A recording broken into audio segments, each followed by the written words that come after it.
That's an idea and it's actually helped. Makes it more certain that people actually show up for their appointments. Save some money for Medicaid, make sure people get the health care they need. I'm just wondering if a similar approach might be helpful for folks that come to this country. Most of the people that come to this country come here legally, overwhelmingly so, but a bunch of them overstayed their visas, as you know. And I think it might be helpful if they were just getting pinged as like the countdown to the date that their visa expires. And say you got 2 weeks to go, you got 1 week to go, you got 2 days to go, you got 12 hours to go. And it's the kind of thing that is easily automated. And most people who come to this country have cell phones.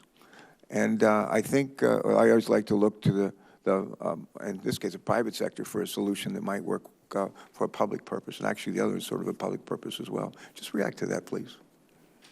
It's a very interesting idea, Senator. Obviously, everything that we hear here, we take back and talk to our folks about. We have a massive number of students in the system, and as the principal deputy said earlier, they're on different programs and I understand what you're saying is do the ping at the end of the term of the visa, whether or not they're finished with their program. Right now, as I said earlier, we are on a risk-based analysis with respect to these overstays, who presents a risk in those overstays, and it's a matter of resources and trying to direct them to the area where the greatest risk is. But that's certainly an interesting idea. I think it would require a tremendous number of additional resources than we have now to ping millions of people. But that's certainly something I can study further. I was sitting here listening to Senator Johnson. He's shaking his head, said, no, it wouldn't. No, it wouldn't require additional resources. Is that what you're saying, sir? Not a tremendous amount. Just think about it, okay? And I'm going to ask you to do more than just think about it. Absolutely. We'll put you in touch with the text for baby people, and your folks can noodle and figure out how they do it. Are you saying baby? B-A-B-Y. B-A-B-Y, okay. Bring back my baby to me, kind of thing. All right.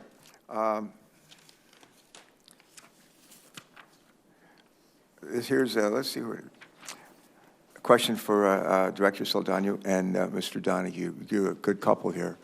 And as I understand it, ICE uses an automated system, we talked about it here a little bit earlier today, called Patriot, to conduct the screening of visa applicants for all visas that are processed at overseas posts where ICE's visa security teams are present. What is holding ICE and the State Department back from requiring this automated system to be used for all incoming visas? Is it simply a matter of resources? I wouldn't say simply, but that's certainly a factor.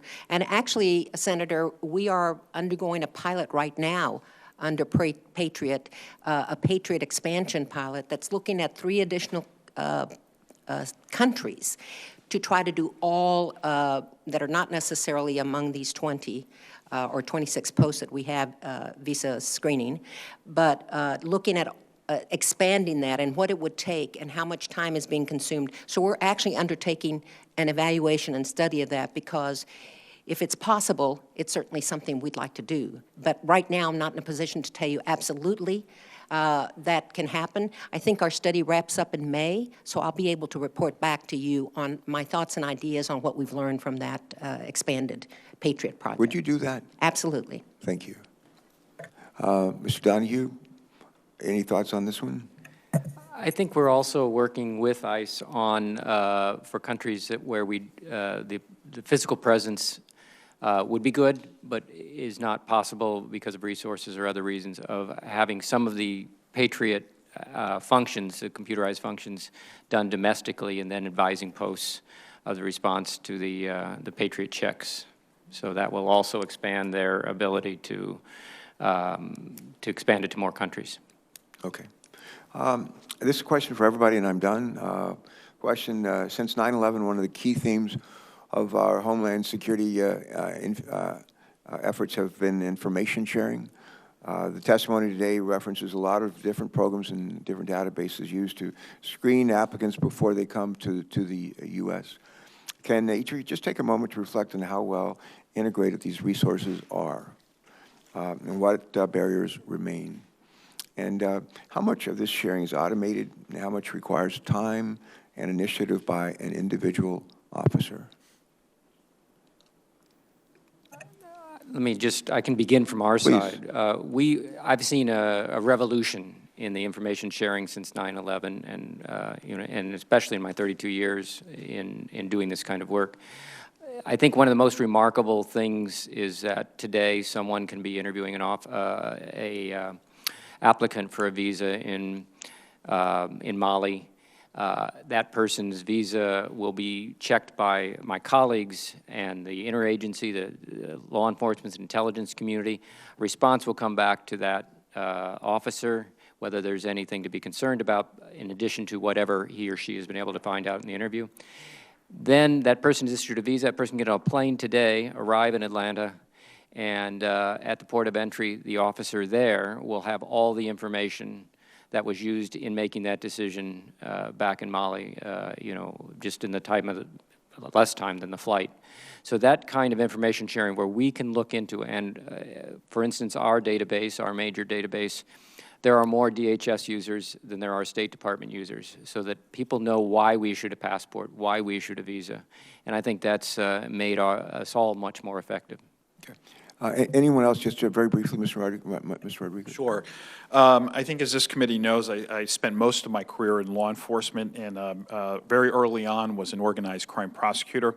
I remember back in the late 80s and early 90s where what was considered our organized crime database was actually rows and rows of filing cabinets that would fill this room. We've certainly come a long way from that time. We now have USCIS, a very well-automated process to ping law enforcement intelligence community databases to determine whether an individual seeking an immigration benefit presents a threat to the United States. That will never, in my view, be a substitute for the human judgment that is required on both ends, to make an intelligence community judgment and then for us to make an immigration judgment with that information. So that will always continue to be part of it. But in terms of the information moving, we really have reached a pretty good point these days. Good, thank you. Ms. O'Donoghue, same issue, same question, just briefly. And I agree. We can always improve. We can always do better. Like we've heard of one or two instances where the information, the sharing broke down a little bit. It is, the visa security program itself is an extraordinary example of that information sharing. We've got in our DSH holdings that we bounced the Patriot inquiry against, has so many different contributors, FBI, obviously state, other law enforcement, and that is an example of the progress that we've made. We're always working on this to make it better, and internationally with our allies and our countries out there that we are in. Okay, thank you. General Roth, the last word. Well, thank you, and with apologies for being the contrarian or the skeptic in the room, I will have to say that... No, be yourself, be yourself. Several of our, it is a occupational hazard, Senator. Several of our audits note sort of the difficulty with a paper-based system. So, for example, when we compared ICE data with CIS data with regard to human trafficking victims, where what we found is the perpetrators of human trafficking, people that ICE had investigated, were in fact using the visa system to bring their victims into the country. And one of the reasons that's occurred is because CIS still has a paper-based system, and I'm sympathetic to Director Rodriguez's challenges in this area. But, for example, a individual who applies for a T visa, which is the individual who is a victim of human trafficking, submits a statement as to what occurred to that person that allows them to be receive a T visa. That is not digitized in any way. So there can be names and identifiers of perpetrators of human trafficking that simply get lost in the system. So while I agree with, in many ways, there are systems in place that allow for this kind of information sharing, there's much that can be done to improve that. All right. Thank you. Thank you for being the contrarian in the room, and for each of you for your testimony and your efforts, your leadership. Thank you.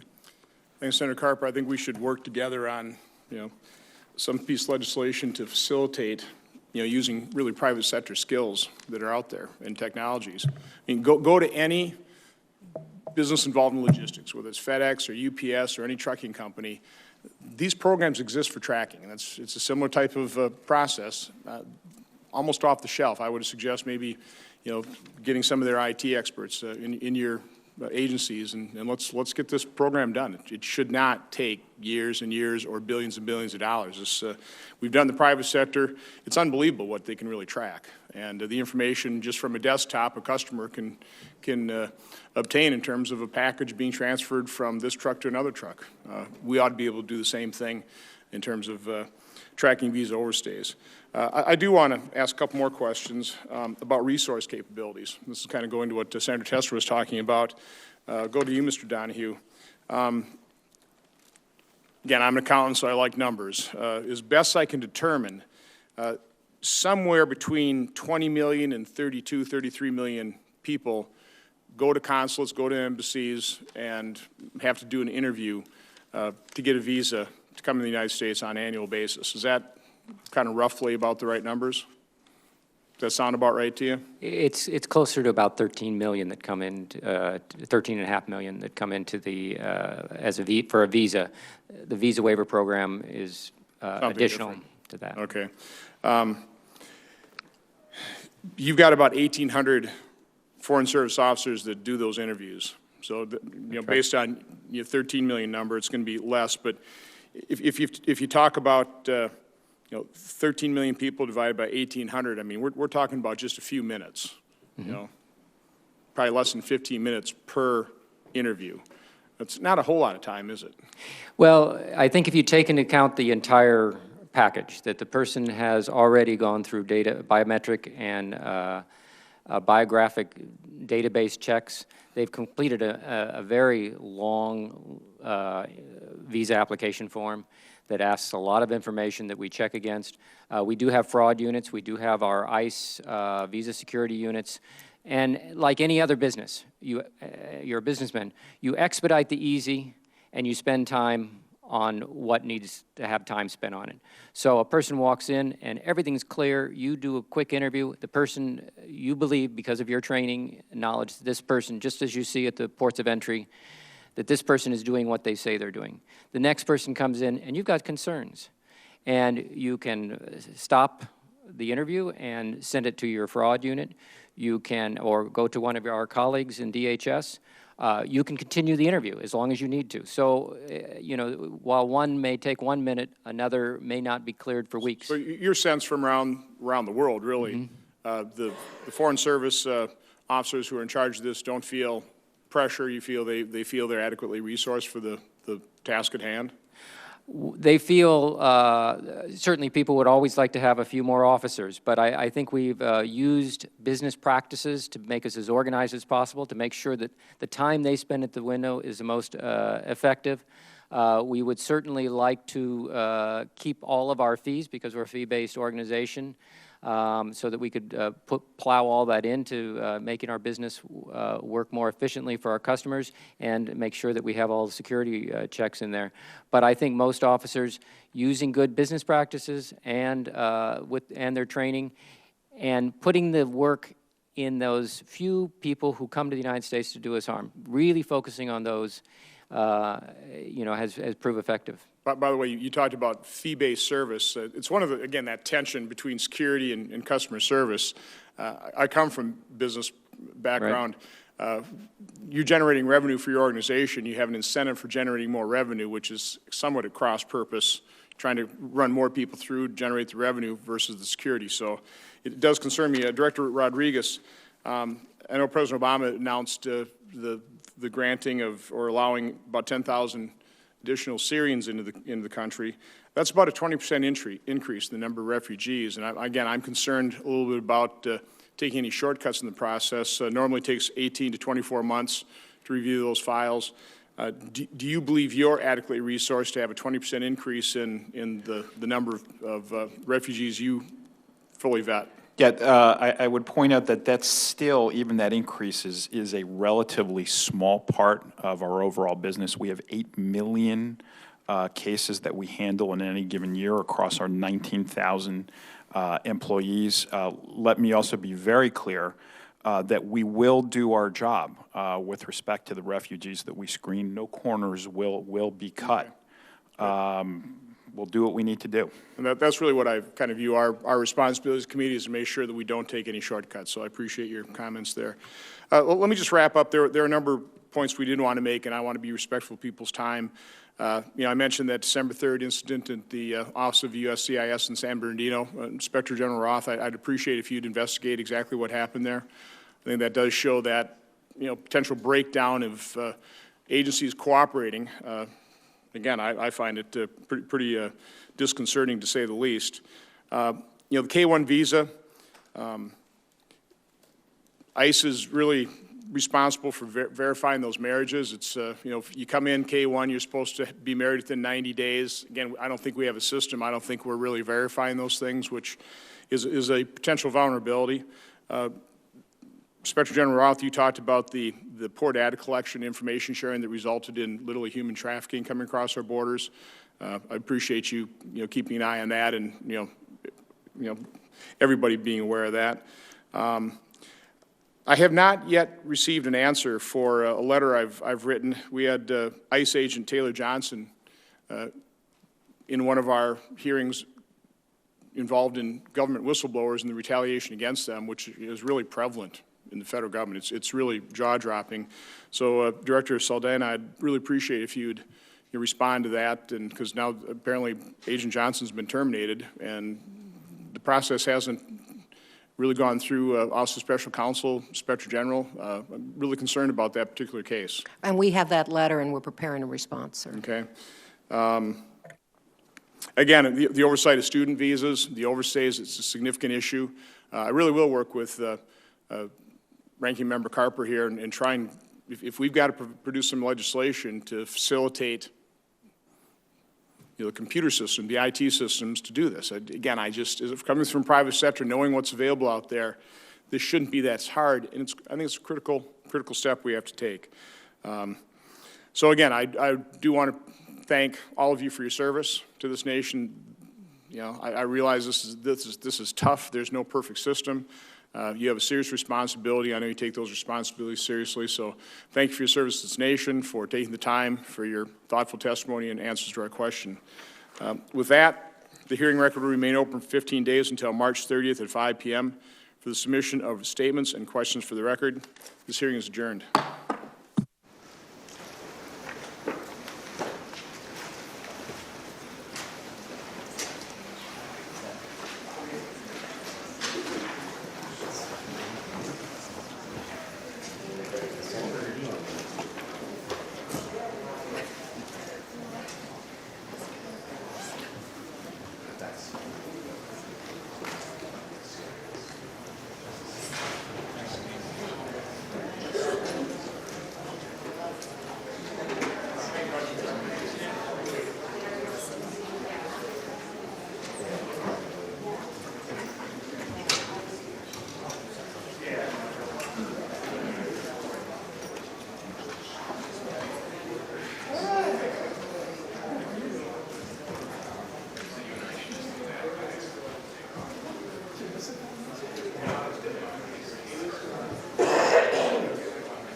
Hello, everyone. That looks like a wrap on this portion of the Senate hearing. We're going to go live now to a polling place in Chicago where people are voting. Again, today is another Super Tuesday. 5 states voting today in their primary election.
Kind of like the lovely person at Dunkin' Donuts this morning.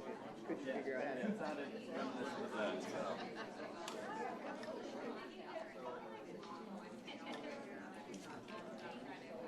My name is Lolita Yu, and I'm a proud member of Local 130. I am honored to be here today to introduce Secretary Clinton. She has fought to improve the workers' wages and benefiting conditions throughout her career. I come from humble beginnings. My journey started as a young girl growing up in public housing. I attended the Chicago public schools. I became an apprentice in 2003, and from there, I worked my way up to become the first female plumber of the city of Chicago, plumbing inspector.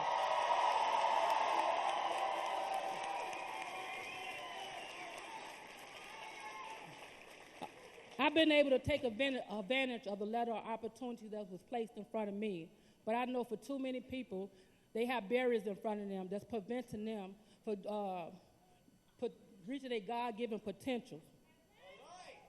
Hillary has laid out an agenda that would tear down all the barriers that are holding the communities back, and she is the only candidate that can deliver results. Thank you. And that will make a meaningful difference in the lives of everyone. She will fight for people that are struggling. She will fight for people that's surviving, and she will fight for people that's successful. She will fight for women, children, and families. Just as she had always done while she was working for the Children's Defense Fund while she was Secretary of State. She will fight for unions.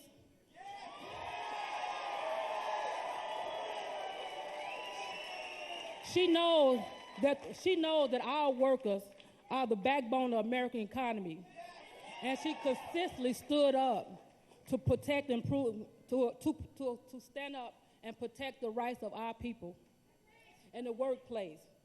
And she will fight for the African American community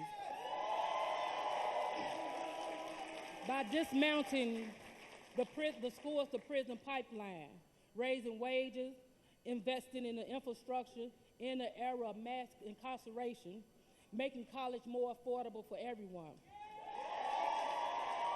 She will defend the right to vote, and most important, I said most important, she would tackle the gun issue that's plaguing our neighborhood.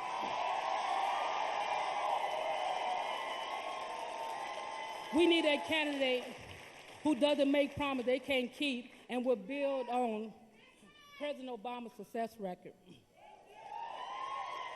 I stand for Hillary because Hillary stands for us. So let's put our hands together and welcome Hillary Clinton.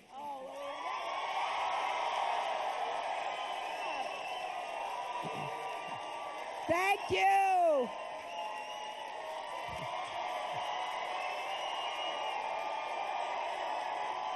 Thank you all so much. Well, I am. Thank you all. Thank you. You know, I am very excited about being back in Chicago. I feel like it's a special opportunity for me to really thank so many people who have been my friends my entire life. I was born in this city, and I am constantly reminded of what a great American city, a great world city that it is. And you just heard from Lolita. What a great story. This young woman who now is a proud union member, plumber, and inspector just shows you what is possible in this country if we all do our part, if we all are committed to building not walls, but knocking down barriers. That's what we've got to do. And that's what my campaign is about. I want to thank your Senator, Dick Durbin, who's here. I've worked with Dick in the Senate. I look forward to working with him if I'm so fortunate enough to be your president, to continue to make progress. I want to thank your members of Congress, Congressman Davis and Congressman Rush and Congressman Foster and Congresswoman Kelly. Thank you. And your Attorney General Lisa Madigan, thank you. Well, tomorrow's the big day, my friends. And we are going to work until literally the polls close to try to persuade as many folks across Illinois to turn out and vote as we can. And you know what? People need to vote as though their future was at stake, because it is at stake. I don't think the stakes have ever been higher or the rhetoric on the other side ever been lower. It is time for us to unite as a country, and divisiveness, because we have work to do, and it's really important work. I want to make sure we knock down all the economic barriers that stand in the way of every person getting ahead and staying ahead. I'm the only candidate who has laid out comprehensive ideas and plans to make sure we invest in our infrastructure and put a lot of people to work, particularly from the trades, who can do what needs to be done in America. I want to say a special word of appreciation to all the unions that help to build the middle class, help to build America. I am proud to have the support of so many unions and union members, and I'm thrilled to be here with the plumbers and to have the chance to tell you I'm going to fight for American labor. I'm going to fight for working people. I'm going to fight for good jobs with rising incomes.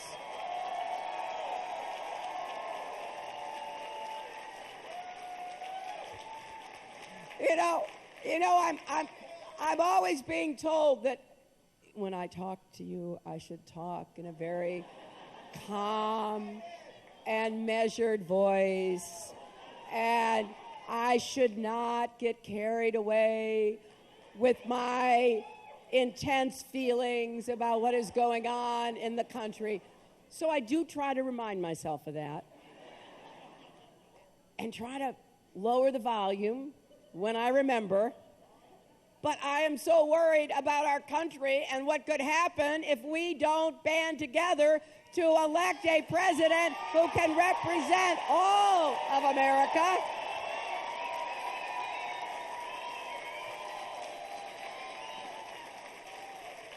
And there's a lot going on that I just disagree with. You know, I don't understand why the Republicans won't invest in infrastructure. We have work to do. Our roads, our bridges, our tunnels, our ports, our airports, we're falling behind the rest of the world. And what we can't see, like our water pipes and our sewer systems, those are causing real problems. You know, we all know about Flint, Michigan. There's a lot of other places that are having problems with their water supply. What is more fundamental than guaranteeing clean water for people to drink and bathe in and wash food in and feel safe about? So I want us to put millions of Americans to work. I also want us to invest in advanced manufacturing, because I know we can bring jobs back and create jobs right here. And I believe if we change the incentives in our tax code to recruit jobs here, and we penalize those companies that are shipping jobs out, especially if they have received government money from you and me. You know, like what Nabisco is doing right now. They had a predecessor company that got all of the benefits to build up their company here. Now they're taking 600 jobs away. We're going to make companies like that pay an exit fee. They're going to have to pay, and then we'll take the money and put it into the communities that they are leaving behind.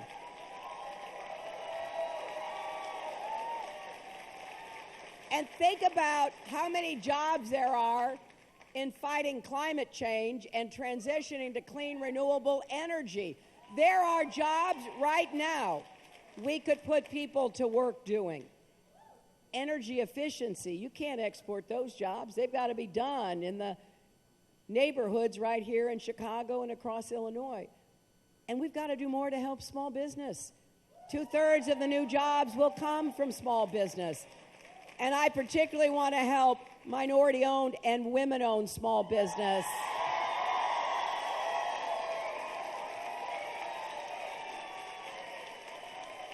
And pay particular attention to young people who want to start small businesses.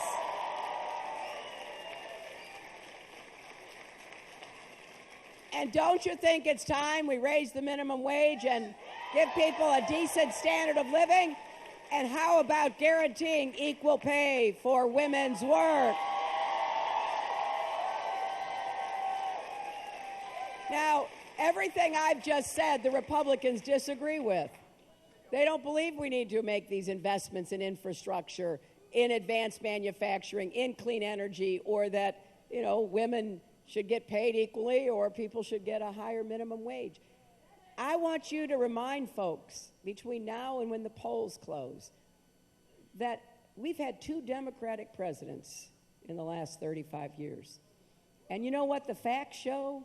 The facts show our economy does better when we have a Democrat in the White House.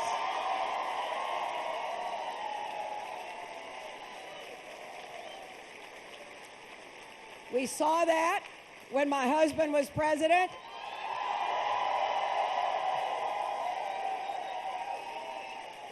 $23 million new jobs, and incomes went up for everybody, not just people at the top.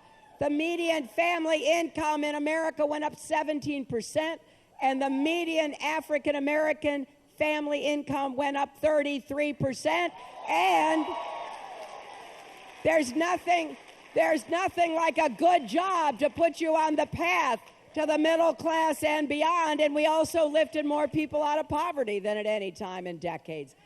We know this can be done, but we also know what happens when we turn the economy back to the Republicans, because we saw it when George W. Bush came back. It was back to trickle-down economics. Hi, I'm Captain Obvious. Take your eyes When I off heard there the was a race for financial president, markets and the mortgage markets. You know, just forget about them. And you saw what happened. The worst financial crisis since the Great Depression. And so in came a new, young, dynamic, Democratic president, got handed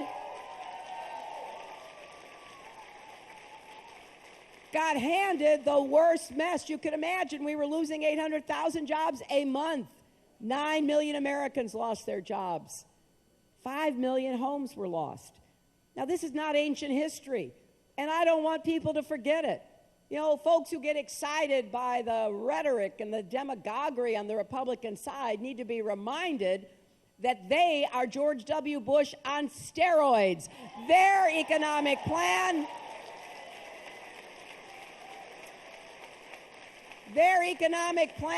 each and every one of them, would throw us back into the mess that President Obama was able to dig us out of. And I don't think President Obama gets the credit he deserves for getting us back up on our feet economically. There is no doubt in my mind the biggest issue in this campaign is going to be the economy. Who has the best idea for new jobs? Who can get incomes rising?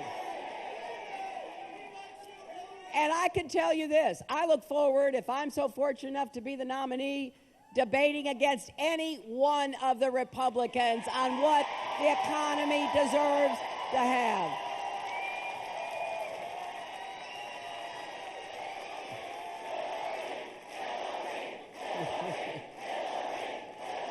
But we've got work to do, because we also have to defend the Affordable Care Act against the Republicans trying to repeal it, my opponent trying to start all over again. No, we're going to get costs down. We're going to tackle prescription drug costs. We're going to make sure everybody has quality, affordable insurance, every single person, every single family in America.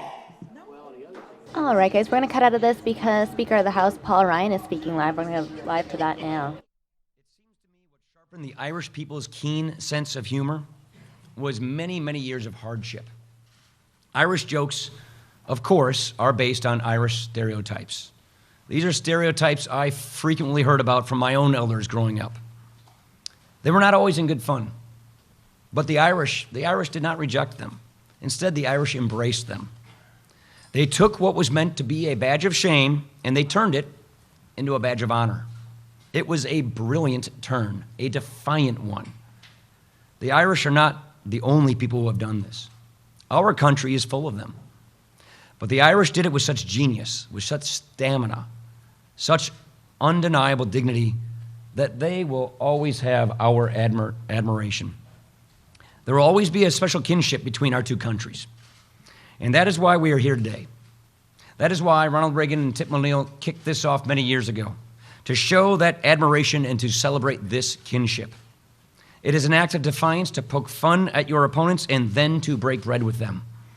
It is going against all odds to work with your opponents, to joke with them, and to pray with them.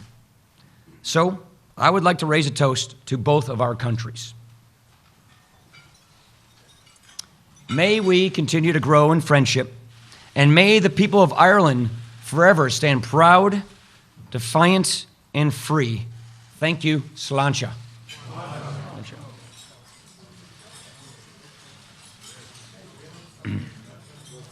And now, it is my honor to introduce to you the President of the United States.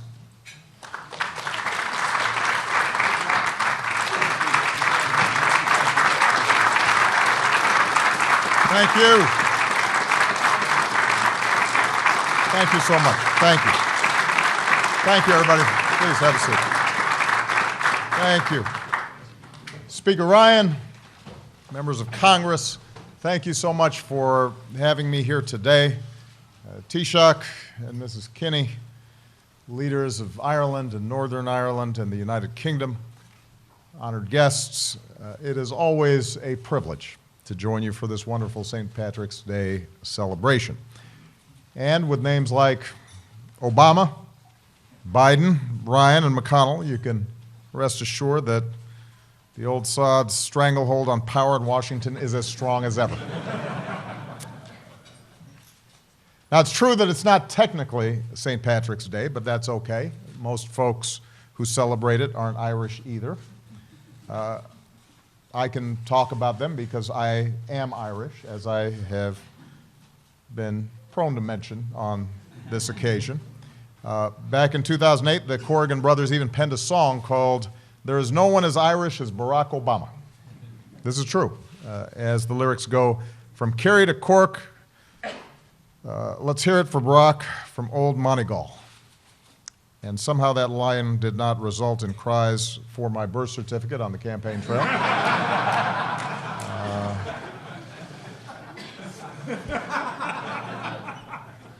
Now, to paraphrase something President Reagan once said at this lunch, on St. Patrick's Day, you should spend time with saints and scholars. So the Taoiseach and I have 2 more stops to make after this.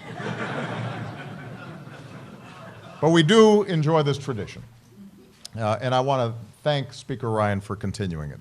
It's a welcome break from politics as usual. A moment when we all trade in our red and power blue ties for our green ones. I always imagine every Taoiseach leaving this lunch marveling at how cheerful and bipartisan Washington is. And while I may not possess the persuasive power of St. Patrick, I do hope the hospitality extended here today is similarly extended to my nominee to the Supreme Court when he or she arrives. There are 2 things, at least, on which Democrats and Republicans in America big-heartedly agree. One is that we take seriously our responsibility to be good to Ireland's sons and daughters, because so many of us are Ireland's sons and daughters. The other is that we strongly support a peaceful and prosperous Northern Ireland, and America will always remain a partner in that process. But even if it is an election year, I think the spirit of this day is something worth aspiring to all year round. And Taoiseach, I hope that you'll forgive me, indulge me for 1 second as I comment on our domestic politics just for a moment. You know, in my State of the Union address, I remarked that many of you have told me you'd like to see more cooperation and a more elevated debate in Washington, but everyone sometimes feels trapped by their politics. I understand that feeling. I served with many of you in Congress. And so I know that I'm not the only one in this room who may be more than a little dismayed about what's happening on the campaign trail lately. We have heard vulgar and divisive rhetoric aimed at women and minorities, at Americans who don't look like us or pray like us or vote like we do. We've seen misguided attempts to shut down that speech, however offensive it may be. We live in a country where free speech is one of the most important rights that we hold. In response to those attempts, we've seen actual violence. And we've heard silence from too many of our leaders. Speaker Ryan, I appreciated the words on this topic that you shared with us this morning, but too often we've accepted this as somehow the new normal.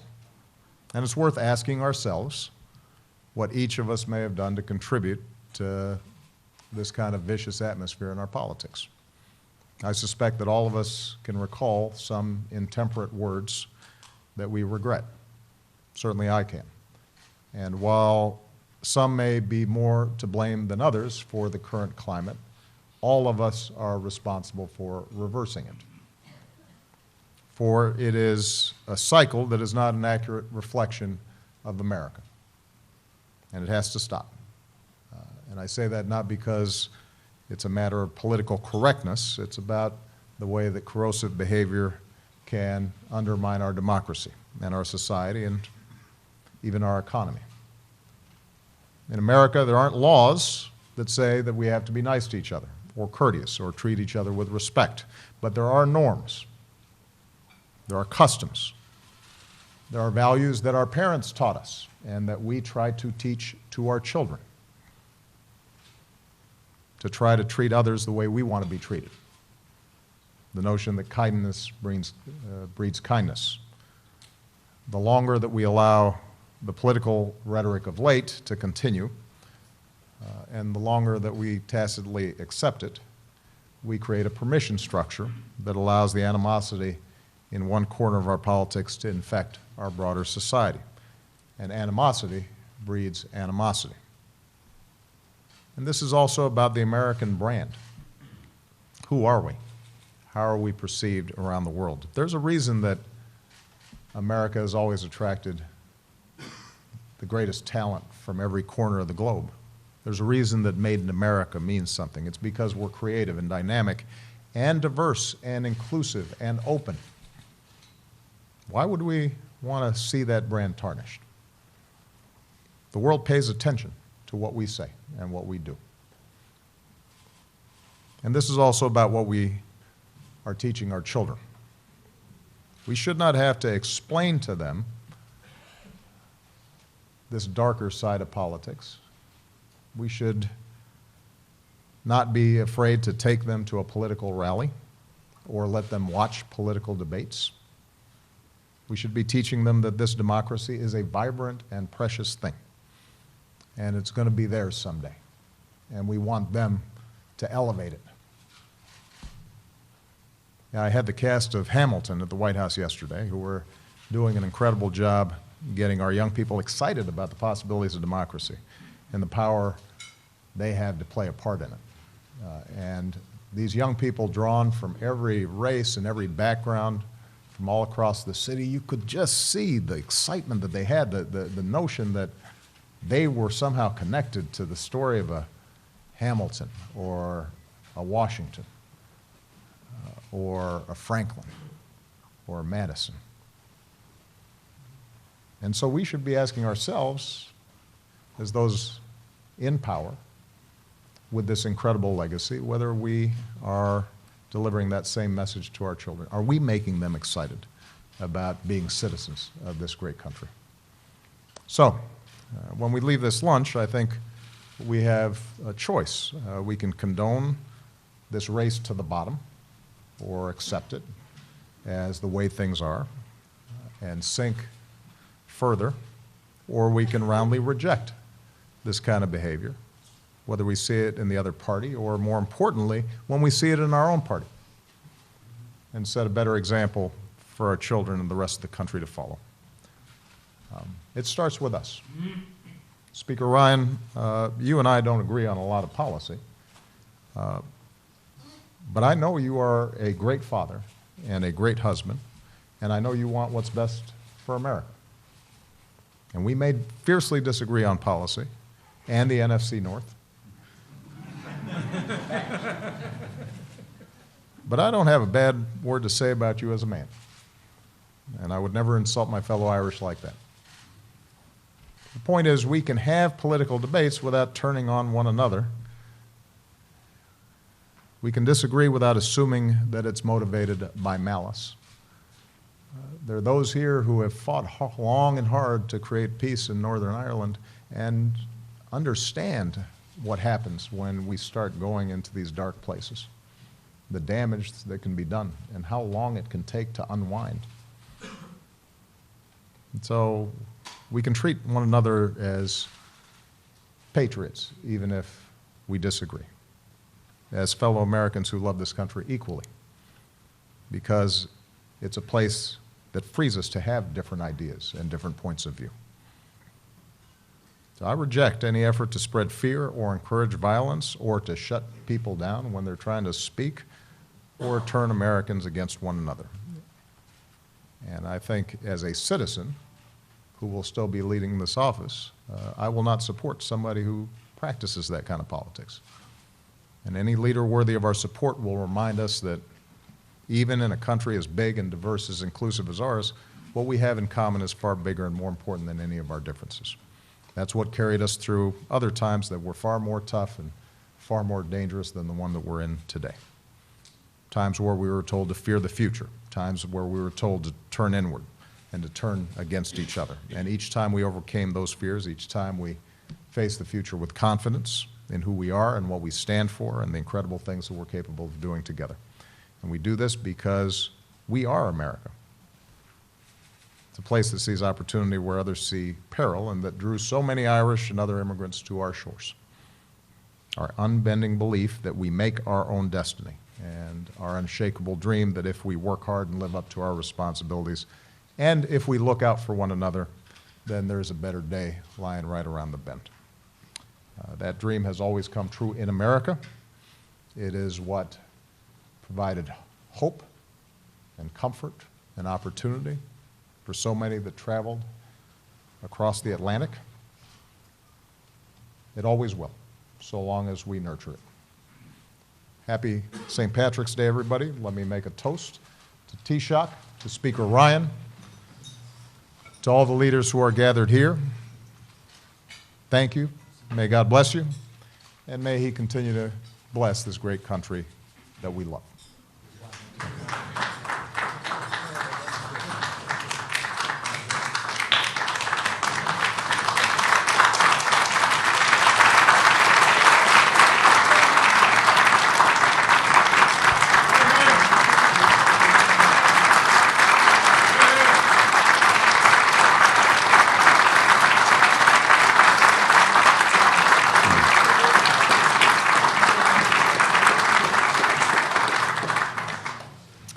Thank you, Mr. President.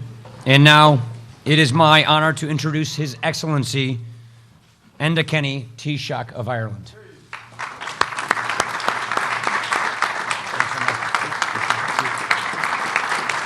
Thank you.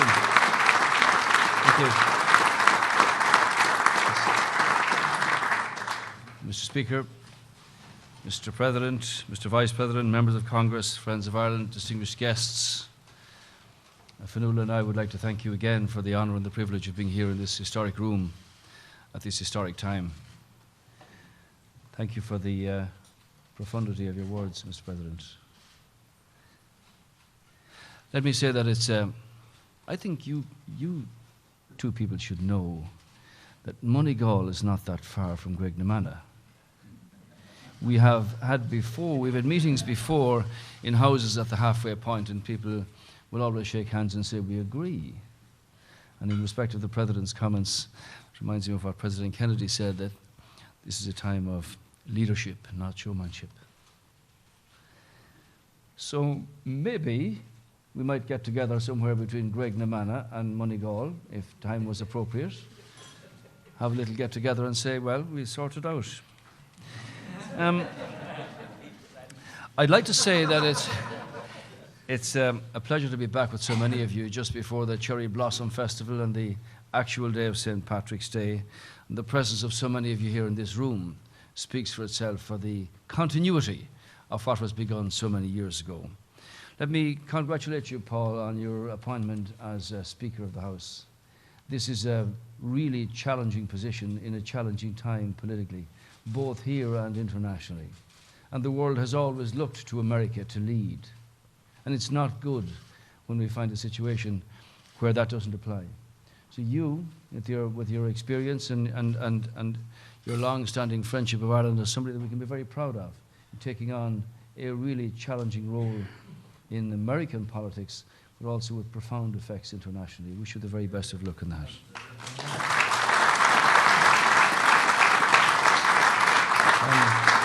I might say that obviously the relationship between our two countries is as vibrant and as strong as ever.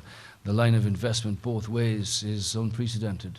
Irish companies now employ 100,000 people across 50 states in the United States. And that's very different from the situation that applied for a century and a half, where the migration was one way, and emigration from the country meant that the parcel from America and the remittances back to Ireland kept people alive, essentially, until such time as we have come to a point where we can employ and contribute to the great American society and the greater commerce of the world. Obviously, our trading links are such that we want to develop that in the time ahead. Clearly, the base in Ireland of 1,000 multinationals, with many of them from the United States, have given an opportunity for young Irish people to give vent to their imaginative qualities of creativity and ingenuity, of being able to meet the bar however high the challenge is. And we're very proud of that association, and it's having an impact on our young people with their opportunity to give of their best. When Brian McMahon was a teacher in Listowel, he used to say that the person in front of the class actually has a challenge, and that is to find the gift or the flower that every person's got. How do you find it? How do you appreciate it? How do you nurture it?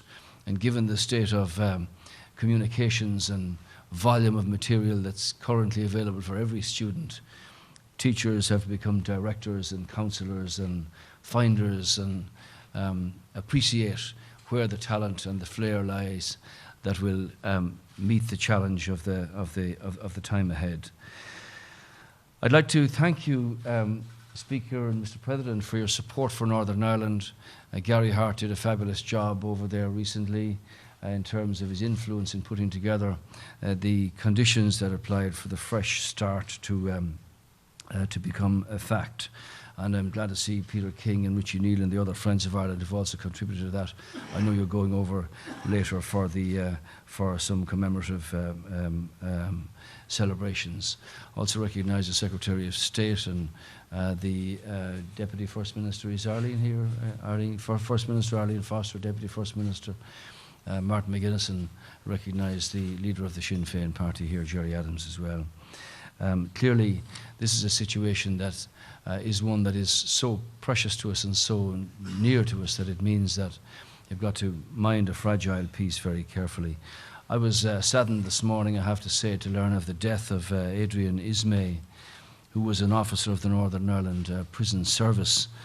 And on your behalf, I'd like to express our sympathy to his wife at this dreadful time. He died after having been discharged from hospital after a bomb was placed under his vehicle on Friday the 4th of March.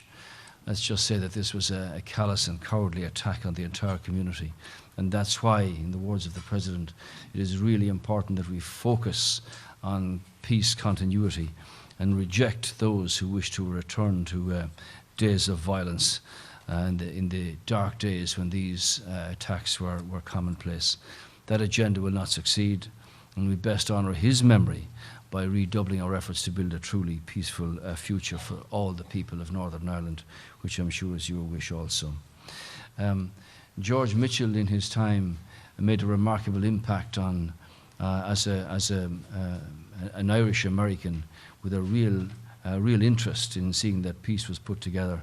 And I'm glad to see that he's the Grand Marshal of the New York Parade this year, and that's a recognition of the wonderful part that he played over those years. As you know, John Boehner, Paul did all of this stuff here for the last number of years, and he used to say when he'd speak, well, I'm going to get rolled again about immigration today, haven't I? So I might as well mention it now. So that has now passed on to your desk and will be a matter for the next administration. So look out. I commend President Obama for what he did in terms of the executive authority that he has. Obviously, there are matters of court there, but this is an issue for us, Paul, as you're well aware, and as an Irish American with strong roots in Graiguenamanagh, what we're going to do is get all of those who have emigrated from that 20-mile radius of Graiguenamanagh and send them down here to you so that you'll see them. And we want them to be documented, and we want them to be able to play their part for the country, of where they now live as law-abiding citizens, and we want them to be able to participate fully in American society. Obviously, it's a situation that I've often referred to in the words of the American national anthem, "The land of the free and the home of the brave." That's where they want to be able to contribute. And because of, I suppose, politics at the end of the day, on the broader scale, not just the Irish, this is an issue that needs to be dealt with. We have similar problems now with migration on a vast scale coming into Europe. And this is causing political challenges for many countries. And as I say, it's a case of leadership at the end of the day being able to bring about a result here. So you know yourselves the contribution that has been made by Irish over the centuries to the United States, and the success of the recent film Brooklyn, based on the novel by Colm Tóibín, shows how strongly the immigrant experience continues to resonate with a modern audience.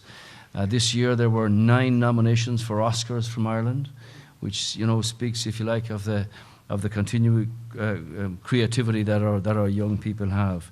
So as a small Irish nation, obviously those who have travelled and those who are here in the United States want to be part of the greater community in full legitimacy, whether it be Boston, Chicago, San Francisco, Pittsburgh, Pennsylvania, Toronto, or wherever. If they come to America, they like to do that. Other countries, Australia, Britain, and Europe in the same way. This year, as you know, marks the 100th anniversary of the 1916 Rising, which was a seminal moment in the history of Ireland, which set the country on a path which ultimately led to economic and political independence. This could not have happened without the support of the United States of America. The proclamation, which was read by Pádraig Pearse outside the steps of the General Post Office on Easter Monday 1916, speaks specifically of the support of our, as he called it, our exiled children in America. Those exiled children, many of them, their descendants are here in this room, provided the crucial support to ensure that Irish independence, for so long a dream, finally became a reality.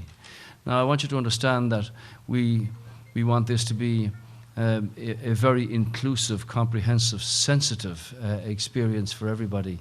And in that sense, the program that has been put out has been couched in that manner, to take into account the contribution or the involvement of everybody, irrespective of their religion, of their creed, of their politics, or where they came from.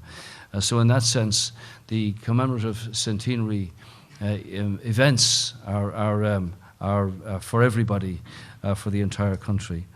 So I'm especially pleased to learn about the commemorative events planned for here in the Congress, Paul. And I know that at the Kennedy Centre in May, there's a three-week opportunity to learn the poetry of Ireland, the songs of Ireland, the music of Ireland. If you want to participate, you'll be more than welcome. I also understand that here in the US there will be the Ireland 100. It's a 3-week festival of Irish arts and culture, which takes place, as I say, over that period.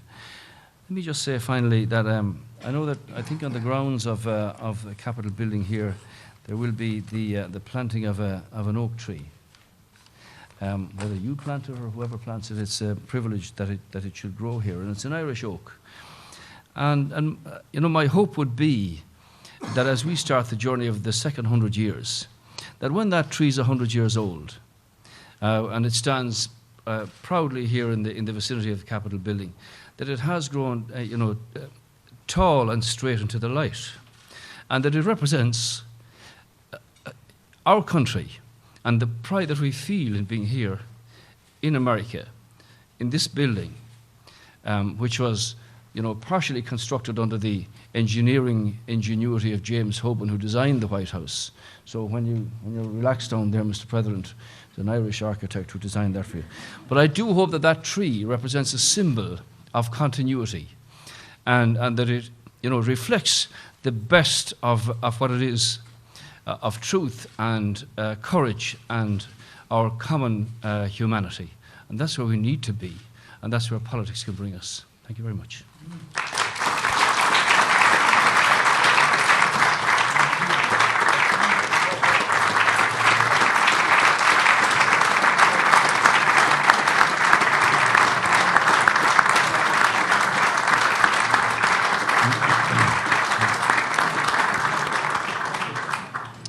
Well, thank you again, Taoiseach. Now I'd like to invite Father Conroy, the House Chaplain, to give the blessing.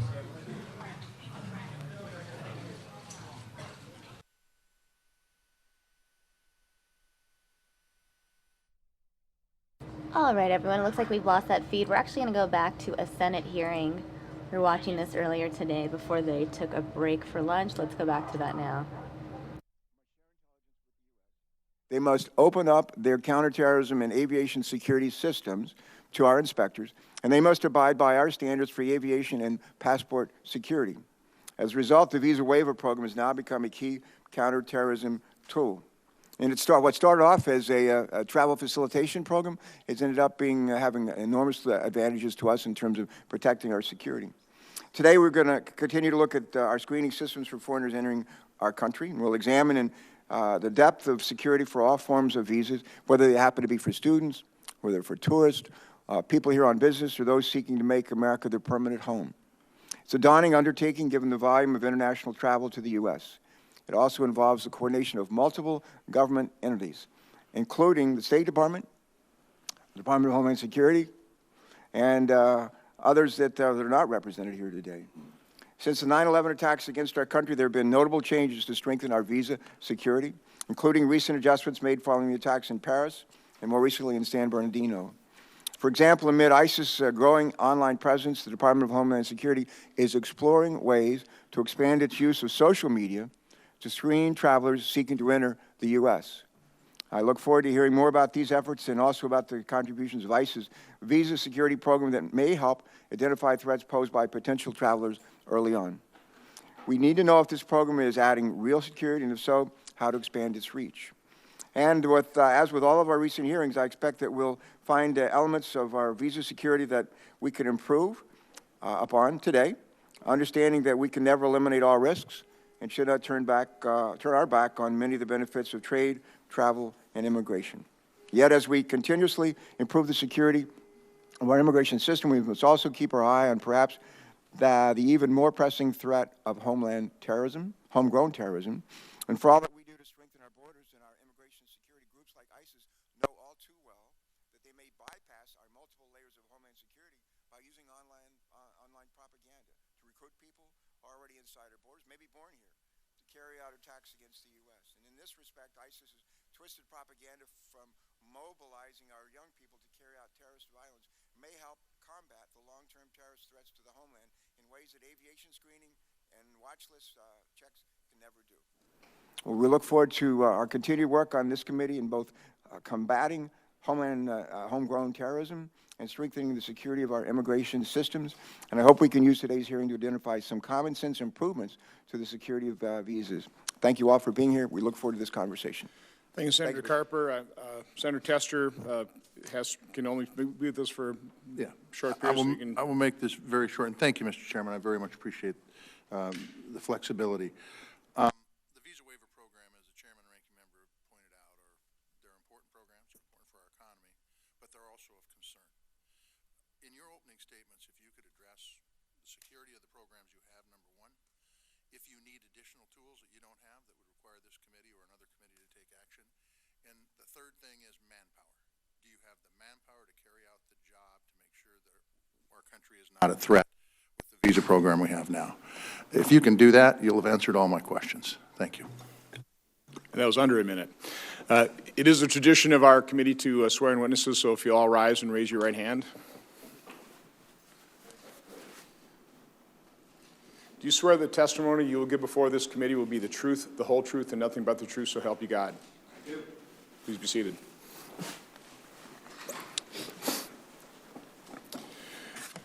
Our first witness is Mr. David Donahue. He is a Principal Deputy Assistant Secretary for the Consular Affairs at the U.S. Department of State. Mr. Donahue has also served as Deputy Assistant Secretary of State for Visa Services in the Bureau of Consular Affairs and as Coordinator for Interagency Provincial Affairs at the U.S. Embassy in Kabul, Afghanistan. Secretary Donahue. Good morning, Chairman Johnson, Ranking Member Carper, and distinguished members of the committee. Thank you for this opportunity to testify today on the topic of U.S. visa program security.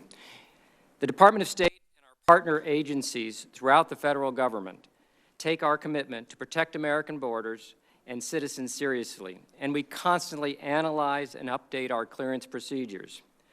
My written statement, which I request be put into the record, describes a rigorous screening regimen that applies to all visa categories. Let me begin by saying that the visa program is a layered interagency program focused on national security, beginning with the petition to USCIS, my colleagues here, or a visa application submitted directly to a consular section abroad during the interview, prior to travel, upon arrival in the United States, and while the traveler is in the U.S., our national law enforcement and intelligence communities work together to protect our borders. The vast majority of visa applicants and all immigrants and fiancé visa applicants are interviewed by a consular officer. Each consular officer completes extensive training, which has a strong emphasis on border security, fraud prevention, interagency coordination, and interviewing techniques. 122 diplomatic security, assistant regional security officer investigators at 107 posts worldwide bring additional law enforcement and anti-terrorism expertise to the visa process. All visa applicant data are vetted against databases, including terrorist identity databases that contain millions of records of individuals found ineligible for visas or regarding whom potentially derogatory information exists. We collect 10 fingerprints scans from nearly all visa applicants and screen them against DHS and FBI databases of known and suspected terrorists, wanted persons, immigration violators, and criminals.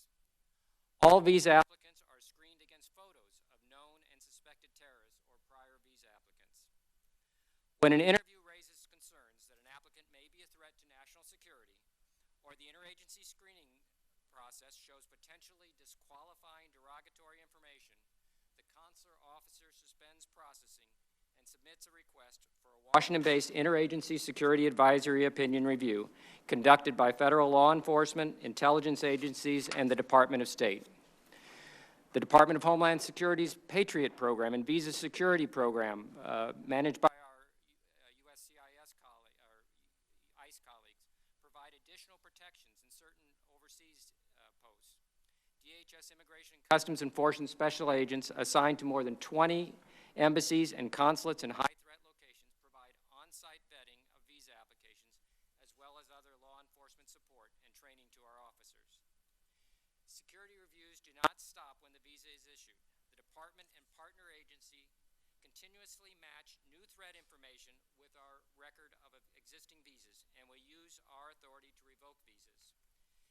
We refuse more than 1 million applications a year for visas, and since 2001, the department has revoked more than 122,000 visas based on information that surfaced after issuance of the visas. This includes nearly 10,000 revoked for suspected links to terrorism, again based on information that surfaced after issuance. Notice of these revocations is shared across the interagency in near real time. I noticed that you also wanted to talk about our view about the security of the VWP program. While that is managed by Department of Homeland Security, we believe that it does really enhance our national security. It allows us to focus on those places to have the staffing and the resources in places where we really do need to look deeply into the threat from travelers. It also provides, as was mentioned by Senator Carper, these cooperative agreements with the nations that are sending these travelers to the United States, where we have better access, better understanding of the threats they're seeing, they're sharing with us, and we're sharing with them. An advanced stage of that, while it's not part of the visa waiver program, is in Canada, where we have a very close relationship in sharing derogatory information back and forth across the border to make sure we have a strong outer border for the United States. Mr. Chairman and distinguished members of the committee, the Department of State has no higher priority than the safety of our fellow citizens at home and overseas and the security of the traveling public. Every visa decision is a national security decision. We appreciate the support that Congress has given us as we constantly work to strengthen our defenses. I encourage you, when you're traveling overseas, to visit our consular sections to see firsthand the good work that our officers are doing around the world. And I look forward to your questions. Thank you, Secretary Donahue. Our next witness is Mr. Leon Rodriguez. Mr. Rodriguez is Director of U.S. Citizenship and Immigration Services. We'll refer to that as USCIS at the U.S. Department of Homeland Security. Prior to this position, Mr. Rodriguez served as the Director of the Office for Civil Rights at the Department of Health and Human Services and Deputy Assistant Attorney General for Civil Rights at the Department of Justice.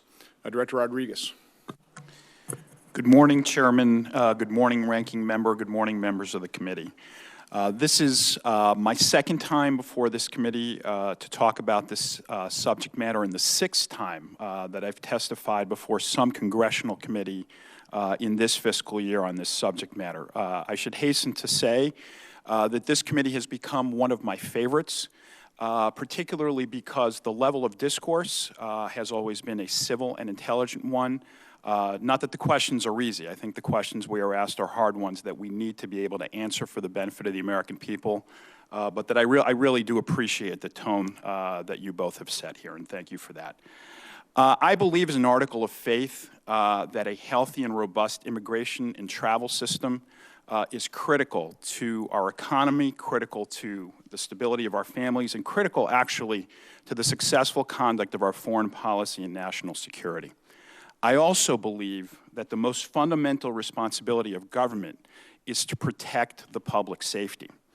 I've spent a fair part of my career working at the local level, and have learned that every time that we issue a driver's license, we need to make sure that we're not issuing that license to someone who may become a drunk driver. Every time we issue a building permit, we need to ensure that that's not a building that will collapse. And every time we issue some sort of immigration benefit, we need to do everything we can to ensure the security of our country and to ensure that those who mean us harm or who will become threats to our public safety do not exploit the immigration system. In particular, USCIS, my agency, bears responsibility for screening refugees who are seeking admission to the United States. Since September 11th, we have admitted nearly 790,000 refugees, and I would hasten to add that about 120,000 of those have come from Iraq. In that time, not a single admitted refugee has actually engaged in an act of terrorist violence against the United States. There have been a relatively small number of terrorist plots or attempts to affiliate with terrorist organizations that have been successfully disrupted by United States law enforcement. The reasons why we have been successful is the robust screening process that already exists to screen those who are coming to the United States. It is a multi-layered process involving a multitude of both cabinet agencies, law enforcement agencies, intelligence agencies, involves intensive interviews conducted by several agencies, in particular by my officers who are intensively trained and briefed to do the work that they do. Nonetheless, recognizing evolving threats, particularly those posed by lone wolves, inspired by terrorist organizations, we continue to look for opportunities to intensify and strengthen the quality of the work that we do. One area of particular recent focus has been our review of social media, particularly of those seeking admission as refugees, in order to determine whether there is any derogatory information contained therein. We have undertaken simultaneously several pilots to identify automated tools and processes which will further enable us to do this work. But we have not waited for the conclusion of those pilots to, in fact, begin actively using that as part of our work. And in those cases where individuals have been flagged as of concern, particularly among certain refugee streams, we have already been analyzing social media to determine whether any such information exists. We will continue to add capacity in this area. We will continue to strengthen our ability to do that, and we will add more volume based on our assessment and our intelligence community partners' assessment of where the highest levels of risk are. Now, to respond in particular to your question, Senator Tester, we are working to get to the point where we actually can answer your question, where we can identify the resources and personnel that we need. Needless to say, our agency is a fee-funded agency, so the majority of this work is actually funded by our fee-paying customers, but a lot of that work is also done in concert with various tax-based partners in the law enforcement and intelligence communities, and we'll be looking forward to a further conversation should we identify needs as we develop these processes. Finally, I look forward to addressing the concerns raised in the IG's report. I would note a couple of particular findings. One was that 93% of our customers in the early going of our I-90, that is our replacement green card launch, reported that they were quite satisfied with the service that we provided. I would also note that the IG recognizes that after July 2015, the conclusion of the audit window, we undertook a number of improvements, and what I would ask is both for the IG to come back, but also to be able to engage with this community, about those improvements so that we can give you the confidence that in fact our automation process is successful and is poised for even greater success in the future. Thank you again for having me here today. Thank you, Director Rodriguez. Our next witness is Director Sarah Saldana. Director Saldana is Director of U.S. Immigration and Immigration Enforcement, ICE, at the U.S. Department of Homeland Security. Director Saldana previously served as the United States Attorney for the Northern District of Texas. Director Saldana. Thank you. Good morning, Chairman Johnson, Ranking Member Carper, other members of this committee. Senator Tester, I'm still having nightmares from seeing that, was it a buffalo or a bison head in your office, but I'm sure I'll get over it. I will say in all seriousness that I appreciate the opportunity to talk today about this very important subject. I absolutely agree with my colleagues here with respect to the importance of this issue and these issues. Appreciate what we hear from the Inspector General with respect to our programs and improvements that are recommended, and obviously to your questions and suggestions with respect to how we can do our jobs better. As you know, Congress authorized our role in this process back in 2002, where we were told to assign agents in diplomatic posts to review visa security activities, and secondly, to provide training and other assistance to our State Department colleagues. This effort is led by the investigative side of Immigration and Customs Enforcement, Homeland Security investigations, with the involvement of our Enforcement and Removal Operations folks, or ERO, and is accomplished through the program that's been referred to as VSP, Visa Security Program. Under this program, we have analysts and agents working at 26 visa issuing posts in 20 countries to identify terrorists, criminals, and other individuals who are ineligible for visas prior to their travel or application for admission to the United States. This fits right in with ICE's larger responsibility to detect, disrupt, and dismantle transnational criminal organizations. But in the visa security context, obviously, we're trying to stop threats, deter threats before they reach our nation's borders. As a result of the additional congressional funding in fiscal year 2015, for which we are very thankful, ICE was able to expand VSP operations to 6 new issuing posts, the largest expansion in the program's history. We are looking forward to adding 4 more posts before the end of this fiscal year.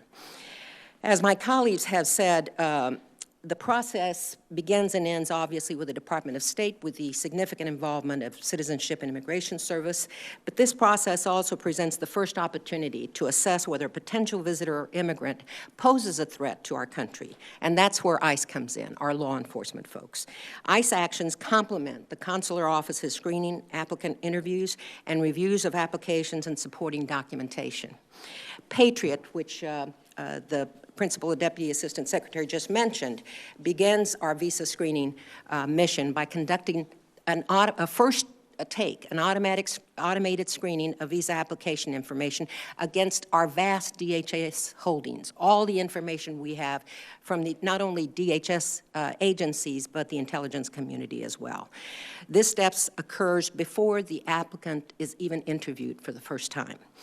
Patriot takes a risk-based approach and uses interagency resources from ICE, CBP, and the State Department to identify potential national security and public safety threats. Where VSP differs from most other government screening efforts is that it leverages the fact that we have agents posted at those visa screening sites, at the visa sites that the State Department has. And those agents are able to investigate these information that comes up in the applications, actually supplement Department of State's interviews of those applicants, and identify previously unknown threats. So we are very pleased to have those people actually on site in those 20 different countries. In FY 2015, VSP, our agents, reviewed over 2 million visa applications, over 2 million. And we determined identified 64,000 of them for further review. This is a flag that goes up, that perhaps something there is indicating to the agent, who was very well trained and versed in intelligence and and criminal activity and other derogatory information.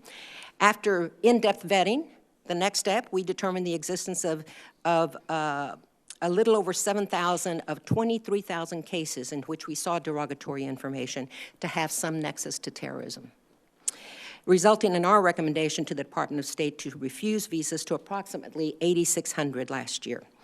Approximately 850 terrorist database records were created or enhanced. That is the other complement to this mission, and that is the intelligence gathering that we're able to do through our in-depth vetting and screening. While I'm extremely proud of what our ICE personnel do to screen the visa applicants on the front side, we also actively work to identify and initiate action against overstay violators that Senator Johnson mentioned earlier. This vetting helps to determine if an individual has overstayed or departed the U.S. In the last 2 years, ICE has dedicated approximately 650,000 special agent hours each of those 2 years to overstay enforcement. ICE prioritizes immigrant overstay cases through risk-based analysis through our Counterterrorism and Criminal Exploitation Unit, the CTCEU, review many leads and further investigate them and refer them to others on the ERO side if we're unable to do anything with them on the investigative side. We are very proud to include both sides of our House in this effort. I believe we've actually, as a side note, have increased the investigative responsibilities of our ERO folks, and I look forward to working with this committee and with our Appropriations Committee to discuss some pay reform with respect to our entire ICE workforce, and I stand ready to answer any questions you may have. Thank you, Director Saldana. Our final witness is Inspector General John Roth, who is the Inspector General for the U.S. Department of Homeland Security. Mr. Roth most recently served as Director of the Office of Criminal Investigations at the Food and Drug Administration. Prior to this, he had a 25-year career as a federal prosecutor and senior leader in the Department of Justice. Inspector General Roth. Thank you. Chairman Johnson, Ranking Member Carper, and members of this committee, thank you for inviting me here today to discuss my office's oversight of DHS visa programs. Our recent work has involved a number of audits and investigations, and I will discuss some of our audit results this morning. Deciding and administering immigration benefits, including visas, is a massive enterprise. USCIS employs about 19,000 people to process millions of applications for immigration benefits. They are required to enforce what are sometimes highly complex laws, regulations, and internal policies, which can be subject to differing interpretations. They are rightly expected to process decisions within a reasonable time frame. USCIS and the rest of DHS accomplish their mission while working in an antiquated system of paper-based files more suited to an office environment from 1950 than 2016. This system creates inefficiencies and risks to the program. To give you an idea of the scope of the problem, USCIS spends more than $300 million per year shipping, storing, and handling over 20 million immigrant files. This week, we published our 6th report on USCIS's efforts to transform its paper-based processes into an integrated and automated system. We undertook this audit to answer a relatively simple question. After 11 years and considerable expense, what has been the outcome of USCIS's efforts to automate benefits processing? We focused on the progress that was made and the performance outcomes. We interviewed dozens of individuals, including traveling to the local field locations and talking to over 60 end users who were using ELIS and literally stood next to them and watched as they struggled with the system. We found that USCIS has made little progress in transforming its paper-based processes into an automated one. Previous efforts, which cost approximately $500 million to implement, had to be abandoned recently in favor of a new system. CAS now estimates it will take more than 3 years and an additional $1 billion to automate benefit processing. This delay will prevent CIS from achieving its workload processing, national security, and customer service goals. Currently, only 2 of about 90 different types of application forms are online for filing. We found, for example, that the time to process immigration benefits was twice that of the metrics that CIS had established. Our earlier report on USCIS IT systems, published in July of 2014, reported that using electronic files in use at the time actually took twice as long as using paper files. That report reflected user dissatisfaction with a system that often took between 100 and 150 mouse clicks to move among sub-levels to complete a specific process.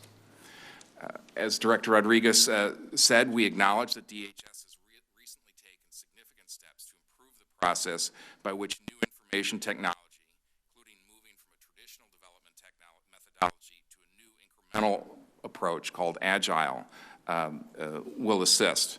Implementation of automation is very much a moving target, and USCIS may have since made progress on the problem since the time of our field work ended in July of 2015.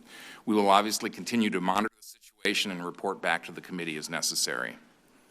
Separately, in a second earlier audit, we compared databases belonging to ICE and to USCIS and found that known human traffickers were using work, fiancé, and other family reunification visas to bring their victims into the country. One important finding we made is that the data systems that CIS uses do not electronically capture important information which would be valuable in investigating human trafficking. Again, this poses risks to the system. We made 3 recommendations to improve these programs. ICE and USCIS are taking actions to resolve these recommendations, and we are satisfied with their progress thus far. Finally, corrupt and criminal activity on the part of DHS personnel can present a risk to the integrity of the visa process. My written testimony illustrates several examples in which employees or contractors who are in a position of trust were able to compromise the system to provide immigration benefits to those who are not entitled to them. This type of insider threat presents significant risks that can only be countered through continual vigilance. In summary, the size and complexity of the mission, coupled with an archaic method of processing applications, brings significant risk. There is risk to operations in that it makes it more difficult for USCIS to accomplish its mission. There's also risk to our national security in that we may be admitting individuals who do not meet the requirements for a visa. Basic information on visa applicants is not captured in electronic format and then thus cannot be used to perform basic investigative steps. Mr. Chairman, this concludes my prepared statement. I am happy to answer any questions you or other members of the committee may have. Thank you, Mr. Roth. In my opening comments, I was talking a little bit about, missions, the goals of the different agencies. In this committee, we have a pretty simple one, to enhance the economic and national security of America, pretty all-encompassing. I think one of the problems we have in terms of our visa programs, you literally have the tension of conflicting goals. On the one hand, we want to facilitate travel, commerce, customer service, as the Director Rodriguez was talking about. On the other hand, we want to ensure the security of our homeland and keep Americans safe. There's tension there. And so I want to first go to Director Rodriguez. Does your organization, does your agency have a pretty simple mission statement like this committee does? And can you tell us what it is? We have a number of different ways, but certainly I've been very clear with our staff in communications to the entire staff that in fact articulate a set of simple principles. And that is where an individual qualifies for an immigration benefit, they should get that benefit in an efficient and appropriate manner, subject to first and foremost, national security and fraud prevention. That is a key element of our draft strategic plan. Subject, again, to the legal requirements that I mentioned before, and subject to operational feasibility of whatever initiatives we are taking. But just the way you described that, I mean, the first thing you talked about was providing benefits to your customers. So I guess the way I would interpret that is really the first part of your mission is customer service, providing benefits to immigrants to this country. And again, subject to security. Right, except for, security. Security is subject to, in no small weight to be given to that, to national security and public safety. In other words, our staff clearly understands this is evidenced in the fact that roughly 800, 900 of our staff members are specifically dedicated to the Fraud Detection and National Security Directorate, that if an individual poses a threat, they are denied the benefit, to be very clear about that. Director Saldana, do you have a relatively simple mission statement for your agency? Mike? comparable to this committee's, and that is ensure the national security and public safety of our country through the enforcement of immigration and customs laws. Huge, over 400 statutes implicated by that, but we're game. Oh, it's a big mission. I mean, it's a serious undertaking. You know, the results of the 9/11 and the commission and what they were talking about, the stovepipes, that continues to be a concern of mine. So you've got these cross purposes, you've got two different agencies now split, and I think you're always somewhat split under INS as well. But I am concerned about that. Director Rodriguez, are you aware of what happened at the the USCIS office in San Bernardino on December 3rd, following the San Bernardino attack? Are you aware of the events that occurred there? At the USCIS office in San Bernardino. I'm not specifically, honestly, no, I'm not aware that anything occurred. Director Saldana, are you aware of that? It was I think you're referring to our HSI office. Correct. Senator Johnson, the subject of a letter that you've sent, I believe, to the Secretary, which has been sent to me for response. I am aware of it. Can you describe what happened from because HSI is under your jurisdiction. Can you just describe, from your standpoint, what you're aware of that incident? Well, with respect to the whole San Bernardino incident. No, I'm just talking about your HSI agents showing up at the office of USCIS because they were made aware of the fact that Enrique Marquez was potentially there for an interview the day after the San Bernardino attack. You're not aware of that? That I'm not aware of. That he showed up at CIS? Yeah, Senator, now I'm remembering the incident. I believe, if I understand correctly, there was a concern about the manner in which we were providing information about the individuals involved in the attack to HSI. In fact, the intent all along among our staff was to provide that information. It was just a matter of completing a very short process. So let me just describe, this is from an internal memo written by somebody who contacted our committee. Quote, at approximately 12 p.m. on December 3rd, the FBI informed HSI and JTTF that FBI field interview agents learned that Marquez and his wife, Maria Chernik, were scheduled for a meeting at the U.S. Citizenship and Immigration Services Office in San Bernardino for noon on December 3rd. HSI contacted the HSI special agent requesting a team of armed agents to respond to the San Bernardino USCIS office in order to detain Marquez until an FBI interview team could be dispatched. The special agent informed the HSI team that the officer in charge of USCIS would not let HSI agents in the building. So HSI, a special team, showed up trying to potentially apprehend somebody who at that point in time thought might have been part of a terrorist plot, and the officer in charge of the USCIS office would not allow those agents in the building. The special agent learned that Marquez and Chernik did not show up for the meeting. The special agent requested copies of the A file in which USCIS refused. The special agent was allowed to take a photo of Chernik's photo contained in that A file. So it happened on December 3rd, and this is kind of getting me to the cross purposes. So we had a team armed up, potentially dealing with a terrorist.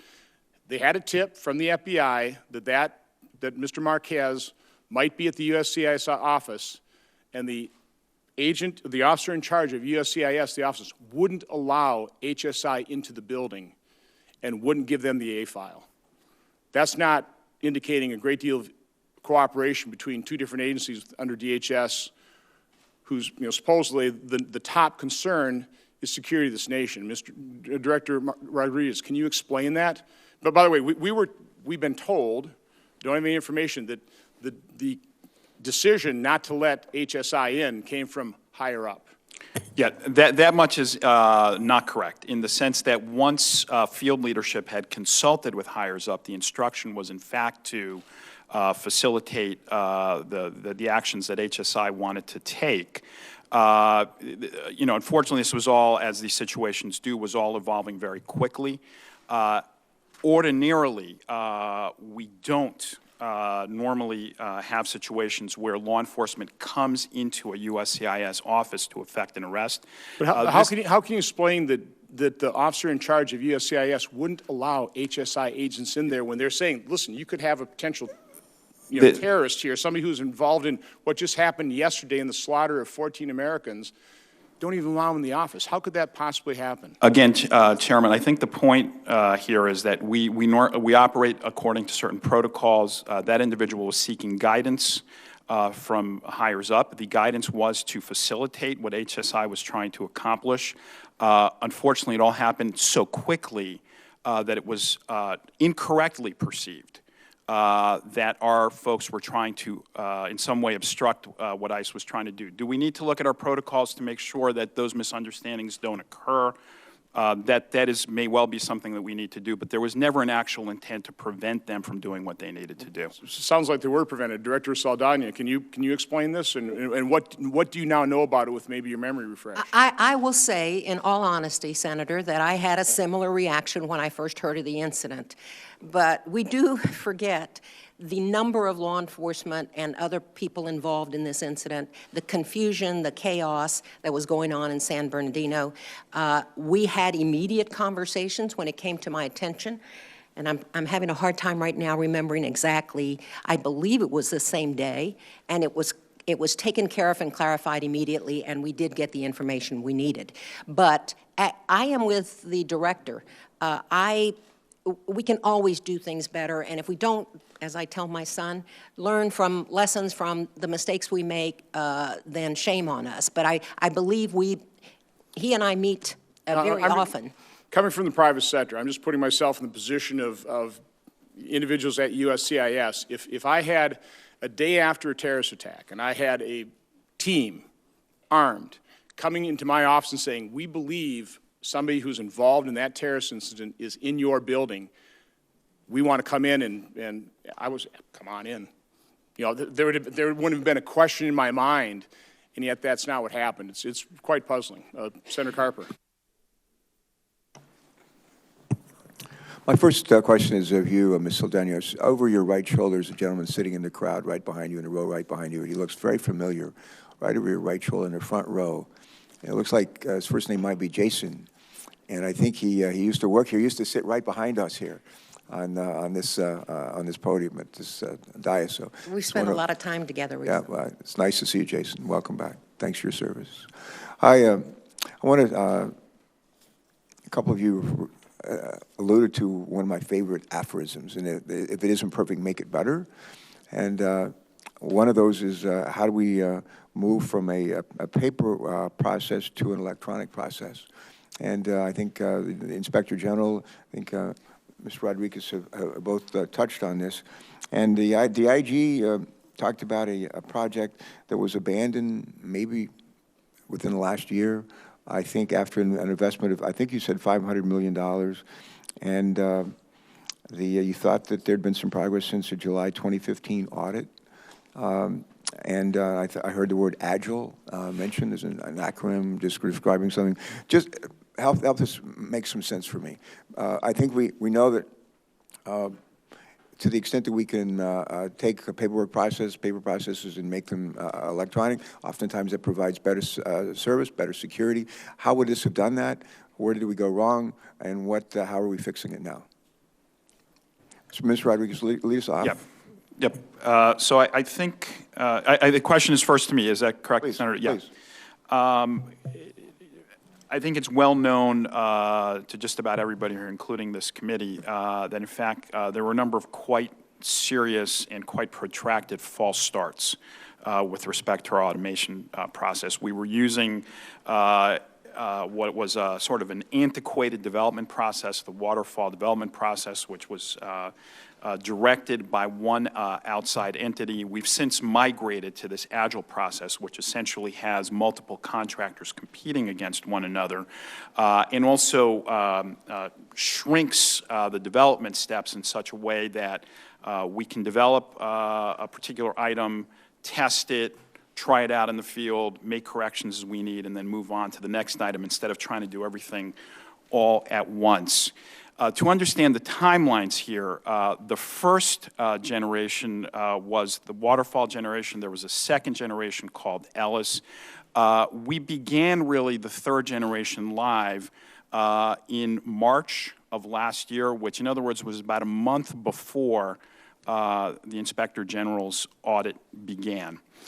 We launched the I-90, which is our replacement green card. That already incorporates a number of critical functionalities, which are then going to be used for other applications in the future. We have now processed approximately 300,000 I-90 applications through there, and we've also added the immigrant visa payment since that time. So we now have approximately 16% of our overall business on Ellis. What we've done so far, certainly from a customer perspective, is working quite well.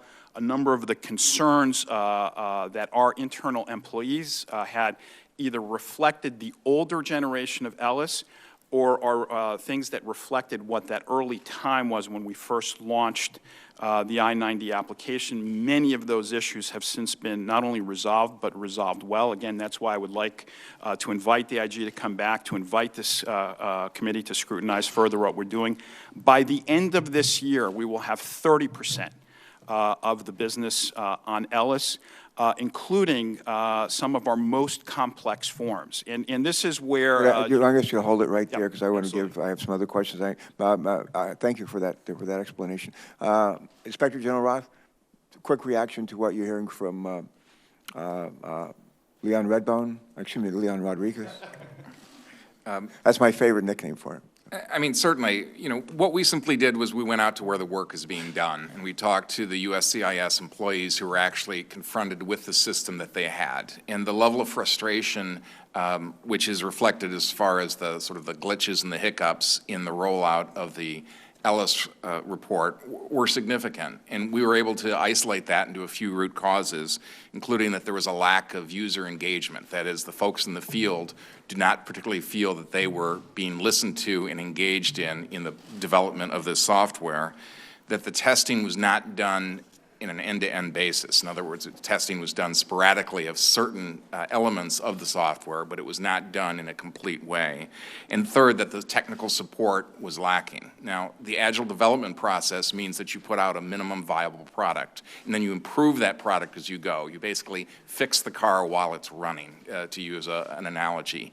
Here we thought that the testing, though, was insufficient, that the rollout was too soon, and that the user experience, the folks who were actually using it, were highly frustrated with the system.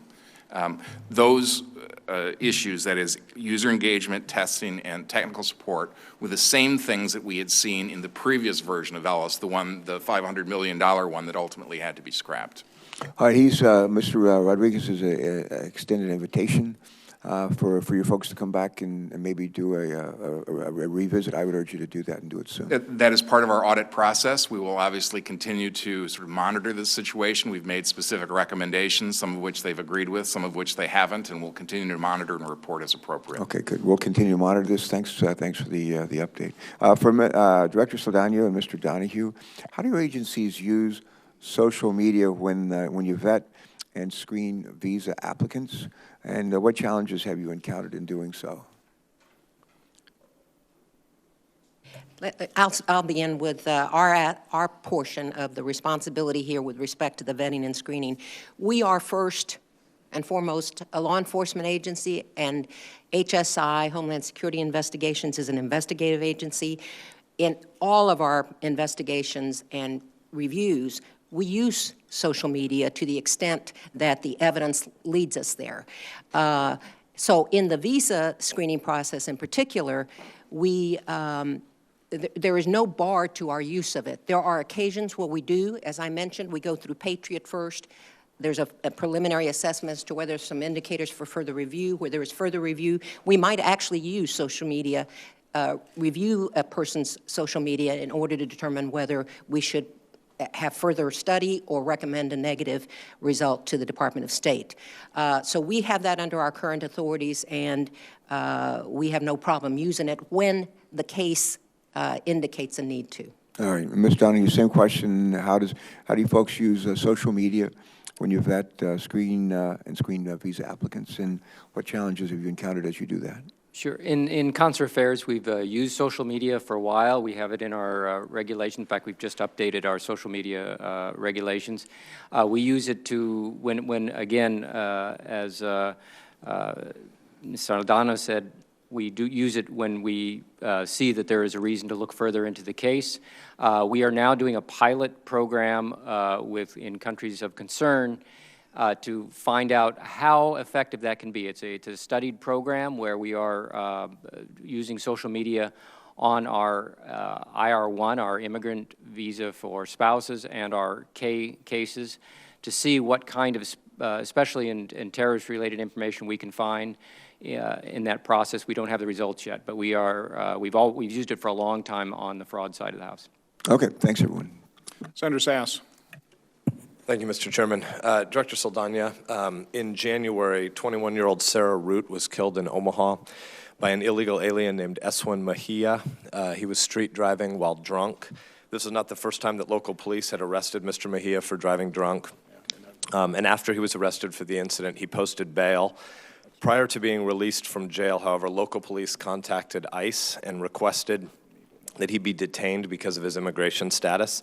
ICE, however, refused and said that would not be consistent with the president's immigration executive actions. Mejia was released and disappeared. Do you think someone who street races while driving drunk and kills another person is a threat to public safety? If an illegal alien kills an American citizen, should ICE let that person go free? Go free? Well, Which is what happened here. Criminal consequences. There'll be criminal consequences. We don't know where the man is. Right. And sir, I don't understand where you got the information with respect to our refusing to deal with this individual. That's not my understanding of the facts. This is ICE's public comment. ICE has said that in response to Omaha law enforcement, who said they requested that ICE detain him. I am ICE, and I don't recall making that statement. I would not have said that. What we did do is we look at every individual case like we do here with Mr. Mejia and determine whether a detainer to recommend to local law enforcement is appropriate. As you know, that's been a subject of much conversation. We're working very hard to get all local law enforcement to work with us on it, and we've made some great strides. But in this case, there is not a single injury or death that occurs at the hands of an illegal immigrant that doesn't weigh heavily on me, Senator. I believe that. I'm going to interrupt because I'm quoting your agency here. This is my letter to you, February 29th. I'm quoting your agency's public statement. This is footnote 4 in my letter. Do you have the letter of February 29th? Your agency said in response, at the time of his January 2016 arrest in Omaha on local criminal charges, Eswin Mejia, 19, of Honduras, did not meet ICE's enforcement priorities, as stated by the November 20th, 2014 civil enforcement memo issued by Secretary Johnson. Oh, I understood you to say that we told local law enforcement we were not going to do anything about him because he didn't meet our priorities. That is a statement of fact in one person's interpretation. Quite frankly, sir, it's very easy to look back and say that person's judgment was incorrect, and I have some concerns about that. As I said earlier, every situation we have that results in something as horrific as this, we always try to learn from it, and I'll be following up to look at the specific individuals involved, how the judgment was formed, and why that was done. But I misunderstood your question. I understood your question to mean we told law enforcement that we're not going to do that. Well, the rest of your statement says, your agency's statement, not you personally, that Mejia is scheduled to go before an immigration judge on March 23rd, 2017. But he was released by the police once he posted bail. They contacted your agency, asked him to detain him. ICE didn't act.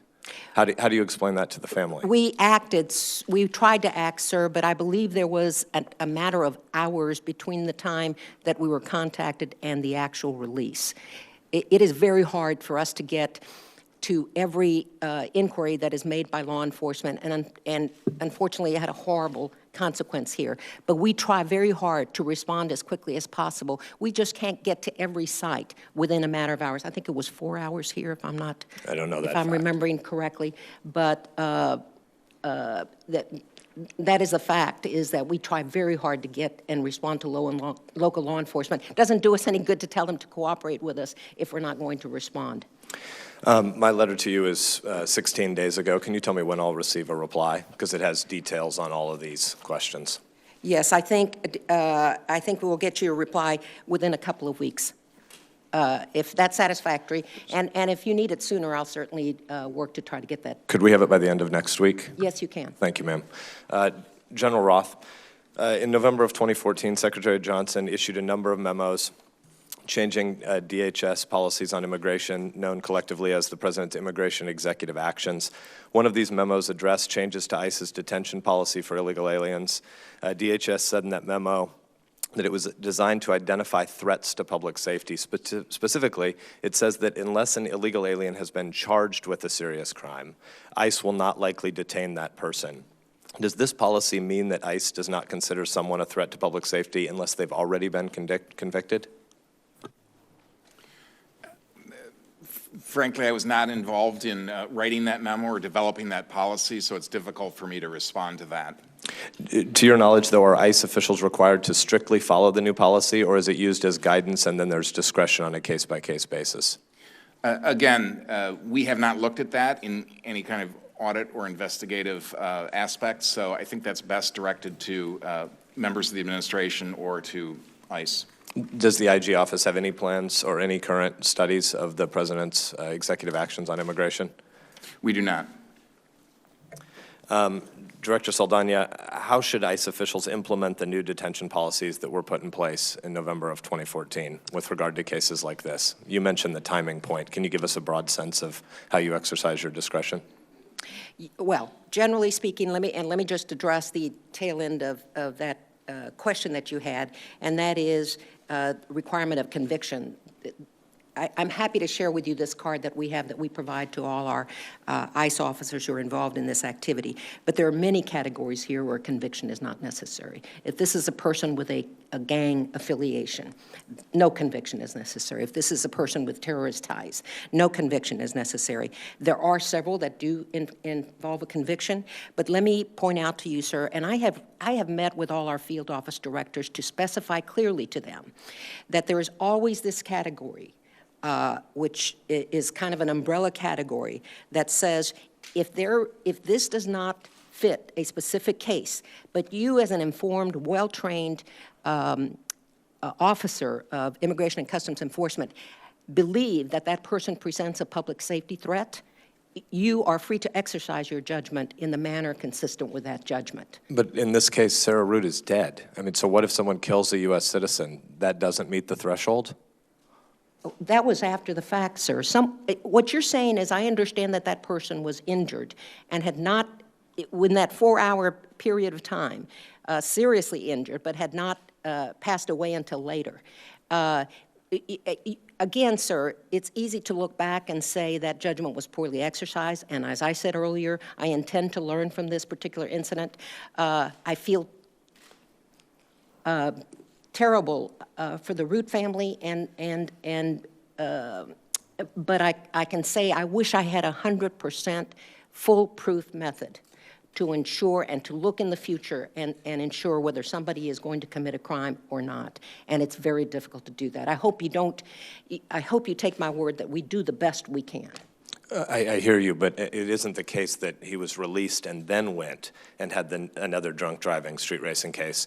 This was drunk driving street racing that killed someone, then he posted bond, then the Omaha police asked that he be detained. ICE didn't detain him, and now he's fled.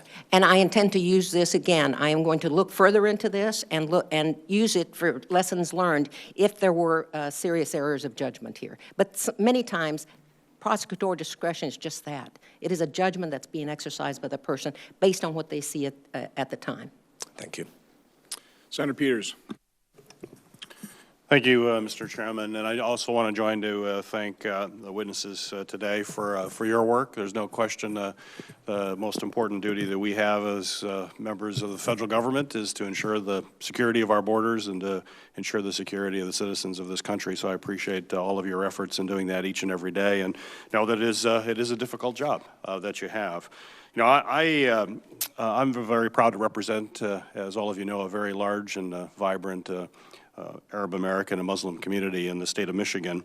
And I've heard from a number of my constituents some concerns about the impact that the dual national provisions could have on their families as they are traveling to other visa waiver program countries around the world. We know that Syria and Iran deem individuals to be nationals of those countries regardless where they were born or if they've even ever set foot in that country, simply because their fathers were citizens of those countries. Because the visa waiver program is based on reciprocity, it's possible that a visa waiver program country could impose the same requirements on dual national Syrian and Iranian Americans. So I would like response, is the administration concerned, could be from anyone on the panel, is the administration concerned that other visa waiver program countries could impose restrictions on American citizens, limiting their ability to travel to participating visa waiver countries without a visa?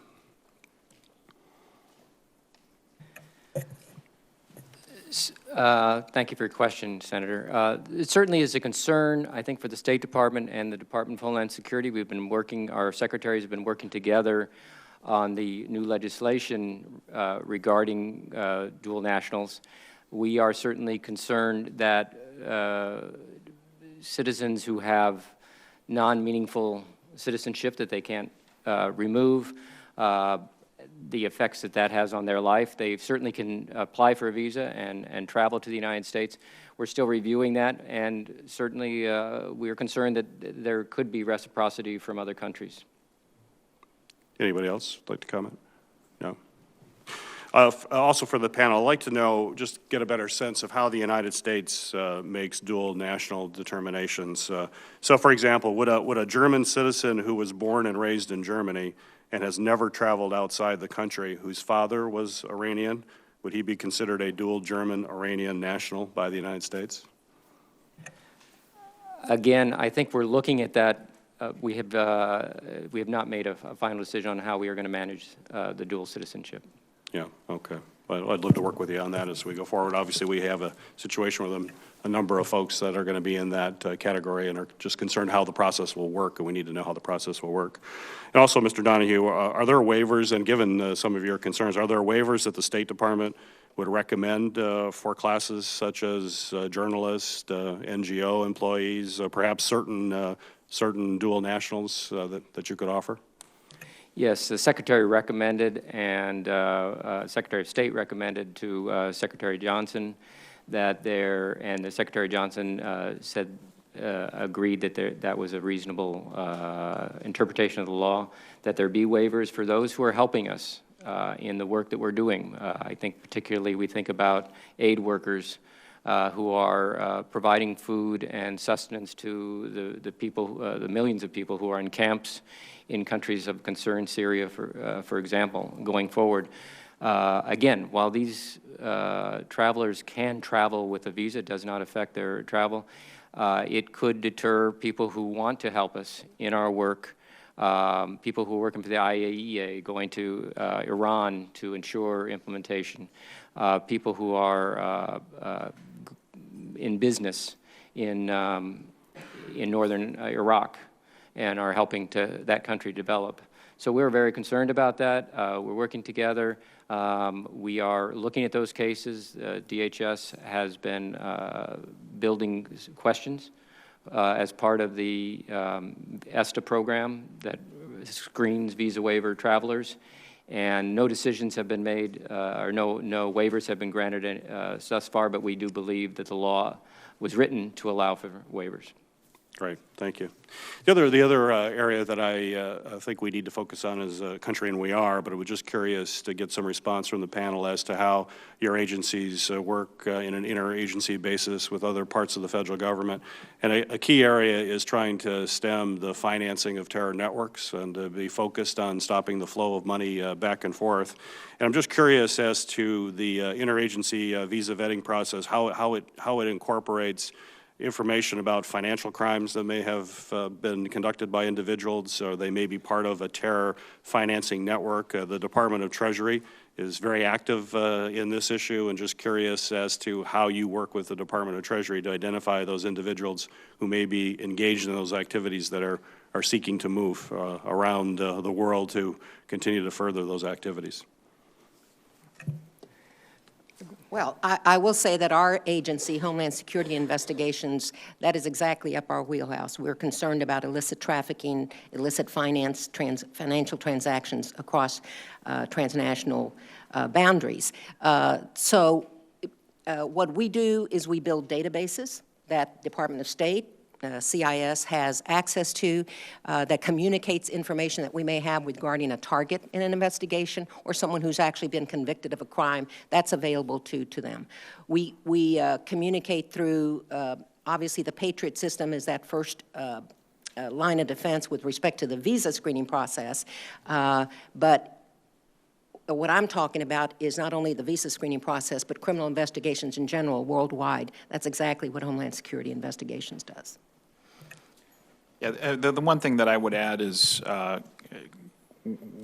we have strong relationships running in both directions with our law enforcement and intelligence community partners, beginning with our law enforcement partners within DHS, like ICE, like CBP. It's critical that we receive information from them when we adjudicate immigration benefits. We get that information as we need it. At the same time, we occasionally in the course of our work identify information that is either of law enforcement and intelligence value, and we have well-developed pathways to make sure that that information is shared. One example is during the course of refugee screening. If we learn information that is potentially of intelligence value, that information is in fact shared with the intelligence community. Thank you. And we work very closely with Treasury when they make a designation. As part of the announcement of that designation, anyone who's designated, and quite often their family members or anyone who benefits from these actions, they pass those to us, and we immediately enter them into our lookout system, review any visas, and we can do prudential revocations of the visas of anyone who is found by Treasury to be in a class. Great. Thank you. Senator Booker. Thank you, Mr. Chairman. I just want to say, first and foremost, how grateful I am for the dedication, work, and service that the four of you render to our nation.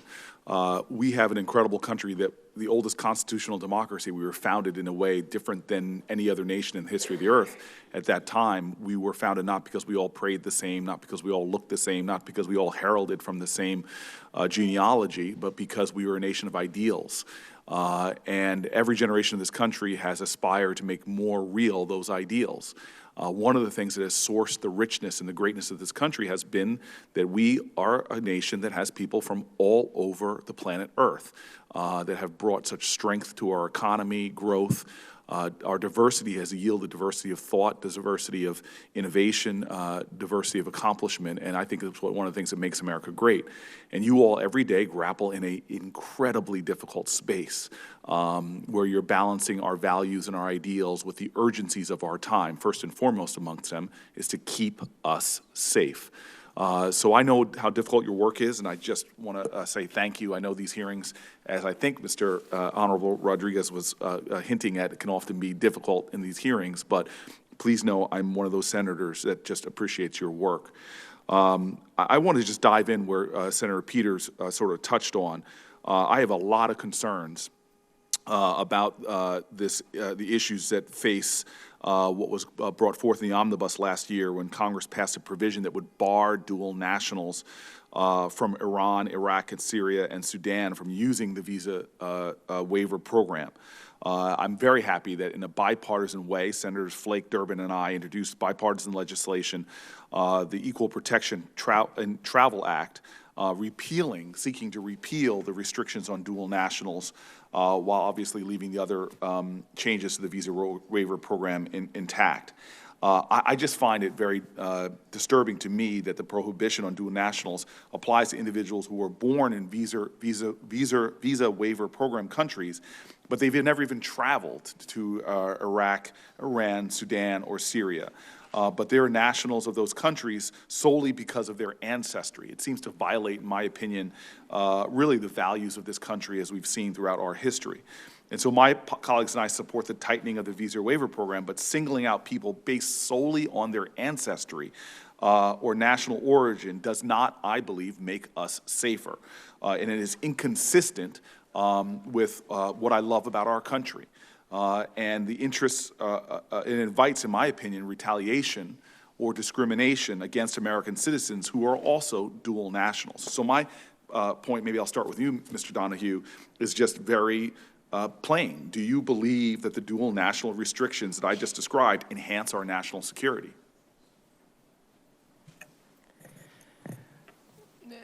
We certainly are always reviewing where we need to put more emphasis in. We want to be sure that every visa interview is used effectively to protect our borders. But we also realize that the visa waiver program, by its very nature, has allowed us to move resources to those places where we need to look more closely. So does it make us safer that somebody from Britain or France who has ancestry that's Iranian or Syrian or Sudanese, does barring them from the visa waiver program make us safer, in your opinion? I think, you know, all things being equal, not knowing the individual, not knowing you always have to do these on a case-by-case basis. But I agree with you that that is not in and of itself an indicator that this person has is a higher threat. In the Senate, whenever I hear those words, I agree with you. I get very happy, and I appreciate that. And so, Mr. Rodriguez or Honorable Saldana, do you think we gain any additional security benefits by barring individuals based on their national origin or heritage? Well, as a general proposition, no. Okay. Thank you. Mr. Rodriguez. Yeah. Let me be very clear. No, we don't, and no, we don't do that. We scrutinize people perhaps differently in situations where they come from conflict zones, particularly conflict zones where organizations that are actively promoting violence against the United States. Clearly.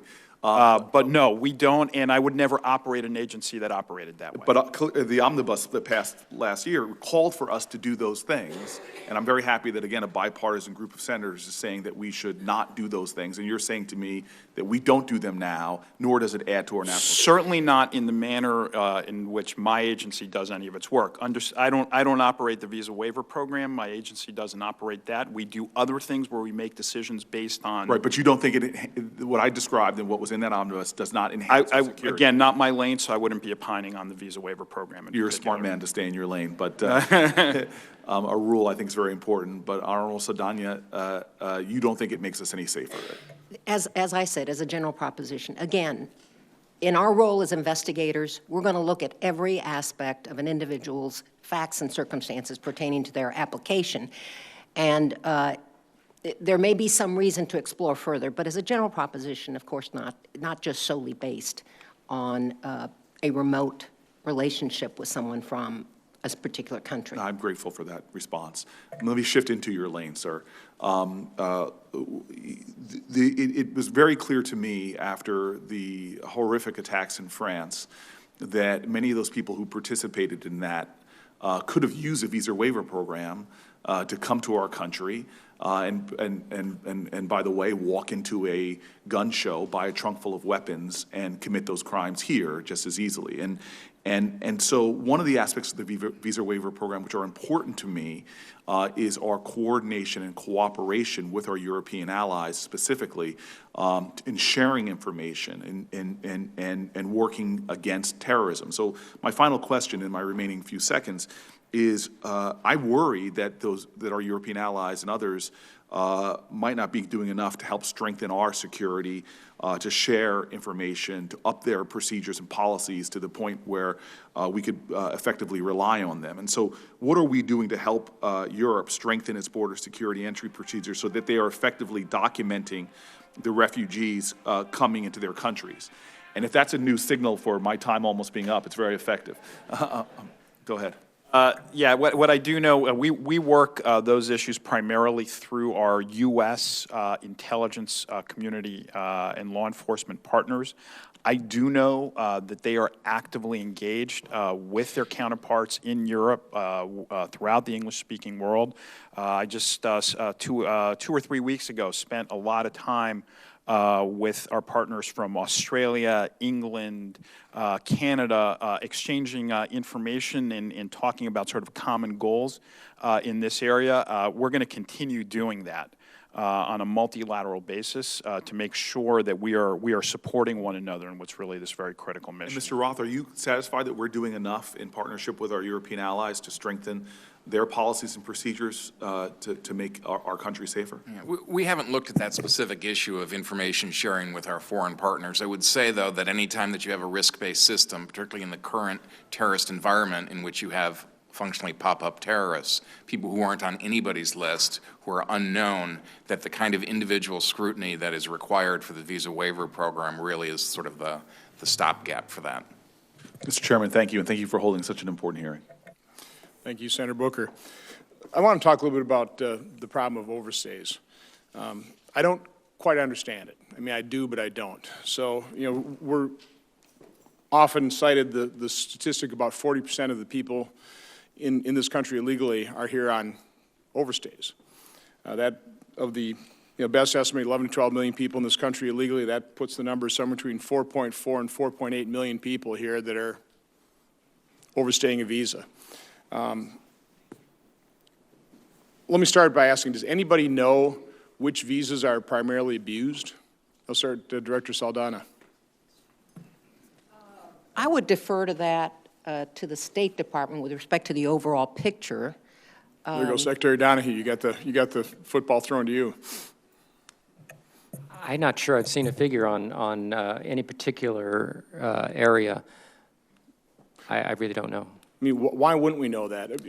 Article I'm looking at, it's still today about 523,000 visa overstays per year. I mean, why wouldn't we be tracking that? Well, we do track at all of our posts, and we do this through a validation study. We will check to see, for instance, if people from a certain country are coming to the United States and staying on a certain type of visa.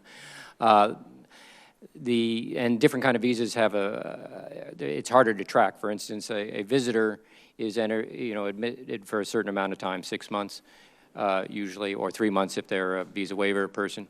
A student, that's a long-term admission, and it's hard to determine at what point they become. But aren't we working with the schools, and aren't there requirements of the schools to keep us up to date? And if somebody drops out, it's not paying tuition or something like that, that we can report that and then we're aware of it, so that ICE can, potentially enforce? Yes, and of course, with respect to category, this is an educated, I think, guess, and that is the most visas we have are B1s and B2s, travelers for business or pleasure. So I would think there'd be some correlation between that and the number of overstays. But absolutely, we have, we're responsible for the SEVP program, Student Exchange Visitor Program, and we have the database of information in the SEVIS database that relates to all 8,000 universities that have students placed there. And we do have leads that are provided to the CTC-EU, which I mentioned earlier, with respect to overstays. We evaluate, once again, so much of what we do is risk-based. So we're looking at the whole large universe of overstays and trying to determine which one of these folks could potentially pose a danger or a public safety threat. And in the information we've got, at least I can give you this, sir, we've got about 489,579 leads that were provided to CTCU where there is a flag with respect to business and pleasure travelers, the B1, B2 visas. That is the largest category of individuals that we're running down, so I think that correlation is supported by that number. Now, I realize there are millions, tens of millions of people that come and go out of the United States. In today's information technology age, I don't understand what's so hard about keeping track of this. Everybody that comes in here legally has a passport, has a number attached, correct? Yes. That goes into a database. What is so hard, and then have that passport attached to a particular visa? I mean, shouldn't we just have the information on this thing? Again, I'm an accountant, so I'm kind of into numbers and I'm kind of into information, but when you take a look at what we can do in other areas of our economy, whether it's, tracking numbers with shipments, that type of thing, what has been so hard about us developing that database where we know exactly who's come in, who hasn't gone, tie it to a visa, and just know with great deal of certainty with pretty much a push of a button on a computer? Why is that? Well, we do know with some degree of certainty what the principal deputy was mentioning earlier. You weren't able to answer me how many, under what visa program. Again, I understand the vast majority of visas are certain categories, so you assume, but it's not like you have ready information in terms of, no, this is exactly how many people were granted a visa, haven't checked out on time. There's an overstay. That should be, potentially subject to enforcement. General Ross, can you speak to this? What you're referring to really is a biometric system for exits, so you can understand who it is who's left the country, so you're able to compare those two sets of data. First of all, let me. It's just numbers. It's actually easier than that. Again, unless I'm missing something in terms of people coming in with a passport and a visa. That's numerical information easily loaded into a database with a set time that a visa expires. We don't have record of this person leaving. To me, that's an incredibly simple database to manage. Why don't we do it? Well, as my most recent report shows, I mean, the challenges in the federal government in building these kinds of information systems is very, very difficult. And I think there has been some effort to try to get an exit system that has not been successful. So I think as a federal government, we are aware of the problem, but we have not been able to do a solution. Would you agree with me in the private sector this would almost be like falling off a log in terms of developing a database like this? Yes. Which begs the question, why can't we do this after 10 years in the federal government? Unbelievable. I'll go to Senator Ernst. Thank you, Mr. Chair, and for ICE Director, please. A number of my colleagues have already spoken on this. Senator Grassley in a floor speech and last night, and also Senator Sass here in this forum this morning, asked a question and raised the case of the tragic death of Iowan Sarah Root, who was killed by a drunk driver who was reportedly in the country illegally and has since posted bail and absconded. If it is the case that ICE refrained from lodging a detainer on Mejia because his arrest for felony motor vehicle homicide, quote, did not meet ICE's enforcement priorities, end quote, would you agree with me that ICE needs to take another look at its so-called enforcement policies? Well, we do that every day. We train and we respond to evolving situations on the basis of things we've experienced and seen. So that prosecutorial discretion, as I said a little earlier, is just that. It's a person's judgment and looking at all the information in front of them as to whether or not they lodge a detainer or not. We do it on a case-by-case basis. And as I said earlier, Senator, this is a terrible instance where we will look at it and learn from that situation. But prosecutorial discretion could have been exercised a different way here. That's us looking back. I want to look forward so that we don't have that situation arise again. Well, but the way we look forward, though, Director, is also by learning from mistakes of the past. And this is not an isolated incident by any means. And its priority should be to ensure that people who enter our country illegally and kill American citizens are deported and never allowed to return. And unfortunately, in this situation, we have a gentleman who has done exactly that, and I am guessing is still here in the United States somewhere. And we'll be looking for him, Senator. That doesn't end there. I certainly hope so. There is a family that demands answers, as we do. And to be clear, just to be clear, if he is apprehended today, would Mejia fit the president's enforcement priorities? Absolutely. Okay. And I look forward to continuing discussion on this. This is important, but again, it's not an isolated incident. And we have to make sure that all of our agencies, local and federal, are working together on these issues. And I think we all can learn from this incident. I agree. Thank you for your time. Thank you, Mr. Chair. Senator Carper? Thanks, Mr. Chairman. I want to go back to visa overstays, and we have every state has its own Medicaid program. We are told that one of the cost drivers in Medicaid is that people have an appointment but don't show up. Oftentimes, moms, dads, young children, and so they do a lot of things to try to make sure people show up. One of the things that we do in Delaware, and some other states as well, and I think we got this idea from Johnson & Johnson, the other Johnson. Yeah, and it's called Text for Baby. Text for Baby.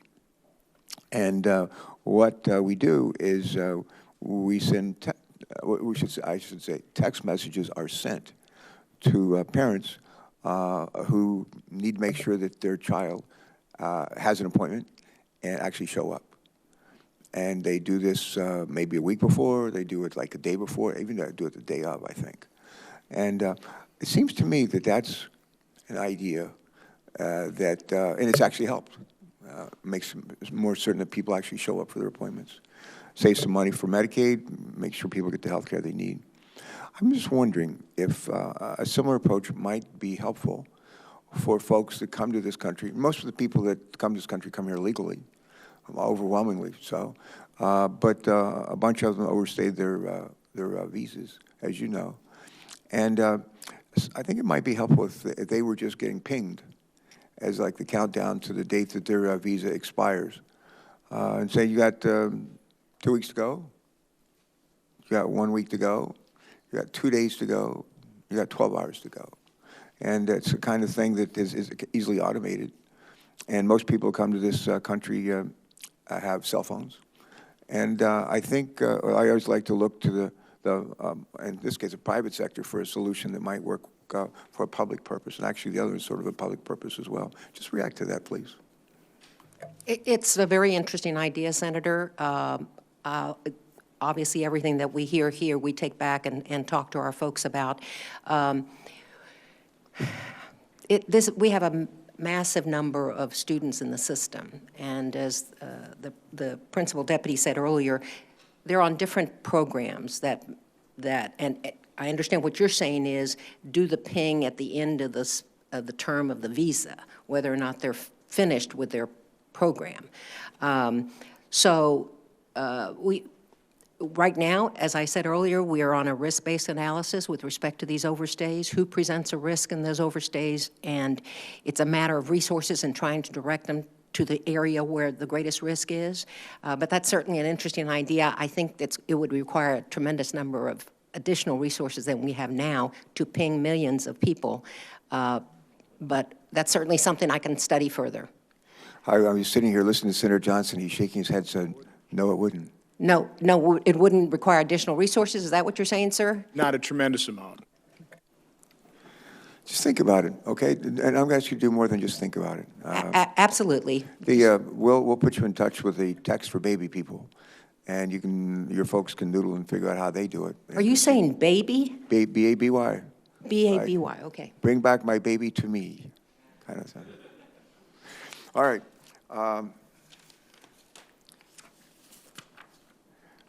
Let's see where. A question for Director Saldana and Mr. Donahue. You're a good couple here. And as I understand it, ICE uses an automated system, we talked about it here a little bit earlier today, called Patriot, to conduct the screening of visa applicants for all visas that are processed at overseas posts where ICE's visa security teams are present.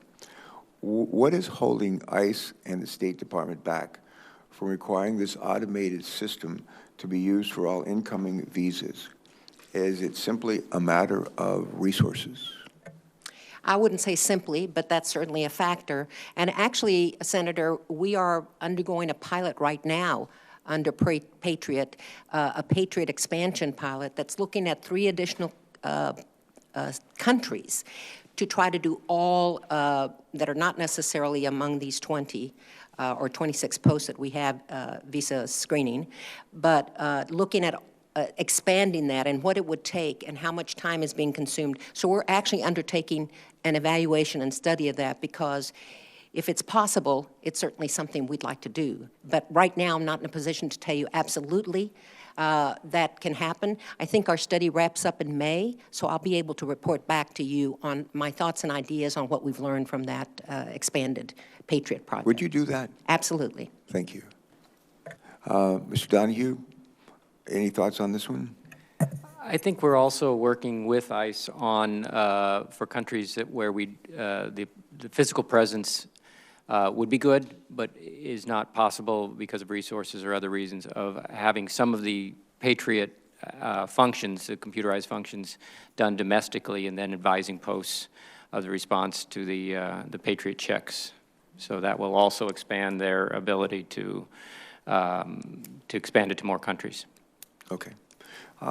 This is a question for everybody, and I'm done. Question, since 9/11, one of the key themes of our Homeland Security efforts have been information sharing. The testimony today references a lot of different programs and different databases used to screen applicants before they come to the U.S. Can each of you just take a moment to reflect on how well integrated these resources are and what barriers remain? And how much of this sharing is automated and how much requires time and initiative by an individual officer? I can begin from our Please. side. I've seen a revolution in the information sharing since 9/11, and and especially in my 32 years in doing this kind of work. I think one of the most remarkable things is that today someone can be interviewing an applicant for a visa in Mali.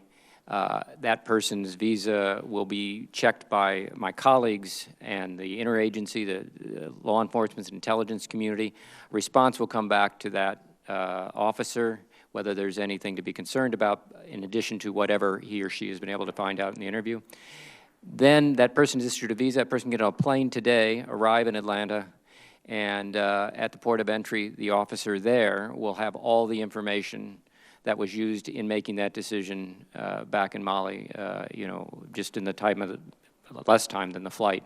So that kind of information sharing where we can look into, and for instance, our database, our major database, there are more DHS users than there are State Department users, so that people know why we issued a passport, why we issued a visa. And I think that's made us all much more effective. Okay. Anyone else, just very briefly, Mr. Rodriguez? Sure. I think as this committee knows, I spent most of my career in law enforcement, and very early on was an organized crime prosecutor. I remember back in the late 80s and early 90s where what was considered our organized crime database was actually rows and rows of filing cabinets that would fill this room. We've certainly come a long way from that time. We now have USCIS, a very well-automated process to ping law enforcement intelligence community databases to determine whether an individual seeking an immigration benefit presents a threat to the United States. That will never, in my view, be a substitute for the human judgment that is required on both ends, to make an intelligence community judgment and then for us to make an immigration judgment with that information. So that will always continue to be part of it. But in terms of the information moving, we really have reached a pretty good point these days. Good, thank you. Ms. O'Donoghue, same issue, same question, just briefly. And I agree. We can always improve. We can always do better. We've heard of one or two instances where the information, the sharing broke down a little bit. It is, the visa security program itself is an extraordinary example of that information sharing. We've got in our DSH holdings that we bounce the Patriot inquiry against, has so many different contributors, FBI, obviously state, other law enforcement, and that is an example of the progress that we've made.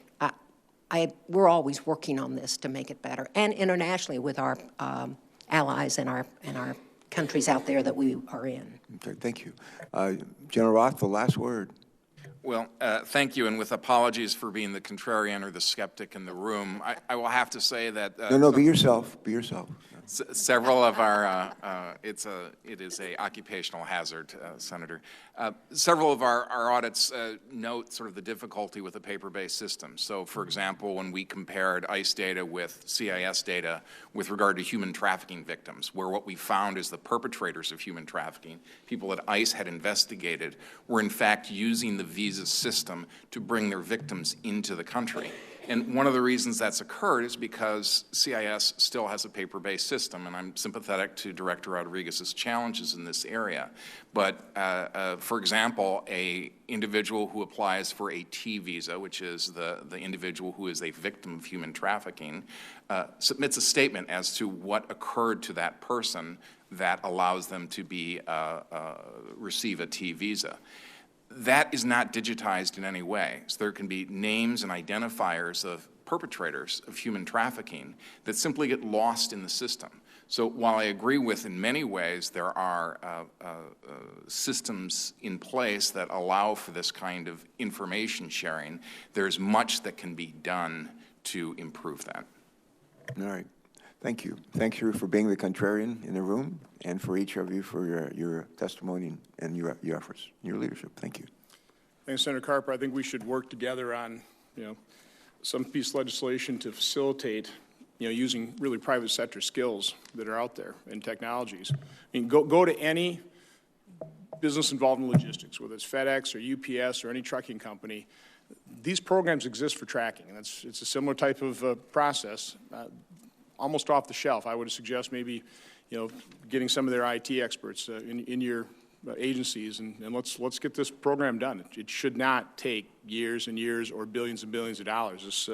We've done the private sector. It's unbelievable what they can really track, and the information just from a desktop a customer can obtain in terms of a package being transferred from this truck to another truck. We ought to be able to do the same thing in terms of tracking visa overstays. I do want to ask a couple more questions about resource capabilities. This is kind of going to what Senator Tester was talking about. Go to you, Mr. Donoghue. Again, I'm an accountant, so I like numbers. As best I can determine, somewhere between 20 million and 32, 33 million people go to consulates, go to embassies, and have to do an interview to get a visa to come to the United States on an annual basis. Is that kind of roughly about the right numbers? Does that sound about right to you? It's closer to about 13 million that come in, 13.5 million that come into the for a visa. The visa waiver program is additional to that. Okay. You've got about 1,800 Foreign Service officers that do those interviews. So, based on your 13 million number, it's going to be less. But if you talk about 13 million people divided by 1,800, I mean, we're talking about just a few minutes, probably less than 15 minutes per interview. That's not a whole lot of time, is it?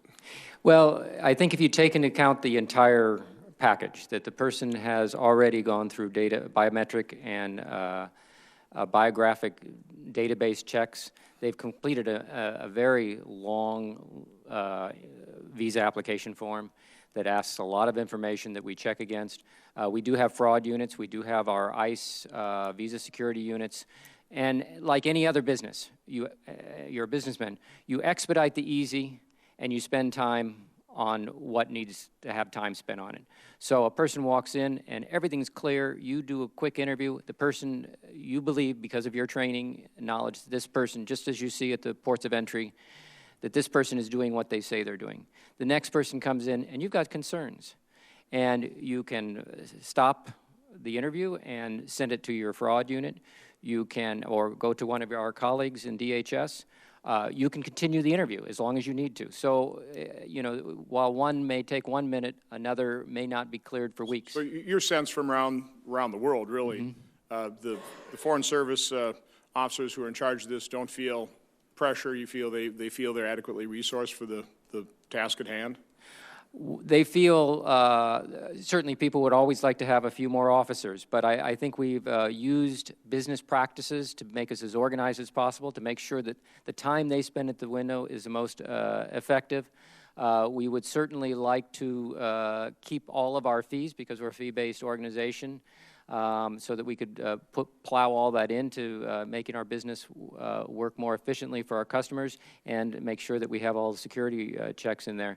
But I think most officers, using good business practices and their training and putting the work in those few people who come to the United States to do us harm, really focusing on those, you know, has proved effective. By the way, you talked about fee-based service. It's one of the, again, that tension between security and customer service. I come from business background. Right.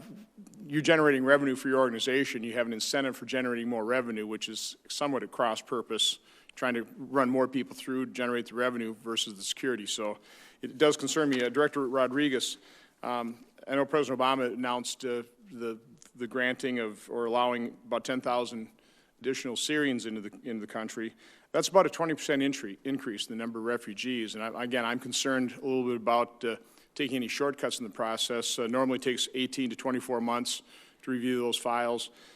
Do you believe you're adequately resourced to have a 20% increase in the number of refugees you fully vet? Yeah, I would point out that that's still, even that increase is a relatively small part of our overall business. We have 8 million cases that we handle in any given year across our 19,000 employees. Let me also be very clear that we will do our job with respect to the refugees that we screen. No corners will be cut.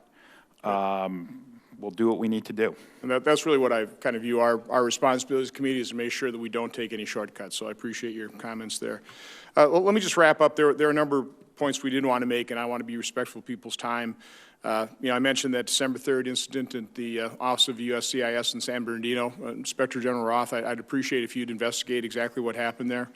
I think that does show that, you know, potential breakdown of agencies cooperating.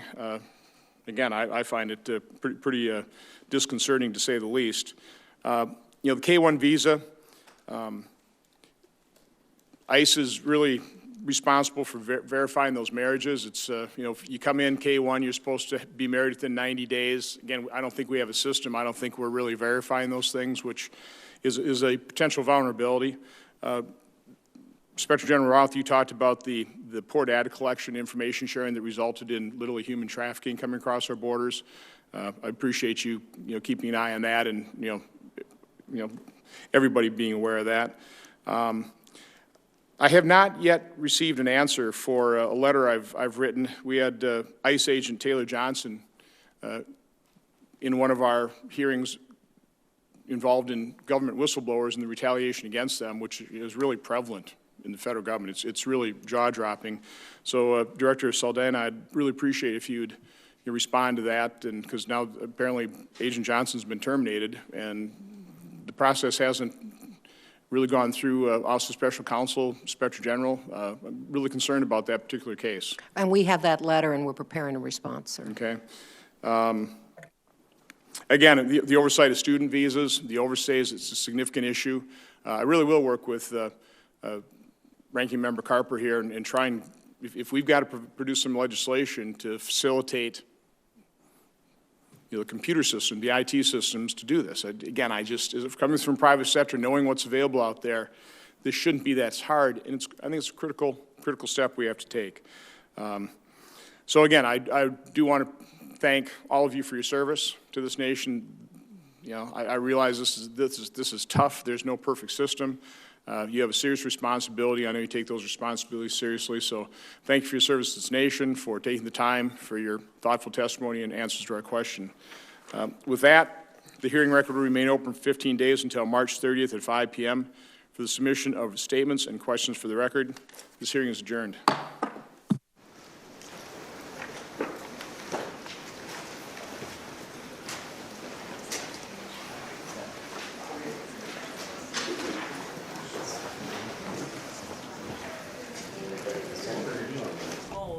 In repeatedly bringing this up. Yeah. Well, I think in this case he was observing the stark contrast between the collegiality and camaraderie and fellowship at the bipartisan St. Patrick's Day celebration on Capitol Hill and the divisive, vulgar rhetoric on the part of Republicans on the campaign trail.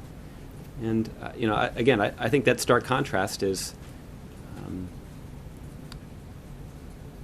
something that all of you would have noted even if the president hadn't himself proactively raised it. And I think the president's goal of raising it is to underscore at least his own personal belief about the responsibility that political leaders in this country have. And our best leaders are the ones who continually remind us that our country is stronger when we're not turning against one another.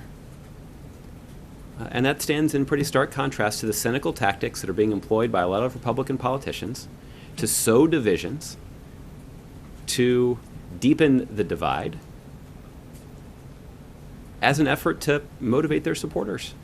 And that's,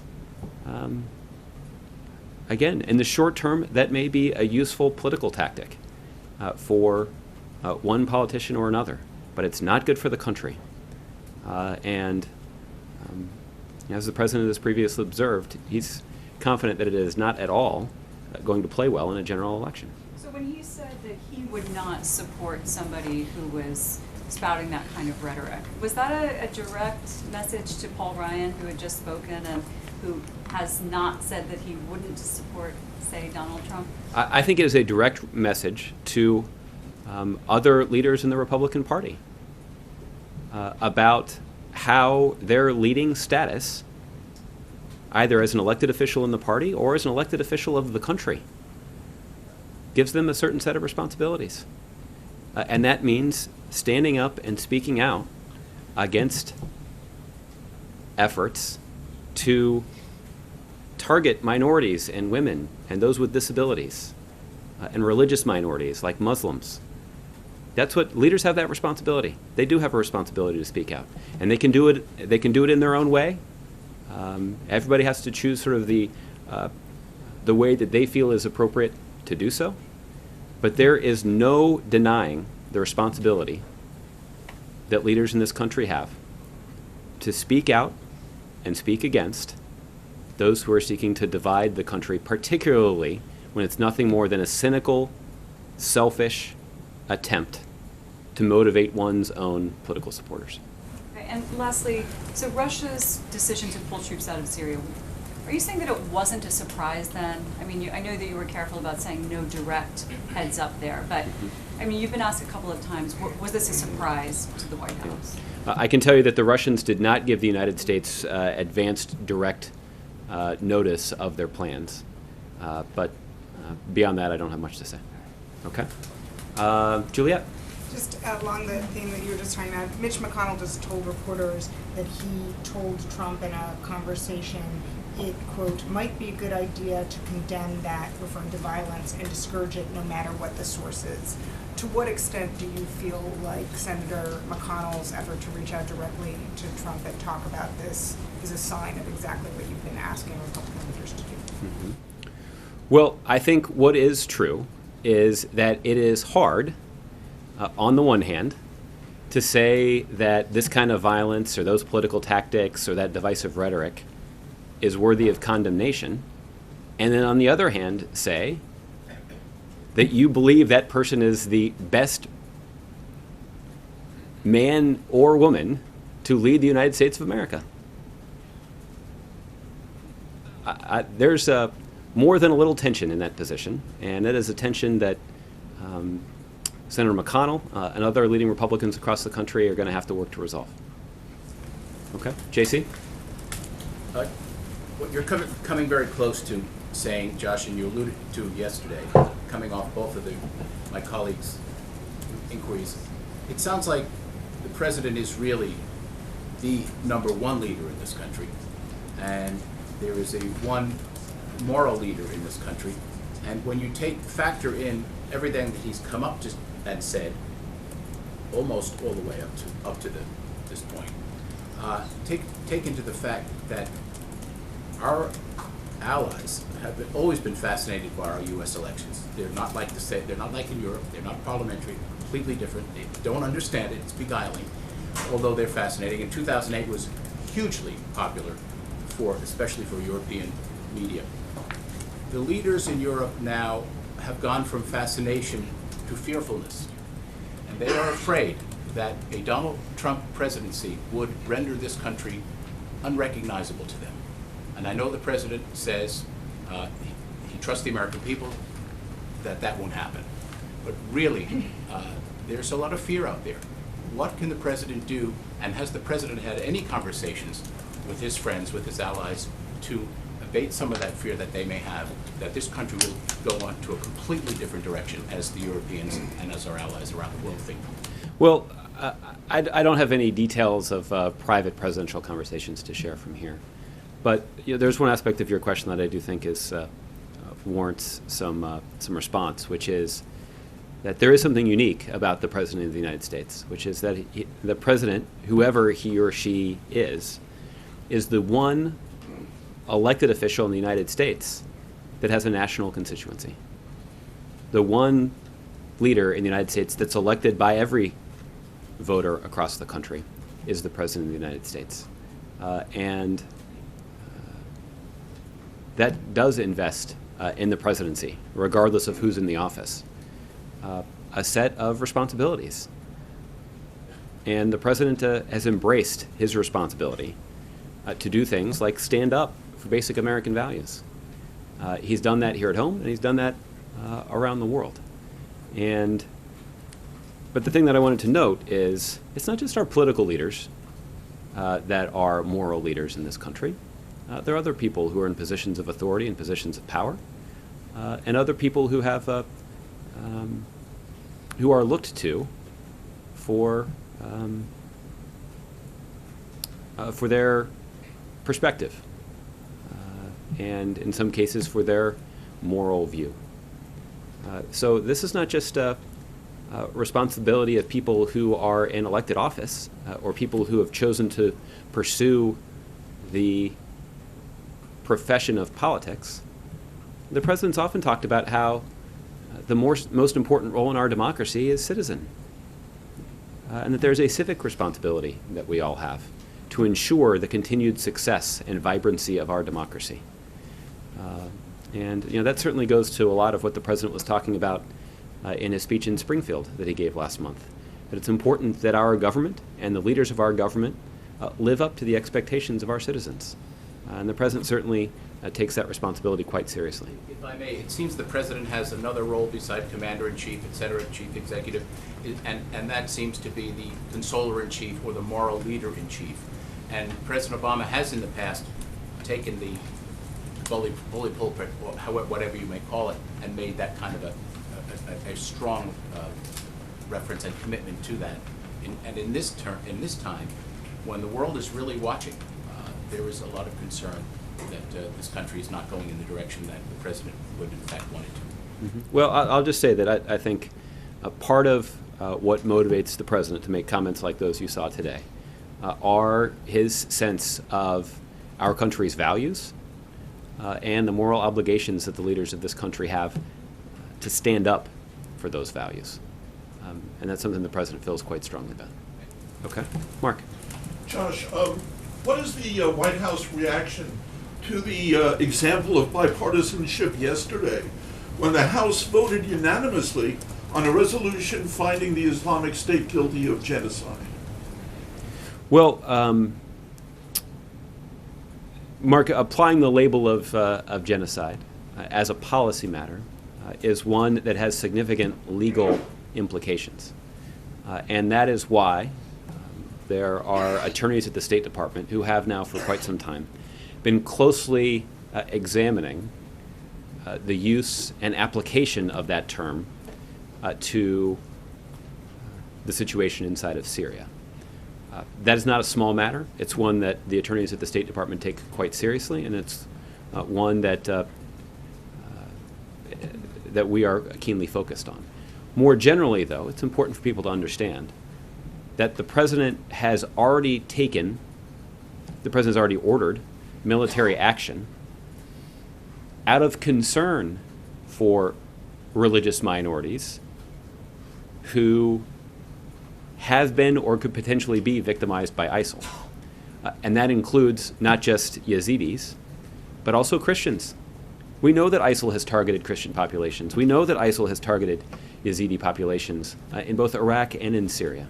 And the President has ordered military action against ISIL to try to protect those religious minorities.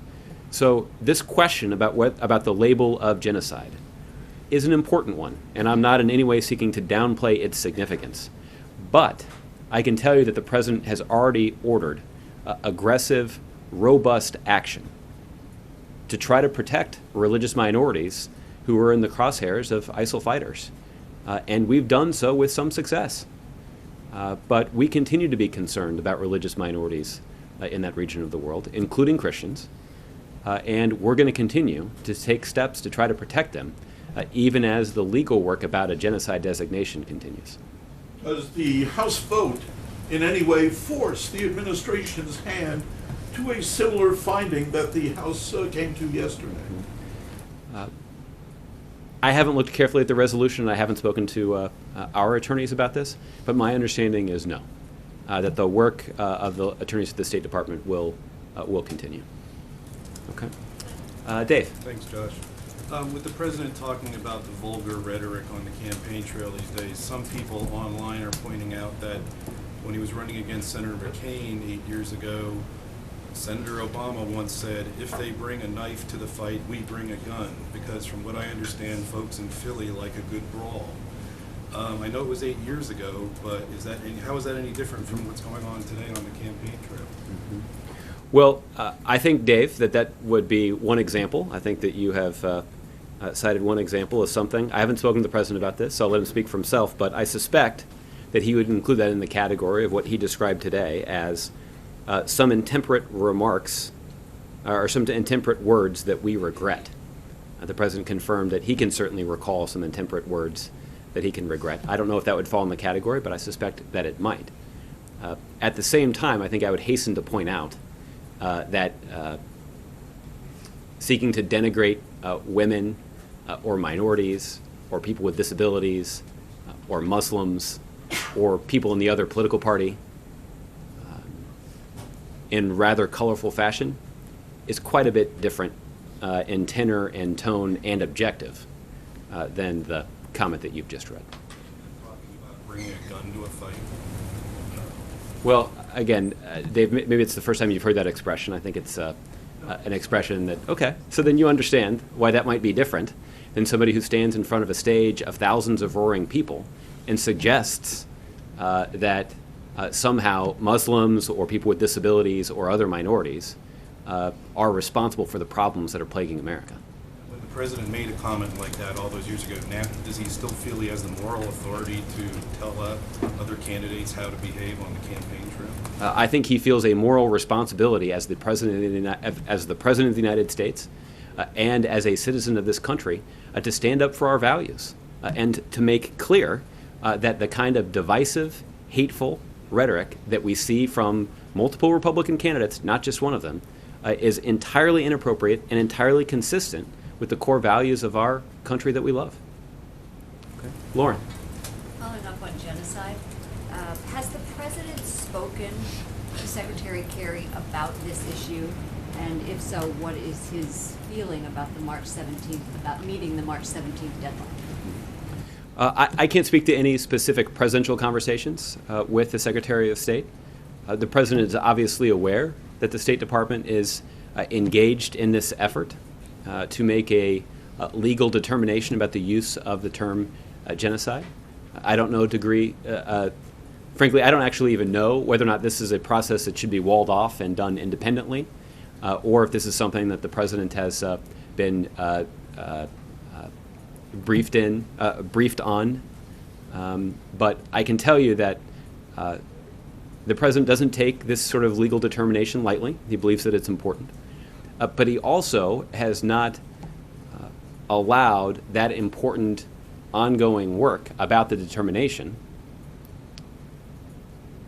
He's not allowed that work to prevent him from taking concrete steps and ordering concrete military action to protect religious minorities that we know are being victimized by ISIL, including Christians in that region of the world that are minorities and that are being attacked for their religion. And we do know, and the president has restated this principle on a number of occasions, that an assault on one individual because of their religion is an affront on all people of faith. And that's not just something that the president says when he's delivering a speech. It's actually a principle that he believes in, and a principle that he believes is worth fighting for. The omnibus bill that the president signed in December, it said that he had 90 days to make a decision. He signed this, 90 days to make a decision. That brings us to March 17th to declare this genocide or not. Will that be met? Will that decision happen on the 17th? For the update of the timing, I'd refer to the State Department. Okay? John. Thank you, Josh. Two brief questions. First, a few weeks ago, following the death of Mr. Mikhail Lesin, the former press secretary to President Putin and founder of Russian television and other media outlets, you said you'd heard of it but had no opinion. Since then, there's been an autopsy that said that he died from a blow to the back of his head. This has been widely publicized. Is this something the administration has any opinion on at all? Well, this is a situation that continues to be investigated by local law enforcement authorities. I understand that the Metropolitan Police Department here in Washington, D.C. Is continuing to investigate that crime that may have occurred here in Washington. So they're taking a close look at it. I know that the FBI has offered its assistance in that investigation, but I don't have any comment on it beyond that. The other thing is, Senator Hatch said in a speech on Friday, discussing the Supreme Court appointment and the controversy about whether the outgoing president should make the appointment, that Justices Breyer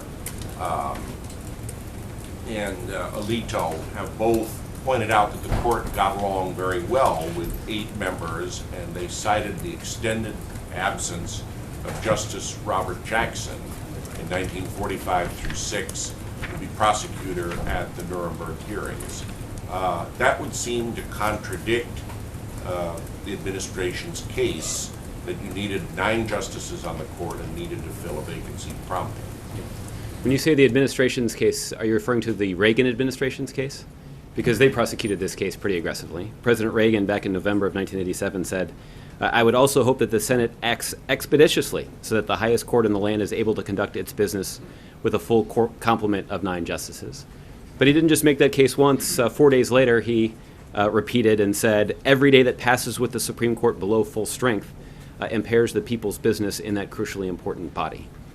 So the case that we have made for the Senate to act promptly, to consider and confirm the president's nominee to fill a vacancy on the Supreme Court, is entirely consistent with the case that President Reagan made back in 1987.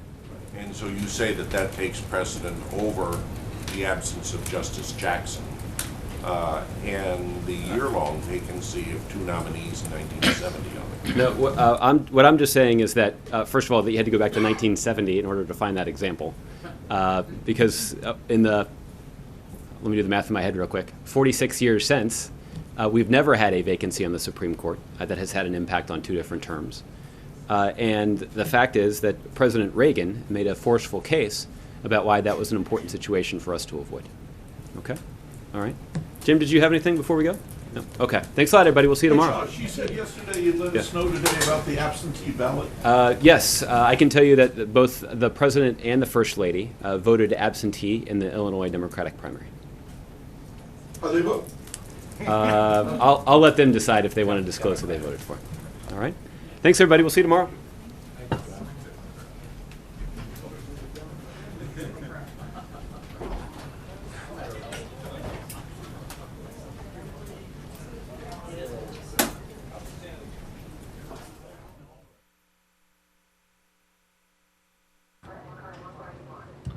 All right, everybody, you just saw Josh Earnest there doing his daily White House press briefing. Hi, everybody. My name is Mike Page. Happy to be here with you in the Fox 10 News Now stream, part of Fox10Phoenix.com. Well, we have a show for you coming up later today. It's big election primary day in 5 states, with 2 of those states being a winner-take-all for those delegates, Florida and Ohio.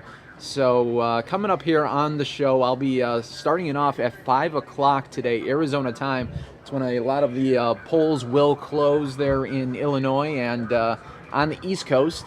So I will have the full results along with an updated map to show you the polling results as they become available right here on Fox 10 News Now. You know, it's always a great evening when we have those results come in, and it should be a great one. Also, Bernie Sanders is going to be here in Phoenix live tonight, so we'll be covering that as well. He's going to be in downtown Phoenix for a rally starting up a little bit later tonight. So we'll have all of that, plus a lot of election coverage, primaries, and everything. Right now, we do have a live shot of a polling place right now, as you can see.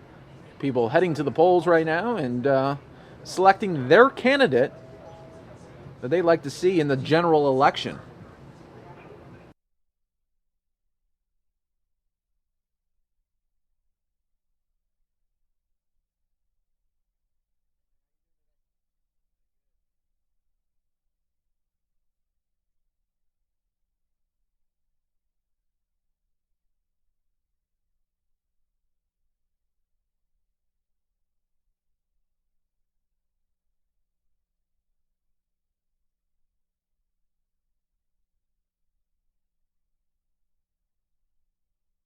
And right now you are looking at a primary voting place in Toledo, Ohio.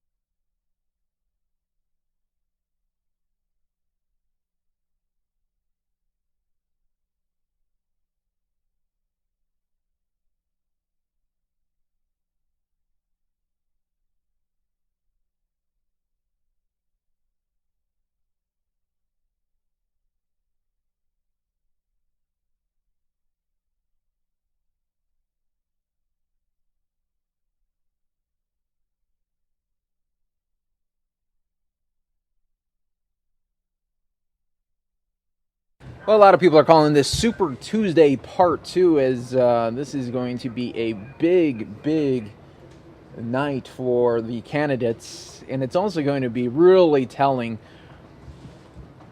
for Marco Rubio. I mean, who would have thought that he would have to be fighting and clawing in his own home state of Florida, and that's the way it appears. Donald Trump has a double-digit lead in that state, and well, if it doesn't work out for Marco Rubio in his home state, I think that is going to be the end of him, because he just couldn't get the momentum going on his side for this elections.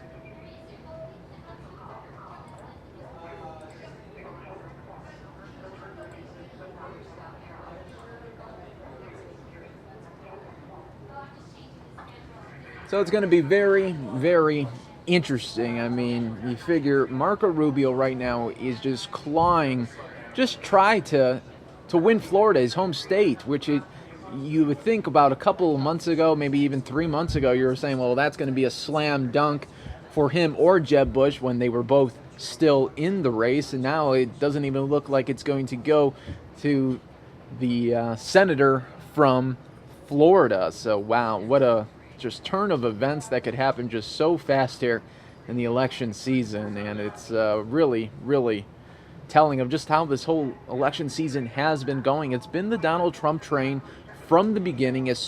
Pretty much as soon as he announced back in June that he was running, he got off to a big, big start by really just speaking his mind and having lots of supporters and followers come his way. So let me know what you guys are thinking about this.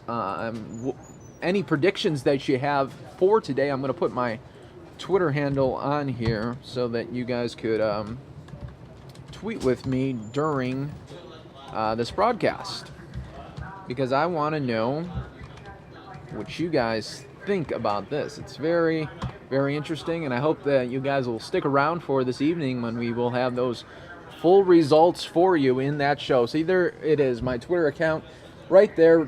Follow me, and then also tweet me what you think is going to happen tonight. I want to know who you think is going to win Illinois, who you think is going to win Missouri, North Carolina, Ohio, and then Florida. So let me know, tweet me. I'll be reading your tweets right here live on the Fox 10 News Now stream. We do want to make this a very social stream for you guys watching, so that way you could be a part of the show as well, and let me know what you guys are thinking. I want to hear your predictions and how you think it's going to go today. Yeah, just tweet me out, Mike Page Fox 10 right there. It's on your screen. I think it's going to be interesting for Ted Cruz as well. I know he's in a fight for Illinois and Missouri. I think Donald Trump is going to take Florida, North Carolina. It's still up in the air with Ohio. I know it's neck and neck with him and the governor, John Kasich. So let me know what you guys do think about that. We could talk about that right here on the Fox 10 News Now stream, part of Fox10Phoenix.com. You're seeing a live polling place in Toledo, Ohio. It's Super Tuesday, part 2, as voters are coming out to put down who they want for that general election. Wow, it's this whole year is flying by with this coverage that we've been providing for you guys right here on Fox 10 News Now. So feel free, don't be shy. Tweet me, and we'll get those tweets rolling for you and giving you guys shout outs as well right here on the Fox 10 News Now stream, part of Fox10Phoenix.com.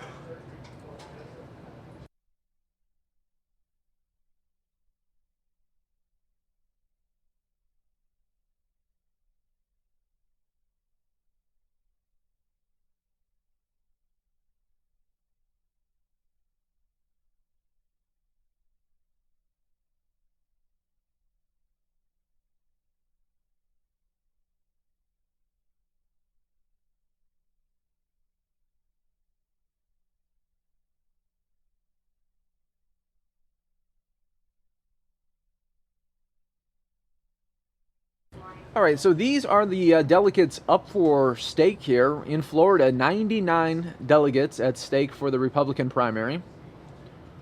North Carolina, 72 up for grabs. In Ohio, 66.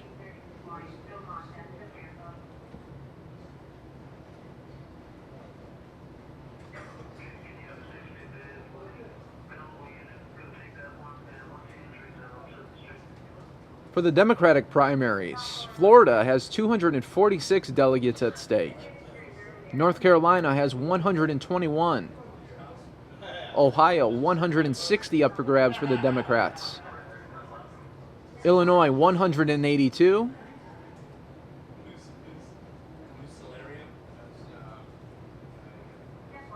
So a lot up for grabs right here for both Democrats and Republican candidates.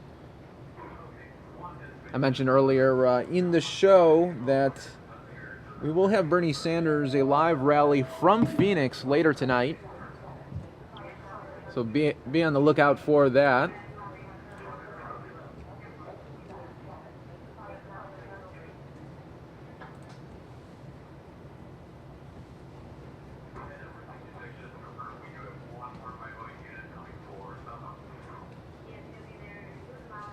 This is what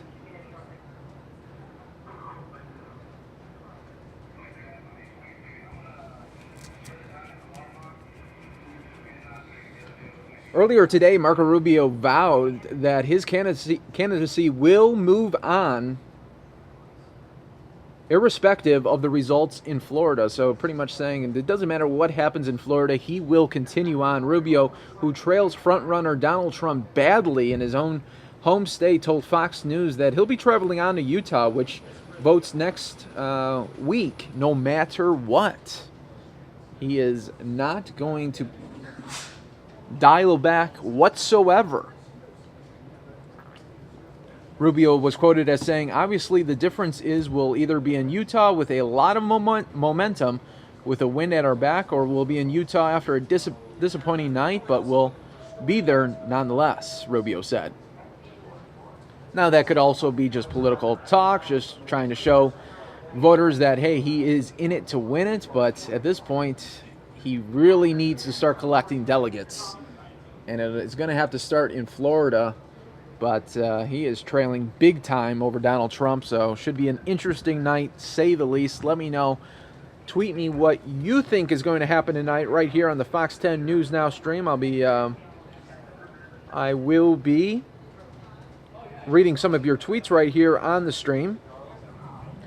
Happy to do it and happy to interact with you guys right here. It's 11:45 in Arizona right now. Marco Rubio also said that this election is far from over. Even Ohio Governor John Kasich is voicing confidence that he'll be able to press on after today. He's really caught in a tight race between him and Trump in his home state. His campaign is not entertaining a losing scenario. Kasich is planning to win and to continue on to Pennsylvania. Asked by Fox News what the governor would do if he loses tonight, a spokesman said he's going to win Ohio, so I'm not even going to entertain your question.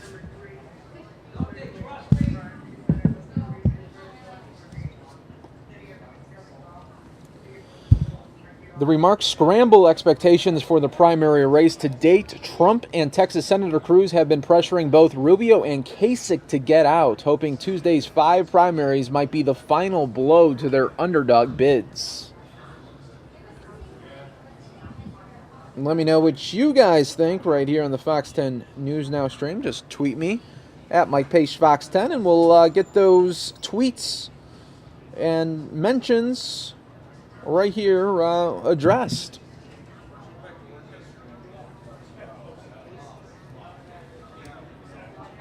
Yeah, so it's going to be a very, very interesting night. We'll see what the front runners can do, if they can gain some big momentum. Just imagine if Donald Trump can win Florida and Ohio. Remember, those are winner take all states for those prize delegates. So that you're talking about, that's pretty much going to be a slam dunk scenario if Donald Trump can take Florida and Ohio tonight.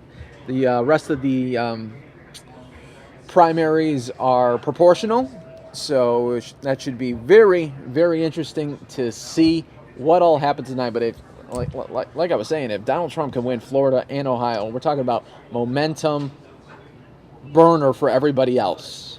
I mean, it's going to be a big momentum boost already for Donald Trump, who really doesn't need it at this point. He's been trending upwards for a while now and had a big Super Tuesday, the original Super Tuesday, the SEC primaries, I like to call them. But this is Super Tuesday Part 2, and should be a very interesting one because now we got some winner-take-all states involved. And we'll see what happens. But we're going to have a special show right here on the Fox 10 News Now stream starting at 5 o'clock this evening, 8 o'clock on the East Coast.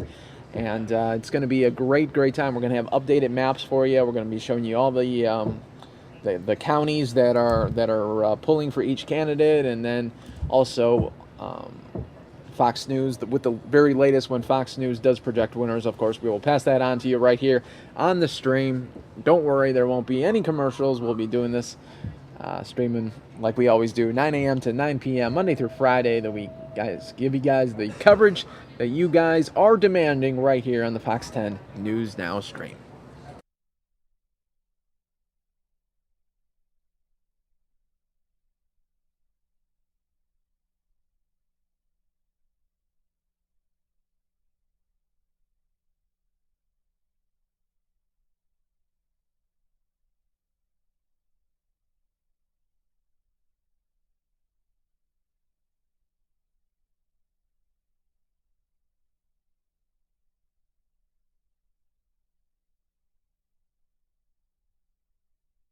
So here's the updated delegate count as we head into tonight. Trump currently leads the race for delegates with 469. Cruz has 370.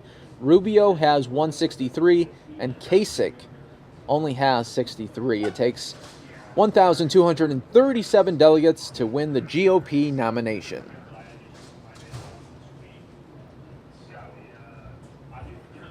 Polls show that Trump beating Rubio by double digits in Florida, but Ohio is expected to be a much closer race.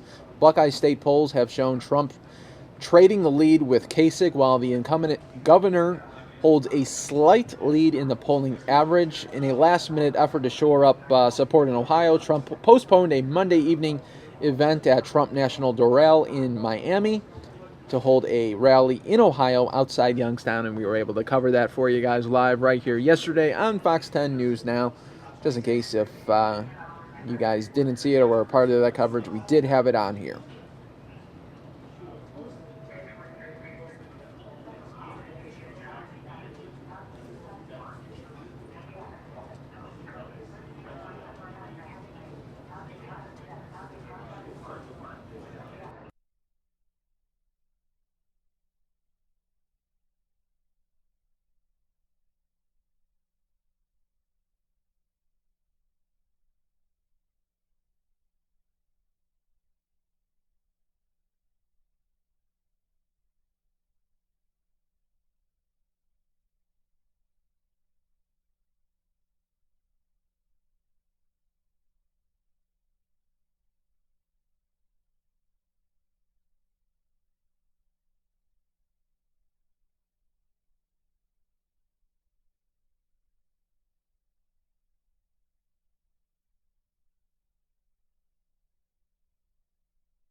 All right, everybody. Welcome to Fox 10 News Now, part of Fox10Phoenix.com. What we are looking at is a live polling place in Toledo, Ohio. It's a Super Tuesday Part 2.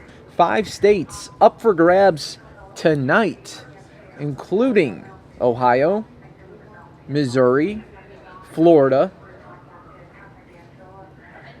North Carolina, and Illinois. All up for grabs today, including winner-take-all in Ohio and Florida.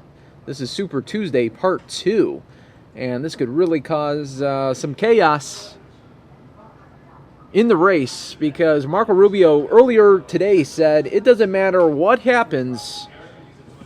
Doesn't matter what happens tonight in Florida. He is going to continue on to Utah, which is very interesting since he is really trailing and hasn't seemed to got any momentum going for himself.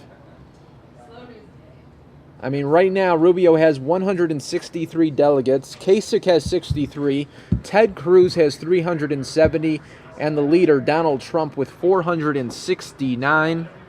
That is the very latest delegate count. Right now, polls do show that Trump will beat Rubio by double digits tonight in Florida, but Ohio is expected to be a much closer race. Buckeye State polls have shown Trump trading the lead with the Ohio governor, John Kasich.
Really, this is all about today, Super Tuesday Part 2. It's going to decide whether Trump all but seals his bid for the Republican nomination tonight. It could be very easily done, sealed in, if he can take Florida and Ohio, with Illinois, Missouri, and North Carolina also holding Republican and Democratic primaries. Tuesday has more delegates up for grabs than almost any other day on the campaign calendar.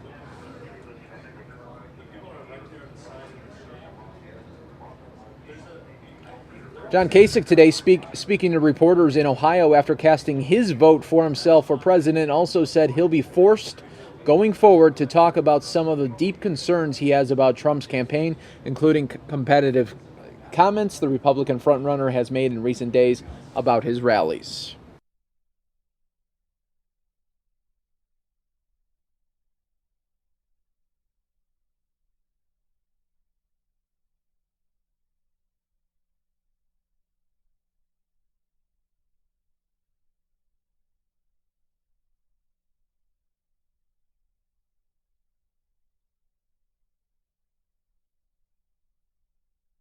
Line for John Kasich and Marco Rubio if they don't do well.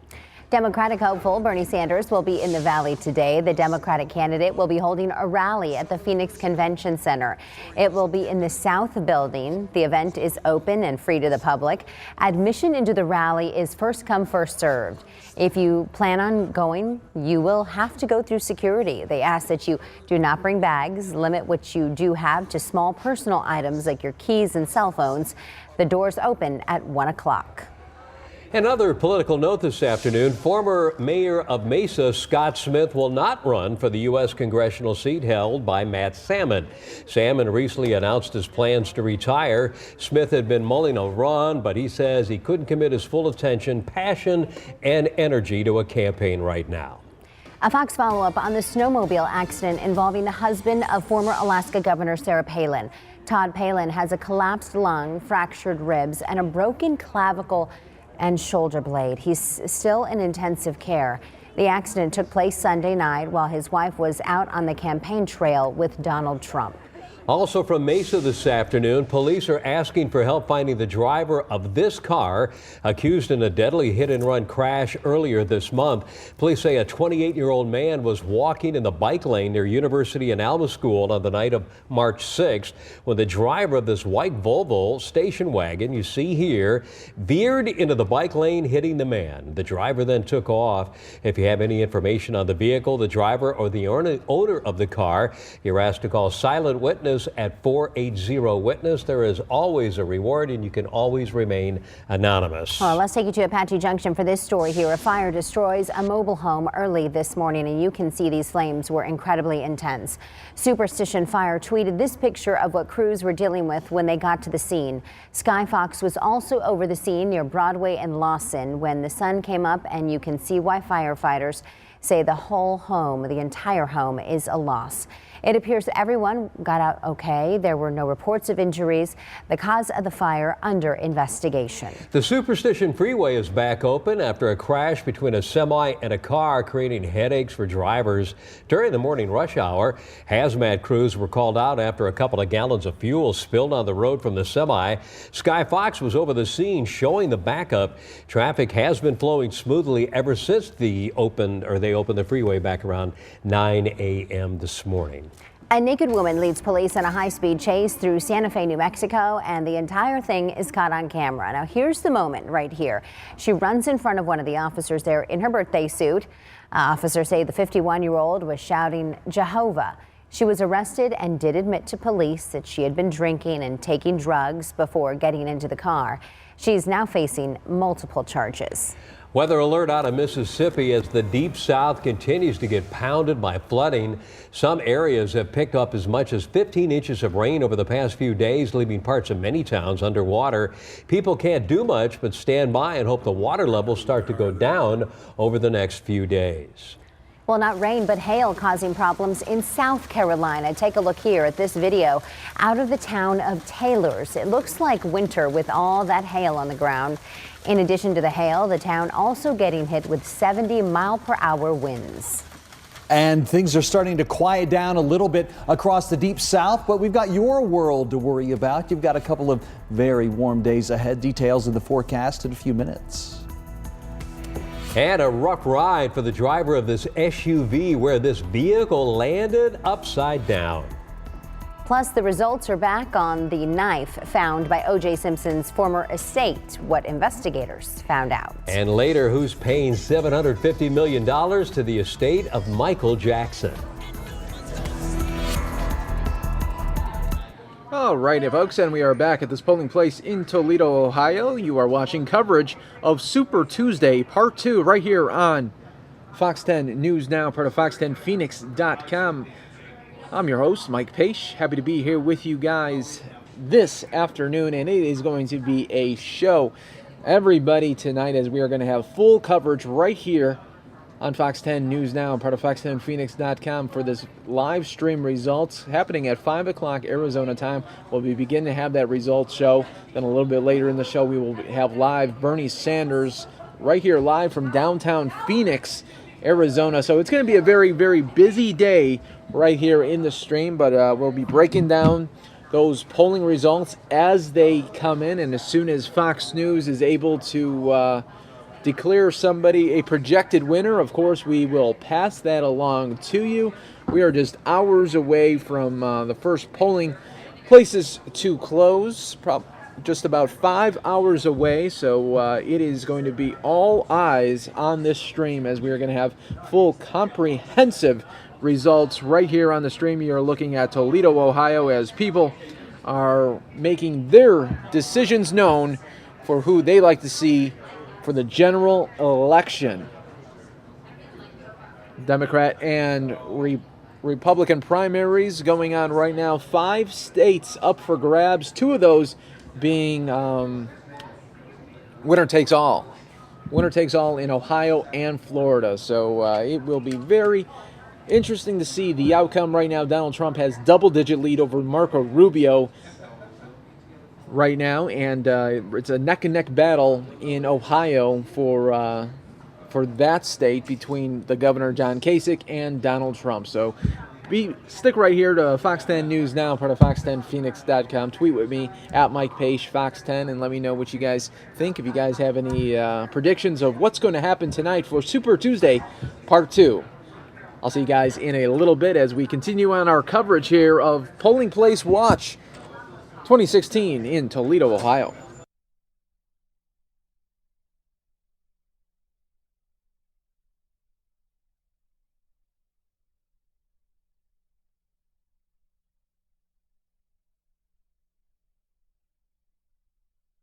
Parking garage in Maryland. An SUV falls off the 4th floor of the garage and lands upside down on the ground below. The driver went to the hospital, but amazingly, she was not seriously hurt. No word on why she lost control of the SUV. I'll follow up on one of our top stories from yesterday. A federal transportation official says investigators looking into the derailment of an Amtrak passenger train in southwest Kansas plan to review rail conditions and other factors. More than 140 people were on the train when several rail cars derailed early yesterday morning. Investigators say the accident happened moments after an engineer noticed a significant bend in a rail and applied the emergency brakes. At least 32 people were hurt, 2 of them critically. Crews clean up an oil spill at the Port of Los Angeles, the oil leaking from a ship carrying cars. A few birds in the area were seen covered in oil, but they were cleaned up and we're told should be okay. Results are in on that knife found buried on O.J. Simpson's Rockingham estate. It turns out there are no matches. Microbes in the soil degraded any DNA to the point it was impossible to get a meaningful result. A construction worker found the knife buried on the perimeter of the property and gave it to a retired LAPD cop. The officer took it home, put it in his toolbox for more than a dozen years. Coming up, what is taking place in the Grand Canyon this week that will hopefully prevent wildfires this year? Plus, a new regulation in one city that is for the dogs. And temperatures continue their warmish ways around here. We're headed for some pretty big heat. Find out when it will arrive coming up. All right, and heading back to Polling Place in Toledo, Ohio for Super Tuesday Part 2. You're watching coverage right here on Fox 10 News Now, part of fox10phoenix.com.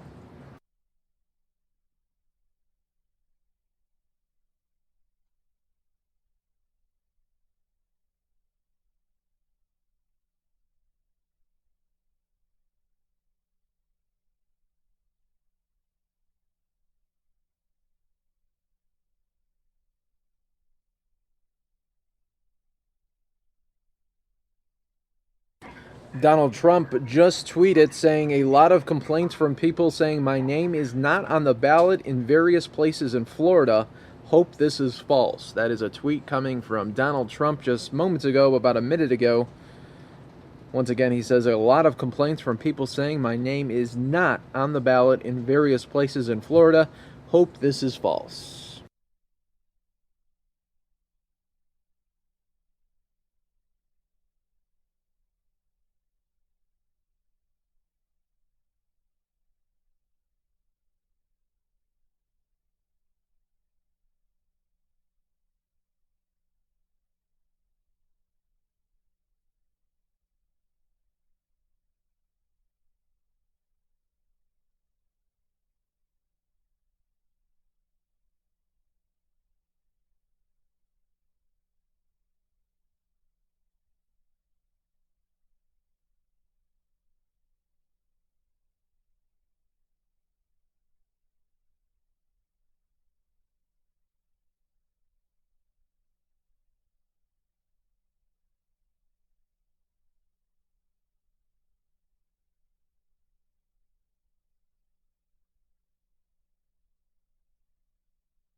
An effort is kicking off this week to spray weed killer inside the Grand Canyon National Park.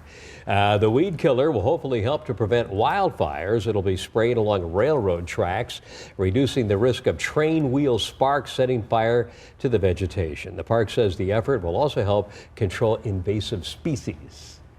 Your exclusive AccuWeather forecast with Corey McCloskey on Fox 10 News. Invasive species, not pertaining to tourists. That's a different type of invasive. No, we're talking about your pigweed, your velvet leaf, your lamb's quarters. Oh, wow. You could have been a botanist or something. Those are all the horrible weeds from the Midwest that I recall back in the days when they were always advertising herbicides. Anyway, here's your day. It looks pretty nice out there. It's warm and it's pretty. Look at that. We've got some clouds far to the north, but you've got to get way, way up there to even catch them. The temperatures are nice, but they're a little bit warm for this time of the year. We're already at 76. That's about as far as we should get on a normal day, but here it is only the noon hour, so more heat is in store for the rest of the afternoon. Your record for today, 92. That coming just 3 years ago. All-time low, 31 degrees in 1962. So we'll see how we make out as we roll through the next few. I think we're going to be pretty close to those record numbers by the time we hit the weekend. So here's the way things look at the moment. We've got fair skies for the most part. These are those very thin clouds that you were seeing from the sky cam there. They're all the way up Flagstaff Way and beyond. But high pressure is going to continue to fill in here over the next couple of days. That will keep us warm and keep us very dry. In fact, of course, we had no rain in February. We have not had any rain yet in March, and it looks like we might end the month without a drop. That would be the third time in about 120 years that we've seen a February and March without rain, but you've got to go way back to catch 2 months in a row like that. But anyway, 66 in Globe now, 75 at Lake Havasu City, already 83 in Yuma, and across the valley the numbers are still looking pretty good, although 80 in Surprise is a little warmer than we'd like to be. 79 in both Ahwatukee and Maricopa. So as we wrap up the afternoon, 82 should do it. We may get a little warmer than that, but we'll be somewhere in the 80s for today. But that just sets the stage for the 90s as we head into the weekend. Now, around the rest of the country, look at the middle of the country. Has spring already springed? It has. It's 80 in Memphis, 77 in St. Louis, Dallas, and Houston, both at 82 degrees. So a real warm push here through the middle of the country, 83 in Atlanta. But cold air has been driving in across the Rockies. Denver's only at 43 degrees now. This is a look, this next map, at the temperature change since yesterday at the noon hour. It's 21 degrees colder in Denver now than it was yesterday at noon, but we're about 13 degrees warmer in St. Louis than we were. So things are really warming up in this part of the country. That cold air is driving in behind that low, and boy, it is driving ahead of it some snow and some rain. But here's the way things look across the nation. Showers for Washington and Oregon, and some snow moving through the mountains there. Plenty of light to moderate snowfall through the northern Rockies. As you move then over into the middle of the country, ahead of that cold air, we've got showers and thunderstorms that have been pushing through Iowa throughout the day, now into much of Minnesota and Wisconsin. Wisconsin's going to see a busy afternoon for sure. And as you move on into the Northeast, they're seeing kind of a gloomy day, really from South Jersey all the way up into New England. But your world looks pretty good. In fact, it looks like this. Clear skies, 80s in the deserts, 60s in the mountains today. And then tonight we fall to about 24 in Flagstaff and 43 degrees in Safford. So your day should shape up about like this. We'll call it sunny and warm for sure. Tonight, fair skies and the mid-50s. And then here comes the rest of that forecast. Again, we'll take you out 10 days, and each day warmer than the last until we hit about Sunday, when we'll top out around 90 degrees. Same story for Monday. So it's making a lot of people happy. A lot of the desert rats. Oh, yeah. Excited about it. They love when things start to warm up. Yeah, I'm one of them right here. Yeah, Rick's a fan. I love it warm. Better than digging yourself out of snow, right? Amen, sister. Yeah, That's why we're here. Too often Thanks, here. Corey. Thank you, Corey. For the third year in a row, Dallas Seavey is the winner of the Iditarod dog race in Alaska. Look at his devil dogs. High winds and temps that dropped The eyes, right? 10 below zero over there as he guided his dog team across 1,000 miles of Alaskan wilderness. Finishing second in the event, Seavey's father, Mitch. Well, New York City restaurants with outdoor tables will soon be able to welcome four-legged guests. The regulations will permit dogs that are licensed and vaccinated against rabies to join their owners at participating restaurants. The city health commissioner says the new rules will take effect in 30 days, just in time for outdoor dining season. Coming up after the break, the amount of Americans who say they have no money saved for their retirement. And speaking of money, the amount that the latest Star Wars movie has now brought in. All right, folks, we are back to this polling place in Toledo, Ohio. You are watching Fox 10 News Now, part of fox10phoenix.com. You are in the stream here as we are getting you ready for a special night of coverage right here on the stream. Super Tuesday, Part 2. Who is going to take tonight?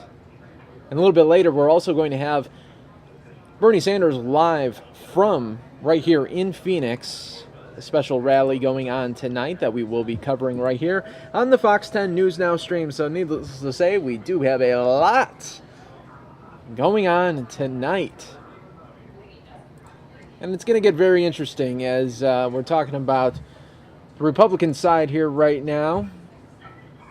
Marco Rubio earlier today says, you know what, it doesn't matter what happens today in Florida, tonight in Florida. He says he is going to continue on to Utah regardless. Quoting, he says, obviously the difference is we'll either be in Utah with a lot of momentum, with the wind at our back, or we'll be in Utah after a disappointing night, but we'll be there nonetheless. So he says he is going to continue on regardless of the outcome of tonight. And right now, Donald Trump has a double-digit lead in Florida. So it's going to be a tough battle for Marco if he cannot win his home state.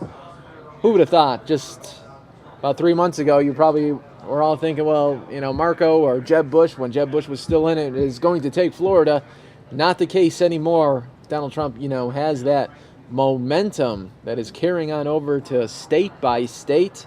We'll see what happens in Ohio, another winner-take-all. Right now, it is a close battle between Governor John Kasich and frontrunner Donald Trump. So we'll be looking at that very closely throughout the evening right here on the Fox 10 News Now stream. Folks, welcome. My name is Mike Page. Happy to be your host. I'll be with you guys this evening as the results do come in. We do have a shot coming up. All right, sorry. I thought I had something in my ear saying that we might get a new shot, but no, we do not have a new shot yet. But follow me right now on Twitter at Mike Page Fox 10. I do want to hear what your predictions for tonight are. Let me know at Mike Page Fox 10. You see it right there on your screen. Let me know what you guys think, and I will be reading some of your tweets right here on the Fox 10 News Now stream. So as soon as I get some in, I will be reading your predictions, and we'll be talking about it. My prediction is obviously Donald Trump will take Florida. That's the way it's looking right now. I'm thinking he's going to win Illinois and win North Carolina. Ohio, I do not know. It's going to be a really toss-up right now between John Kasich and Donald Trump. It should be very, very interesting, to say the least. Asked by Fox News what the governor would do if he loses Ohio, John Kasich's spokesman said he's going to win Ohio, so I'm not even going to entertain your question there. So that was coming up a little bit earlier today. So feel free to tweet me at Mike Page Fox 10, and we'll talk about your polling predictions. I want to know what you think is going to happen tonight. I think it's going to be even on the Democratic side. I mean, Bernie Sanders it looks like he could take Illinois, and it looks like he could even take Ohio. So this is going to be it's going to be a battle. It's going to turn into a real battle on the Democratic side. When Hillary Clinton thought she was smooth sailing there for a while, now looks like she is going to be having to put up a fight as well. So feel free to tweet me there at Mike Page Fox 10, and we'll get your tweets read on the air right here. You are watching Super Tuesday coverage happening right now live on the Fox 10 News Now stream.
And folks, here is the latest delegate count on the Republican side. Trump has 469, Ted Cruz 370, Rubio has 163, and Kasich has 63. It does take 1,237 delegates to secure that GOP nomination.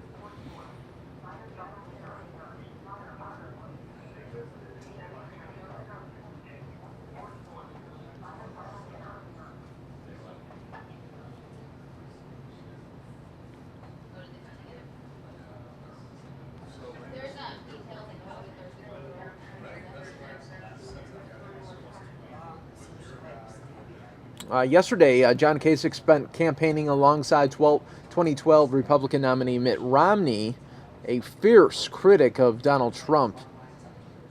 Mitt Romney said, "This is the guy Ohio has to vote for, and America's counting on you," Romney told the crowd at a Kasich event in North Canton.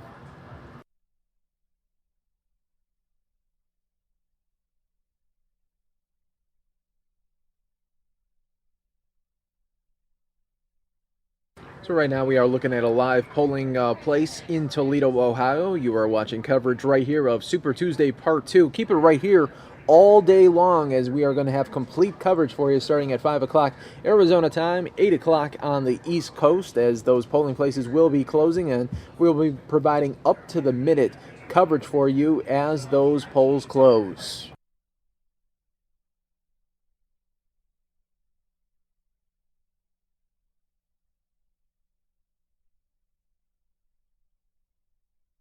Rubio, despite having the backing of numerous GOP elected officials, appears to have slipped in recent public polls in his home state of Florida.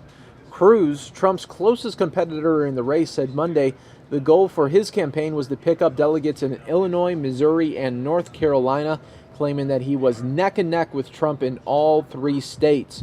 Cruz also said his campaign was surging in Ohio and Florida, states thought to be long shots for him.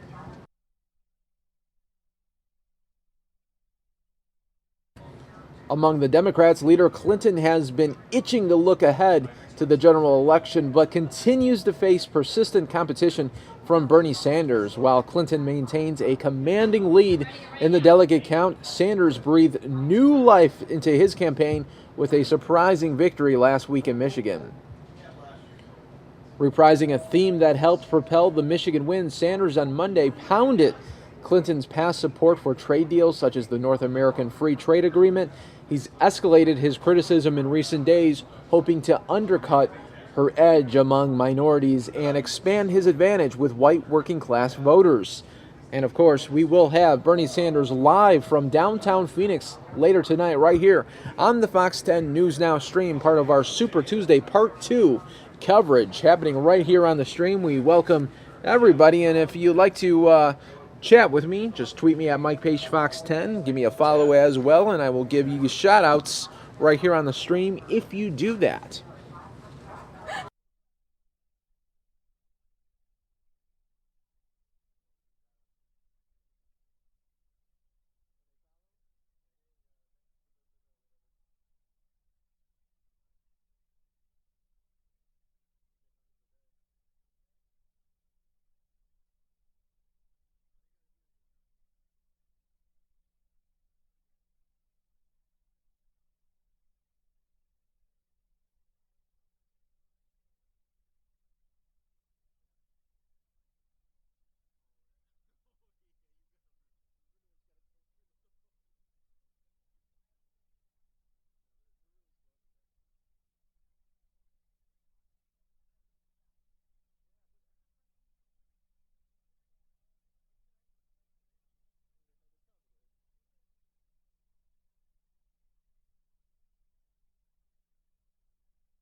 Clinton's team right now is attempting to just lower expectations for Tuesday night, stressing that the race remains close in the Midwest, despite public polling showing her with a sizable lead. Still, she's eyeing the general election and escalating her attacks on Trump, saying he's inciting mob violence at his rallies. Let me know, do you think Donald Trump is citing mob mentality, mob violence at his rallies? tweet me at Mike Page, Fox 10. You see it right there on your screen, and we'll discuss this right now on the stream. Clinton saying that Donald Trump is inciting mob violence at all of his rallies.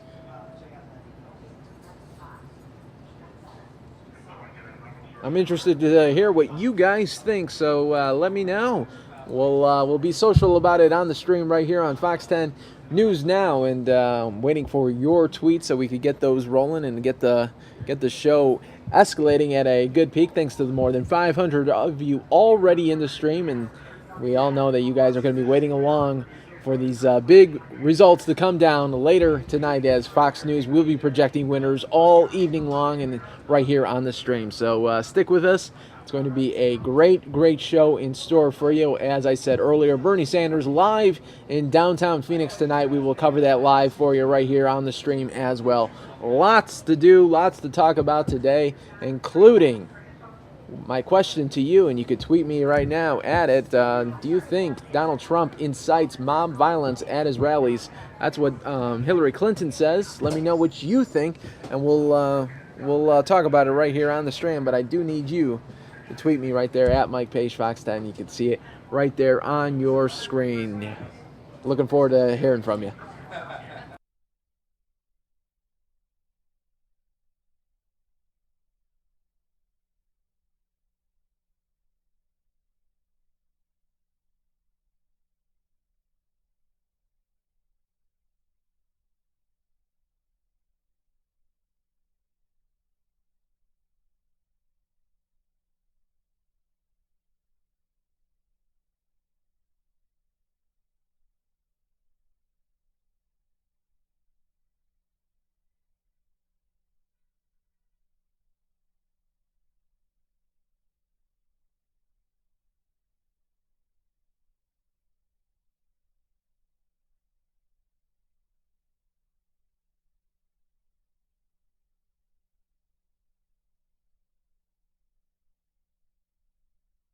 All right, thanks to Byron for following me.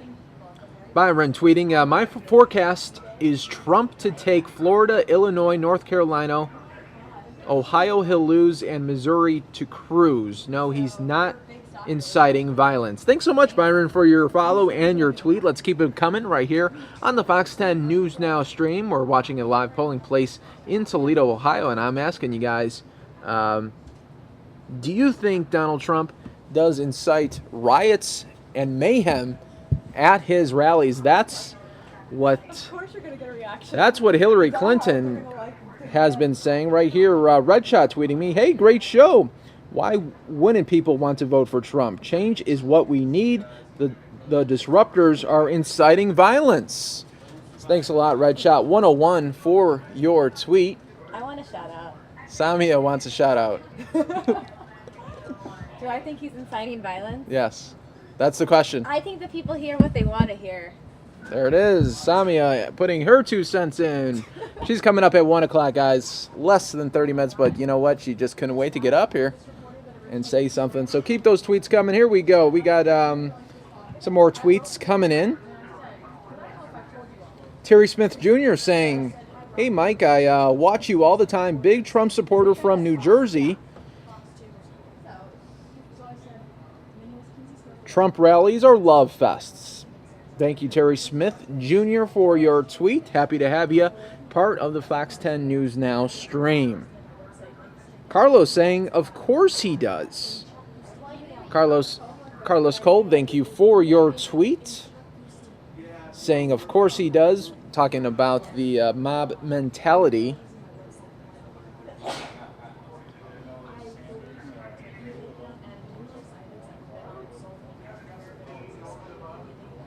Thanks to Timon Smith for your tweet as well. Yes, Trump incites violence by innuendos and suggestive language against protesters. Thanks so much for your comments here. If you haven't already followed me, you can follow me right now at Mike Page Fox 10. I do give shout outs for people, for new followers as well.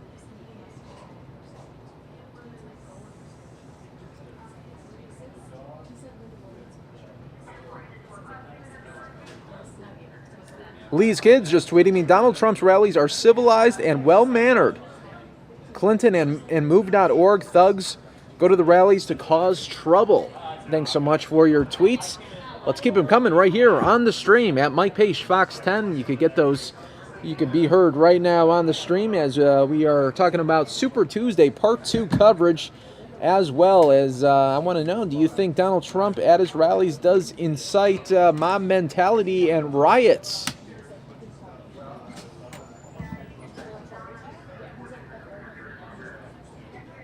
Thanks to Carlos Cole for that new follow. That's all it takes, folks, is a follow. You get a mention right here on the stream.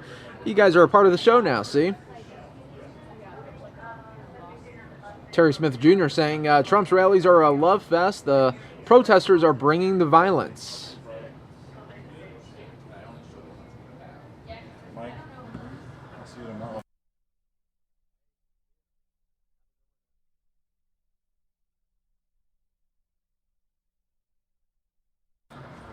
So let me know, guys. We'll keep this topic rolling on the Fox 10 News Now stream, part of fox10phoenix.com.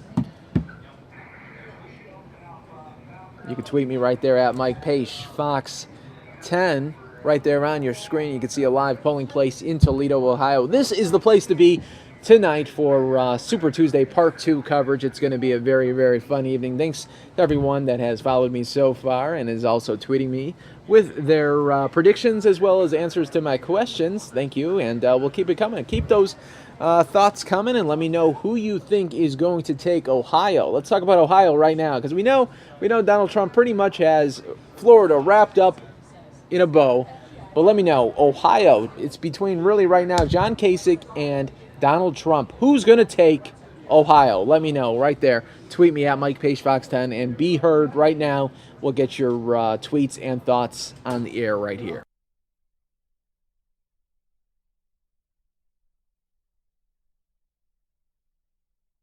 Carlos Cole saying, if you think Donald Trump's rallies are a love fest, then you've got to be crazy.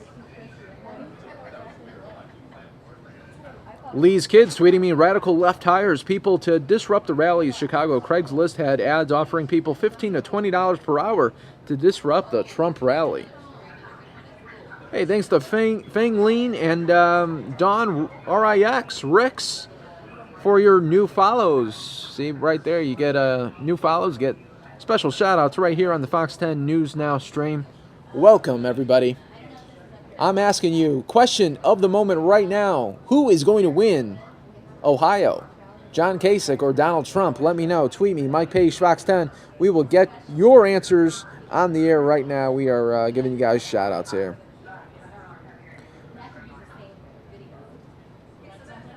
Bridget tweeting me right here, Trump voters are not storming Bernie or Hillary rallies. Their supporters are organizing online to crash Trump rallies. Shark022 tweeting me, hi, from James and Craig in the UK, watching live, 7:30 right now, UK time. Loving Trump, need him over in the UK to sort this place out. Thanks so much, Shark, and thanks to James and Craig watching all the way from the UK. 7:30 already there. Hope you guys had a great dinner and enjoy watching the show right here. Fox 10 News Now for the fox10phoenix.com. Thanks for that tweet there. Redshot 101 saying Ohio is going to be so close, but Trump all the way. Mike, what do you think about the possibilities of a broker convention? Well, I really think, thank you so much once again, Redshot, for that tweet there.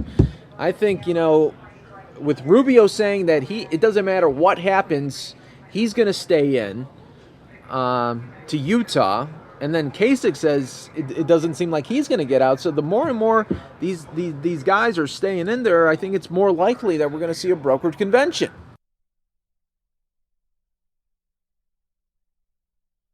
Hey, thanks to my neighbor's kitchen for that follow. Really appreciate that. Lori Campbell tweeting me, hey Mike, I think Trump will just squeeze out an Ohio victory. Thanks so much, Lori, for your thoughts there. That's all it takes right there to tweet me at Mike Page Fox 10, and you can be part of the stream right here, Fox 10 News Now. Terry Smith Jr. saying, I think Trump will win Ohio and Florida, and it's over for little Rubio and failing Kasich. Redshot 101, Ohio is going to be so close, but Trump all the way. Thanks so everybody for these new follows. Thanks to Dooms and Liam also for your new follow right here. Thank you so much for following me right here at Mike Page Fox 10.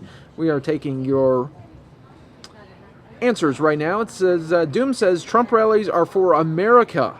Anti-Trump groups see what they are told to see by the media. Something must change.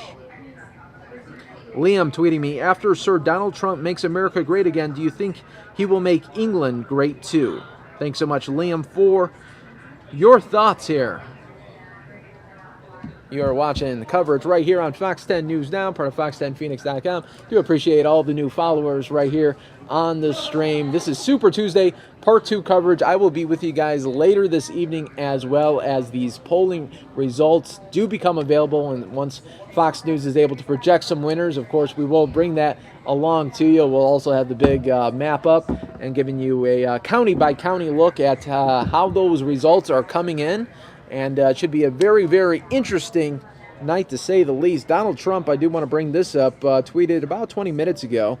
He said, a lot of complaints from people saying my name is not on the ballot in various places in Florida. Hope this is false. Once again, Donald Trump tweeting this about 30 minutes ago. A lot of complaints from people saying my name is not on the ballot in various places in Florida. Hope this is false.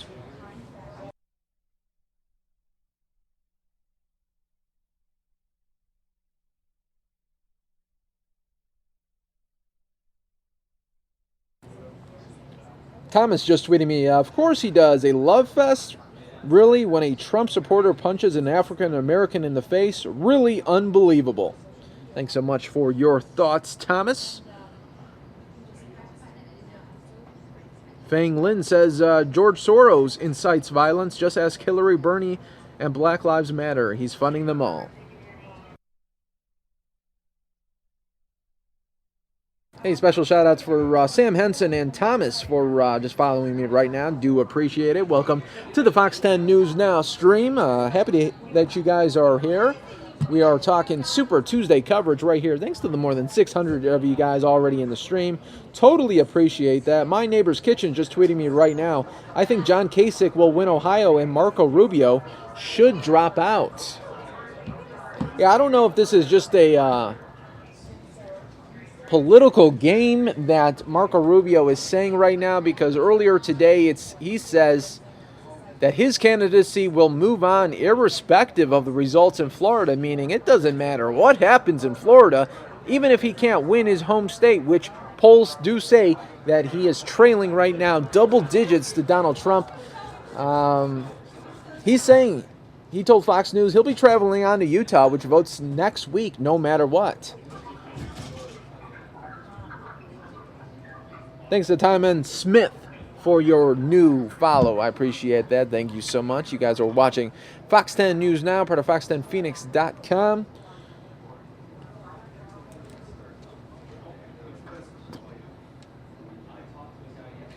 Furthermore, Ohio Governor John Kasich is voicing confidence that he'll be able to press on after Tuesday. Though he's caught in a tight race with Trump in his home state, his campaign is not entertaining a losing scenario. John Kasich is planning to win and to continue on to Pennsylvania.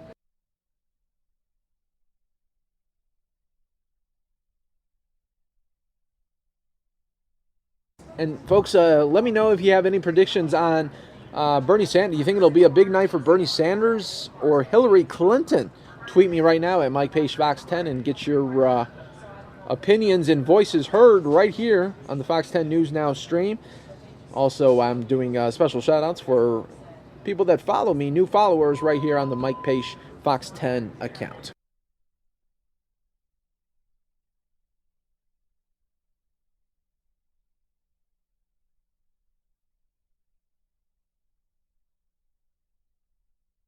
And also in entertainment news, Disney has just announced a 5th Indiana Jones film starring Harrison Ford. Folks, if Harrison Ford's not giving up, I don't think John Kasich or Marco Rubio are going to be giving up anytime soon either. Wow.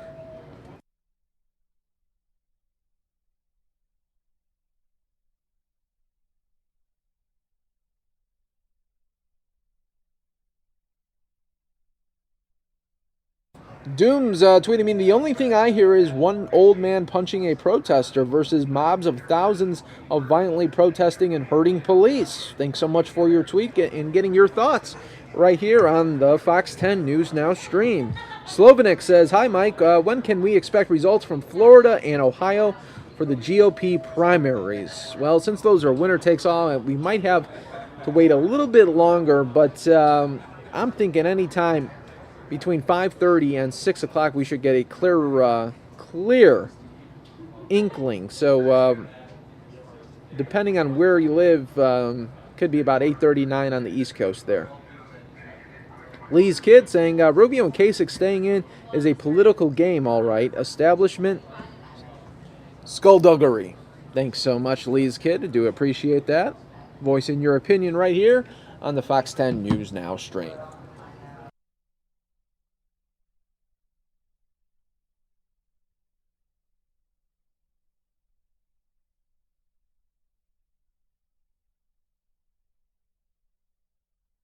And right now we are looking at a live polling place in Toledo, Ohio. A big showdown there is happening right now between John Kasich and Donald Trump. Who will take Ohio? Let me know at Mike Page Fox 10. And we'll read some of your tweets off right here on the stream. I do appreciate everybody being so social this afternoon. And it's going to be a big show later this afternoon and into the evening hours as we are talking Super Tuesday complete coverage right here on the Fox 10 News Now stream, part of fox10phoenix.com. Later tonight, we're going to have the map out showing you all of the different counties that are reporting their results, and we will be showing that to you in real time. So we'll have the most comprehensive coverage on here, and the best thing about our coverage is no commercials. You don't have to worry about them. So stay right here to fox10phoenix.com. We'll get you all caught up all this evening. It's going to be a very fun evening, and I'm going to make it one of the most social nights out there. And we'll be doing questions, and we'll be doing shout-outs all evening long as we're going to be talking about these results coming in live as they do. Illinois up for grabs, Ohio, North Carolina, Missouri, and Florida all up for grabs, with Florida and Ohio being those winner-takes-alls. Appreciate you guys being part of the stream. We got more than 600 of you guys in there. That is awesome stuff going on right now. So it's going to be a very fun and fast-paced show tonight. I can't wait to be there with you guys in the stream.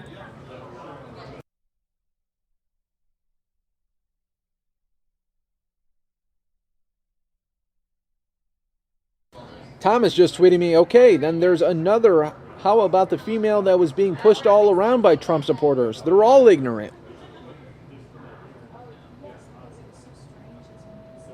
Krishna just saying to me, prediction for Bernie.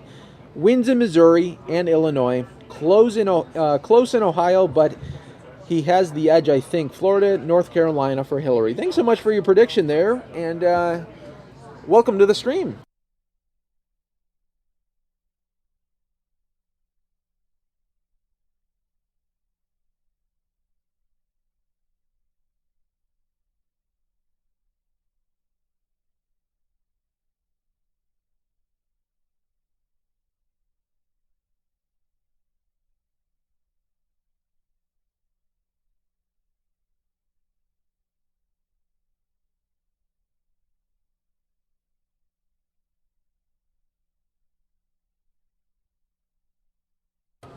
Once again, folks, welcome to our stream here as we are talking Super Tuesday Part 2 coverage. Right now you're looking at a live polling place in Toledo, Ohio, as the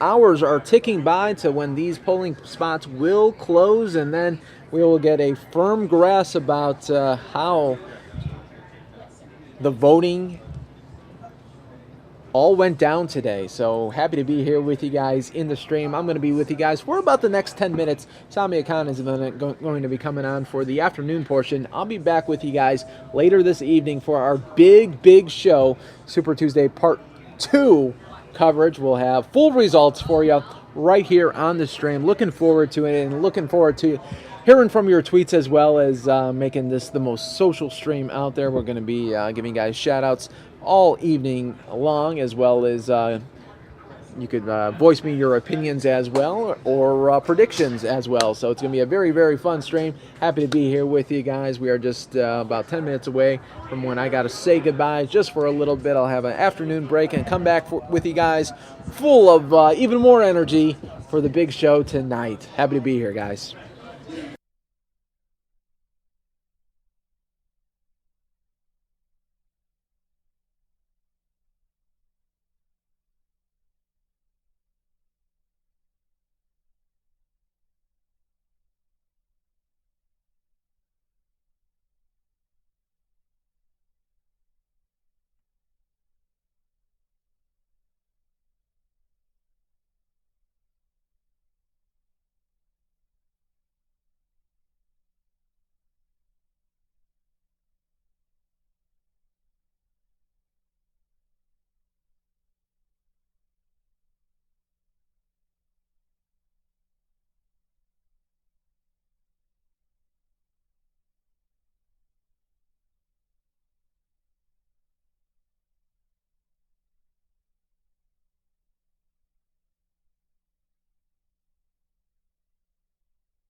All right, thanks to Carlos Cole for tweeting me right here. He says, it does not matter who wins Ohio. For me, anyone but Donald Trump.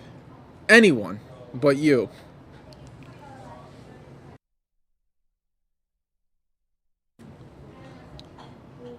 Skeptical tweeting me, thanks for the coverage. The event following your program from Denmark. Feel the burn, hashtag. I'll be watching later today. We're going to have a live rally from downtown Phoenix, right here, downtown Phoenix, Bernie Sanders event happening tonight. Thanks to Joseph Patrick Jr. for that new follow.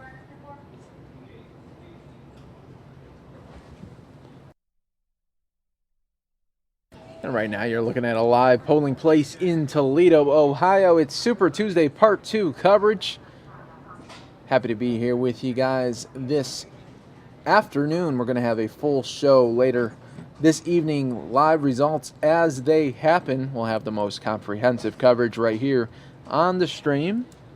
So be on the lookout, folks. Keep it right here. You don't have to go anywhere. You can just keep it open in your browser or open in your tablet or your mobile phone or however you are watching the stream. We welcome you guys to stay put all afternoon and into the evening. It's going to be some fun action that we're going to be providing you guys this afternoon.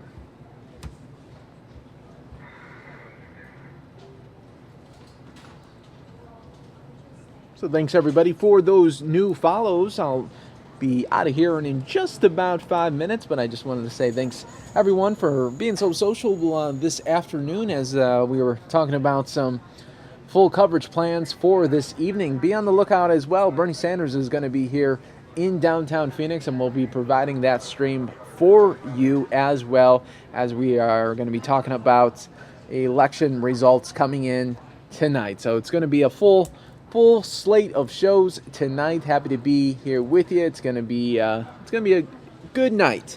So thanks for all those new follows, everybody. And tonight it's just going to be even bigger. Thanks to the more than 500 of you guys in the stream. It's been a blast this afternoon. I'll see you guys in a little bit. 5 o'clock Arizona time is when I come back on. 8 o'clock East Coast time. And we'll have a lot of fun and give you guys those results that you guys been craving all afternoon long. See you guys. Have a good one.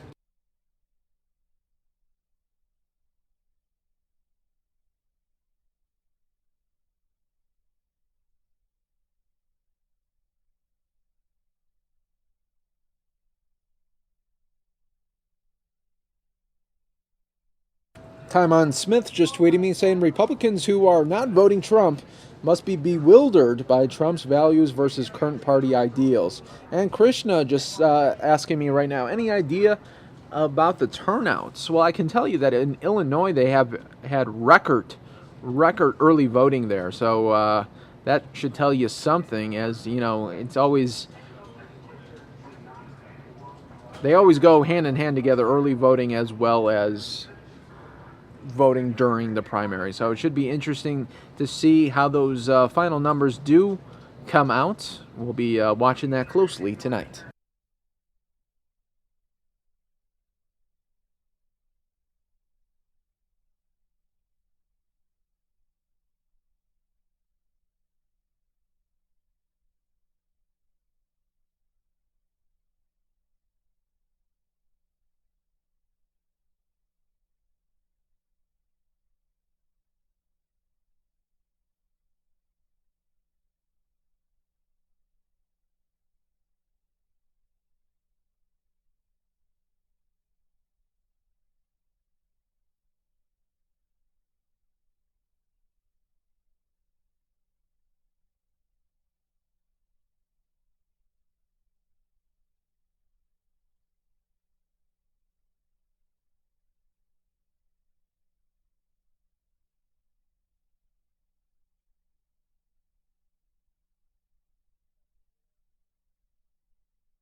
Hello, everyone. Samia Khan here with Fox News Now. Hope you guys are doing well.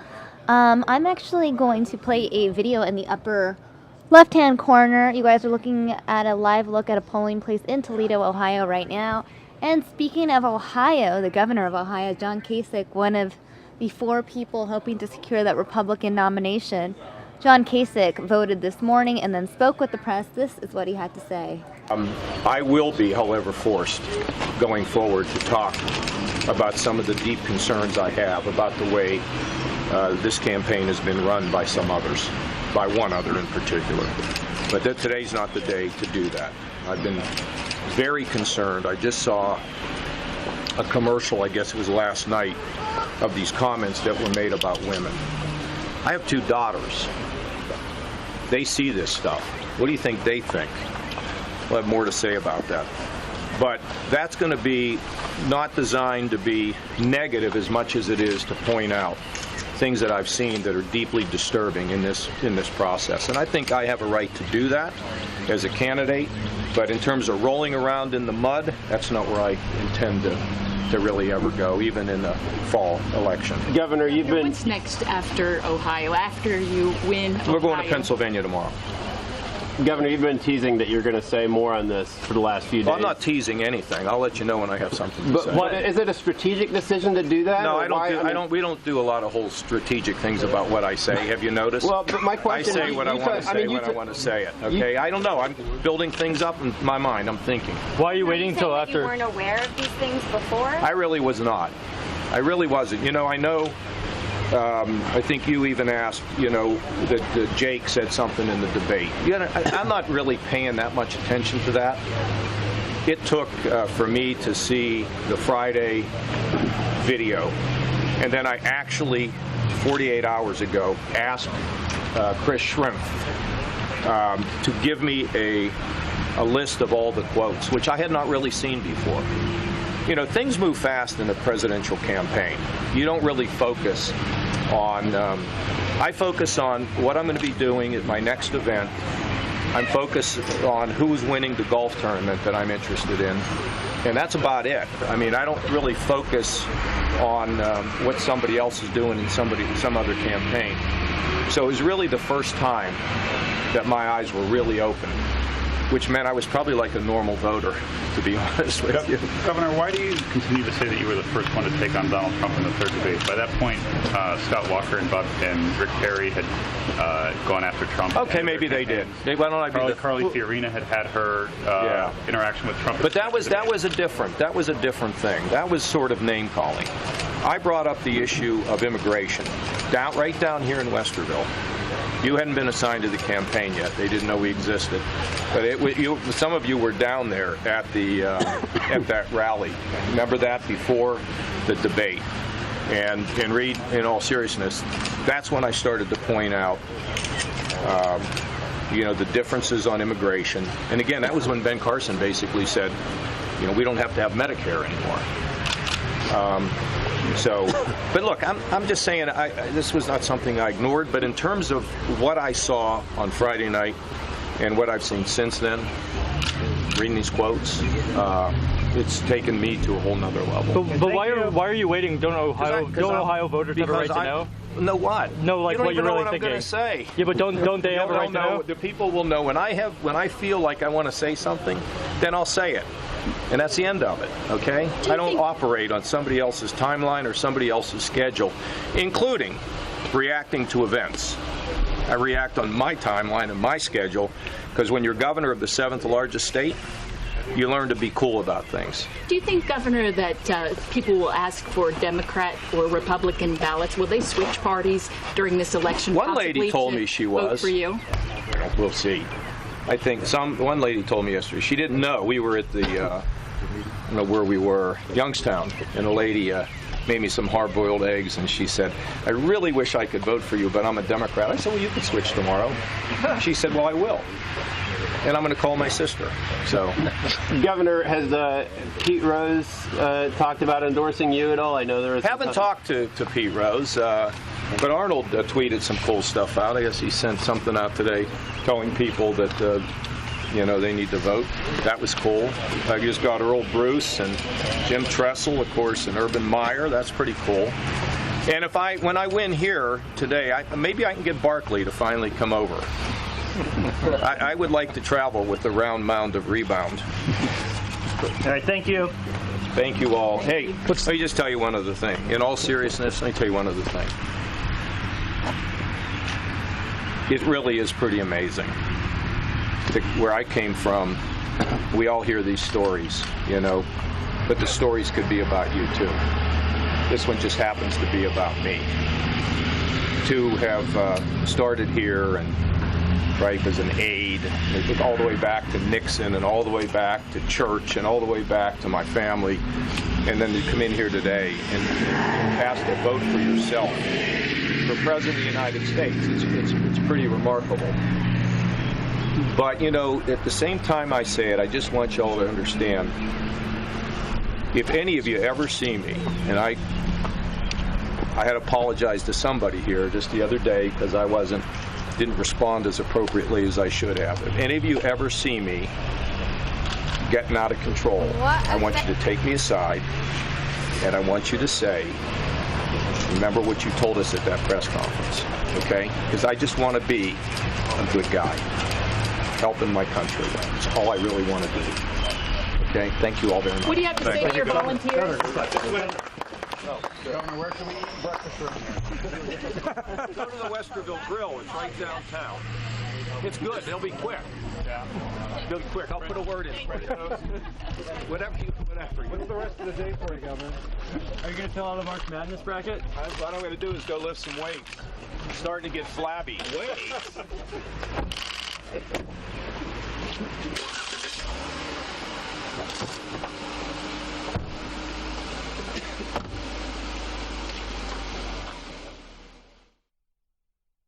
Again, that was John Kasich speaking with the media this morning after he voted in Ohio. Again, 5 states.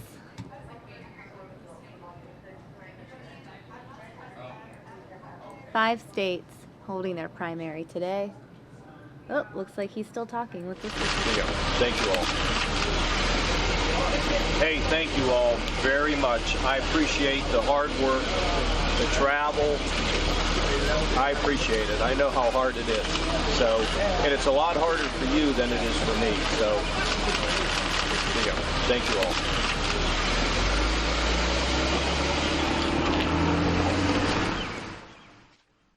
Also happening today, the leader of Ireland meeting with President Obama in the White House. This is playback of that from earlier. They're wearing their green ties in honor of St. Patrick's Day.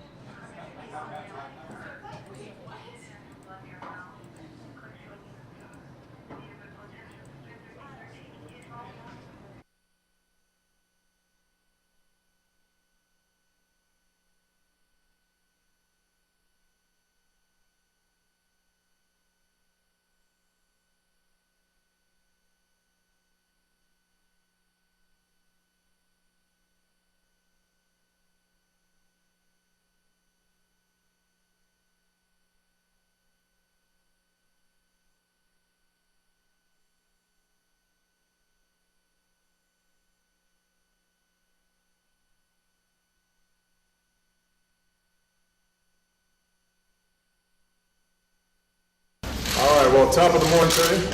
It is good to welcome back Taoiseach Kinney and the delegation from the Emerald Isle and from Ireland. It is not quite St. Patrick's Day yet, but nevertheless, we always like an excuse to celebrate our Irish heritage and, more importantly, to once again affirm the incredible friendship and partnership that we have with Ireland. Taoiseach Kinney, when he first came into office, Ireland was in dire straits economically, and we've seen significant progress in the rebound of the Irish economy. Much as here in the United States, we've seen a strong recovery, but we also are aware that a lot more work needs to be done.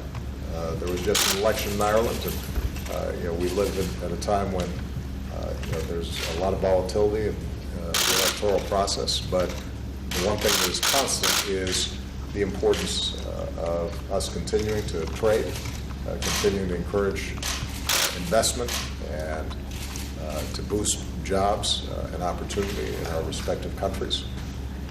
We also have had an opportunity to discuss some of the larger issues that are impacting the region and the world. Ireland historically has punched above its weight when it comes to humanitarian assistance, dealing with migrants who are displaced because of war, peacekeeping activities around the world. And so we've been very grateful to hear the kinds of work that Ireland's already doing, and want to continue to partner with them on that front. We had a chance to discuss the progress that's been made in Northern Ireland with the Fresh Start Agreement, building on the previous agreements that have been made so that we can solidify the peace that is going to be so important for the people of Northern Ireland. And I'm very proud of the work that the United States, most recently through our envoy, Gary Hart, has done to help partner in that process. And I'll have opportunity to stop in and discuss some of these issues with the Northern Ireland leaders later today. And we had a chance to discuss immigration, an issue that is near and dear to the hearts of the Irish people, because they understand how important it's been for Irish Americans, and it has given them a sense of compassion and sympathy and understanding about these issues generally. And I indicated to the Taoiseach that we are going to continue to work as hard as we can to find opportunities to make sure that the United States of America continues to be a nation of laws and a nation of immigrants. And we very much appreciate his insights in this. So overall, it's been an outstanding discussion as always. We're going to have an opportunity to go over to the luncheon hosted by Speaker Ryan, and I'm sure enjoy some good music as well as some good food. And then this afternoon we'll have a wonderful St. Patrick's Day reception. I'm pretty sure that the fountain is green out there, and Michelle and the girls all appreciate so much the travels they've had in Ireland. We're always glad to reciprocate to the Taoiseach, the delegation, and all our friends from across the Atlantic. Thank you.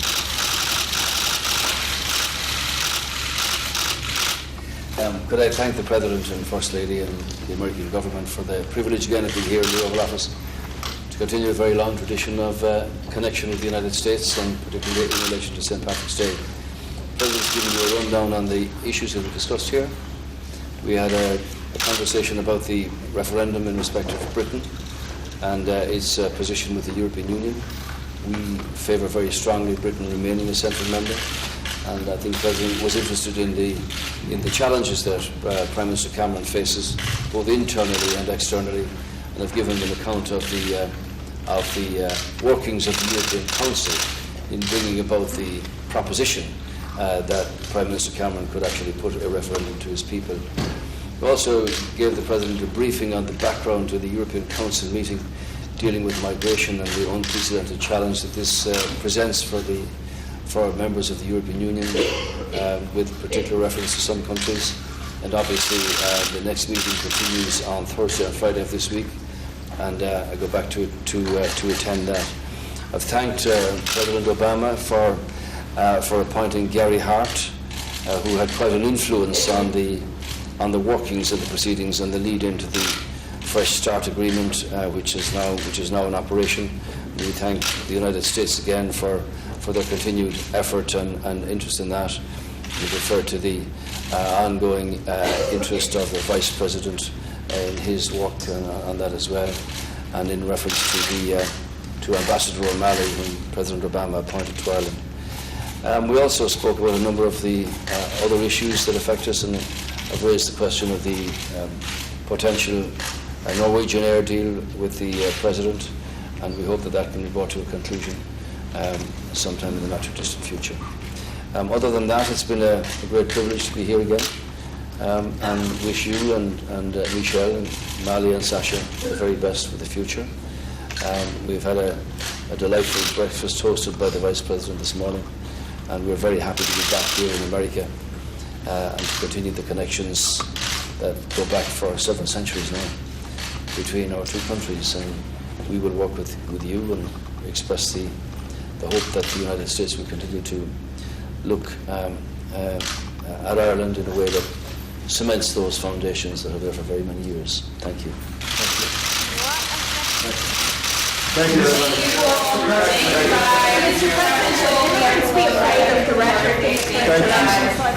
Thank you, Jess. Thank you so much.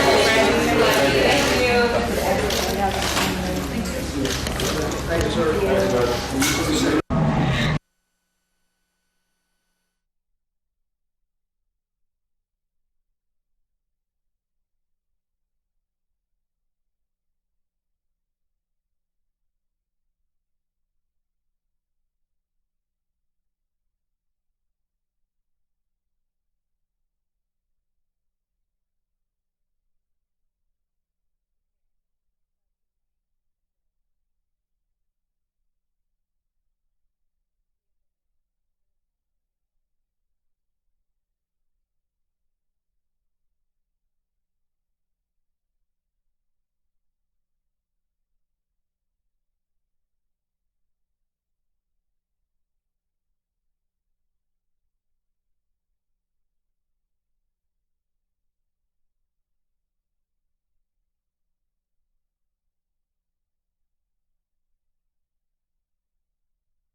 All right, guys, you're looking at a live look at a polling place in Toledo, Ohio. All eyes are on that state, really. Even though there are 5 states holding their primary election today, a lot of people looking at Ohio because this is sort of make or break for Governor John Kasich. Now, if Donald Trump does indeed beat John Kasich in Ohio, some people, like Governor Mike Huckabee, are saying that the GOP establishment will not be able to stop Trump. Now, I want you guys on the internet to tweet me right now, Samia Fox 10, and let me know if you think that Donald Trump will indeed win Ohio, or if John Kasich has it in the bag. I want to know who says Kasich has it, who says Trump has it, and I'm wondering if anyone out there in the world thinks that Ted Cruz or Marco Rubio has a shot at Ohio. Tweet me and follow me, Samia Fox 10. We'll be reading your comments and giving you live shout-outs right here on News Now.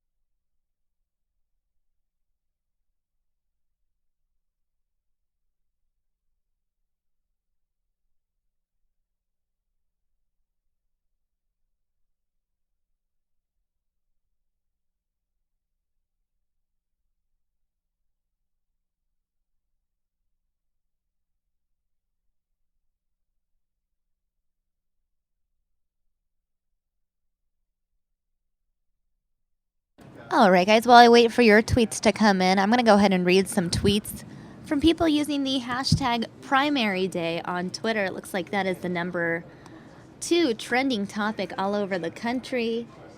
It is Primary Day. Let's see what the internet is saying. Rich Jones saying anti-Trump hysteria is at an all-time high. All 3 cable news networks ran de facto anti-Trump specials last night. Joseph Finnerty asking, if Marco Rubio loses Florida primary tonight, will he drop out? Yes or no?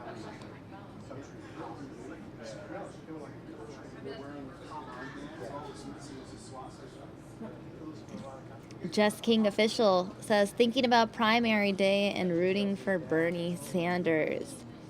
Zach Osborne tweeting, "Get out and vote today. I was told this and I will repeat it. If you don't vote, you don't get the right to complain. Now go. Hashtag primary day."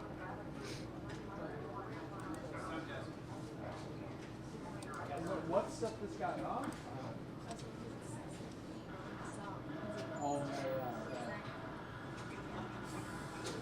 David Lee saying, "Primary day, get out and vote."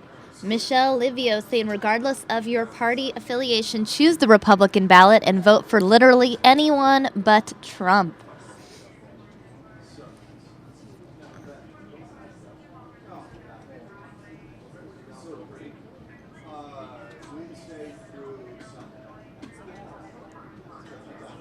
Donald Trump tweeting, "A lot of complaints from people saying my name is not on the ballot in various places in Florida. I hope this is false."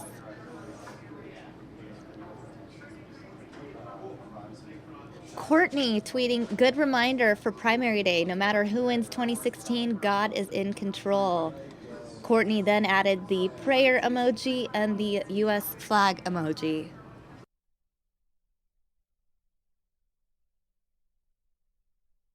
I see that we're getting some tweets right now. We're getting some new follows. Timon Smith and El Deuterino following.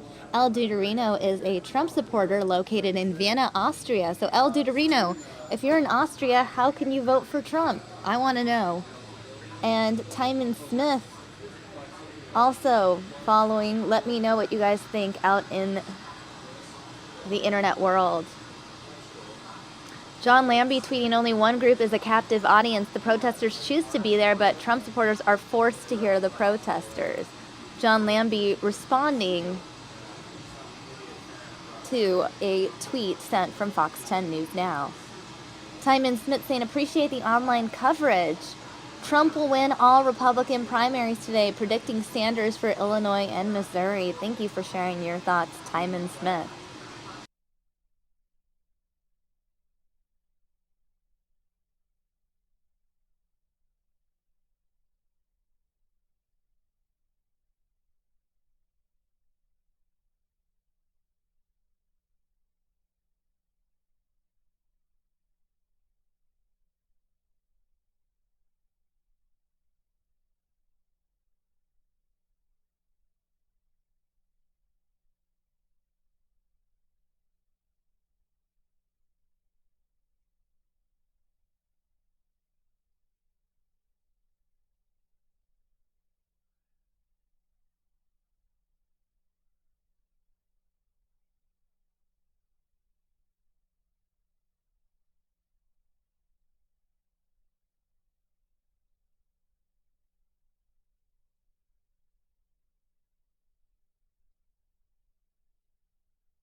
Hello, everyone. I'm going to read some more of your tweets. Night Owl saying, "Live streaming your coverage on Blab. Trump might have this one. It's too close to tell."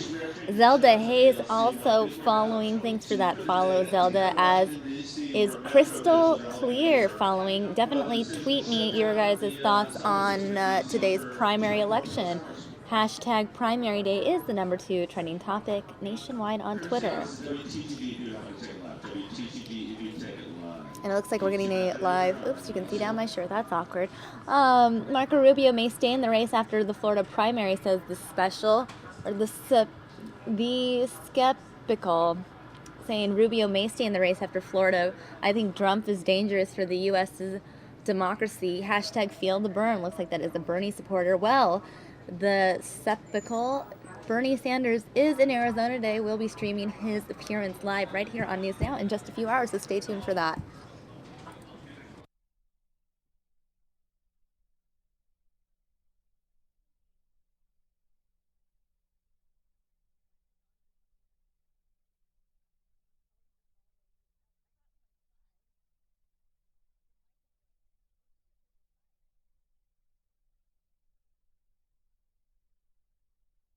All right, guys, I see many of your comments coming in. We're going to continue to have lots of live Super Tuesday coverage, but in the meantime, while we wait for those polls to close, we do have these crazy aerials coming out of right here in Arizona of a crazy, crazy fire. So we're going to show you this momentarily, okay?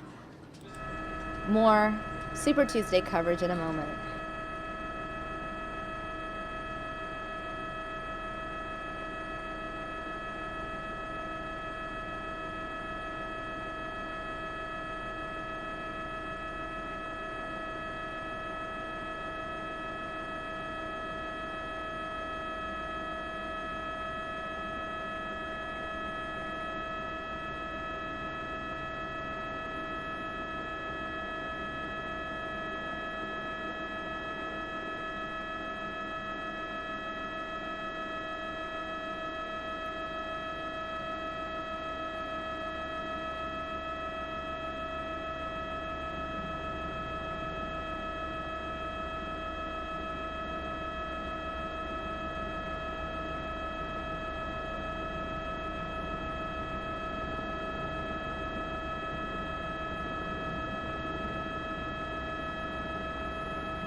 All right, guys, so we know that this fire is happening in Phoenix. Phoenix Fire Department responding to a fire, a house fire near 48th Avenue and Thomas. 48th Avenue and Thomas, a house fire out there. Again, those of you tuning in for special Super Tuesday coverage, we will have that here for you all day right here on News Now. But for now, we're going to show you these crazy aerials of this fire. Really sad situation out there in Phoenix.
All right, guys, it looks like Sky Fox is leaving the scene of this house fire. I know we are supposed to be covering primaries extensively. Right now, though, we're going to go live to the White House, where the White House is celebrating St. Patrick's Day.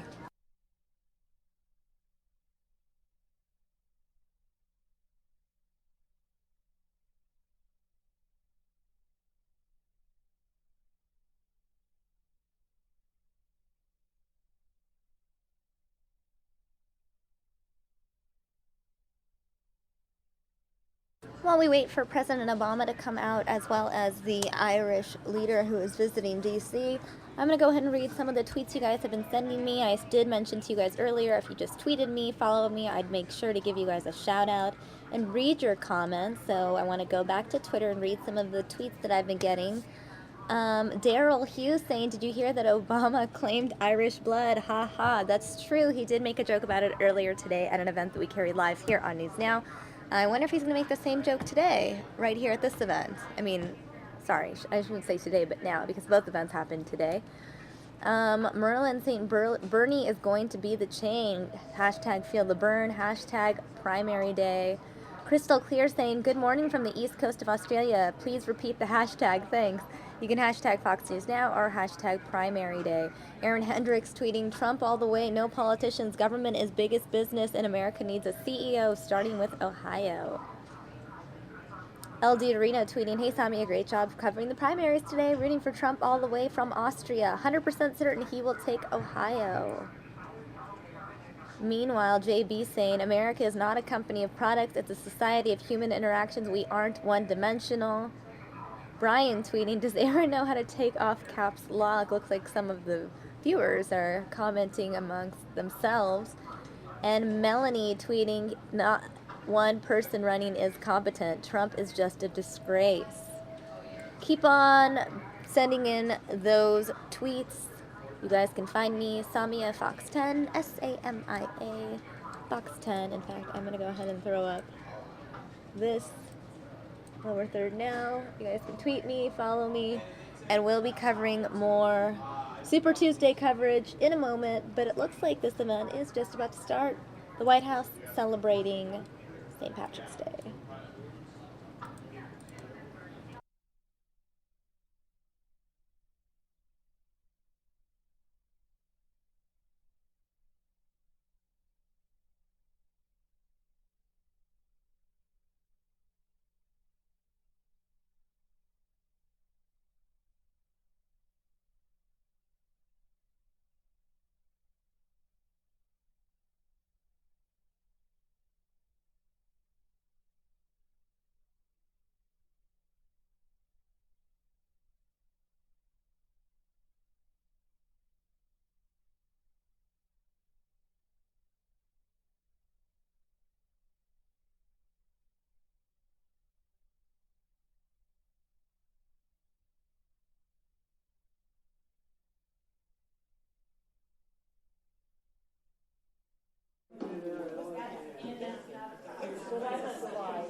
All right, guys, so the debate is on both on Twitter and on cable news. Everyone wondering, will Donald Trump win Ohio?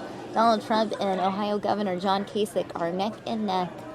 The question is, will Trump get enough votes to defeat Kasich? You guys let me know. Tweet me, follow me, and I will give you a shout out right here on News Now.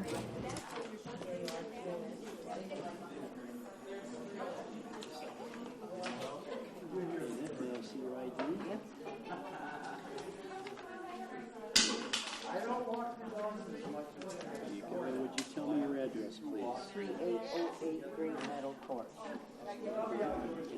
will you be voting today?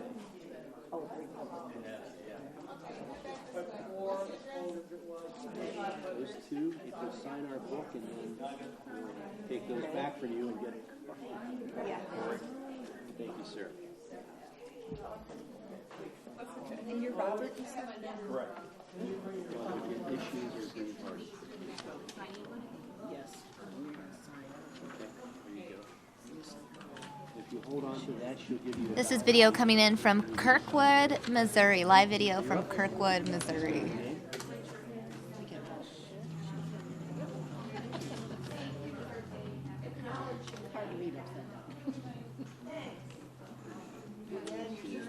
Rhonda, Michelle, Tadika, Ronald, Lee, Andrew, Whitley. Thank you. Did you register to this? And you can vote right and then bring it back. And Thank you. There's only a Whitney left. yeah, Thank you. you only have a Whitley. You did register to vote? Thank you. Forever. Oh, today? You got it. That's the issue. Thank you. You can vote in the presidential, but you won't be able to vote. Yeah, sorry. Thank you, though. Yes, ma'am. Hi. I need your name first. Approved. Okay.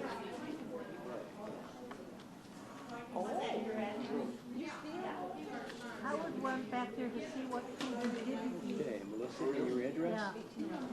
So he may have written the rest of it, I don't know. You bought a check.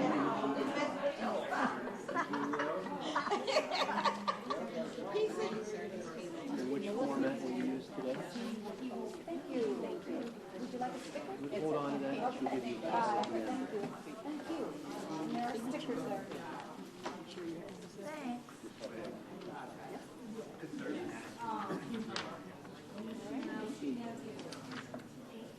Okay, there you go. You can go to any food connect to take that. And then you bring that back when you're done. None of us were doing it until Howard sets up. What are you supposed to check out? If they're voting in the pre-effect session. I hope that guy's applied to it and not afraid. Me neither. I had stopped. But I'm not sure. Hi, he is. your name? Yes, we will. It's Simon, H-I-N-D. All right, guys, we're getting more tweets in, so I want to give those people some on-air time. Believe the hype. Tweeting, Ohio's small business is in the gutter. They will vote for him. America gets what we want. Real Donald Trump will win. Wes shooting me a message letting me know that I've made YouTube great again. That is hilarious, Wes. Thank you for that comment. Paul Ivy just started following, so thank you for that. Anyone who wants to be acknowledged on the live stream, why don't you go ahead and tweet me your thoughts on today's primary day. Do you think today's a big day? Will Marco Rubio drop out after today, guys? Will we have a three-man race starting tomorrow? Let me know via Twitter, and I will make sure to read those comments right here on News Now.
All right, guys, we're going to cut out a Super Tuesday coverage and go live to the White House where Joe Biden is speaking. Who had ancestors who are from Ireland, who left behind everything to find a new home and find a place in the promised land, America. In the face of oppression, they held strong beliefs. They planted deep roots, and they looked to the future. It's the immigrant story of all who came here. And the truth is that the greatest contribution the Irish brought to this country is a set of values: hard work, family, a sense of community, pride, faith, and idealism. My mother had an expression, and I mean this sincerely. She talked about being Irish was about family, faith, but most of all, it was about courage. She said, because without courage, you cannot love with abandon. And to be Irish is to be able to love with abandon, to be able to dream. Oscar Wilde said, yes, I'm a dreamer, for a dreamer is one who can only find his way by moonlight, and his punishment is that he sees the dawn before the rest of the world. Millions of Irish men and women look to that dawn, and they forge their dreams into the foundation stones that literally formed this great nation of ours, all believing in something that defines America in a single word. The uniqueness of this country, in my view, can be summed up in one word. We're all about possibilities. Anything is possible. That's who we are as Americans. In my view, that's the Irish of it. I felt it. My family has felt it. All of you have felt it.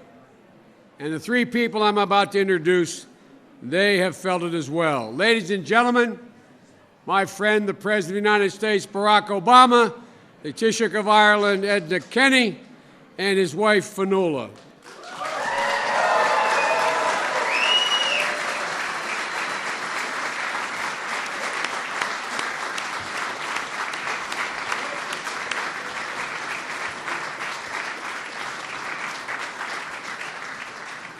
Well, welcome to the White House, everybody. Happy St. Patrick's Week. Once again, today is not technically St. Paddy's Day, and once again, this does not seem to bother any of you one bit. But if you are lucky enough to be Irish, you're lucky enough. And this, of course, is one of my favorite events. I get to welcome my people. And the Obamas of Leinster are nothing if not welcoming. We've got trad, we've got pints of black. It's up to you to provide the crack. This is my 8th St. Patrick's Day as president, and this is my 25th set of St. Patrick's Day remarks as president. This is true. When you include the speeches I've given in Dublin and Northern Ireland, we are pushing 30. But fortunately, the Irish are not short on inspiration. Everybody here is Irish. I am positive of it. There's some particularly indomitable Irishry in the House, but we are thrilled to once again host Taoiseach Edna Kenny. Give him a big round of applause.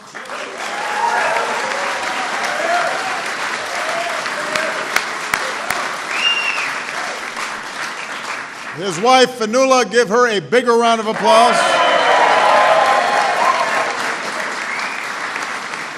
And we are in the presence of one of America's great Irish-American heroes, Vice President Joe Biden. Hey.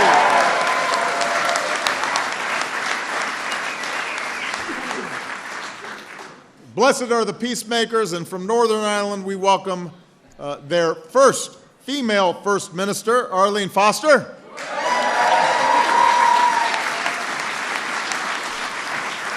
and Deputy First Minister Martin McGuinness.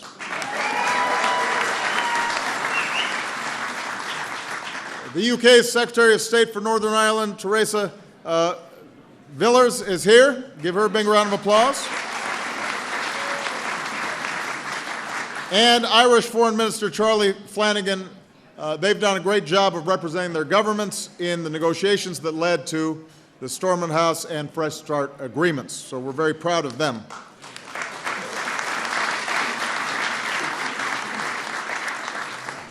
And former Senator Gary Hart, as Secretary Kerry's personal representative, has done an extraordinary job representing America, along with our Consul General in Belfast, Dan Lawton. So thank all of you. In addition, our ambassador to the United Kingdom, Matthew Barzan, is here, as is our ambassador to Ireland, Kevin O'Malley. Hey. As you can see and hear, although Kevin's only been in Ireland for 18 months, he has crammed in almost 8 years of work. One of his legacies will be his Creative Minds initiative, in which he's been busy connecting the next generation of Irish and American leaders who will be singing in this room someday. So thank you, Kevin. Your Mayo grandparents would be proud.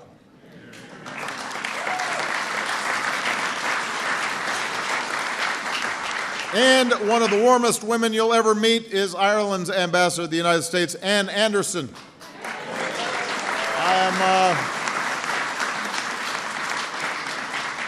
I'm going to embarrass Ann for a second. A few days ago, she became the first woman ever admitted into the Friendly Sons of St. Patrick.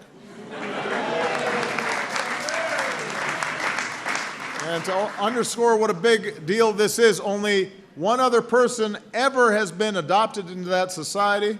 This is true. It was this guy right here, George Washington. So you are keeping good company, and congratulations. Our ambassador to Japan, Caroline Kennedy, is also here, and she may have made the longest trip. And although Caroline never likes to draw attention to herself, she's out here somewhere.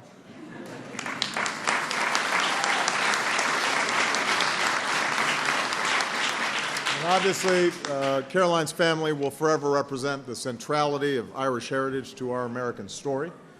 There's a whole brood of Irish American members of Congress here as well, including from Caroline's family, Joe Kennedy, who's a new father to a baby girl. If that's worth congratulating, you can't beat daughters. If anyone's in need of a good song, Joe Crowley has one of the finer singing voices in Washington. But Joe, please wait until I'm done speaking. Now, some of you may have seen a front page of the Galway City Tribune last summer that blared in huge print, "He's on his way, hopes that Obama will make Paddy's Day speech in Irish Square." I don't know how this rumor got started. It might have been somebody on my staff who just wanted another trip to Ireland. But I do have joyous memories of my own trips to the Emerald Isle, and Ireland really is, as Seamus Haney described it, a place that can catch the heart off guard and blow it open. Most of all, I remember how the Irish people made me feel so at home. Like my cousin Henry and his pub keeper, Ollie, who are here again today. There you go. They're around here somewhere. So I now understand what President Kennedy meant when he said that once he couldn't run again, he'd endorse the Democratic candidate who had promised to appoint him ambassador to Ireland. I would like to point out I have not yet endorsed. A certain commitment, quietly made, would not hurt. Of course, for the Irish, home is everywhere. And perhaps no other country in the world is more everywhere than the United States. We are braided together in so many ways, America and Ireland. We've been for centuries through history and bloodline. We've waged war side by side. We've waged peace side by side. We are family and we are friends. This year marks the 100th anniversary of the 1916 proclamation, and I'm struck with how ahead of its time the proclamation was. It was a daring document, one which its authors were very particular to address to Irish men and Irish women. It's built around religious and civil liberty, equal rights and equal opportunities, and cherishing all the children of the nation equally. Cherishing all the children of the world, of the nation equally. That's a vision statement 100 years ago, and it would be a visionary statement today. It's a universal value, like the ones in America's own founding documents, that compels us to continually look forward, that gives us the chance to change, that dares us, American and Irish alike, to keep toiling towards our better selves. Cherishing all the children of the nation equally means striving to make sure they grow up with equal rights and equal opportunities. And I should point out that Ireland last year legalized marriage equality, and a month later, America was proud to join you.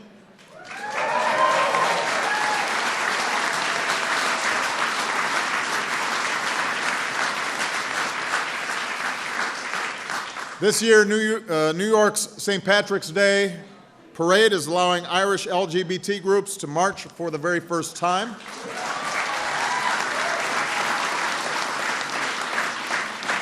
As Ambassador Anderson has said, Irish America is making a statement. There are no second-class citizens, no children of a lesser God. Cherishing all the children of the nation equally means making our immigration system smarter and fairer and more just. I think of something powerful that Taoiseach said here a few years ago about people waiting to be herded into ships, mothers soothing children, perhaps not even their own, husbands calling for wives and wives calling for husbands. Two peoples who would cross that single dividing ocean, the Irish to freedom, the Africans to slavery. Now, my own daughters have the blood of both peoples, Irish and Africans, running through their veins, and that makes them something more powerful. It makes them Americans. All of us came from someplace else. America's made of generations of men and women who crossed oceans and borders to come here, some in extraordinarily dire circumstances.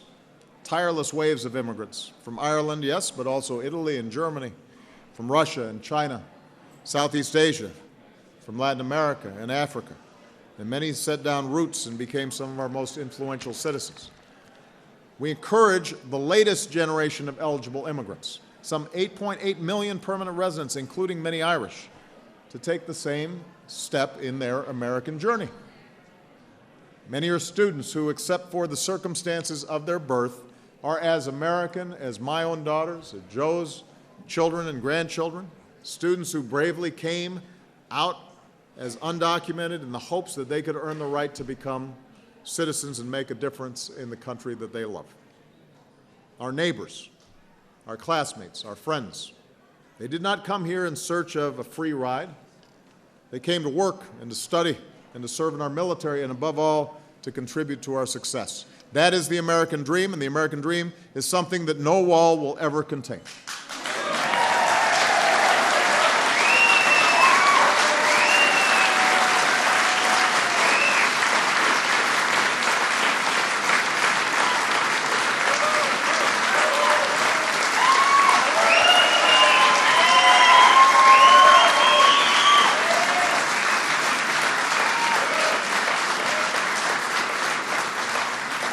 Cherishing all the children of the nation equally means nurturing a lasting peace in Northern Ireland. 18 years of peace means a whole generation has grown up living the dreams of their parents and grandparents, to travel without the burden of checkpoints or roadblocks or soldiers on patrol, to enjoy a sunny day free from the ever-present awareness that violence could blacken it at any moment, to befriend or fall in love with whomever they want.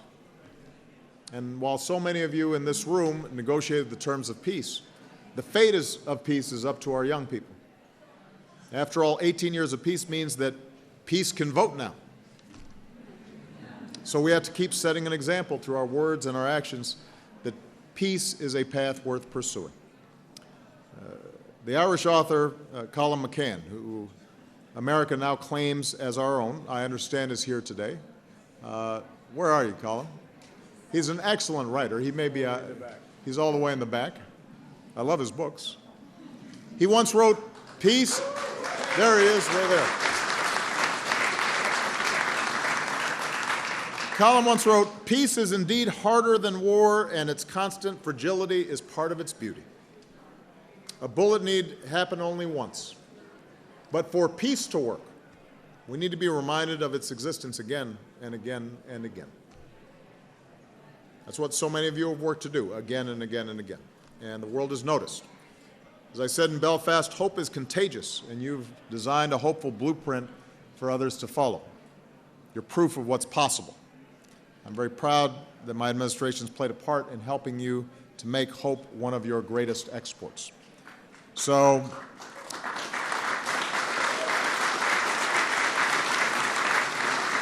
in closing, on the occasion of my final St. Patrick's Day with all of you,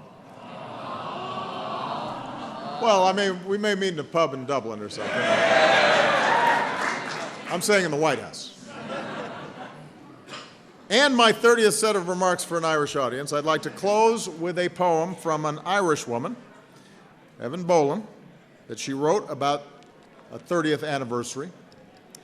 This is the day to think of it, to wonder all those years together. The stars in a frozen arc overhead, the quick noise of a thaw in the air, the blue stare of the hills. Through it all, this constancy. What wears, what endures. So to the constancy of our enduring friendship, may Ireland and America forever cherish and brilliantly sustain all our sons and daughters equally. Happy St. Paddy's Day, everybody. Good night, and may joy be with all of you. Let me now introduce our honored guest, Taoiseach Kenny. Please come to the stage. Thank you. Thank you. Thank you. Wonderful address. Thank you.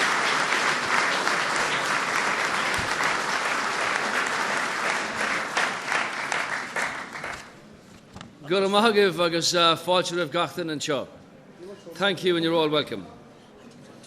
Mr. President, Mr. Vice President, Mr. Flanagan, First and Deputy First Minister, Ambassadors, ladies and gentlemen, when I was outside, I said to the President, it's not often you get the chance of speaking with the President of the United States, the Vice President of the United States, and my wife.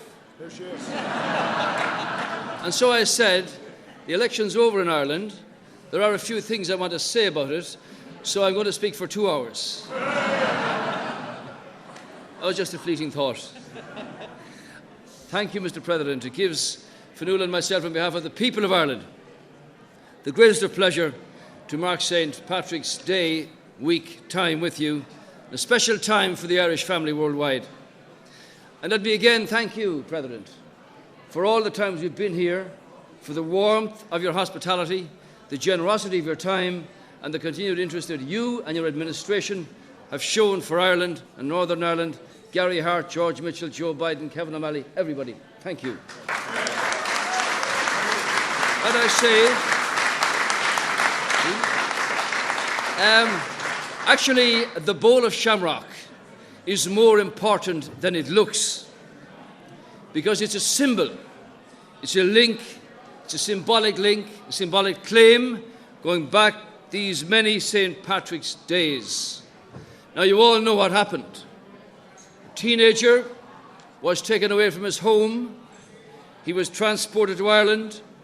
He was put into slavery to mind sheep on a hillside. He was a shepherd, yes, but he was also a slave.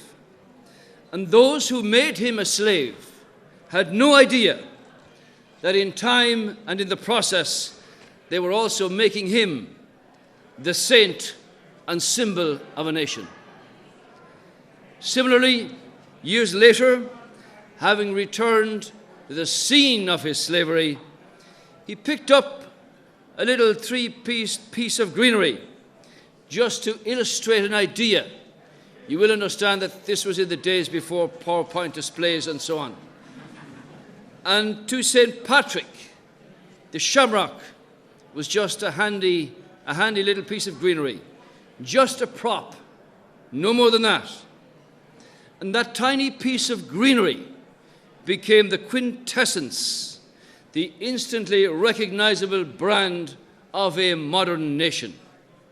And more, here in this White House, designed by James Hoban from Dublin, it has become a yearly reminder of the ties that bind our two nations.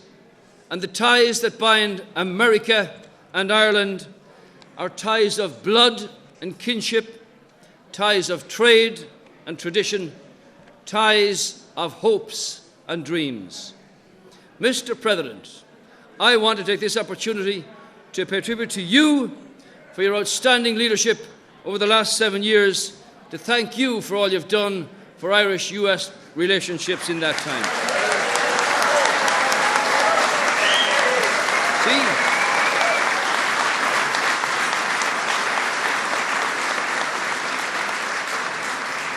Sir, Mr. President, you came into office at the most challenging times in terms of the global economic situation, and I believe that your steadfast and courageous leadership played a huge role in ensuring that the global recession did not become a global depression. Leadership requires courage. Ultimately, that's what politics is about. The triumph of hope over hate. Because when hate is deployed, it doesn't just diminish those who deploy it. It diminishes all of us. Whereas hope is the golden currency that never devalues, that never tarnishes. And it's hope and not hatred was what animated the dreamers and the patriots in the 1916 rebellion in Dublin. Hope, not hatred, was what animated great presidents like Lincoln to turn enemies into friends. Very many of the Irish found hope in America. They found opportunity, they found challenge, and they found a society that valued hard work and that valued contribution. They became police officers, nurses, firefighters, domestic servants, dockers, coal miners, railroaders, and so on. They built bridges, and railways, and docks and skyscrapers. And during my time as Taoiseach, we've reached out to the Irish diaspora as never before. They've seen more of those descendants of those who left coming back to experience a new Ireland, where, in the words of Seamus Heaney, hope and history rhyme. So, although a small country, we've always been committed to making a big difference in the world. We know that any contribution that we can make to tackling global problems such as terrorism, hunger, climate change, can only be achieved through strong global partnership. And I want to applaud publicly President Obama's tireless efforts on the world stage in promoting dialogue, common sense, and partnership in the pursuit of peace and a sustainable future for humanity.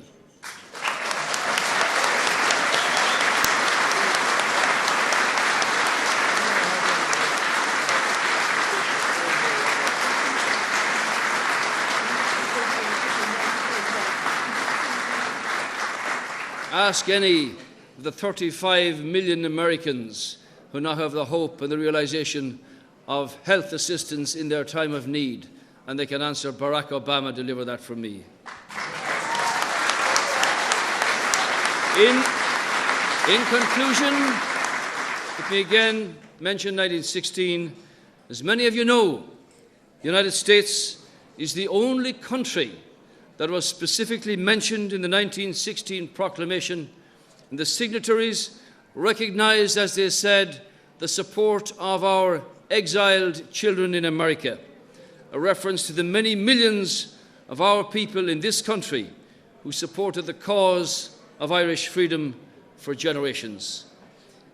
The inscription is on the bowl, our exiled children in America. Let me just conclude on this. What St. Patrick did, whether he realized it or not, was actually the quintessence of great leadership. Or should I say, in the words of one more eloquent and more famous than I, the audacity of hope and the determination to leave the world better than he found it, just like President Barack Obama.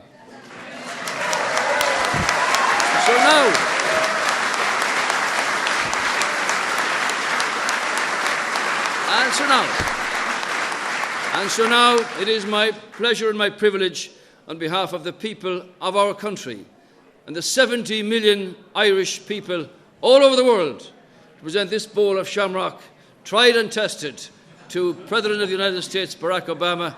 Thank you all very much. Hope you have a wonderful evening.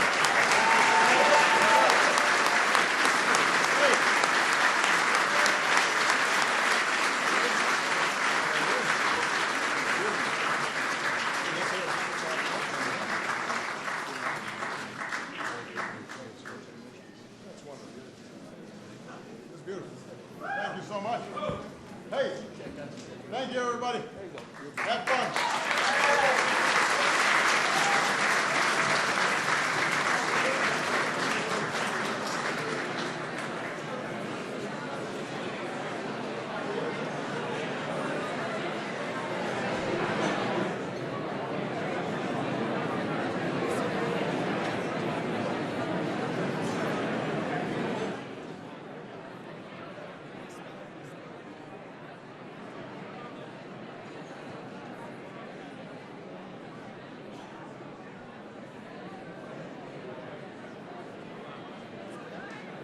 All right, guys, that's a wrap on this St. Patrick's Day celebration at the White House. 2 days early, St. Patrick's Day officially on Thursday, but looks like they're celebrating early because of the Irish leader's visit to the White House. I know many of you guys looking to watch some primary coverage. That is a live look at a polling place in Ohio. We're gonna get back to primary coverage in a minute, but we do have some live video that we want to show you now coming out of Dallas. This is an officer-involved shooting. One suspect dead, another suspect wanted, a manhunt underway. We're going to take you live now to our Dallas station's website. I'll give you this live stream now. For such a short amount of time. You've given us very good background, Sean, about how the fugitive unit works. You said it's made up of one sergeant and then 8 men and women. They work very tightly together as a unit. They operate in a vacuum, if you will, from the other officers in the department. They're in plain clothes. They work different hours. Oftentimes they'll start at 4 in the morning and work through midnight, tracking their fugitive, figuring out how he moves, where he goes, who is he with, trying to determine the best moment to effect this arrest. They want to know everything they can about him. What's his history? Has he attacked the police before? Is he known to have weapons? Has he ever assaulted anyone? Has he been to prison? Has he ever made a statement about I'm not going back? All of that helps them do their work. But this group works, you could be at a red light or in the supermarket next to the fugitive unit and never know it until they put their vest on, because oftentimes they move around in unmarked SUVs to blend in and follow the person that they want to take into custody, looking again for the best opportunity. No moment is completely certain that you won't have conflict, but they look for the best opportunity, and typically that's out of a house, out of an apartment, on the street. If you can effect the traffic stop, what's called a felony stop, on a fugitive, it's more the presence of police dynamic in those moments, and you try to get someone to obey your commands, and you can, every day across North Texas, violent fugitives are being taken down by the fugitive squad. All departments have them, and then they send officers jointly to what's called the U.S. Marshals North Texas Fugitive Task Force. So these fugitive officers, other fugitive unit officers from other departments know who these folks are, because they've worked with them in concert on people they've tried to bring into custody. That's a wealth of information, Sean. Thank you. In terms of how they would gear up, would there always be a bulletproof vest? Yes. Most of the time, they are in plain clothes. It is not uncommon. Even guys that I know, especially guys that I know, they're in Levi's and boots and button downs with their vests. Okay, they have heavy 40 caliber weapons. Typically, what they're carrying, they typically have several weapons on their person, along with their partners. Typically, there's always at least two in an SUV. They travel in teams, but when they're trying to take somebody into custody, normally there are a couple of teams, and depending on what they know about the danger of their suspect, there may be more than 2 or 4 at a time. We are 10 minutes away, estimated 10 minutes away from the news conference that will take place at John Peter Smith Hospital, where the Fort Worth officer executing that fugitive felony warrant was rushed by Care Flight helicopter. We will hear from Fort Worth Police Chief Joel Fitzgerald and Fort Worth Mayor Betsy Price. You will see that live here on Fox 4 when it happens within the next 10 minutes. Right now, you're looking at this field. It is on the west side of Fort Worth. It's close to Lost Creek, close to I-30, Longview Avenue, and Chapin Road. This is where the police pursuit ended. The 2 adult male suspects, described as white men, got out of the vehicle they were in, started to run. At some point, we are told they stopped. Gunfire was exchanged. A Fort Worth officer received multiple gunshot wounds and is in very critical condition, John Peter Smith Hospital. 1 suspect dead, 1 suspect at large, and that's the reason why there is this massive police manhunt in this field. Near this field, there are homes and a couple of churches about a quarter of a mile away. They want to make sure that they can find this person, apprehend this person, bring this person in safely, keep Fort Worth officers safe, and of course, keep the public safe, because there are some homes nearby. We showed you that roadblock that is south of I-30 in the Lost Creek area. If you're in that area, make sure you stay inside, keep your doors closed and locked, your windows closed. Do not answer the door unless you are sure you know who is on the other side of that door. Clarice, this is very moving. Just found this on Twitter. The Arlington Police Department, they have gathered outside of their headquarters, and they are praying for the Fort Worth officer, and the hashtag Thin Blue Line. The Dallas Police Department, same, gathered praying for this officer in Fort Worth. But the picture there from Arlington, if a picture is worth 1,000 words, that one's worth 10,000. Brothers and sisters in blue, every head is bowed, every hand is folded, and they are giving prayers for the safety of that officer. It's powerful. Yes, it is. And this is a time when people need to really realize exactly how dangerous this job is and how they literally do put their lives on the line to protect all of us every single day. Fort Worth police are asking you to pray for this officer who has been shot multiple times and is in John Peter Smith Hospital in Fort Worth. We will be hearing from the Fort Worth Police Chief and valiant efforts to save him. He was code red, which means cardiac arrest, or it will be his sad duty to inform the public of something else. And so we wait to see. Certainly this officer could have family locally, and those folk have to be contacted, and you got to get the wife to the hospital. And supported, yes. Yes, if there are children involved, if there are parents, you have to, that's the first thing you do. Get the care of the officer, their loved ones to them, by their side for whatever decisions about surgery, whatever decisions might need to be made. They need to be there. The chaplain is there. The command staff is there with the family, if there be family locally. And the chief and the mayor will address the citizens of North Texas in a very few minutes. And we will bring that to you live here on Fox 4. You see SWAT vehicles there, you see marked vehicles. There are also unmarked vehicles in the search for this adult white male who is the additional suspect who was involved in this shooting in this field within the last 2 hours. Fort Worth officer is at John Peter Smith Hospital, multiple gunshot wounds. 1 other suspect is dead, And the second suspect is at large. They want to make sure that they can keep the police safe while they do their job, and definitely keep the public safe to make sure that there isn't something like a hostage situation if that person got out of this field and is able to get to homes or perhaps the churches that are about a quarter of a mile away from this shooting scene in this field on the west side of Fort Worth. Fort Worth police are being supported by Tarrant County sheriffs. The Fort Worth SWAT team is working this, as well as Fort Worth Air One in the air, doing an aerial search to try to see if they can find where this suspect has gone. And they have to assume that this person is armed because the suspect, who is deceased, gunshots were fired, fire was returned.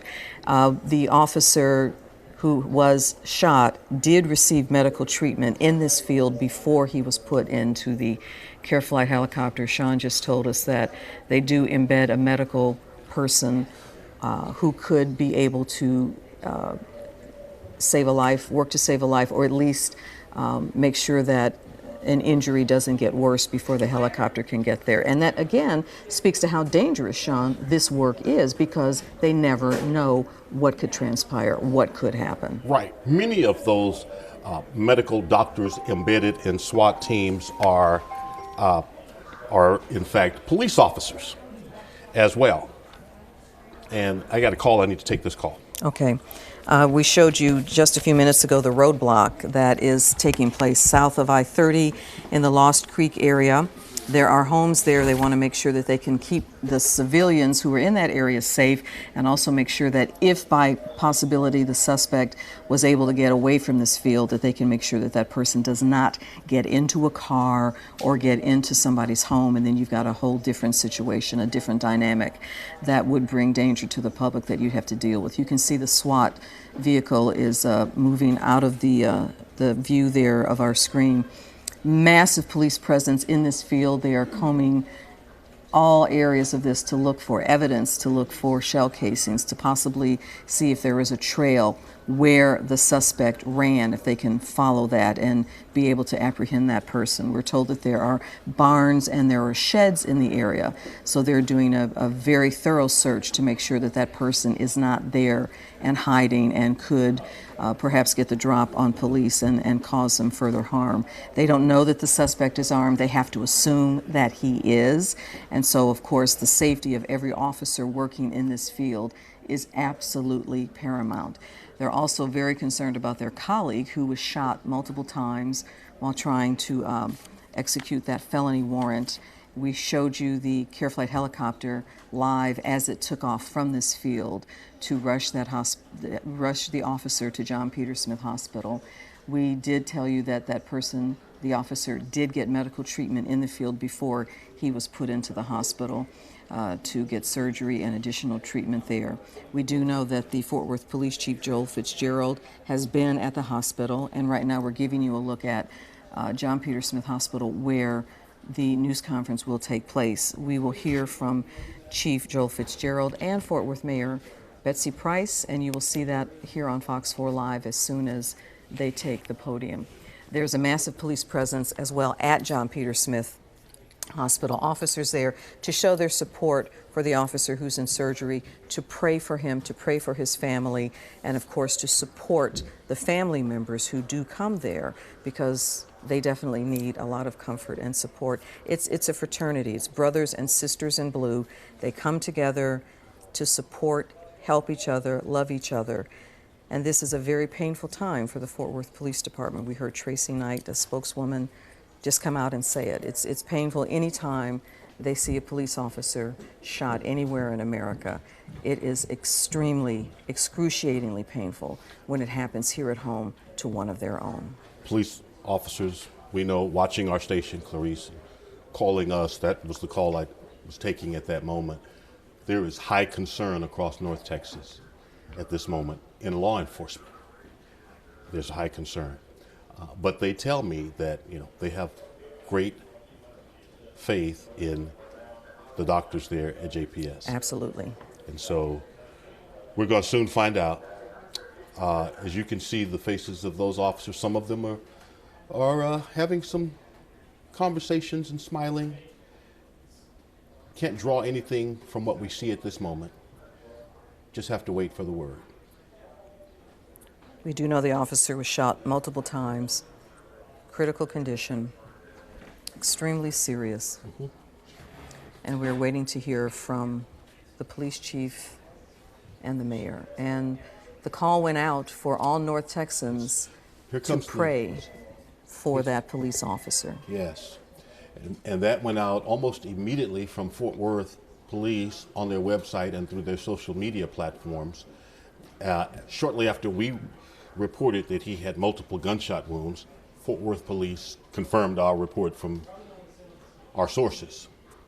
And it's not just North Texans, other officers and other departments all across North Texas are praying for this officer as well. Yes. Arlington, Dallas, Plano, just police everywhere are stopping for a moment to say a prayer for their comrade, their brother in blue. We're waiting for this news conference with the Fort Worth Police Chief Joel Fitzgerald and Fort Worth Mayor Betsy Price. And we showed you the Care Flight helicopter that took off from that field. Officers were able to surround the injured officer who had multiple gunshot wounds as he was carried to the helicopter. And then we saw that helicopter lift off from that field and rush him to JPS for surgery and additional treatment. And we should life-saving describe treatment. that for a minute, Clarice. This is it. This is the view that we gave people. Where the officer went down, they couldn't get the helicopter in. It was so brushy. Difficult to get in, yeah. Yes. So they had the police officers were carrying him while another number of officers had their weapons poised almost as cover as they were taking him to the helicopter because they don't know where the second suspect. They didn't know where he is, still don't know where he is, and didn't know if he would open fire on them at that moment. And we do know, we were told that the officer did get a form of medical treatment on the ground before he was able to be put in the helicopter and then taken to JPS. Having those doctors embedded can make a world of difference. Just in the few minutes until the paramedics can arrive, until they can stabilize you in the helicopter and get you to a Trauma 1 level center like John Peter Smith. Having the doctor embedded with a SWAT team or a fugitive squad can make a world of difference. And of course, all police officers, their families, and communities at all praying that it made a world of difference today. Absolutely.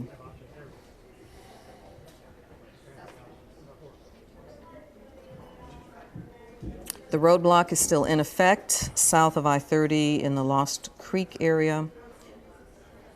Okay, this is what I told you. We'd soon find out the identity of the suspect that they were looking for. Yes. The outstanding suspect from the officer-involved shooting is armed and dangerous. They say his name is Ed Russell McIver. I'm going to turn this around. Larry, see if we can take a picture here on this. Can we open that? Ed Russell McIver. There he is. This is the person that Fort Worth police are looking for now. Now, see if you can bring that into focus a little bit. Just right here. Right there. Right there. Ed Russell McIver. He's considered armed and dangerous. He's the outstanding suspect from the officer-involved shooting. One suspect down, Ed Russell McIver on the run, the subject of an intense manhunt by law enforcement in Tarrant County. Fort Worth police leading the way, the sheriff's department, likely the marshals, and the entire North Texas task force looking for Ed Russell McIver, white male. There you see a very good look at him. This just posted to the Fort Worth Police Twitter site, just posted. All right, now we're giving you a look at the roadblock. This is south of I-30 in the Lost Creek area. You've got homes nearby. This is about a quarter of a mile away from where the shooting took place in that field. So they want to make sure that they set up a perimeter here so that if Ed Russell McIver, who we just showed you his picture, if he was able to get away from that field, looking for some kind of shelter, looking to get away, they want to make sure that Ed Russell McIver does not get into these homes. Or Brandon Todd also told us there are about 2 churches about a quarter of a mile away from where the shooting took place in that field. Right now, I believe we are going to take you to John Peter Smith Hospital for that news conference, yes, with Fort Worth Police Chief Joel Fitzgerald and Fort Worth Mayor Betsy Price. John Peter Smith is where the officer was rushed. Let's listen. Today we're going to have Fort Worth City Manager Valerie Washington, who's going to introduce everybody else. Keep in mind this is an open and active case. There will be very few space for questioning, but we do want to address the citizens of Fort Worth. So, Ms. Washington, please. Thanks for taking the time to meet here today, and thanks for our patience over the opportunity to gather officers and the chief and the mayor here together. The chief's going to give a brief overview of this situation. We do commit to providing regular updates throughout the evening. Unfortunately, we have limited information now, but we are committed to getting that information out to you. So we're going to have remarks by the chief, Mayor Betsy Price, hospital CEO Robert Early, and then a few remarks by the POA. Unfortunately, we have limited information now, but we are committed to getting that information out to you. So we're going to have remarks by the chief, Mayor Betsy Price, hospital CEO Robert Early, and then a few remarks by the POA. Thank you, Valerie. Let me first say that our officer's alive, and we're happy for that. Everyone here stands behind he and his family, and want to ensure that we respect their wishes. So if any of you have any information as to the officer's name, we just ask that that not be released until we authorize it. Please respect the family's wishes. They are still trying to contact members of the family that have not been notified as of yet, so we'd like to keep that as in-house as possible until we can give you that information. We certainly will update you constantly and let you know what's going on, but we want you to please respect the family's wishes. On a secondary note, our officers did a fantastic job today. This job's tough. We all know it. We all know what we sign up for here, but we don't sign up for being shot. And I can tell you that our officers are very lucky at this time. We have a outstanding suspect that we've developed. Some of the information has been released so far. We will show you that gentleman's picture, and we will hope that the people out there that are listening to this broadcast that understand the gravity of what happened today, make a phone call. Tell us if you see this person, where he is. He's armed, he's dangerous, and we want to ensure he's brought to justice. We have people out there actively searching the area for the male, and we intend to bring him in. I'm not going to take very many questions. I can tell you that the incident here evolved from a warrant situation. The warrant was in reference to a felony. Our officers tried to stop a vehicle involved in this. The vehicle fled. Pursuit ensued that led to unincorporated Tarrant County, and incident to the males bailing out of the vehicle. There was gunfire exchanged, and between two suspects and several officers on location. We will give you more information again as the evening evolves, and we'll have PIOs accessible to you. So I'll turn it over to the mayor. I'll just ask that everyone out there, please, if you get any information, anything whatsoever in reference to the male involved in this that we'll show you on the screen behind me in a few minutes, that you present that information to your local law enforcement agency and get it over to us as soon as you can. Mayor. Thank you.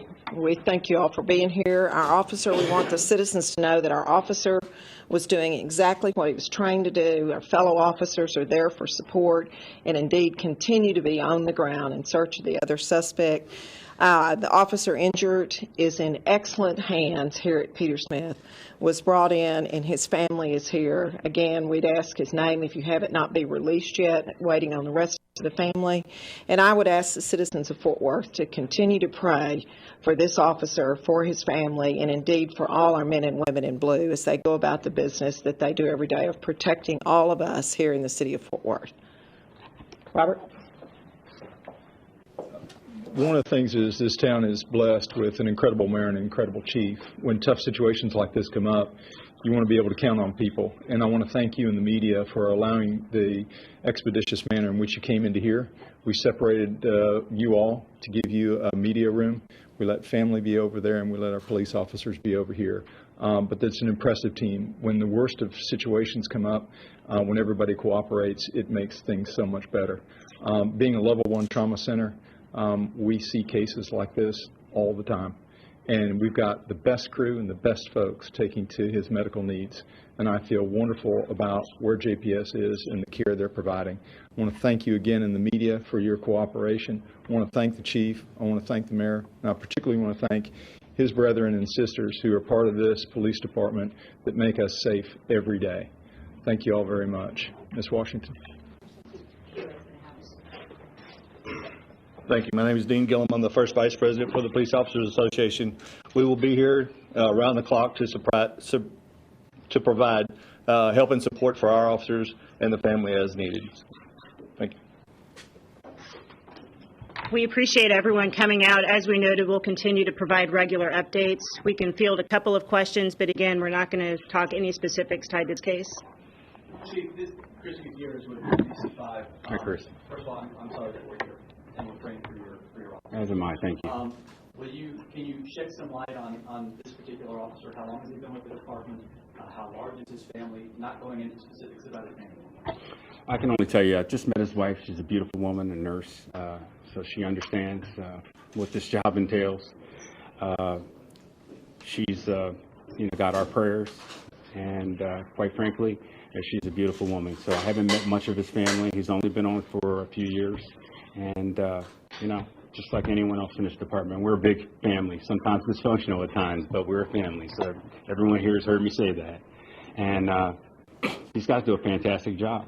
And quite frankly, I said it earlier, no one takes this job to be shot. We know that it's a potential risk, but things like this, quite frankly, shouldn't happen. And we want to make sure that we get the word out on this gentleman, that we're able to get as much citizen participation as possible out there, keep their eyes open, let us know if you see him. Even if you think you see this person, call it in. If they'll do this to one of the people in blue, they'll do it to anyone. Chief, yes, sir. Obviously very sorry about what happened to the officer. Wanted to ask if this may help the public. Which of the two suspects had that warrant? Was it the one who was shot and killed, or the one you were still looking for? Right now, we're not delving into that information. We're not going to provide all of that information. The bottom line is, as our detectives unravel this, and as the manhunt continues, we'll release the particulars. But right now, the emphasis for us is to make sure that we get the word out and that we get this other person apprehended. Chief, you said you had an opportunity to visit with his wife. How is she emotionally? Is she a nurse here? She's not a nurse here, but I can tell you she's holding up. Very strong woman, and you hate to meet family members on occasions like these, but I can tell you she's holding up, and we just want to respect the fact that other family members have not been informed, and just get as many as we can here by her side to provide the support that not only we provide, but that her immediate family will. I'm going to ask you about just yesterday, the Fort Police Officers Association has put out a tweet. Maybe this is a better question for you and the mayor, about the number of officers who have been shot and killed this year. A dramatic rise from last year. Can you speak to this, please? I really can't. I'm not, again, responsible for an increase in police shootings, but I can tell you that it has an effect. And I'm getting at it. It has an effect on us all. I mean, this has a tremendous effect. Look at the men and women standing behind me right now that, are solemn and understand, that we come to work every day to enforce the law, to ensure that, we provide everybody the opportunity to enjoy their constitutional rights. And then to have something like this happen, based upon serving a warrant, is something that we don't intend to happen. We don't want to happen. We don't, endorse the violence on police officers today is unprecedented. And, if I could wave a magic wand, if there was some panacea for violence towards police officers, you believe me, I'd do it. But we need to start with educating people and making them understand that we're doing the work that some people don't want to do. Yeah, it's not pretty at times, but we are, dedicated to making sure that people not only in Fort Worth but across the country are safe. And I think that in many ways what we do is perverted into something else. And, look at the faces of the men and women behind me, the people from all over, city management, our mayor, people from the hospital here. They see the results of the violence that happens every day. And, it's a shame that, the focus gets put on the violence when it happens to a police officer. But you know what? It needs to be, because there's way too much of it. There's way too much random acts of violence, not only against police, but against the normal citizen. And if it takes, incidents like these to raise the awareness and to, edify in the minds of everyone out there that read what the POA posted, then guess what? Then, we want it out there. We want people to know that this is an unacceptable course of conduct that happens way too often. And we want people to know this is a very violent world that we live in, unfortunately. These are difficult times, but we are incredibly blessed that we have so many strong and brave young men and women who will step up to the job and do the job that they're trained to do on behalf of the citizens of Fort Worth. Chief, you know how many times your officer was been shot? Yeah, we'll give you more information as family members are advised of different, particulars, but right now we're not releasing that. All right, guys, we're going to cut out of this and go back to Super Tuesday coverage. In fact, I want to go ahead and show you guys the line of people. This is insane. This is downtown Phoenix right now. All these people lined up to see Bernie Sanders in downtown Phoenix today, guys. This line is just crazy. I know that Steve Kraft is live inside the building right now, the convention center. He's doing a Facebook live stream right now, so we're going to go ahead and join this so that we can hear what Steve Kraft is saying right now.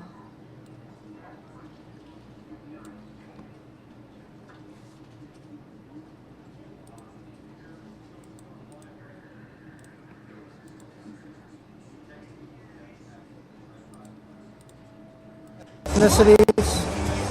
It's kind of a good snapshot of his campaign. I think it's fair to say he's reaching a wider audience than the last time I was covering him. What it really was mostly students, it seemed like. Sanders asking, is it full? It is not full yet, but the doors only recently opened. If you guys have any questions for Steve Kraft, you guys can tweet me, Samia Fox 10, and we will ask him, and he'll be answering live on his Facebook live stream. No question. Remember, we're looking at 3 hours before he even takes the stage.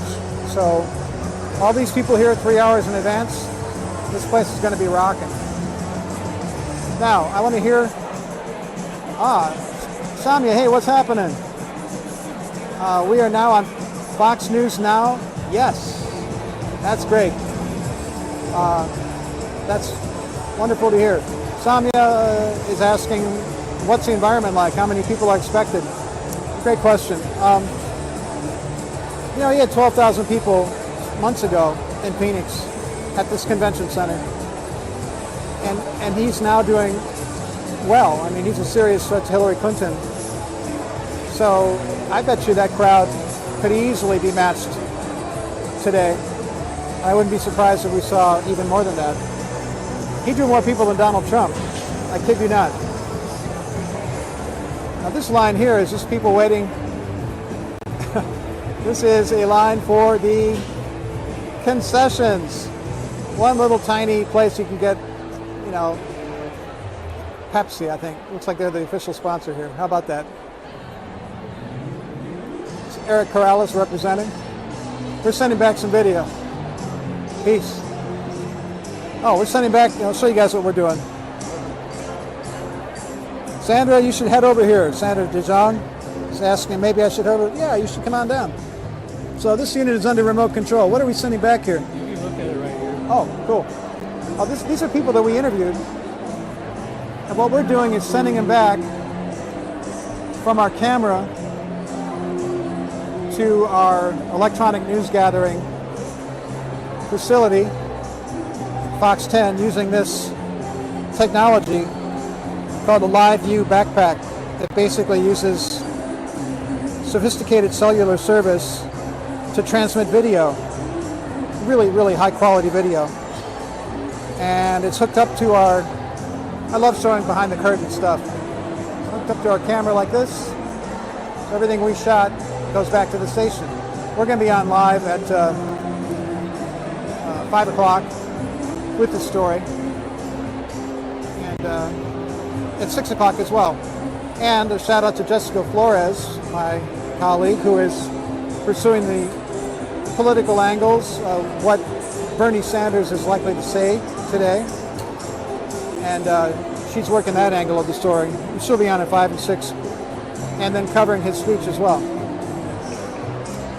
Okay, Jim Brown says, hi, will you have an interview with Bernie Sanders? That's a good question. I think it's possible he might do a news conference afterward, and we might be able to get questions to him. And it's also possible he'll be running out to do another interview somewhere, or another appearance, I should say. He's campaigning just so frenetically right now. This is such a crucial day. Not only is Sanders campaigning here, this is the next wave of primaries. Our primary is just in a week here in Arizona.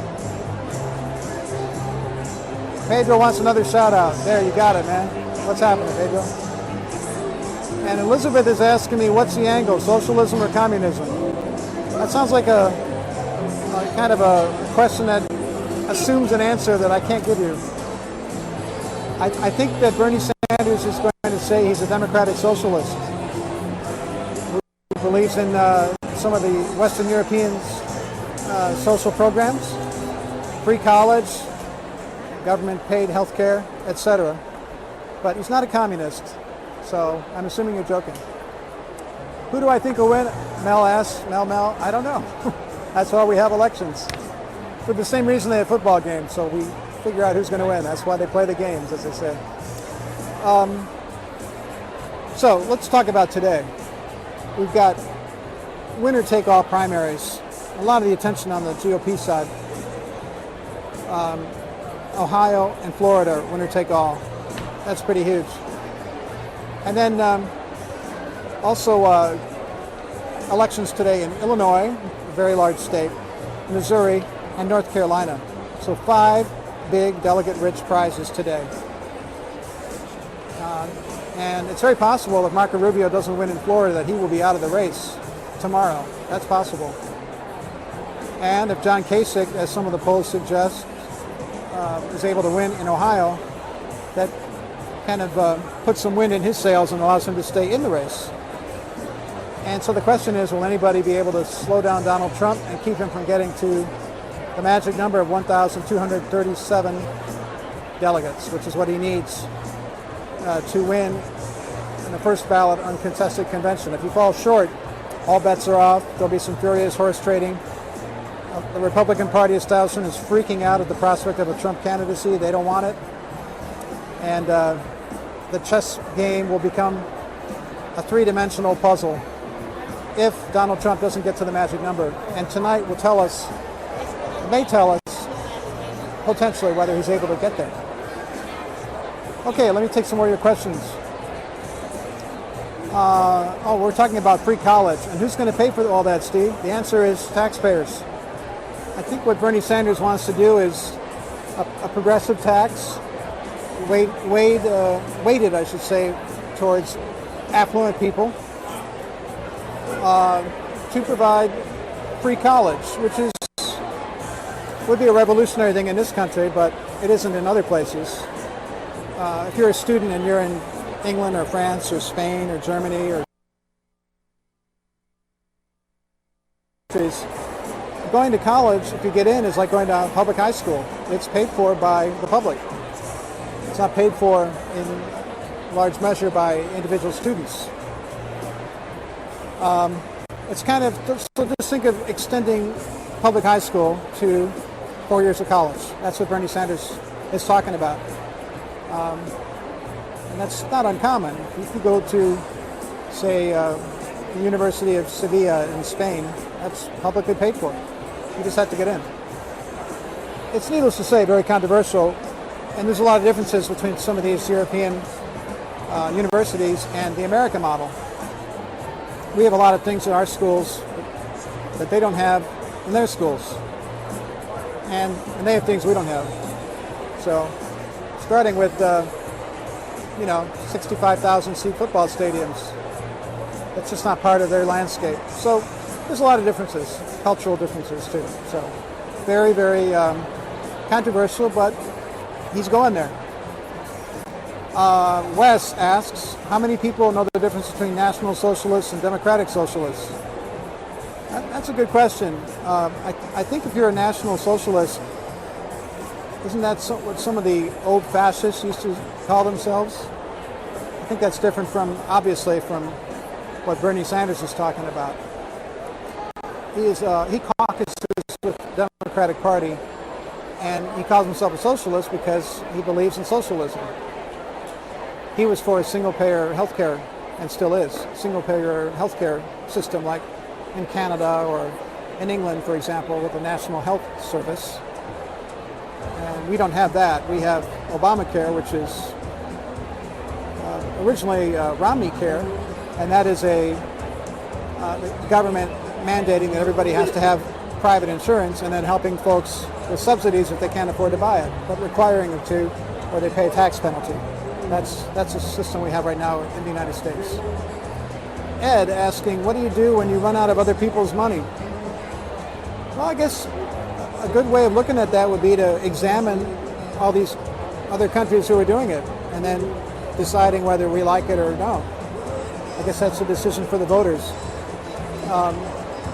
So if you were to go to Canada, for example, and see how people go to school there and how they get medical treatment there, people could then have an informed viewpoint and decide whether they'd like that to be our model or not. Samia, hey, asking, are there any anti-Bernie people outside? We have been asked that question quite a bit, and we have not seen any, but we're going to go out and try to find some. It's a lot easier to find opponents at a Trump rally, I'll tell you that much. That's easy. This is not so easy. Hey, Eric, are we done feeding? Yeah, we're done. Okay. I'm talking to my partner in crime. That's right. Hello. Hey, what up? I guess our plan, we're showing you guys what we actually do for a living, so bear with us. I think our plan is, since we're done here, right? We are done here. Okay, probably go outside, and since Jessica's doing her thing here. Okay. Want me to carry anything? Carry yourself with pride. I'm going to walk the yard like a proud man. That's all I can do 24/7. Okay, let's go outside. Give me something to carry. Carry that? Got that. Yeah, I got that. I don't think we do, no. We just sent back all our stuff, guys, and what we're going to do is take you with us as we walk outside to check out the crowd going through security. We're going to be live outside anyway. We don't need any of this, right? They're here. This is our other crew here. We got our mics, we got our stuff. That's the live unit that they're going to be using. Okay, let's see. More questions here? Sarah Shore, everybody keeps saying who's going to pay for all this free stuff. Well, Bernie will be happy to explain it to you. Give him a listen before passing all this negativity and judgment. That's the system. That's what he's campaigning on. And Bernie Sanders is nothing if not consistent. He's had the same message and the same core beliefs for decades. So he will be talking very specifically. Sarah makes a good point. Now, we're just trying to figure out a way to get out the stage. You want to? Wow. Guys out of here? Yeah. Oh. It's only Fox. We're walking by the CNN crowd here. Nice meeting you. Thanks a lot, man. All Good to we'll meet see you. later. Right on. Okay. Angels are winning right now. They are? Dodgers were too. There you go. Dinner in celebration of that. See y'all later. See you later. We're just passing the CNN crew, making way for Fox. How about that? Oh yeah, cool. Eric says he used to work at the Photog in Palm Springs. Yeah.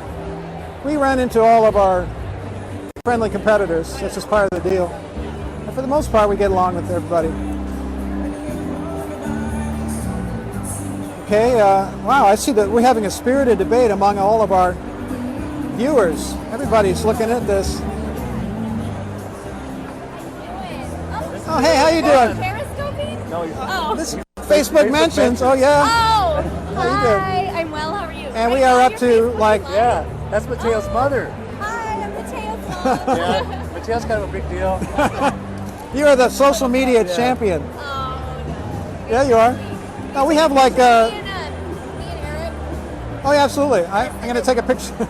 Here, wait, just do it with my camera. Okay, all right. So it's nice. So we're doing all this while we're live on Facebook here with like 1,000. Wait a second, you got this flipped around. I'm looking at myself. Selfie queen. You are doing selfies all the time. Oh, careful. No, you got this. Get this. Oh, for heaven's sake. I'm taking pictures here live on Facebook mentions. Okay. Yeah. Busy. I can imagine. Your time of year. Take a look. I think I got a great picture. Awesome. I'll send it to Mateo. Yeah. To his iPad. Oh, boy. That kid's good. There's like 1,000 viewers who saw all Oh this. my gosh. Hi, guys. Enjoy. Steve and Eric. All right, let's do it. All right, guys. All right, good to see you. I will. And that's a good picture. Huh? Let me see the picture.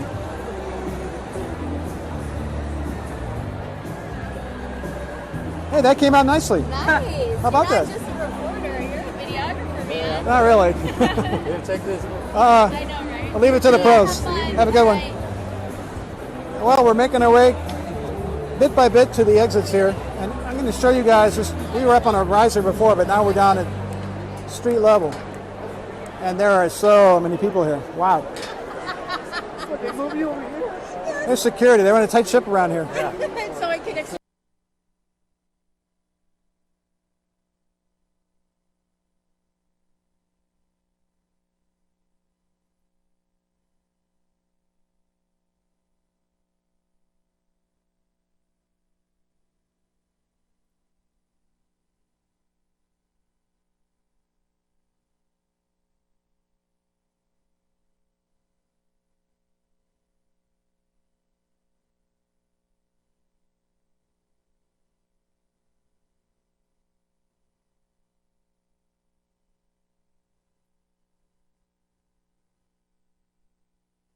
Alright guys, I'm not exactly sure why we lost that feed from Steve Kraft, or if we're even going to get it back. I know that the live stream is still going on, so I don't know why we've dipped to black. But in the meantime, while I figure that out, let's go live to a polling place in Ohio. I believe this is Ohio. Actually, this looks like it's Missouri. Let's go live to it now and continue with our Super Tuesday coverage. Super Tuesday, guys. Non-stop coverage right here on News Now. Hello everyone, I'm Samia Khan. You guys can tweet me, SamiaFox10. The question of the day is, will we be down to 3 GOP presidential candidates come tomorrow? The question is, will Marco Rubio still be in the race? Will John Kasich still be in the race? Will John Kasich beat Donald Trump in Ohio today? These are all the questions we have. Those questions and more. 5 states holding their primary election today. Florida, North Carolina, Ohio, Illinois, and Missouri. Tweet me your thoughts and we'll give you some shout outs right here on News Now.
y'all can see here, I am just getting my computer set up, getting some of Samia's stuff out of the way. I'm watching some of these voting venues. Take another look. Watching some of these voting venues, thinking I wouldn't necessarily want to be on camera if I were somewhere voting. But it does look like they are explaining the process to people. Right here you can see that. There's a lower third in the way, but you can see the man is kind of gently explaining the process to this woman, and it looks like we're going to have all of the results by our 5 p.m. broadcast Arizona time. It's 3:19 currently, so we're looking forward to some of those results that will bring you live here on Fox 10 News Now. And let's see if we have any sort of general updates on the primary votes today. And keep in mind, we do have Bernie Sanders live in Phoenix, Arizona. That's going to be, that's going to start at before 6. He actually takes the stage at 6. So we're looking forward to seeing Bernie Sanders this evening right here in Phoenix as well.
And you can take a look at this graphic thanks to graphic.com. Here are the Republican winners of state primaries and caucuses. And actually, let's shrink this down a little bit so you can see a full map. Let me move this over here. You can see Ted Cruz with Alaska, Trump with Nevada, Ted Cruz with Idaho, Wyoming, Ted Cruz, Texas Cruz, Oklahoma Cruz, Kansas Cruz, Minnesota Marco Rubio, Iowa Cruz, Arkansas Trump, Louisiana Trump, Mississippi Trump. So pretty cool map provided by graphic.com.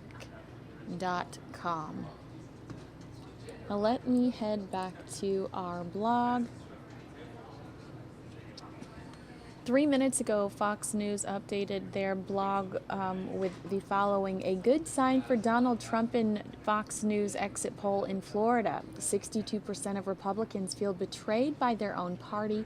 A good sign for the man who has styled himself as the ultimate outsider.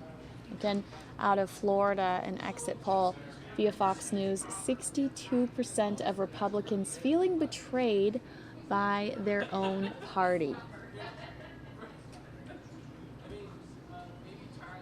Wow, this is kind of scary. At 3 o'clock, wait, let's go back to this entire, let's go back to what is this? A white substance found at a Rubio campaign headquarters. Let's try to, okay. The Rubio campaign at 2:06 p.m. was evacuated after a white substance was found. Per Fox News, Serafin Gomez, a senior Rubio campaign aide, says a white substance has been found at their campaign headquarters in Washington, D.C. Out of an abundance of caution, the campaign has notified the local authorities and has evacuated their staff to the building rooftop. The substance was found in an envelope. There is no confirmation yet on what the substance is. So approximately an hour later, the white substance found at the Rubio campaign headquarters in D.C. was believed to have been non-hazardous, and staff returned to their office. So an interesting events happening today across the country as we are dealing with these primary votes. Let's see. We don't have any calls yet, but we are getting some interesting results from Fox News exit polls. In Ohio, late deciders broke for Kasich. Good news for the Ohio governor.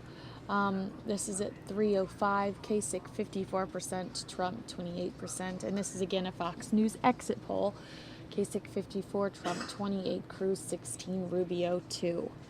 A spokesperson for the Ohio Secretary of State is reporting very strong turnout for tonight's primary. The county boards of election have been reporting strong turnout. We anticipate we will beat 2012 numbers without much trouble, but not sure that it will be record-breaking. If this proves correct, it will mirror the numbers reported on early voting. Based on an informal survey of Ohio's 88 county boards of election on Monday, March 14, 2016. Let's see.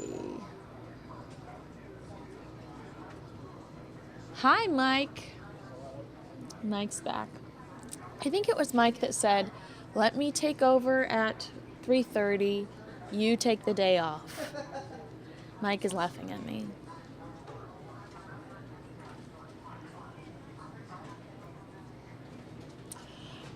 Back to that story, it looks like almost double. Well, was that true?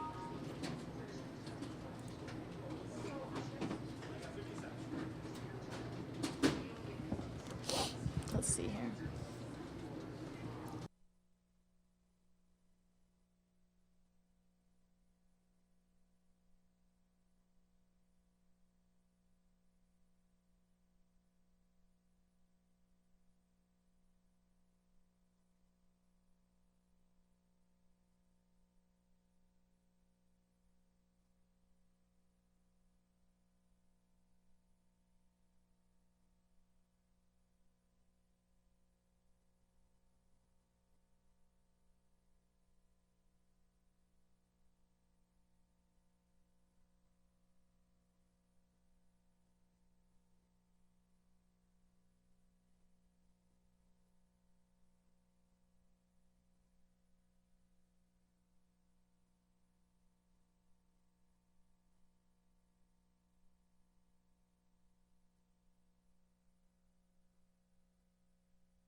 I just did get word from Samia that she is watching Fox News National, and Ted Cruz was just on there saying he's confident, or Ted Cruz, well, we were also talking about Ted Cruz. Marco Rubio, I apologize. Although we've got some expectations when it comes to Ted Cruz too. But Marco Rubio was on Fox News National saying he's confident he can win Florida. And, some of these headlines in the last 24 hours, Marco Rubio insists he can beat Donald Trump in Florida. Marco Rubio adamant he can win Florida. What's next if Marco Rubio loses Florida? Rubio vows to stay in even if he loses Florida. And new poll shows Rubio trailing in Florida. Kasich in a dogfight to win Ohio.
Interesting information from Fox News. According to Fox News exit polls, among Democrats in Illinois, 72% of independents say they went for Bernie Sanders.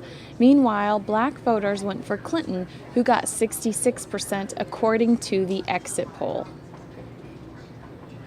Wow, that is interesting. 72% of independents say they went for Bernie Sanders. In Illinois, black voters went for Clinton.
They're calling this Last Chance Tuesday.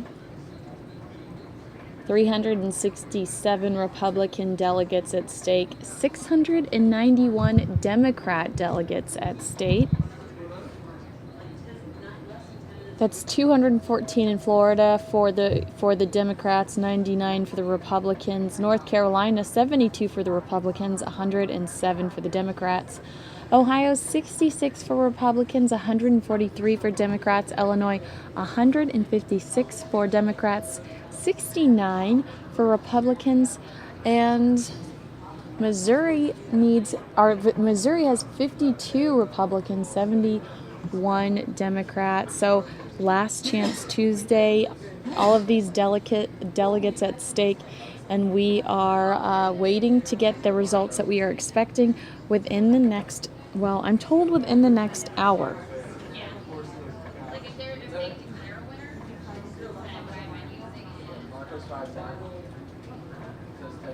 Some of the headlines that I'm seeing: Republicans trying to stop Trump may not get better chance.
This is interesting. I'm going to show you quickly this tweet from Arnold's. Well, let me pull it up.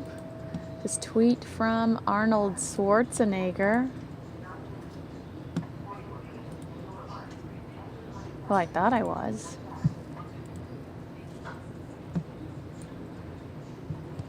Take a look at this.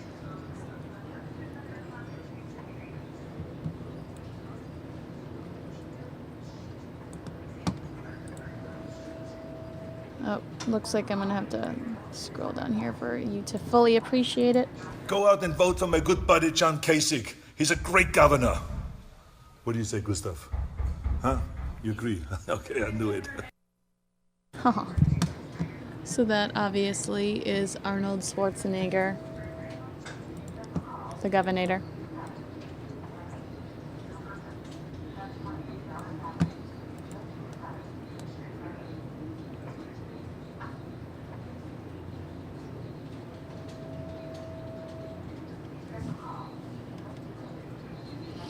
All right, I'm seeing from some of the reporters out in the field, Hillary Clinton's aides are confident that they will win more delegates than Bernie Sanders tonight.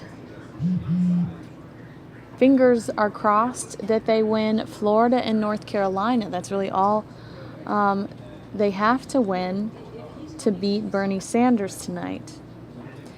However, if Clinton loses Illinois, Missouri, or Ohio, Clinton is worried about the narrative that the former Secretary of State can't win the Midwest. This could be especially troubling considering how well she did in states like Ohio in 2008.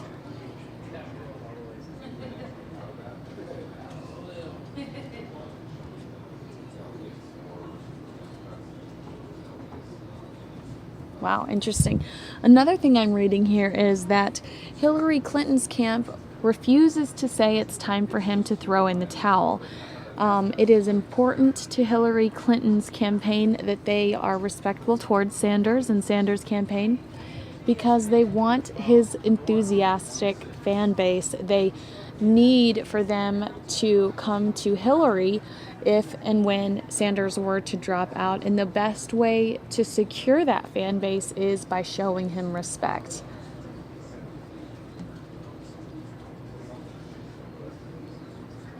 Interesting. And they say if Clinton has a good night tonight, they do anticipate that Bernie might pack it up soon.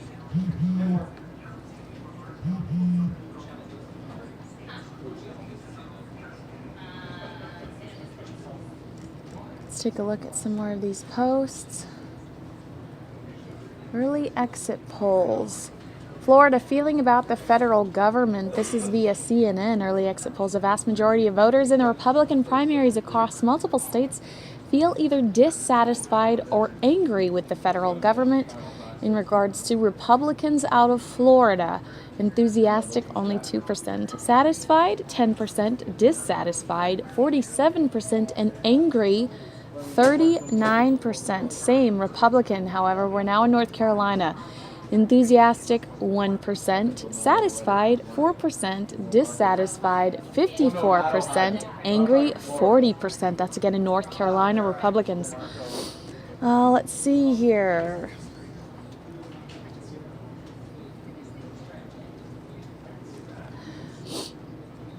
Officials are very tight-lipped about what's happening in Ohio, but one top Donald Trump official conceded John Kasich might have a good night in Ohio. What does that do to the race? Yes, it goes on. Kasich stays in. But this official noted beating Marco Rubio in Florida should change the race in a major way. In other words, one knockout punch for the night is still a major victory and accomplishes the goal of narrowing the field. And if Kasich wins, this official wonders where the governor goes from here. Where does he win next? He hasn't won anywhere else, says the official.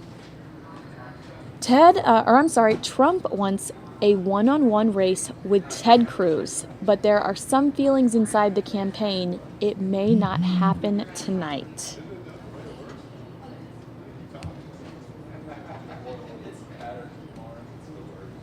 It's like the clearest one.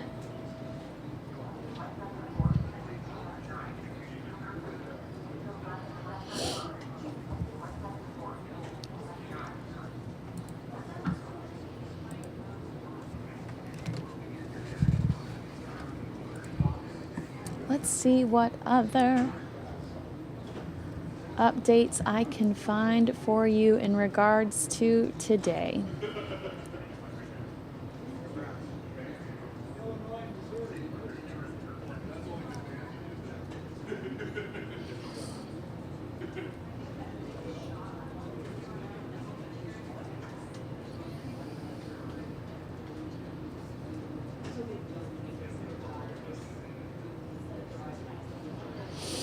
Apparently CNN's Joe Johns is in Phoenix for this Bernie Sanders event this evening. It's supposed to start Bernie's actually supposed to take the stage in 2 hours. It might start a little early because there tend to be some local celebrities and speakers before these political rallies.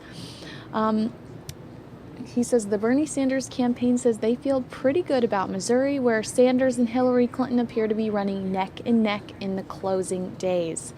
The campaign also says to keep a close eye on North Carolina, although they are definitely not ready to predict a win, but where they will be hoping to beat expectations and do better in the Tar Heel state compared with their performance in other southern states. Sanders aides are paying close attention to the reports of heavy voting coming out of Ohio, particularly around the Youngstown area. Now, if you watch Fox 10 News Now on a regular basis, we had him, I think, at 2 or 3 different venues in Ohio that day. He really spent a lot of time in Ohio, had some very big, enthusiastic rallies there.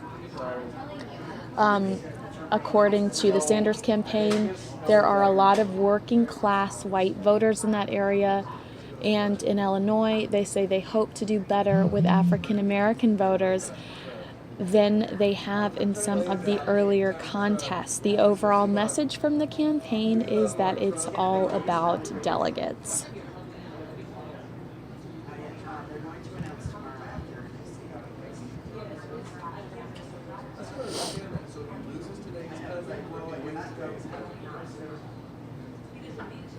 It looks like they are already set up at this hotel. Wait, what is this? What is this venue? What is this venue? There are 16 rows of chairs for supporters, 2 rows for press at tonight's Trump press conference. Again, that's 16 rows of chairs for supporters and 2 rows for the press at tonight's Trump press conference. So that's something to look forward to this evening. That'll be a rowdy crowd.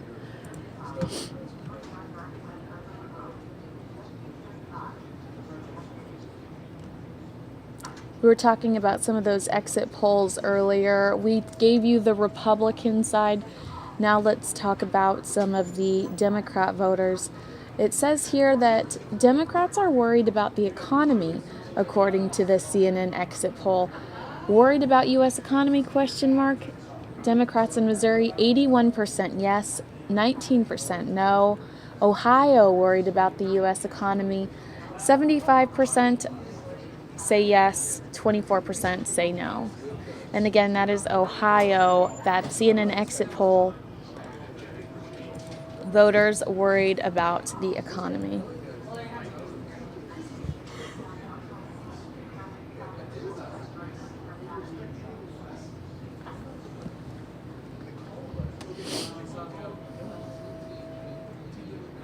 All right, Trump was assumed to win state, and this is according to FoxNews.com, primary scenario forecast.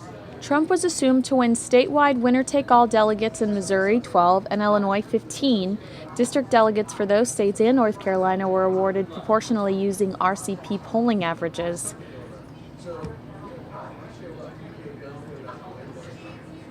I'm going to show you that really quick.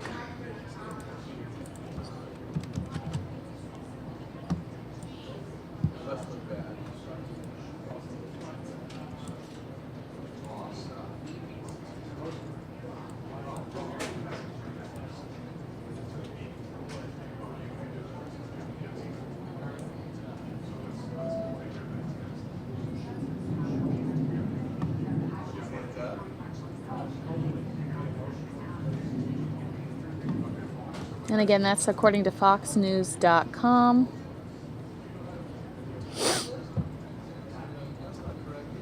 And here's a quote from Ted Cruz on the Hugh Hewitt show. He says, "I have zero interest in running as Donald's vice president. Donald loses to Hillary Clinton."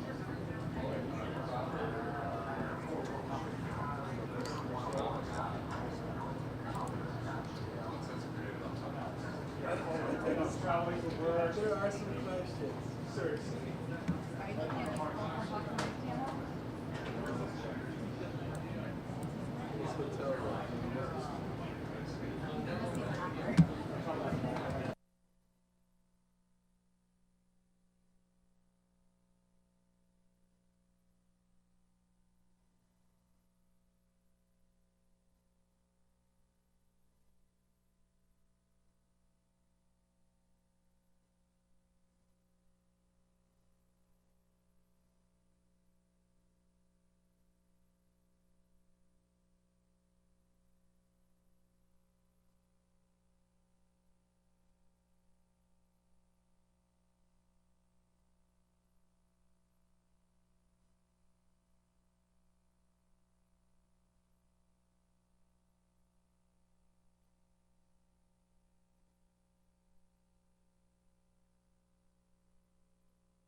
You can see here I'm showing you a couple of tweets from the candidates. This is Marco Rubio. He tweeted, "We only have 1 hour to vote. Don't wait any longer and go to vote immediately for me."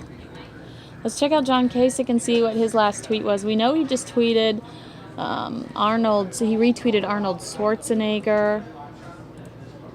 Earlier I showed you that.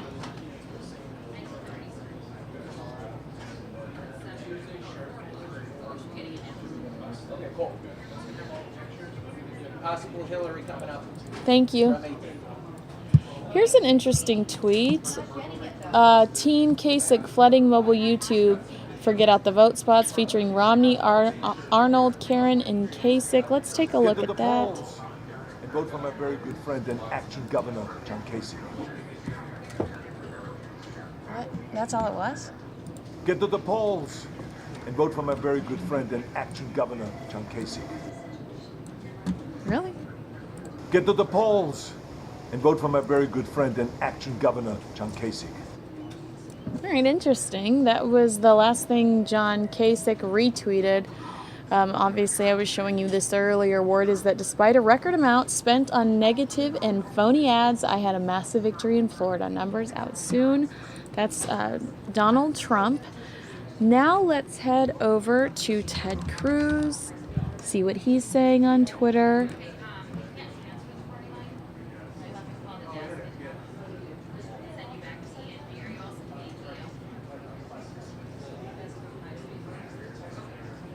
An hour ago, he thanked someone named Seth. Voted principles, not strategy here in Ohio primary. It feels good to finally take pride in a candidate. That was an hour ago. Ted Cruz responded, "Thank you." Well, let's take a look at Hillary Clinton.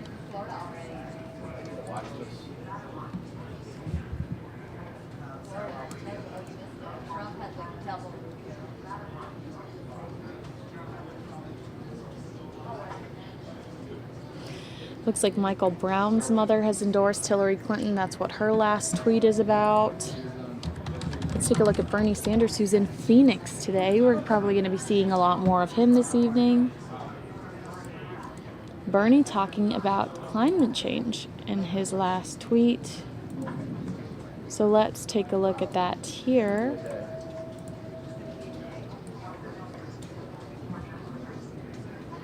The next decade of action on climate change is critical. If we do not act boldly, we will not be able to avoid catastrophic consequences. That is from Bernie Sanders. And I'm going to quickly just transition over to a larger feed for you to take a look at, a voting station, while I reset up my map here.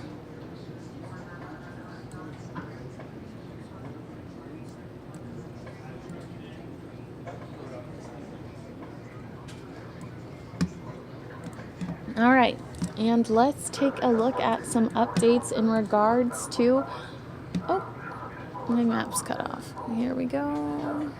This is, again, this map is graphic.com. The Ted Cruz campaign has predicted they will expand their delegate count significantly tonight, but what classifies as a good night for them? A top Cruz campaign official outlined their internal goal for delegate counts. With 200 or less delegates separating Cruz and Trump, it will be epic. That is the word coming from the Cruz campaign. They defined it as epic. With 200 or less delegates separating Cruz or Trump, it would be epic. With 250 delegates separating Cruz and Trump, phenomenal. Approaching 300 or fewer delegates separating Cruz and Trump, that's where it gets more complicated, the official said.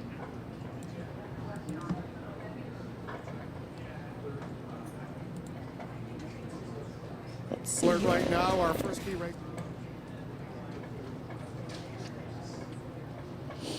So some early numbers, it looks like Trump's with 62.3% out of Florida and Hillary with over 50%, if I saw that correctly.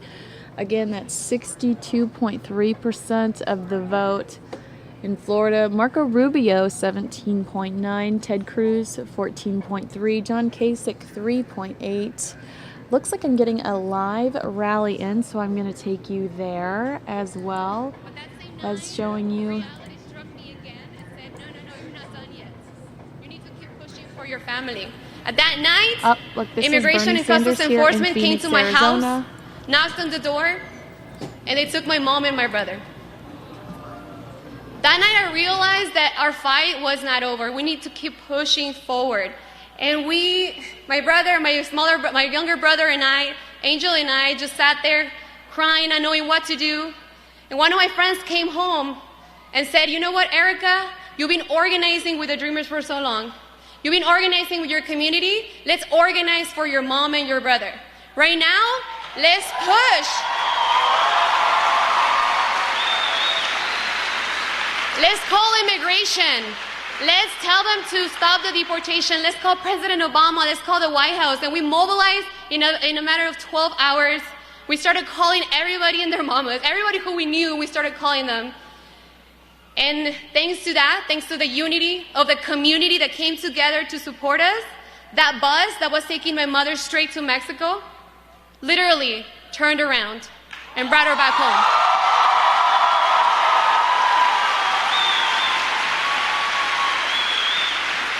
So you're gonna tell me that we can't do this? You're gonna tell me that that we don't have the ability to push forward for change? No, they cannot tell us any longer that we have to continue to go with the flow, to go with the establishment. We cannot continue to do that. And Bernie Sanders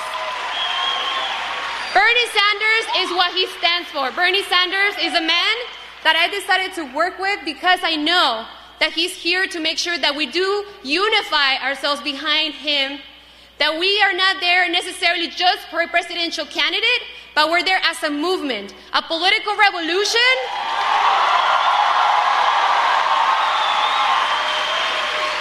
that is going to create a difference not only for the lives of immigrants, but the lives of millions of young people who want to go to college and that deserve to go to college for free.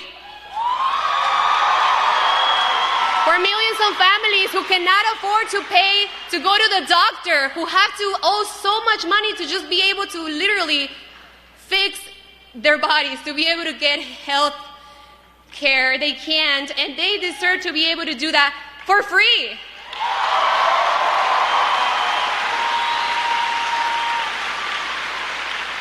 And I am here to ask you, as a community, as my beautiful Arizona community, to help us get Bernie Sanders elected as the next president of the United States.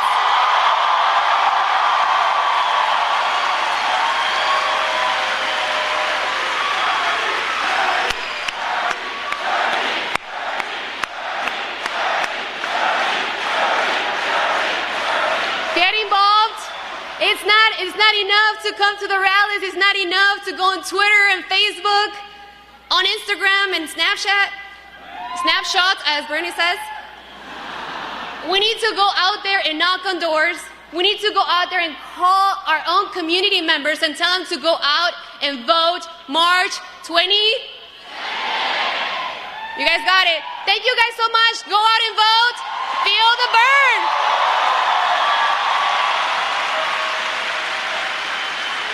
I want to introduce you also to an amazing young woman. She is 15 years old, but she started her community organizing when she was 9 years old. She's going to tell you exactly what it was about, but I want you to welcome Catherine Figueroa.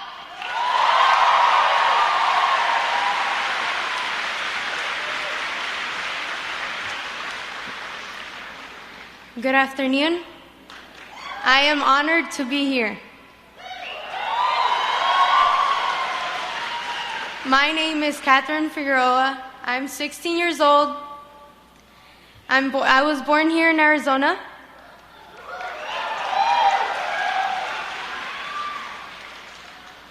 I'm the daughter of immigrants.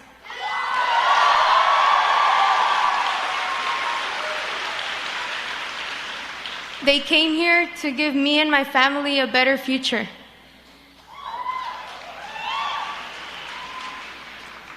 My parents were arrested by Arpaio when I was just 9 years old.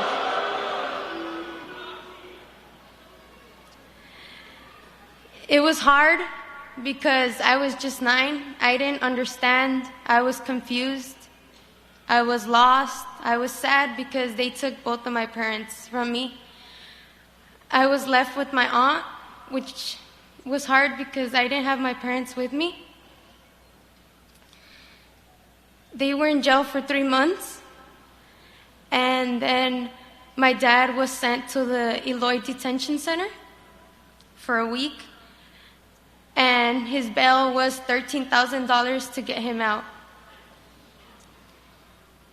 My aunt did everything she could. She sold her furniture, and we did a lot of car washes just to raise enough money for my dad.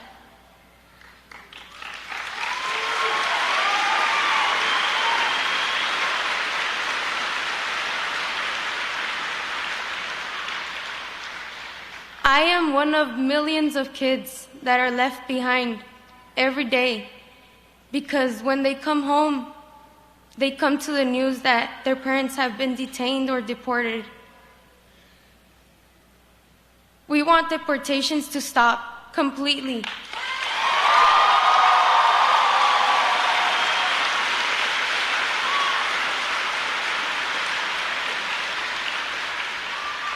And I truly believe that Bernie is going to make a change and that he's going to make our future even better.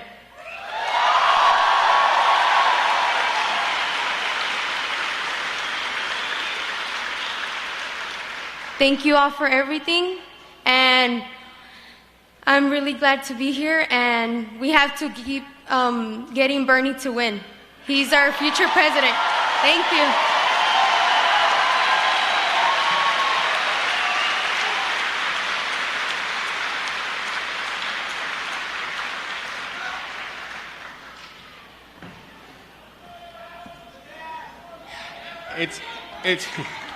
It's those stories that we know that there's a lot of people in this country. We've often spoke as being the greatest country, and we still have a lot of work to make sure that people that are hurting get the just and fair treatment that they deserve. So I want to say, if we can give another round of applause to Catherine for that. That was phenomenal.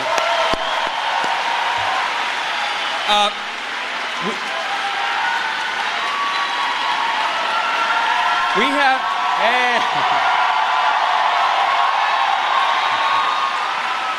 I can't compete with that.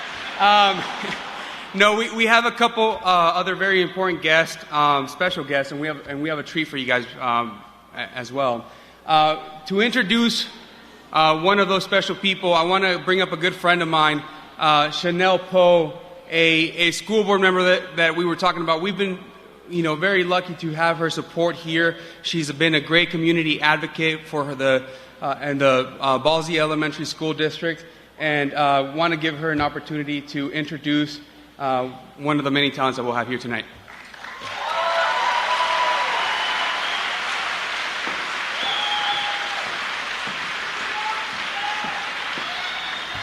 Arizona. Are you ready for a political revolution? I said Arizona. Are you ready for a political revolution? 7 months ago, I stood on this very stage, confident as ever that Bernie Sanders would be our presidential nominee for the Democratic Party. And today, I am just as confident as ever that Senator Sanders will be our next president of the United States of America. Oh, yeah. Oh, yeah. Hate it or love it, the underdog is on top. Bernie Sanders is kicking butt at the polls right now, and we want to make sure that we are getting out the vote. He has influential figures switching up their nominee and switching up their support and bringing it right over to his campaign because he's the only candidate with integrity and a record of standing up for equity across the board. Across the board. Each and every time. You know, Senator Bernie Sanders and I are alike. We're both a part of the system, but we are not a part of the establishment. Senator Sanders has made more amendments than any other member in Congress when bills are being passed. So who said he's not putting in work?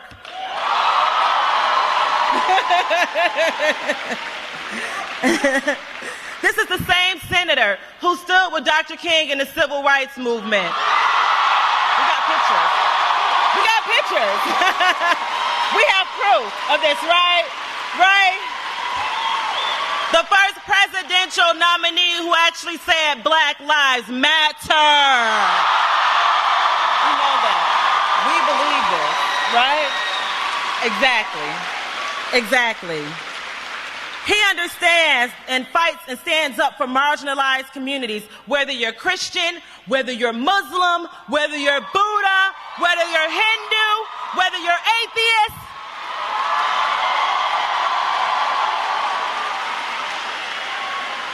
This is the same senator that believes that America is ready for universal health care for everyone. This is the same senator that believes that students and adults should not be in debt over their college education. Come on. He is the same senator that believes that we need to dismantle our criminal justice system and get criminal justice reform.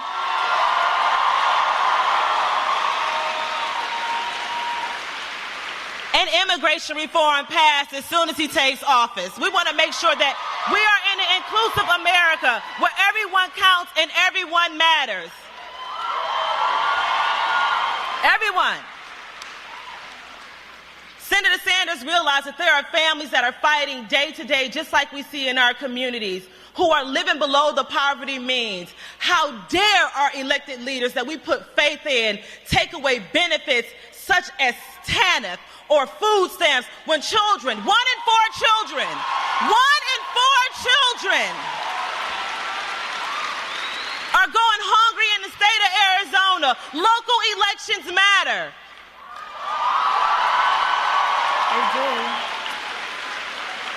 We are preparing for our presidential preference election. If you have your ballot in the mail, tomorrow will be the last day to mail it back. Do not mail it after Wednesday. You need to go turn it in person in county elections. And Tuesday is election day. So we want to make sure that we reach out to all of our family and friends and step outside of Facebook and start knocking on doors and talking to our neighbors and having the necessary conversations to move our country forward.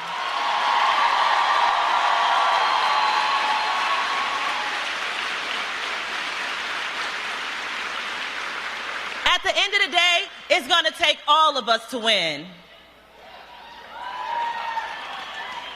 Now, I would like to introduce you to a Grammy-nominated singer, a man who has utilized his skills and talents, and he was invited to the White House. He was featured in Rolling Stone, and he is here to dazzle us in the Valley of the Sun. Please join me in giving an astounding round of applause for Makana.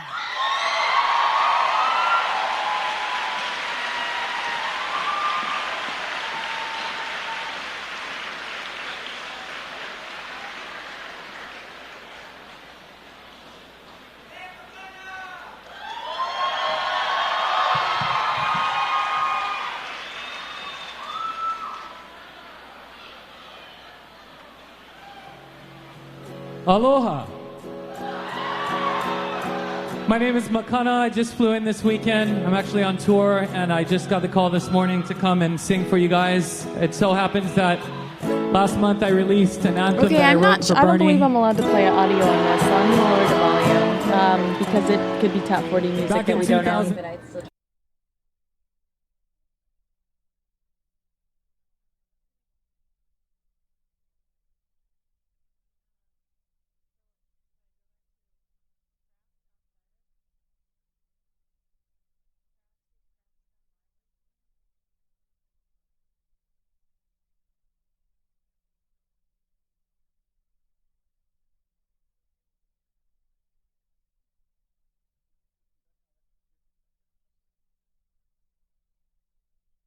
All right, since I'm not allowed to play this guy for you, what I will play for you is Kraft inside the venue earlier today doing a Facebook live stream. Again, that's Kraft inside the venue about 1 hour ago inside the venue talking to some of the supporters and some of the volunteers. I think that's what I'm playing. Hopefully that's what I'm going to play for you.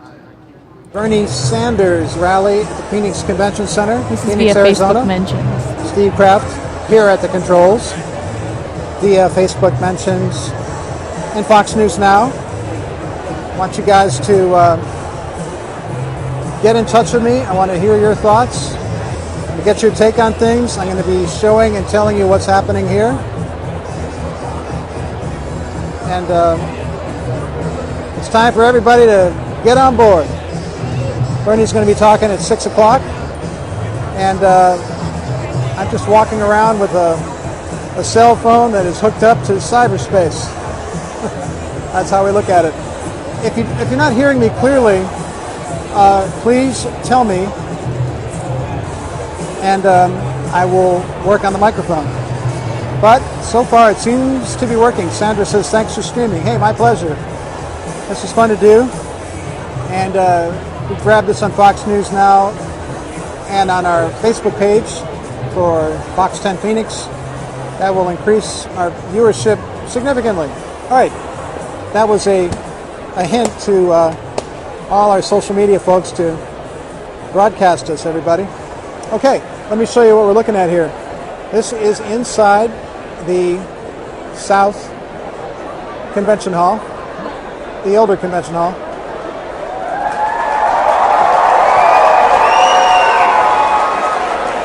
Hey, Ty Brennan. Thanks for checking it out. I'm glad it sounds good. Pedro, a shout out to you. They're warming up for Bernie. And he's not going to be here for a couple hours. Just before we started with this live Facebook stream, we heard John Lennon's Power to the People. That could be kind of the theme song of the Sanders campaign, don't you think? Let me show you what else is happening here. I'm on a riser that's overlooking this sort of big mosh pit in the front. A lot of cameras are here. And we've got a massive crowd of people, and they're going through security bit by bit. You can see them in the distance. So the doors open here a little bit after 1:30. It takes that long to get all these folks cleared through the metal detectors and into this cavernous space. Now, it's a big room, really big room. You could probably fit a good 10,000 people in here. I'm guessing at that number. But there were 12,000 people at his earlier rally this year. Bernie Sanders draws a big crowd, and a surprisingly diverse crowd, ages, ethnicities. It's kind of a good snapshot of his campaign. I think it's fair to say he's reaching a wider audience than the last time I was covering him, when it really was mostly students, it seemed like. Sanders asking, is it full? It is not full yet, but the doors only recently opened, and there's so many people to be processed. I would not be surprised if this place were full by the end of things, no question. Remember, we're looking at 3 hours before he even takes the stage. So all these people here 3 hours in advance, this place is going to be rocking. Now, I want to hear, Samia, hey, what's happening? We are now on Fox News Now. Yes, that's great. That's wonderful to hear. Samia is asking, what's the environment like? How many people are expected? Great question. You know, he had 12,000 people months ago in Phoenix at this convention center. And he's now doing well. I mean, he's a serious threat to Hillary Clinton. So I bet you that crowd could easily be matched today. I wouldn't be surprised if we saw even more than that. He drew more people than Donald Trump. I kid you not. Now this line here is just people waiting This is a line for the concessions. One little tiny place you can get, you know, Pepsi, I think. Looks like they're the official sponsor here. How about that? It's Eric Corrales representing. We're sending back some video. Peace. Oh, we're sending back, I'll show you guys what we're doing. Sandra, you should head over here. Sandra DeJong is asking, maybe I should head over. Yeah, you should come on down. So this unit is under remote control. What are we sending back here? You can look at it right here. Oh, cool. Oh, these are people that we interviewed. And what we're doing is sending them back from our camera to our electronic news gathering facility, Fox 10, using this technology called the Live View backpack that basically uses sophisticated cellular service to transmit video, really, really high quality video.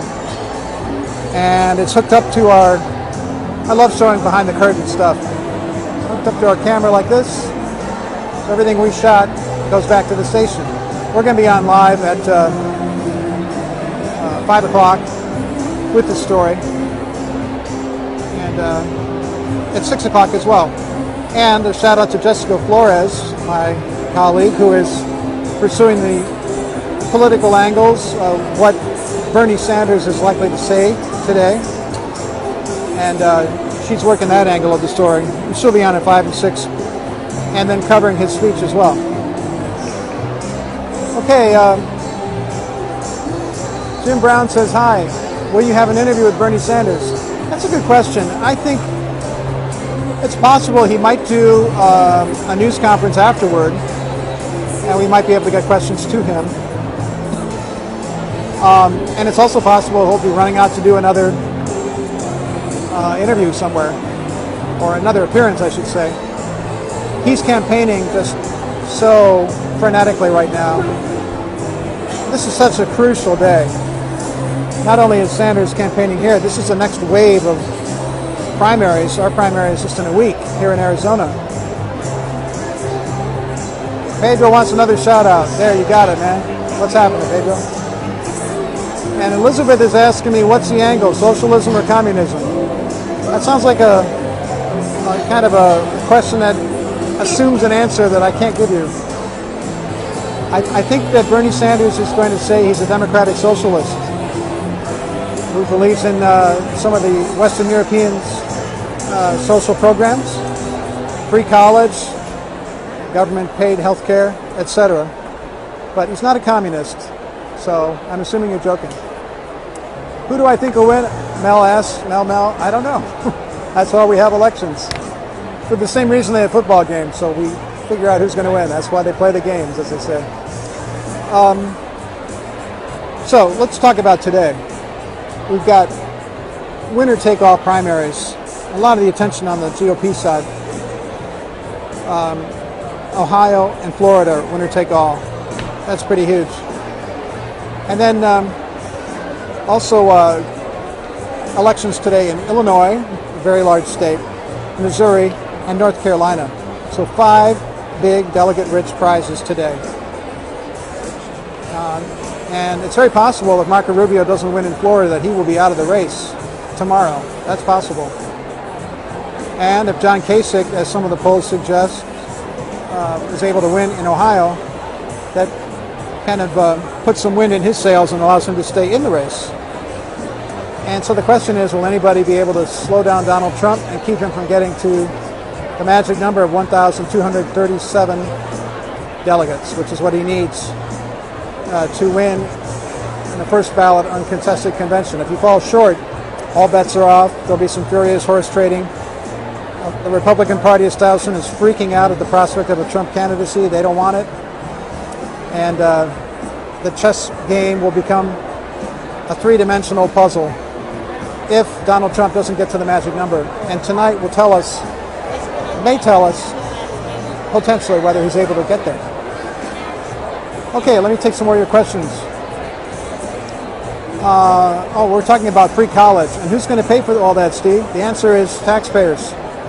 I think what Bernie Sanders wants to do is a progressive tax weighted, I should say, towards affluent people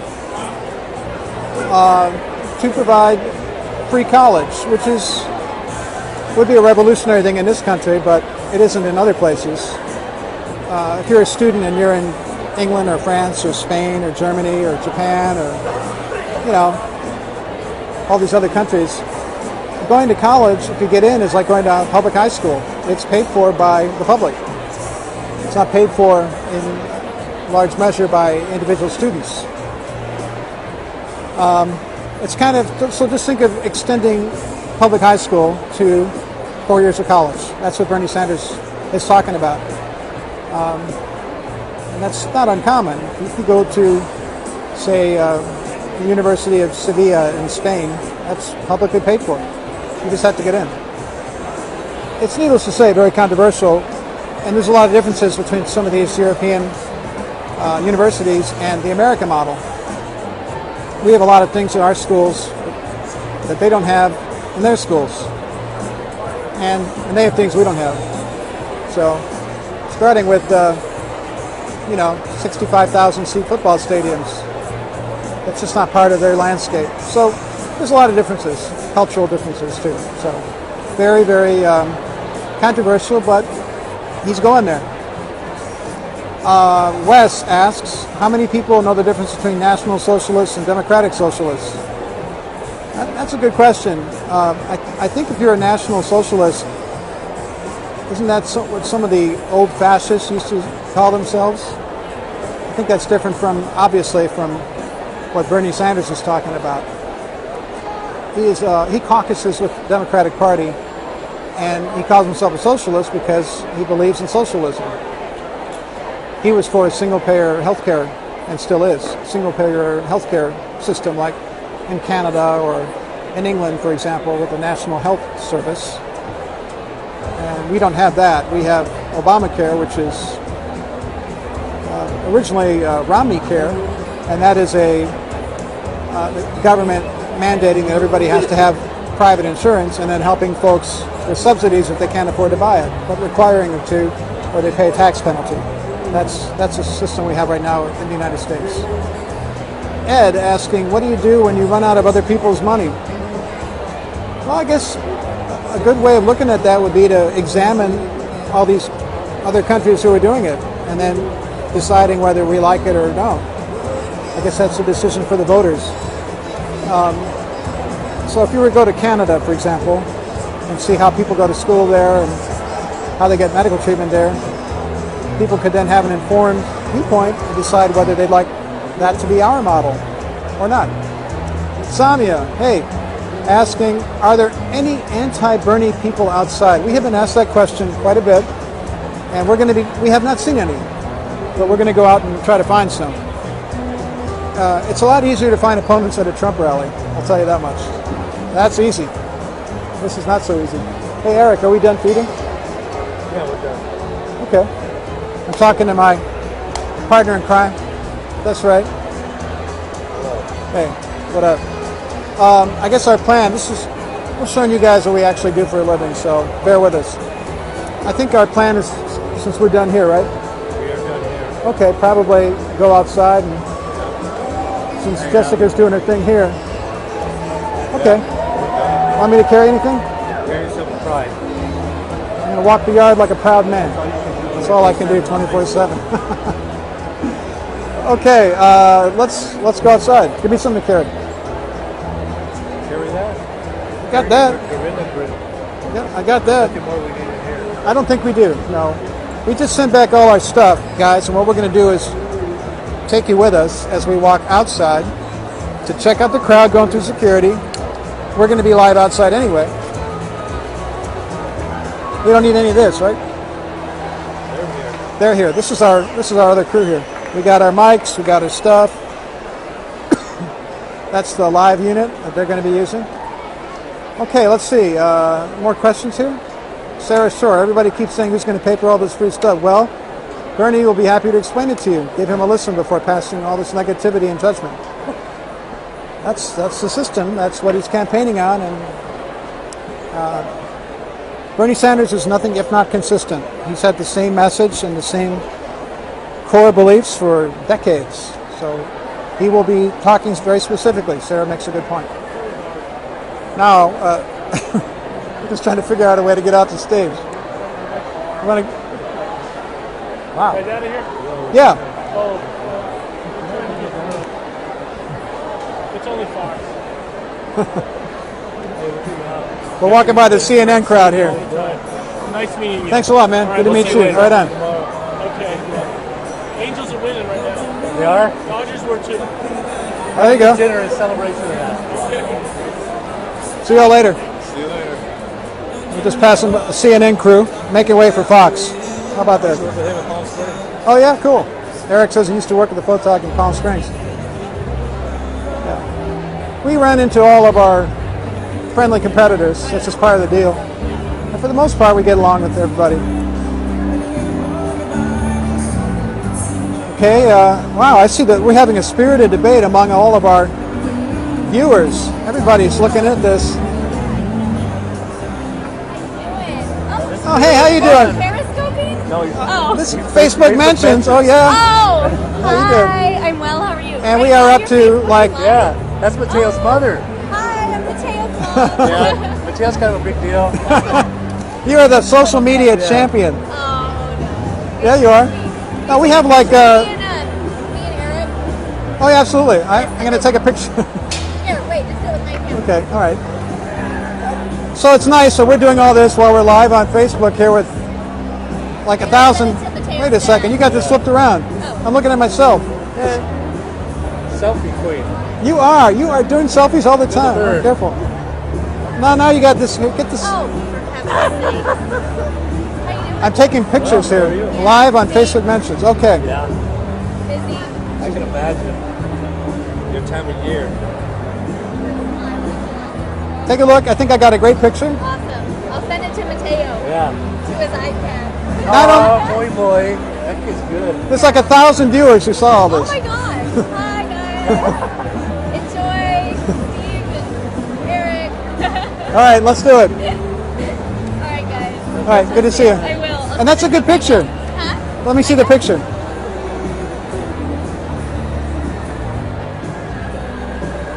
Hey, that came out nicely. Nice. How about You're that? not just a reporter. You're a videographer, man. Not really.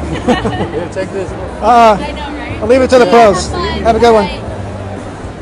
Well, we're making our way bit by bit to the exits here, and I'm going to show you guys. We were up on a riser before, but now we're down at street level, and there are so many people here. Wow. They move you over here. There's security. They run a tight ship around here. So I can exercise different muscles. My goodness. Whoa. Security workout. That's right. Yeah, I'll Oh, see. I'm sorry. I've That's got all you right. totally I'm blocked. good. Thanks. Take Okay. care.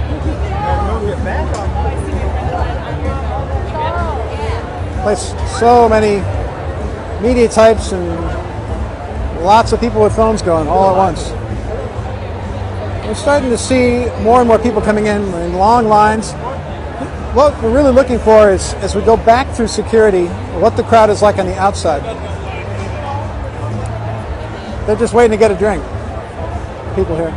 Okay, now we're walking out, and are people feeling the burn? Sami asks. Sami is asking. Are lots of people feeling the burn? Well, I want to give you an objective, fact-based answer. So I would say that there's a big crowd here. But you know what? I want to look outside. Because remember, we're 2 hours and 45 minutes away from this rally beginning. So this is a... How do we get out of here?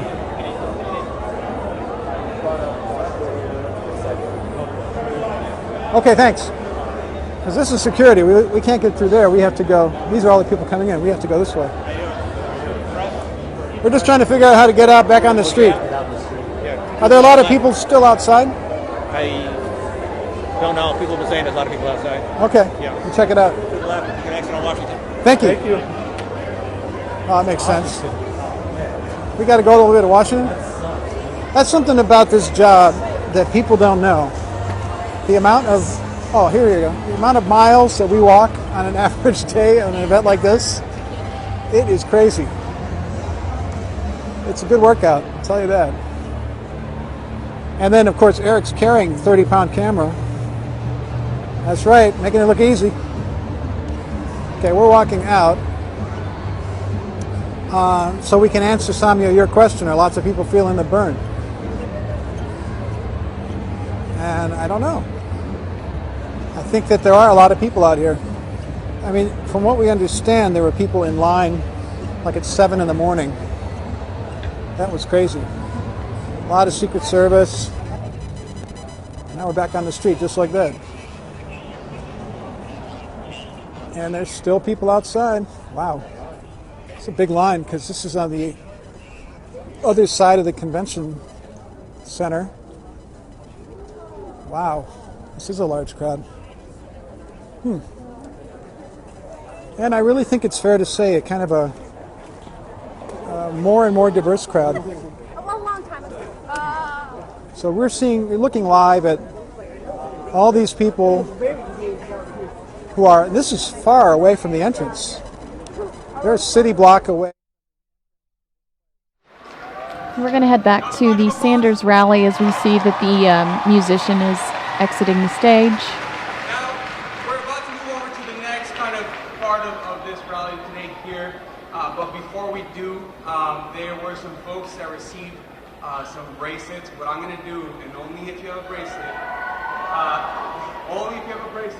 if you can come to the Metro Bistro side here to my right, and then we'll get started with that.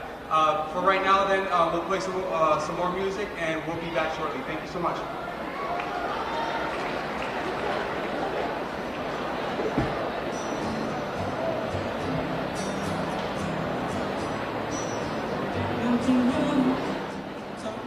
All right, and it looks like I am also getting a Hillary Clinton rally in as well. I'm going to put that in the corner for you. This is live. I'm going to find out where this Hillary Clinton rally is located, but we are getting a Hillary Clinton rally in live as well. And it's interesting to kind of see both events and compare. Take a look at Hillary up in that corner. I'll prepare the other side this way so that you can get a bigger, get a look at this. Here we go. Then I do.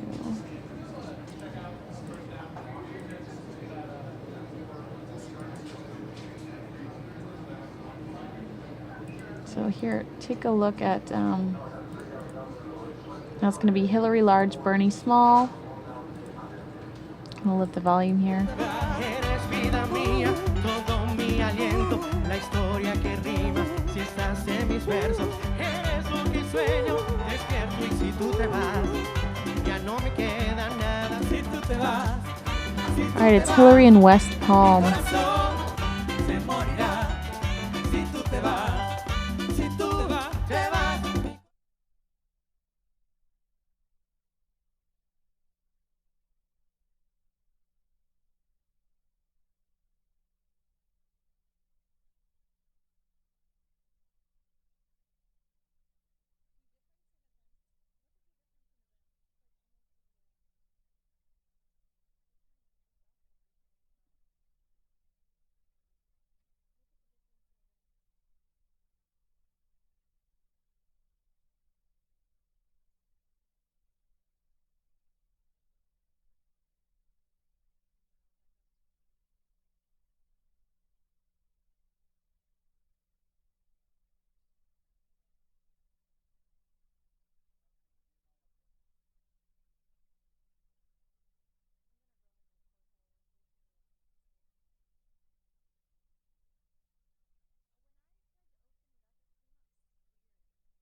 Okay, I think he's running early though, but yeah, we should be good. Right now, it's the young.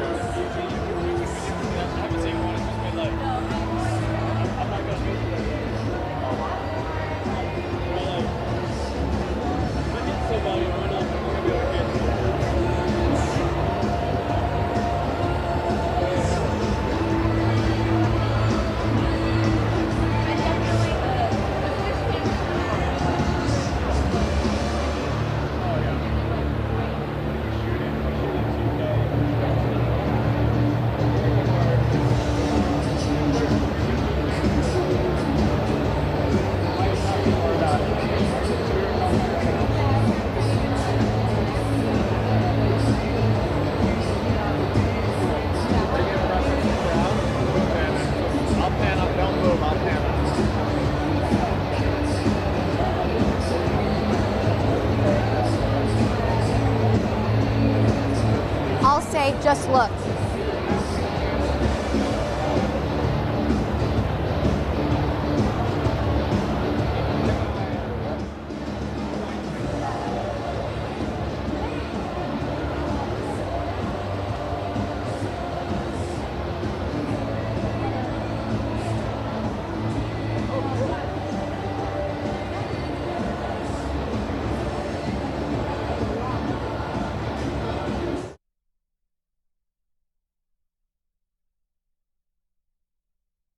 Let's start by looking at the entrance to the convention center right now. The convention center has seen a steady stream of people entering, and right now they're still coming in. They have been doing that for hours. I want to show you some pictures now that we got earlier today, and this started very early this morning, as you said. By some accounts, the crowd started gathering as early as 7 o'clock this morning. Huge crowds outside the Phoenix Convention Center. We are hearing as many as 11,000 people, perhaps more, might attend this rally. People arriving early, a diverse crowd we noticed, all ages, all ethnicities. At the same time, a mellow crowd. We did not see any signs of any protesters at all. People waiting patiently. They went through elaborate security checks before getting into the convention center. Now, we asked people why they like Bernie Sanders, why they're here. Some like his stance on the issues. Others drew a sharp contrast with Donald Trump. So let's listen to some of those comments. This is my first time voting, so I'm really excited about that. And initially, my parents, they're immigrants. We don't care for politics that much, but you know, I'm the new generation. And after seeing all the defacement Trump has done to my religion specifically, that hits home hard. Like, he made it personal. What's your take on Bernie Sanders? I love him. I think he represents the people. I think he loves the people. I think he's here for poor people. I like the message that he's bringing, and then the income inequality is a big thing that he's hitting on, and I agree with that. And he's really appealing. So people are still coming here, as you can see, as we return live to the convention center. Of course, this all begins in about an hour. That's when Bernie Sanders is expected to get up and start addressing what looks to be a very large crowd. Reporting live, Steve Kraft, Fox 10 News. Thanks, Steve. Bernie Sanders stopping in Phoenix just 1 week before the Arizona presidential preference election. It's basically a primary. The rules are a little different. Doors at the convention center opened up at 1 as people were eager to hear Bernie Sanders speak. And then they moved inside. Jessica Flores live to continue our coverage tonight. Jess. Hey, that's right. Thousands of people are here filling the burn. Bernie Sanders in town, building momentum and looking ahead to March 22nd. That's when Arizona voters will head to the poll. Now look at this crowd. These are young people propelling Bernie Sanders forward here. Thousands of people here, and already we've heard from several speakers. Most have been talking about immigrant rights, speaking about the minimum wage and college tuition. These are much of the same themes that we are expected to hear from Bernie Sanders in just about an hour. His campaign really focused on the Latino vote in Arizona. Latinos make up about 22% of eligible voters here. So again, in about an hour, Bernie Sanders expected to take the stage here. And people, they've been waiting here since about 1 p.m. So you can imagine the anticipation here. Just a little while ago, Again, we heard from some speakers, but right now people taking a break. But you can see just thousands of people. They're lining some people up right now behind the podium, behind Bernie Sanders. So you can see it's going to happen any moment now, and we will be standing by to hear from Bernie Sanders. That is to happen about 6 p.m. Reporting live, I'm Jessica Flores, Fox 10 News. All right, thank you, Jess. We are still waiting to hear if the GOP frontrunner, Donald Trump, who's already been to Arizona, will make another visit to our state. Yesterday, Sheriff Joe Arpaio said that he cannot confirm if Trump is indeed coming to Arizona, but the sheriff says he will be there to support him if he chooses to make an appearance. It's possible Trump may be waiting to make an official decision about visiting the Valley until the results of today's big primaries come out. And we are getting some results coming in tonight. The polls just closed in the states holding primaries today. And we're getting our first look at some of the numbers in Florida. They had some of their polls close, and take a look here. It looks like Hillary Clinton has won. Fox has called this race in Florida as a Clinton victory, a big victory. It was expected. Bernie Sanders right now with 32% of the vote, Hillary Clinton 66%, and right now Fox has called that as projected that as a Hillary Clinton win. And moving on to the Republican side of the race, are we going to show Florida's numbers? Yeah, we're going to get a little bit of a delegate count here. As you see the delegates at stake, we want to tell you Fox has projected Hillary Clinton the winner in Florida, as Carrie said.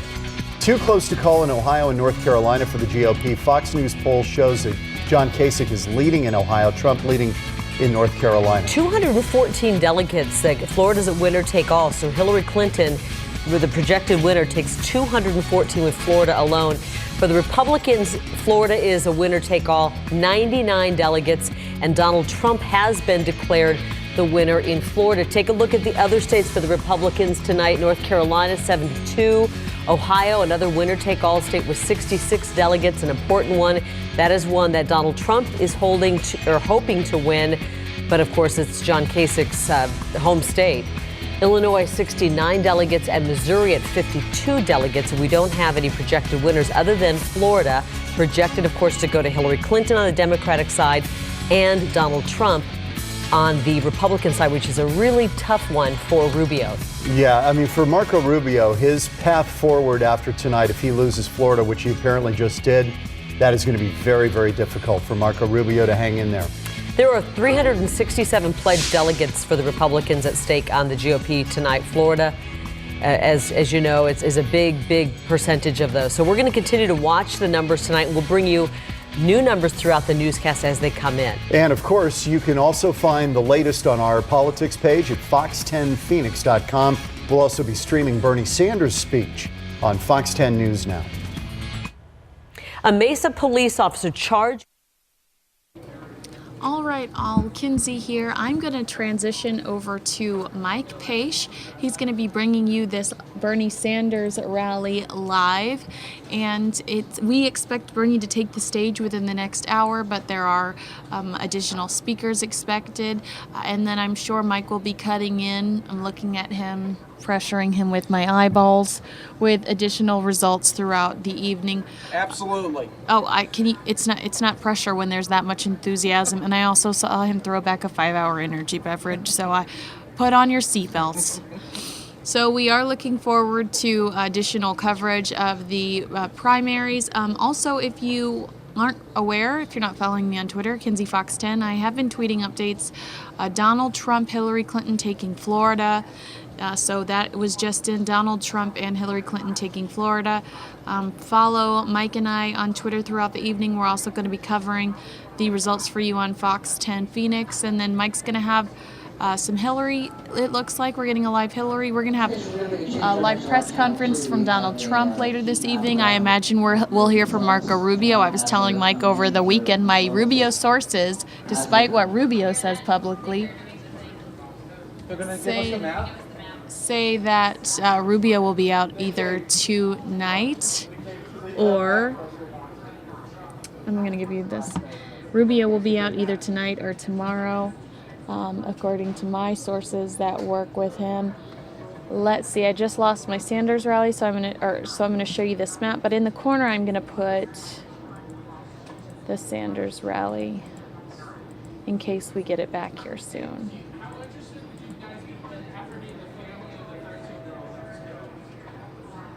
Where is this?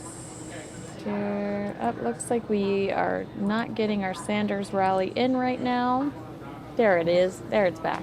So when somebody takes the stage, Mike's going to take that Sanders rally big for you. In the meantime, we're going to show you these results, and he's going to be talking to you in just a few minutes. Thanks so much for watching. I'm Kinsey Schofield, and I'll see you again 7 to 9.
Welcome, everybody, to the Fox 10 News Now stream, part of Fox10Phoenix.com. We are Super Tuesday Part 2 coverage here. Welcome, everybody. You can see the live map right now as Hillary Clinton and Donald Trump have already won Florida, as we are looking now to North Carolina with Trump with a 39 to 34% lead over Cruz. Hillary Clinton looks to clean up in North Carolina.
All right, folks, we're going to go to Miami, Florida, where Marco Rubio is talking right now live.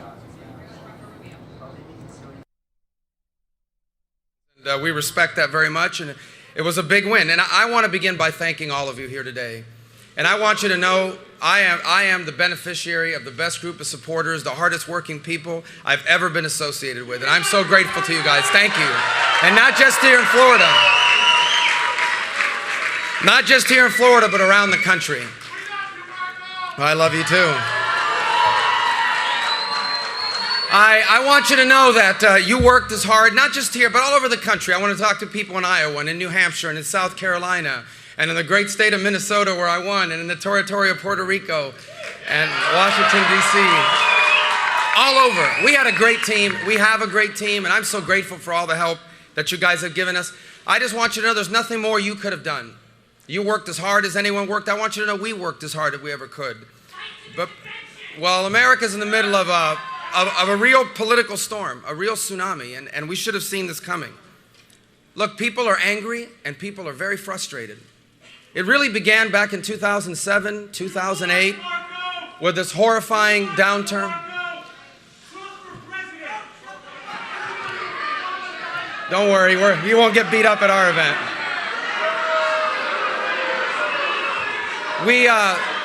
People are very frustrated about the direction of our country.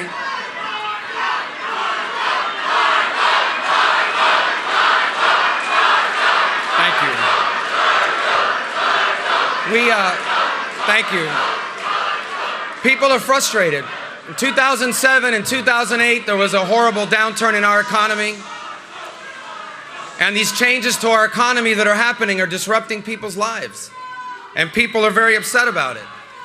And they're told that, people are angry, they're frustrated, they're being left behind by this economy. And then they're told, look, if you're against illegal immigration, that makes you a bigot. And if you see jobs and businesses leaving to other countries, you have no right to be frustrated. They see America involved in the world and Americans spending money and losing their lives, and they see that there's very little gratitude for all the sacrifice America makes. And quite frankly, there's millions of people in this country that are tired of being looked down upon, tired of being told by these self-proclaimed elitists that they don't know what they're talking about and they need to instead listen to the so-called smart people. And I know all these issues firsthand. I've lived paycheck to paycheck. I grew up paycheck to paycheck. I know what it's like to have to figure out how to find the money to fix the air conditioner that broke last night. I know my parents struggled, and I know millions of people that are doing that. I know immigration in America is broken. No one understands this issue better than I do. My parents are immigrants. My grandparents were immigrants. Jeanette's parents were immigrants. I live in a community of immigrants. I've seen the good and the bad and the ugly. I've battled my whole life against the so-called elites, the people who think that, I needed to wait my turn or wait in line or it wasn't our chance or it wasn't our time. So I understand all of these frustrations. And yet when I decided to run for president, I decided to run a campaign that was realistic about all of these challenges, but also one that was optimistic about what lies ahead for our country. I know that we have a right to enforce our immigration laws, but we also have to have a realistic approach to fix it. I know that we are living through this extraordinary economic transformation that is really disruptive in people's lives. Machines are replacing them. Their pay is not enough. I know it's disruptive. But I also know this new economy has incredible opportunity. I know America can't solve all of the world's problems. But I also know that when America doesn't lead, it leaves behind a vacuum. And that vacuum leads to chaos. And most of all, I know firsthand that ours is a special nation. Because where you come from here doesn't decide where you get to go. That's how a 44-year-old son of a bartender and a maid, that's how I decide that in fact I too can run for president of the United States of America. So, from a political standpoint, the easiest thing to have done in this campaign is to jump on all those anxieties I just talked about, to make people angrier, make people more frustrated. But I chose a different route, and I'm proud of that. Because that would have been, in a year like this, that would have been the easiest way to win. But that is not what's best for America. The politics of resentment against other people will not just leave us a fractured party. They're going to leave us a fractured nation. They're going to leave us as a nation where people literally hate each other because they have different political opinions. That we find ourselves at this point is not surprising, for the warning signs have been here for close to a decade. In 2010, a Tea Party wave carried me and others into office because not enough was happening, and that Tea Party wave gave Republicans a majority in the House. But nothing changed. In 2014, those same voters gave Republicans a majority in the Senate, and still nothing changed. And I blame some of that on the conservative movement, a movement that is supposed to be about our principles and our ideas, but I blame most of it on our political establishment. A political establishment that for far too long has looked down at conservatives as simple-minded people, looked down at conservatives as simply bomb throwers. A political establishment that for far too long has taken the votes of conservatives for granted. And a political establishment that has grown to confuse cronyism for capitalism and big business for free enterprise. I endeavored over the last 11 months to bridge this divide within our party and within our country, because I know that after 8 years of Barack Obama, this nation needs a vibrant and growing conservative movement, and it needs a strong Republican Party to change the direction now of this country. Or many of the things that are going wrong in America will become permanent, and many of the things that make us a special country will be gone. America needs a vibrant conservative movement, but one that's built on principles and on ideas, not on fear, not on anger, not on preying on people's frustrations. A conservative movement that believes in the principles of our Constitution, that protects our rights and limits the power of government. A conservative movement committed to the cause of free enterprise, the only economic model where everyone can climb without anyone falling. A conservative movement that believes in a strong national defense, and a conservative movement that believes in the strong Judeo-Christian values that are the formation of our nation.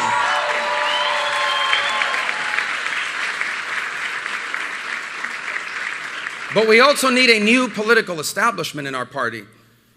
Not one that looks down on people that live outside of the District of Columbia. Not one that tells young people that they need to wait their turn and wait in line. And not one that's more interested in winning elections than it is in solving problems or standing by principles. And this is the campaign we've run. A campaign that is realistic about the challenges we face, but optimistic about the opportunities before us. A campaign that recognizes the difficulties we face, but also one that believes that we truly are on the verge of a new American century.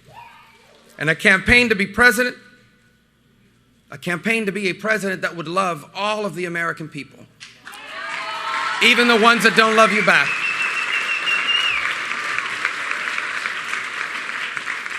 This is the right way forward for our party. This is the right way forward for our country. But after tonight, it is clear that while we are on the right side, this year, we will not be on the winning side. I take great comfort in the ancient words which teaches us that in their hearts humans plan their course, but the Lord establishes their steps. And so yet, while this may not have been the year for a hopeful and optimistic message about our future, I still remain hopeful and optimistic about America.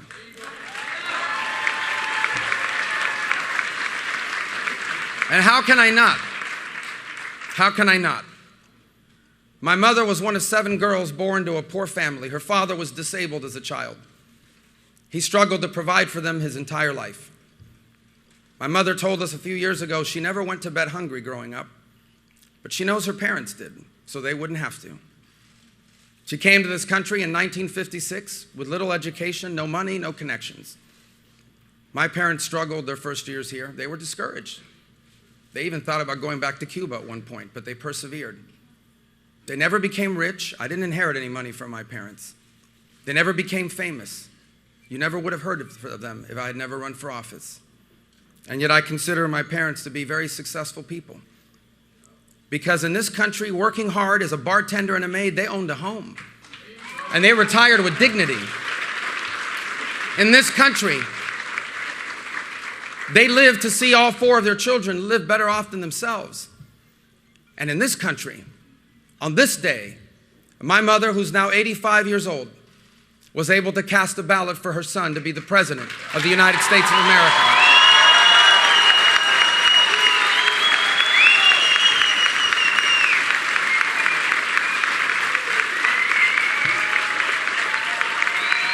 And so,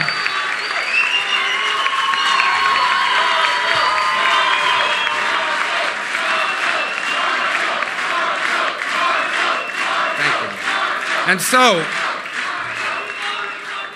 while it is not God's plan that I be president in 2016 or maybe ever, and while today my campaign is suspended,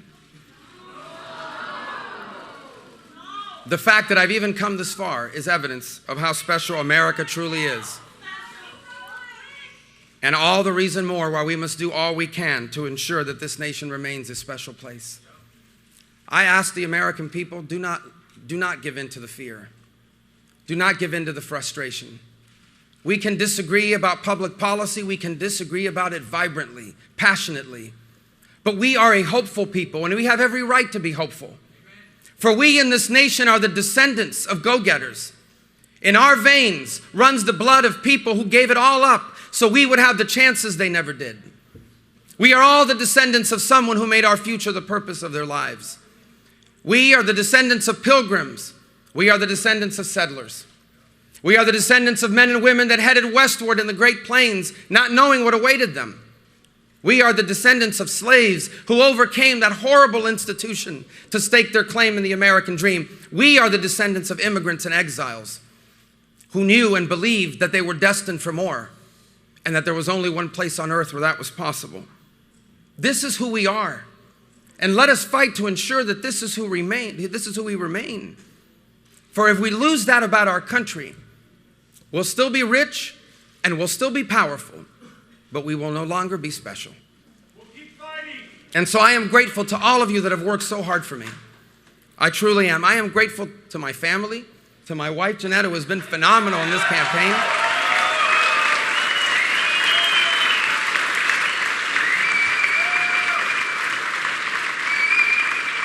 To my 4 kids, who have been extraordinary in this campaign.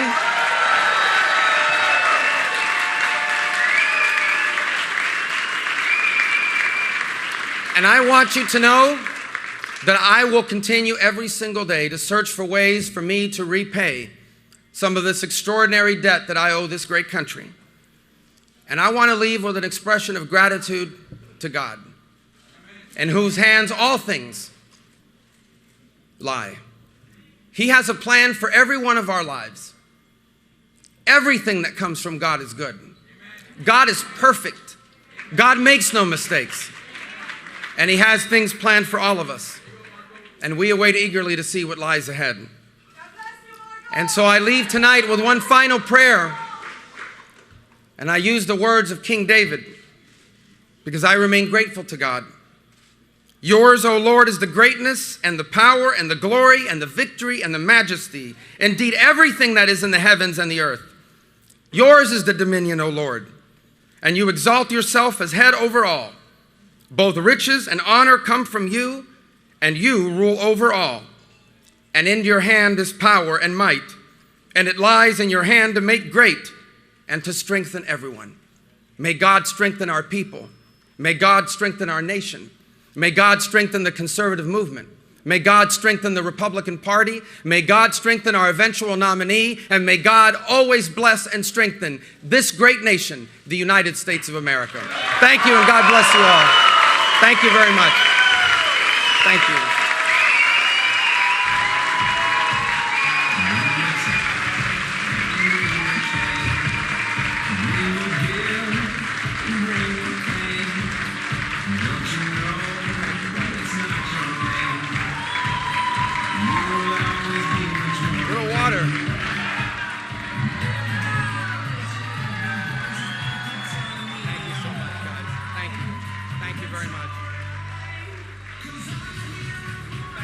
All right, everybody, you heard it there. Marco Rubio suspending his campaign after failing to win his home state of Florida. Donald Trump takes Florida, and it is now down to 3. Let's go back now over to Bernie Sanders Watch, live in Phoenix here.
Now we're going to take you to the big board here while we are waiting for Bernie Sanders to come out. We do have the latest results coming in. You can see North Carolina here, Clinton with 58% and a declared winner already.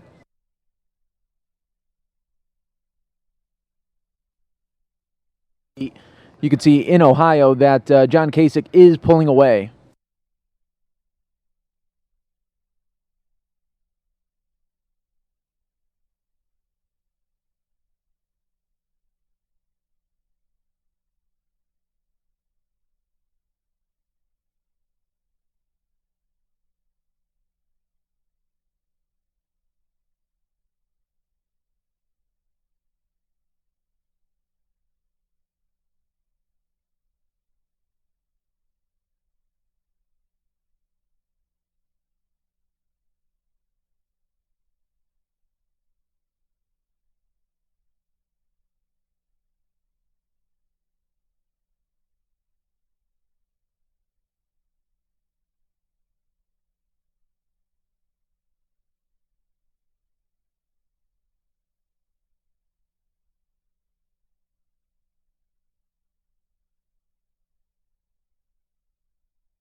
Welcome, everybody, to Fox 10 News Now, part of Fox10Phoenix.com, as we are showcasing the live results coming in right now. You can see Donald Trump with a slight edge in North Carolina, 39%. Hillary Clinton has already been declared the winner there with 58% of the vote and counting. You are watching Fox 10 News Now, part of Fox10Phoenix.com. We do have live continuing coverage. If you're just joining us, Marco Rubio has suspended his campaign After failing to win his home state of Florida, Donald Trump already the declared winner in that state. We are just getting started here. We are waiting for Bernie Sanders to be live in Florida. Bernie Sanders live right here in Phoenix. Hillary Clinton live in Florida. It is going to be a SHOW.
Welcome, everybody, to the Fox 10 News Now stream, part of Fox10Phoenix.com. We are just getting started here with our Super Tuesday Part 2 coverage here. If you're just joining us, Marco Rubio has suspended his campaign in Florida. Donald Trump, the declared winner in that state, along with Hillary Clinton. You can see the North Carolina battle right here going on. Donald Trump hanging on to a slight lead, 39% to 35%, while Hillary Clinton already the declared winner in North Carolina. As these results continue to trickle in Ohio, it looks like John Kasich is pulling away here. 43% has a double-digit lead now over Donald Trump.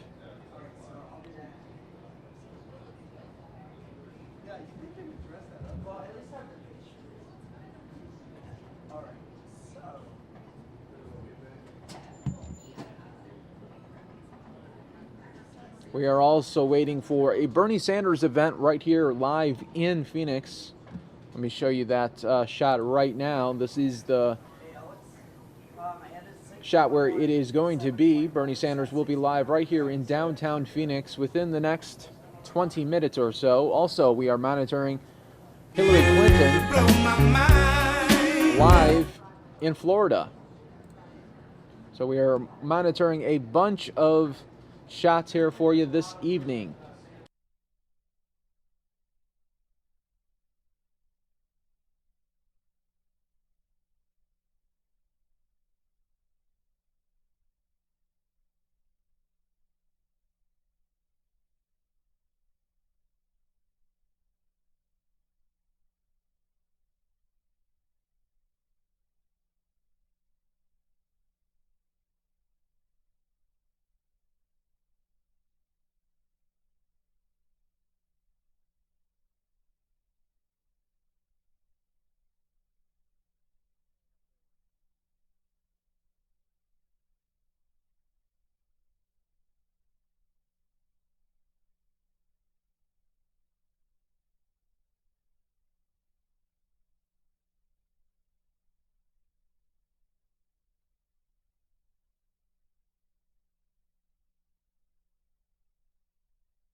Yep. Yes.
All right, hold on, folks. We just have a little problem here.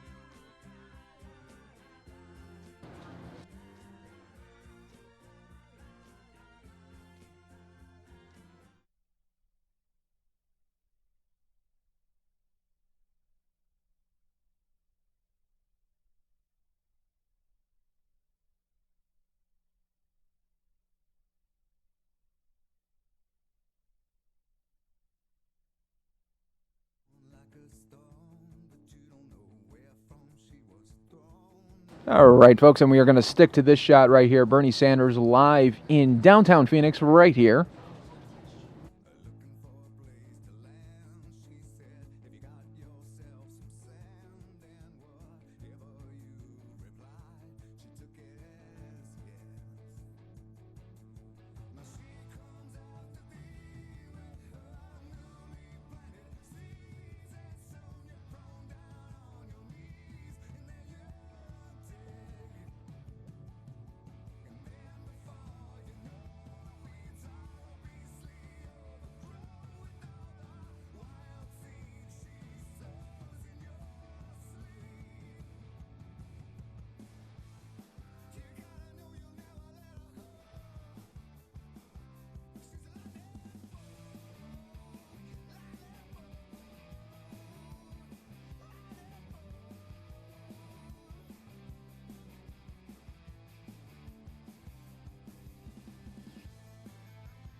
All right, everybody. Welcome to the Fox 10 News Now stream, part of Fox10Phoenix.com. We are awaiting a Bernie Sanders live event right here in downtown Phoenix.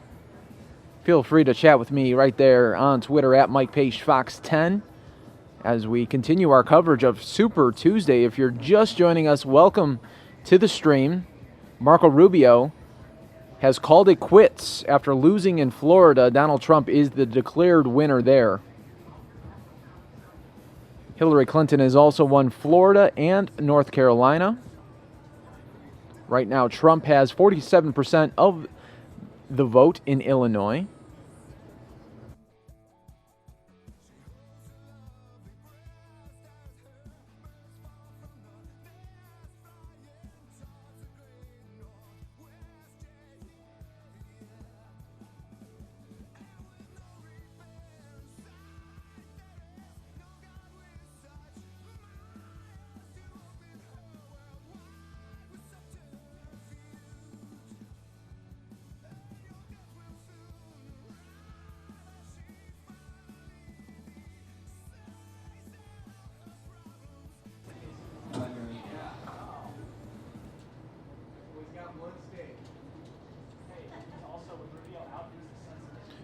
All right, just being declared right now, John Kasich has won Ohio.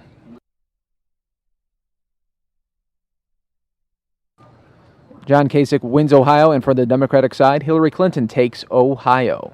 Let's take you back out to Bernie Sanders. Live podium watch right here on Fox 10 News Now.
I'm going to take you back out while we do wait for the Bernie Sanders rally to begin. Here is a live map as the polling results do come in. Welcome, everybody, to the Fox 10 News Now, part of Fox10Phoenix.com. I am your host, Mike Page. I'll be with you guys this evening. Feel free to chat with me right now at Mike Page Fox 10 as these numbers do come in. If you're just joining us, welcome to the stream, and also everybody watching on Facebook as well. You're watching Fox 10 News Now.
We are just moments away from a Bernie Sanders live event right here in downtown Phoenix. Also on the agenda, we are waiting on Hillary Clinton to take the stage in Florida.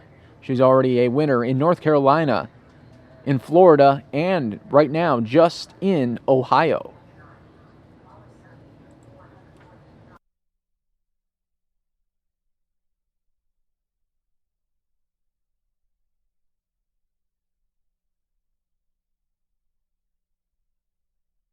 We'll take you back out as we wait for Bernie Sanders to take the stage in downtown Phoenix. You are watching this live right now on Fox 10 News Now, as well is right there on our Fox 10 Facebook page. So welcome everybody as we are streaming to multiple outlets this evening as Bernie Sanders makes a campaign stop right in downtown Phoenix.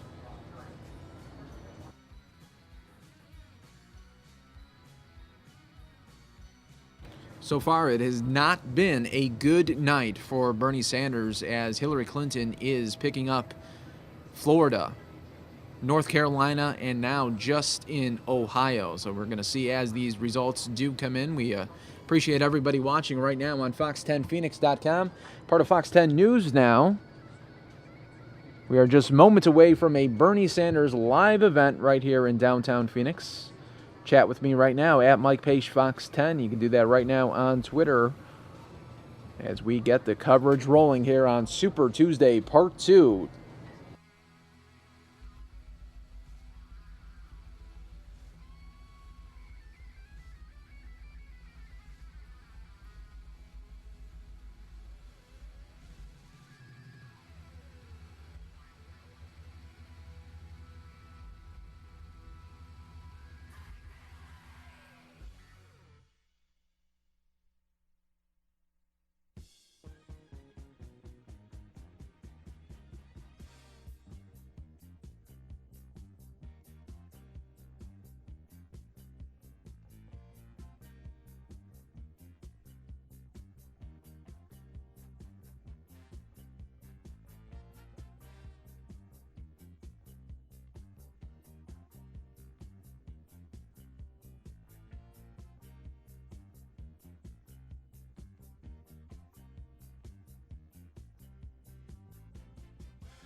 And welcome everybody to Fox 10 News Now, part of fox10phoenix.com, and welcome everybody that is watching right now on our live stream happening right now on our Fox 10 Phoenix Facebook page as we are awaiting a live Bernie Sanders event right here in downtown Phoenix, moments away.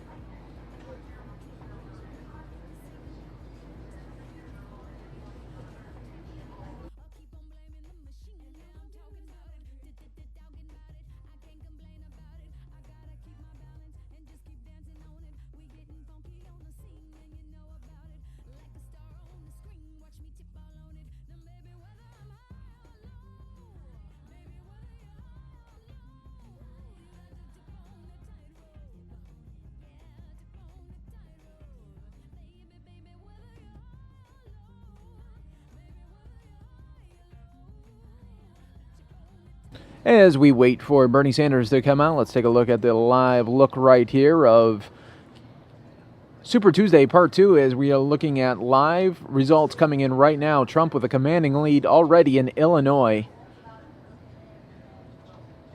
Rubio has already suspended his campaign. He is out of the race. It's a three-man race in the Republican field right now.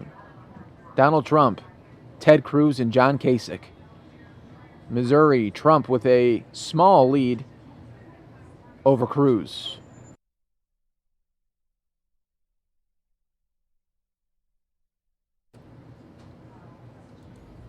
That is the latest results right now. Thank you, everybody, for watching Fox 10 News Now, part of fox10phoenix.com. We appreciate everybody watching on our live stream right there on Facebook as we are pushing this out to multiple outlets right now. And everybody watching across the country for Bernie Sanders to come up live right here in Phoenix in just moments away.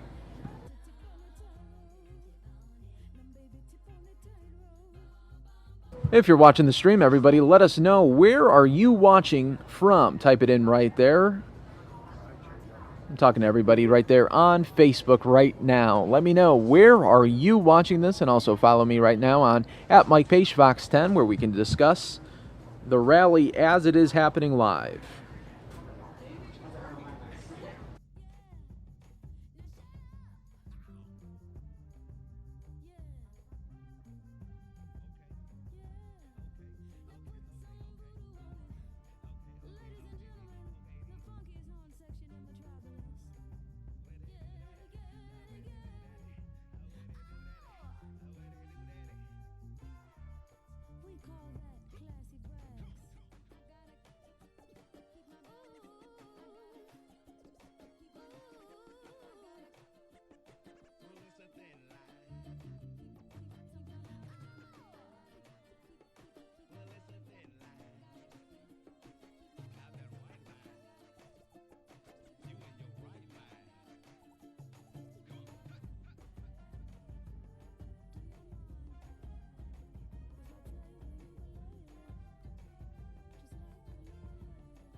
And welcome, everybody, to Fox 10 News Now, part of fox10phoenix.com. We do appreciate everybody watching, including everybody watching on our Fox 10 Phoenix Facebook page as we are streaming this live to you right now.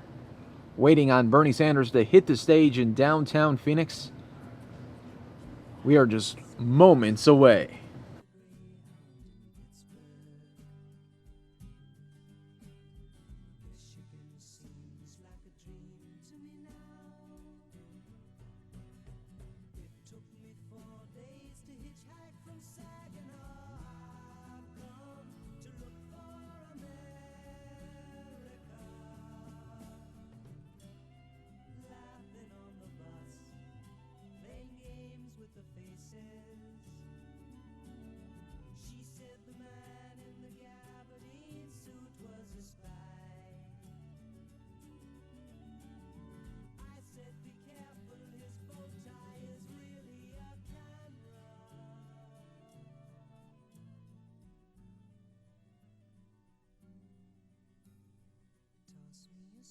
cigarette, I think there's one in my raincoat.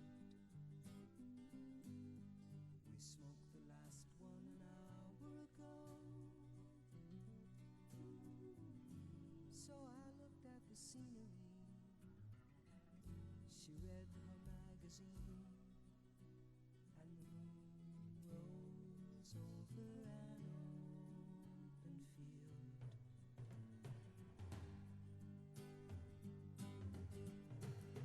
Kathy, I'm lost, I said, though I knew she was sleeping. I'm empty and aching, and I don't know why. Counting the cars on the New Jersey Turnpike, they've all come to look for America. All come to look for America.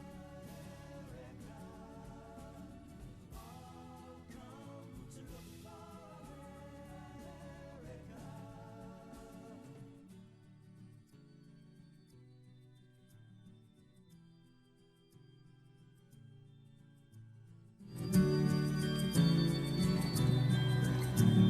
And you can see the crowd is getting excited, getting ready for Bernie Sanders to hit the stage at any moment right now. You are watching Fox 10 News Now, part of Fox10Phoenix.com, and shout out to everybody watching on Facebook on our Fox 10 Phoenix Facebook page. We are streaming this live to you right now, right on your timeline. So thank you for watching, and we are just moments away from a Bernie Sanders event right in our own backyards here of Phoenix, Arizona.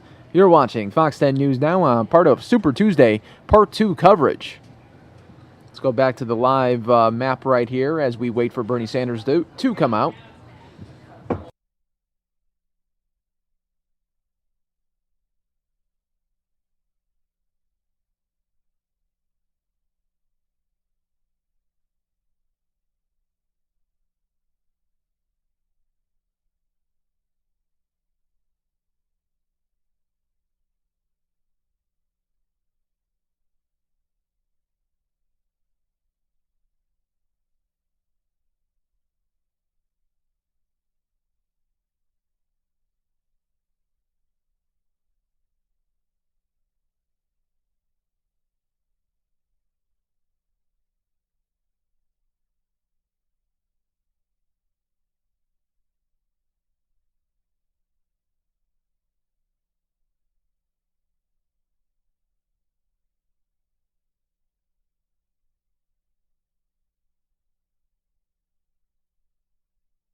All right, everybody, we are just getting the word that we are just getting very close to Bernie Sanders taking the stage here and starting up this rally in downtown Phoenix. We do appreciate everybody watching and being part of the stream here.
And folks, if you're just joining us, it has not been a good night for Bernie Sanders. We are awaiting to hear what he has to say at this rally here in downtown Phoenix, because he lost Florida, he lost North Carolina, and he has already lost Ohio to Hillary Clinton. Will he get swept today? That is the question. That is the question right now. We are awaiting to see what he is going to talk about. How is he going to try to energize this crowd as they are seeing these results come in, and Hillary Clinton is taking one for the books today on Super Tuesday Part 2, as she has really claimed Florida, claimed North Carolina, and Ohio. We're going to see if she's going to run the table tonight.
Welcome, everybody, to the Fox 10 News Now stream. We are waiting for Bernie Sanders to come out live right here in Phoenix, Arizona.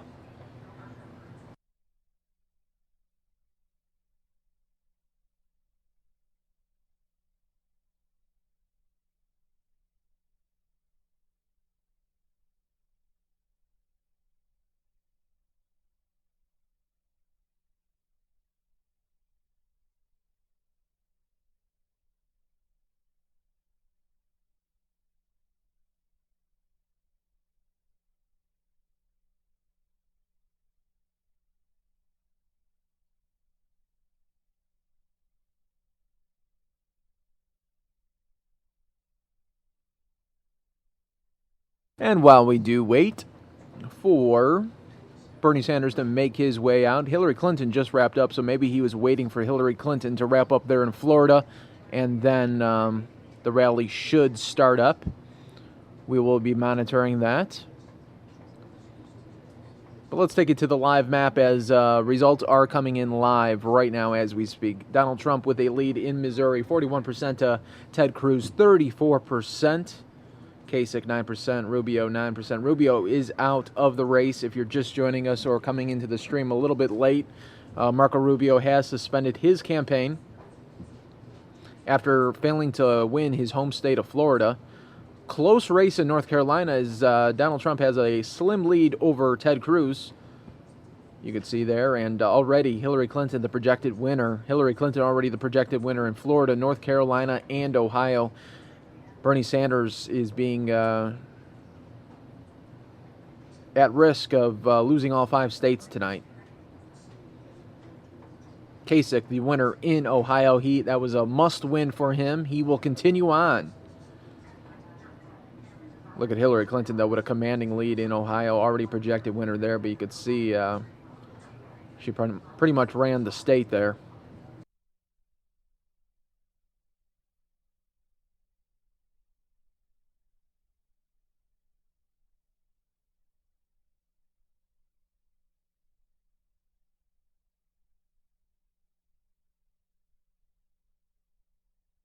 We're also monitoring Donald Trump press conference to come up a little bit later tonight. When that happens, we will take you there, but we are still waiting for Bernie Sanders to hit the stage here, right here in downtown Phoenix. We do appreciate everybody watching right here on fox10phoenix.com, as well as Fox 10 Phoenix Facebook page. Hello to everybody that is watching on their Facebook account right now, streaming to your tablet, your desktop, or even your mobile phone. Whatever way you take in the content, we appreciate it.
All right, everybody, welcome to the Fox 10 News Now, part of fox10phoenix.com. I am your host, Mike Page. Welcome, everybody, to the Super Tuesday stream as we continue on here, fox10phoenix.com.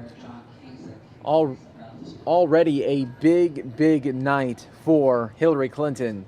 She's a projected winner in Florida, in Ohio. And it looks like John Kasich is going to hit the stage pretty soon. We are waiting for Bernie Sanders to come up here, so any minute Bernie Sanders should be coming up here.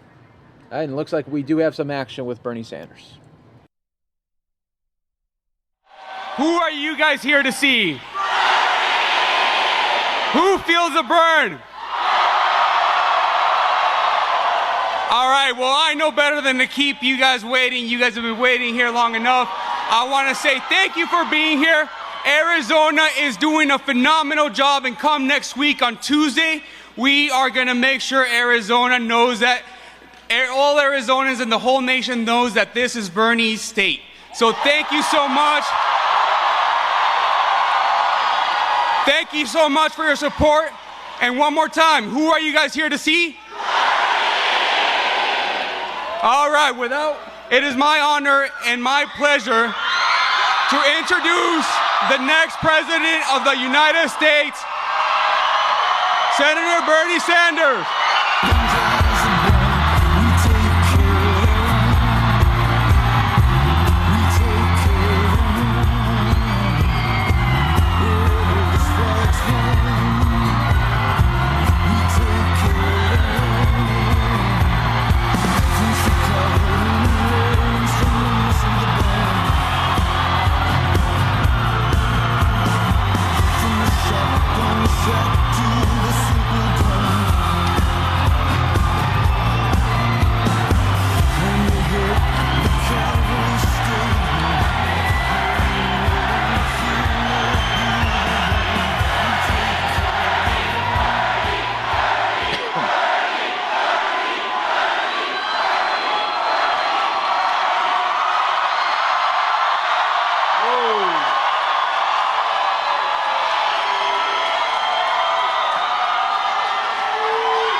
Phoenix, thank you.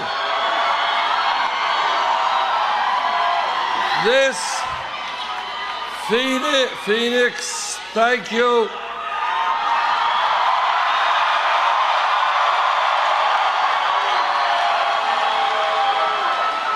This is a huge crowd.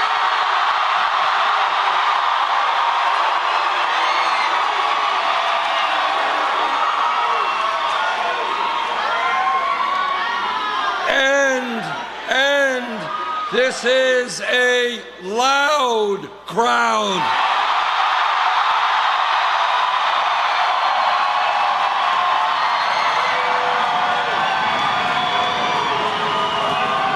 Thank you. Thank you all very much for being here this evening. Let me thank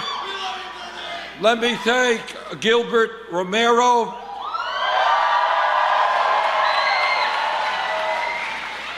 Let me thank Catherine Polino Figueroa Bueno, a young woman, as you know, who saw her parents arrested on television. And what this campaign is about is to making sure those types of things never, ever happen again.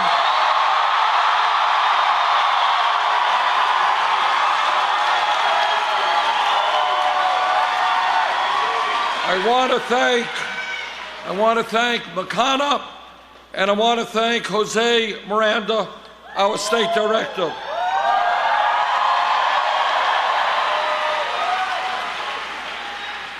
Phoenix, are you ready for a political revolution?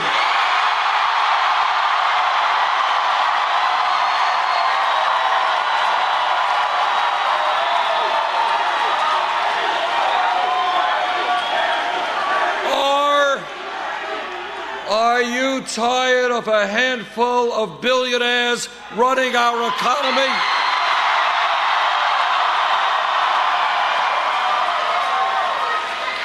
Well, if you are, you have come to the right place.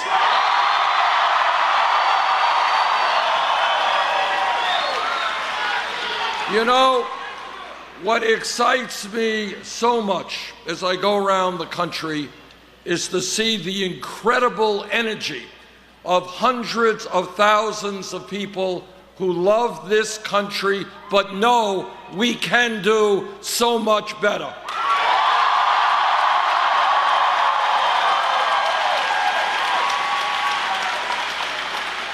We started this campaign at 3% in the national polls. We have come a long way in 10 months.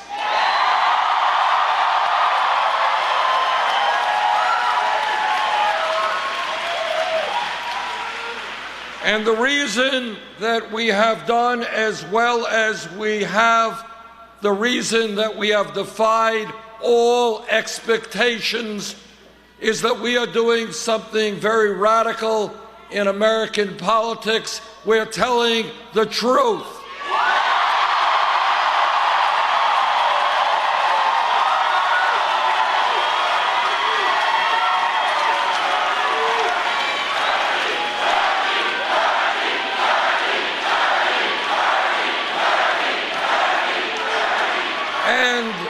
And the truth is not always pleasant. It's not always what we want to hear. But we cannot go forward unless we deal with the realities of American society today, and that is what we are going to do.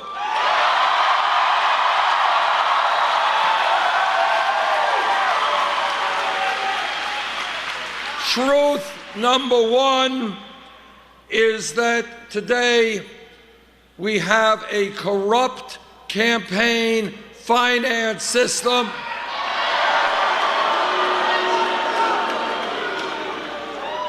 with Wall Street and billionaires spending unlimited sums of money, which is undermining American democracy.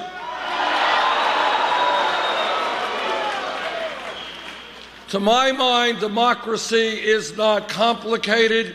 It is one person, one vote. You want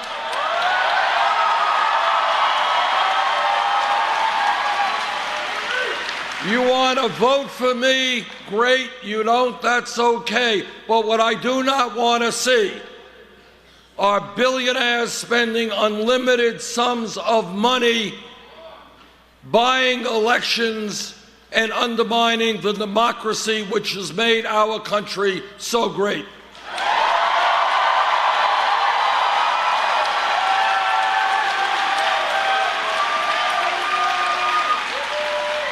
And that is why, together, we are going to overturn this disastrous Citizens United Supreme Court decision.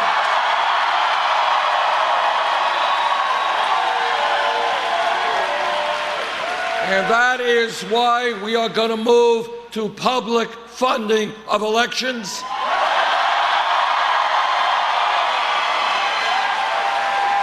And that is why we are going to take on vigorously those cowardly Republican governors who are trying to suppress the vote.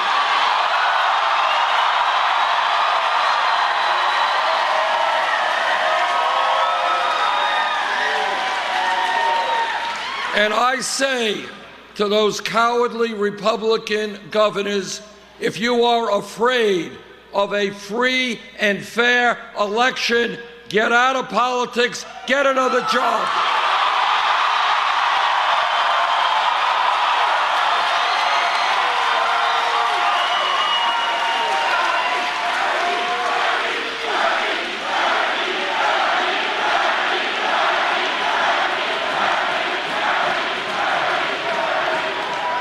When in our country today we have the Koch brothers and a handful of other billionaires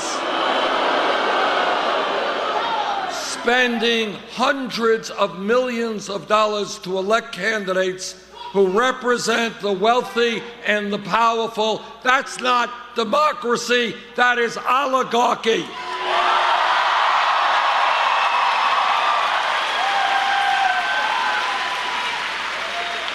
And the people of our country will not tolerate oligarchy.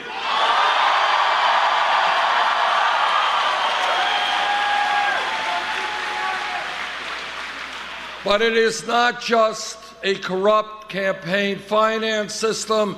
It is a rigged economy, an economy in which we have today a grotesque level of income and wealth inequality, which is unsustainable and un-American.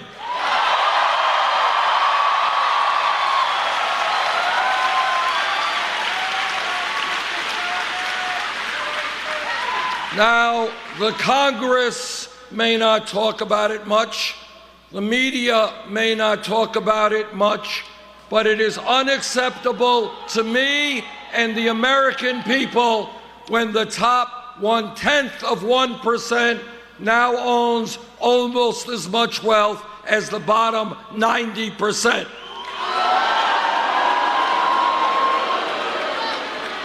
It is unacceptable to me that the wealthiest 20 people own more wealth than the bottom half of America, 150 million people.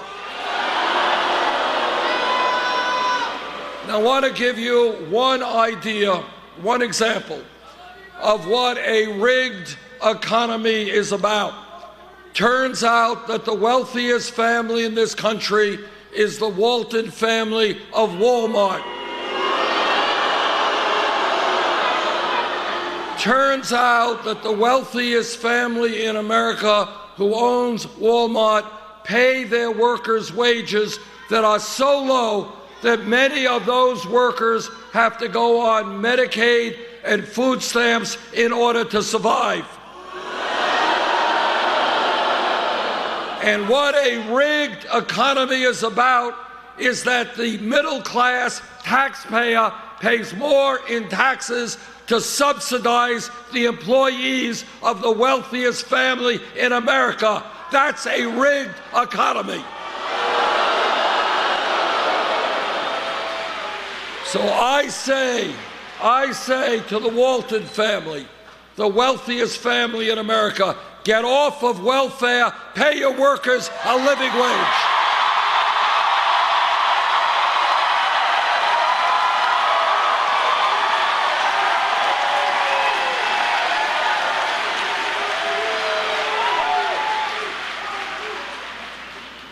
The United States of America today is the wealthiest country in the history of the world, but almost nobody knows that. And the reason for that is we have people working 2 or 3 jobs. Mom is working, dad is working, the kids are working, marriages are stressed out, parents don't have time to spend with their kids. And despite all of that, 58% of all new income generated goes to the top 1%. You know what we are going to do together? We're going to create an economy that works for all of us, not just the 1%.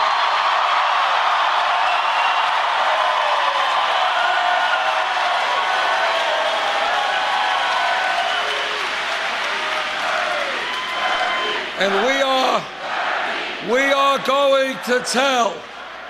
are going to tell the billionaires in corporate America that they are going to have to start paying their fair share of taxes.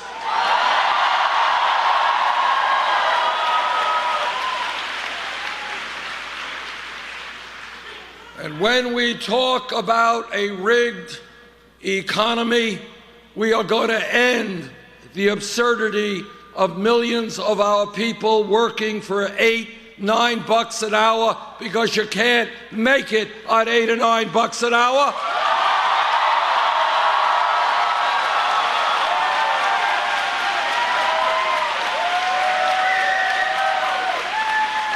And that is why we are going to raise the minimum wage to a living wage, $15 an hour.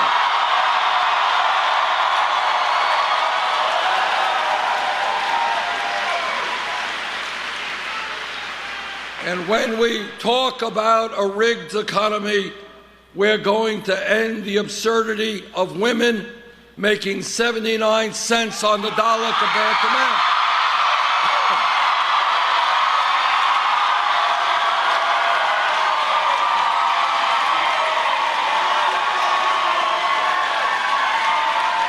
And I know that every man in this room will stand with the women in the fight for pay equity.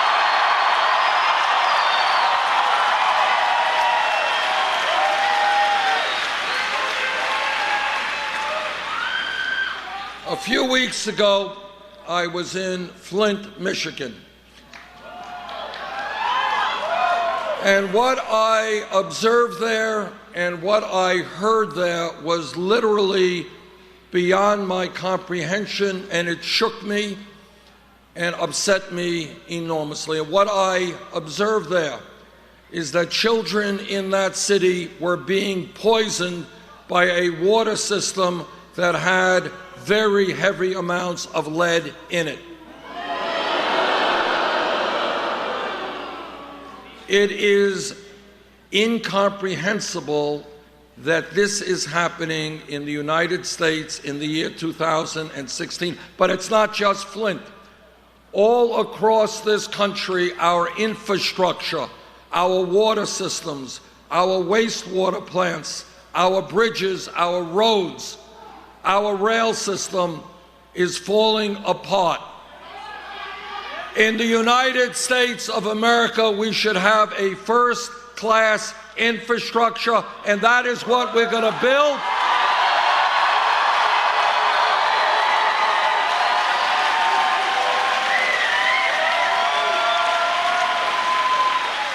We're going to put $1 trillion into building our infrastructure, and when we do that, we create 13 million decent-paying jobs.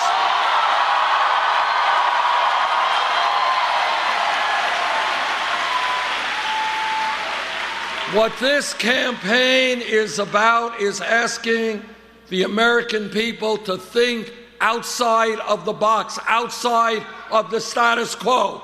Think about a nation not where our children are being poisoned by lead in the water, but where we have a cutting-edge infrastructure in roads and in bridges and in rail and in air transport. That's where we have got to go.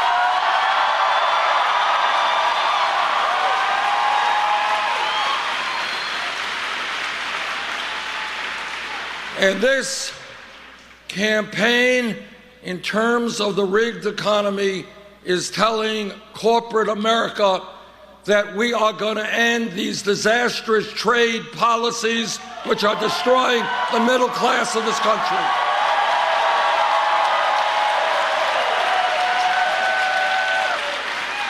No, you cannot continue to shut down plants in America and move to cheap labor countries all over the world. All of us want to help poor people throughout the world. We can do it without destroying the American middle class through disastrous trade policies.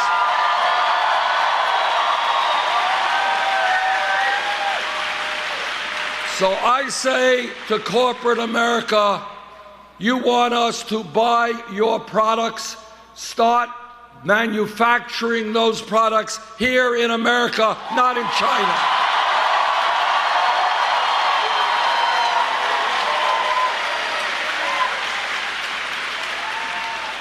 This campaign is about fixing a broken criminal justice system.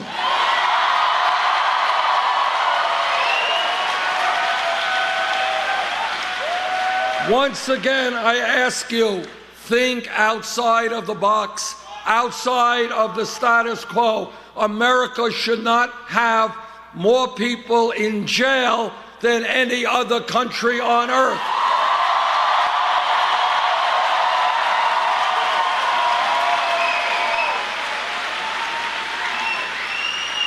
We should not be spending $80 billion a year locking up 2.2 million Americans, disproportionately African American, Latino, and Native Americans.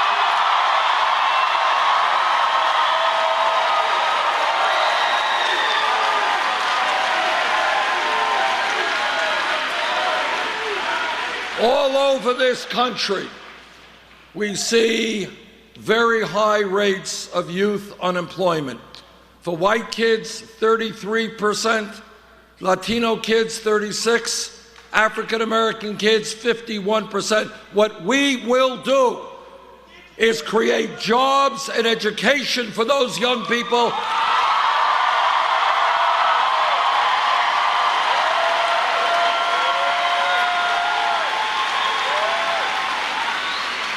And not more jails and incarceration.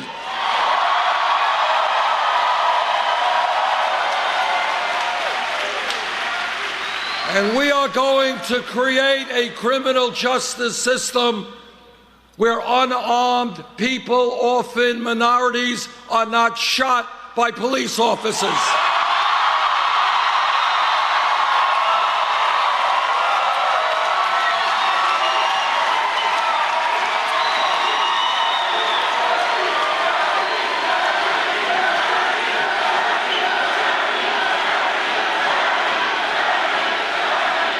Now, I have worked with police departments all over my state of Vermont and all over this country. The vast majority of police officers are honest, hardworking, and they have a very difficult job.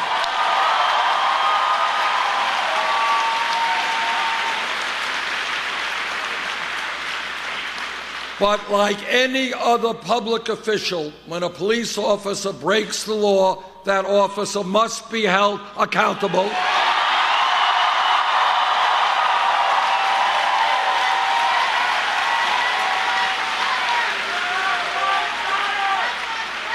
We need to end the militarization of police departments.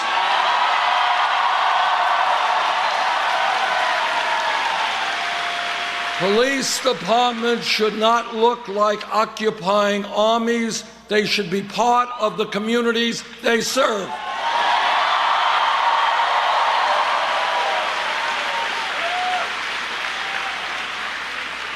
And we need to make police departments look like the diversity of the communities they serve.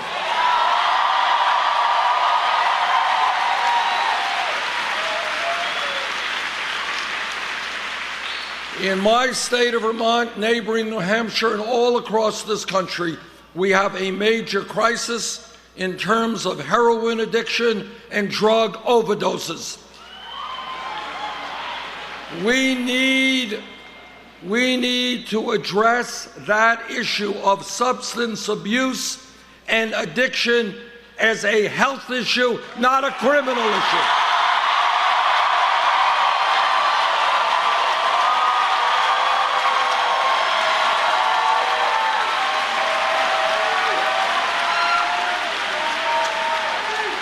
We need to rethink the so-called war on drugs.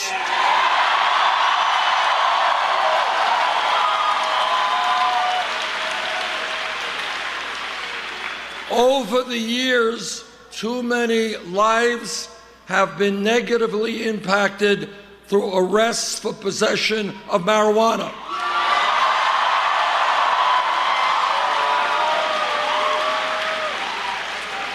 Right now, at the federal level, marijuana is considered a Schedule I drug under the Federal Controlled Substance Act, right alongside of heroin. Now, scientists disagree about the pluses and minuses of marijuana, but all of you know heroin is a killer drug.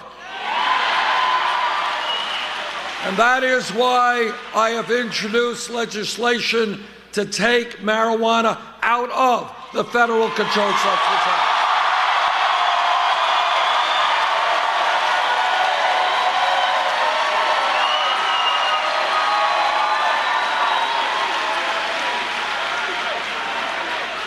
Now I want to just tell you a brief story about what I mean what I mean when I talk about a rigged economy, a corrupt campaign finance system, and a broken criminal justice system. I want you to hear this. Last month, Goldman Sachs, one of the large, you know Goldman Sachs, okay. Goldman Sachs, one of the large financial institutions on Wall Street, paid the federal government a settlement fine of $5 billion. They paid that fine because they were selling worthless packages of subprime mortgage loans. Paid a $5 billion fine. Now, all of you know that 8 years ago, this country was plunged into the worst economic downturn since the Great Depression. As a result of Wall Street greed and illegal behavior, we lost millions of jobs, people lost their life savings, people lost their homes. That took place because of the greed and illegal behavior on Wall Street. Now today, now this is the broken criminal justice system. Today, some person in Arizona or Vermont gets picked up with a small amount of marijuana. That person has a police record for the rest of their lives. But if you are a CEO or an executive on Wall Street whose illegal behavior destroyed the economy, you get a salary increase, not a police record.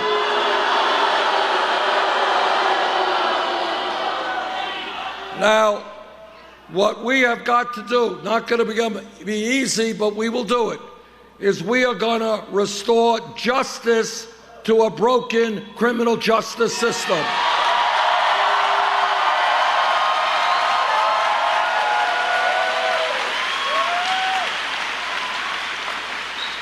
What America is supposed to be about is justice, equal justice under the law. You're poor, you break the law. You're rich, you break the law. You both pay the price. That is what we're going to do.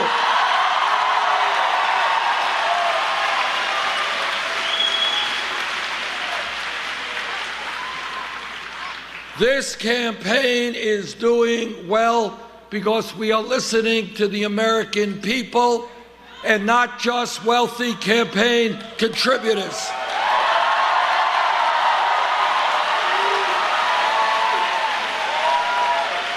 I am very proud that our campaign does not have a super PAC.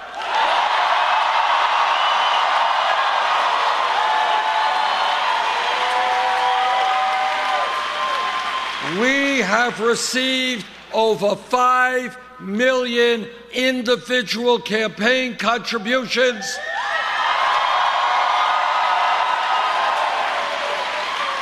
Anyone know what the average contribution is? That's right, $27.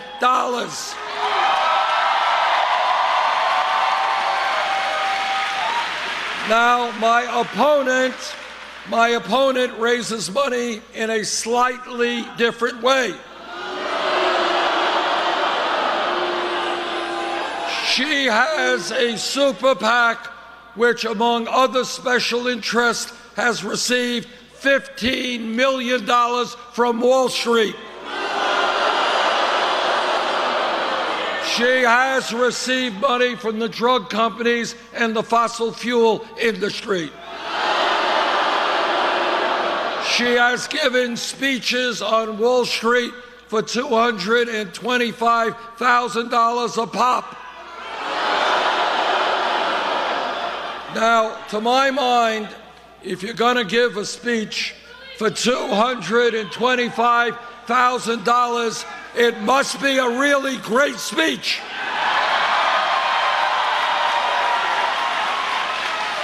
And if it's such a great speech, all of America should be able to read it.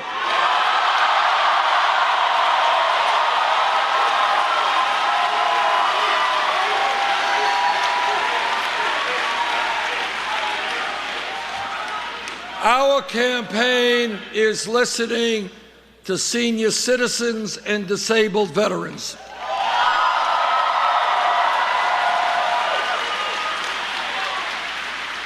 And here is a principle, a bedrock principle of my campaign, and that is we will be judged as a nation not by how many millionaires and billionaires we have, but by how we treat the weakest and most vulnerable amongst us.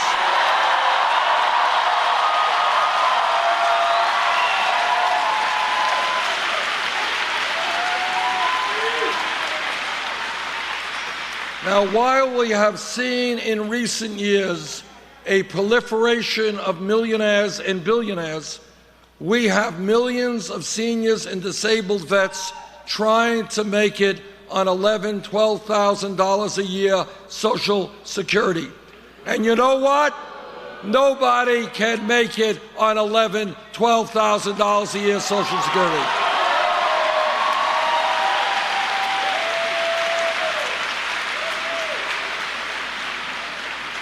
My Republican colleagues in the Senate, they want to cut Social Security.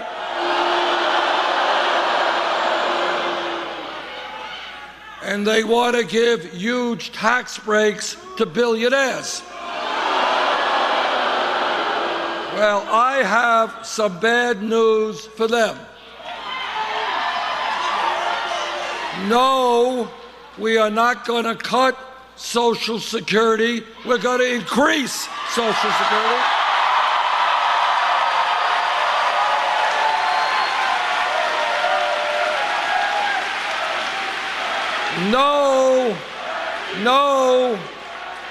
No, we're not going to give tax breaks to Donald Trump and the other billionaires. In fact, they're going to start paying their fair share of taxes.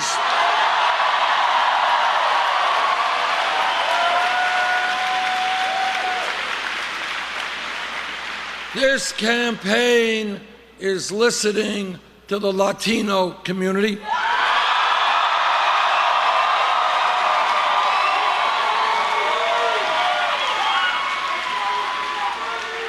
And what the Latino community is telling me is they are tired of living in the shadows.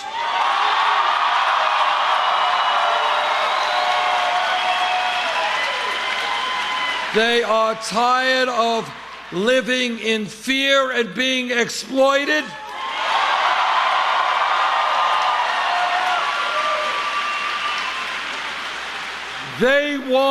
I want comprehensive immigration reform.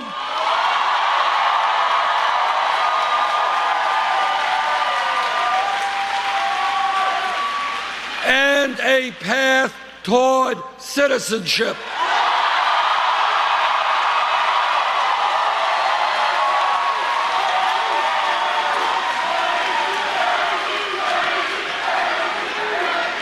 You know, my father came to this country at the age of 17 from Poland, so I know a little bit. I know a little bit about the immigrant experience. And let me just say this. We got 11 million undocumented people in this country. If the Congress does not do its job, I will use the executive powers of the presidency to do it for them.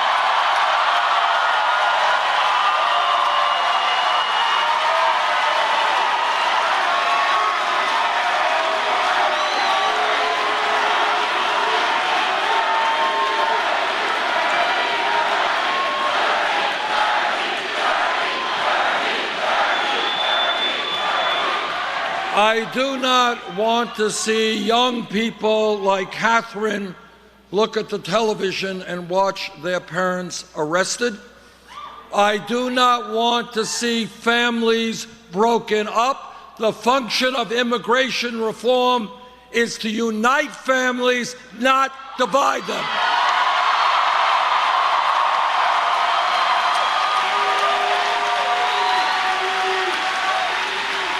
And let me say this. I know that in our country not everybody agrees with my views on immigration reform, and that's fine. We're a democracy. People have different points of view. But what is not acceptable, no matter what your point of view is to throw racist attacks against Mexicans.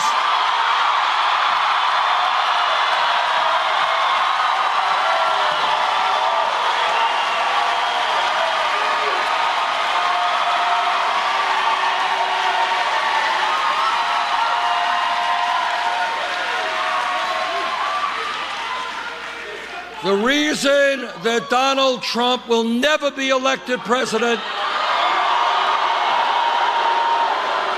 is the American people will not accept insults to Mexicans, Muslims, or women.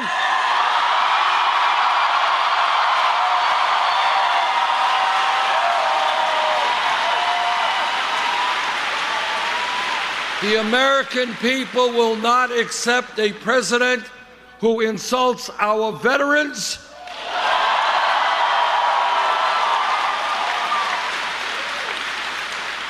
or who several years ago led the so-called birther effort, which was an ugly, ugly attempt to undermine the legitimacy of the presidency of Barack Obama.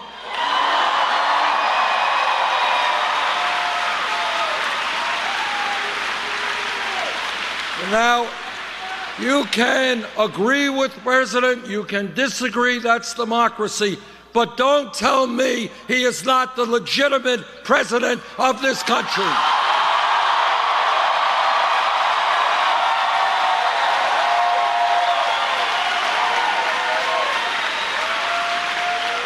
And when we talk about racism in America, I always find it interesting. President Obama's father was born in Kenya. My father was born in Poland, but nobody asked me for my birth certificate.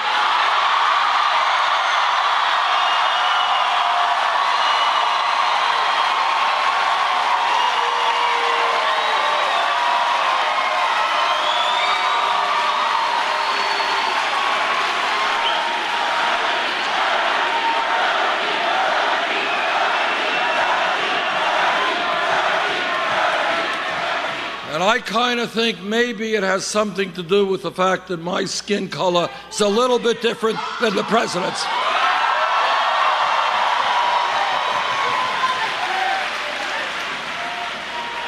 I am a member of the Senate Committee on the Environment. I have talked to scientists all over the world. Climate change is real.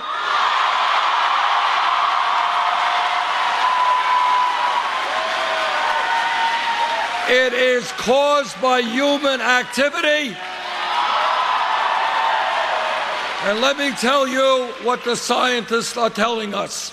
And that is, if we do not get our act together in the very near future, we are not going to leave a planet for our kids and grandchildren which is healthy, and that is unacceptable.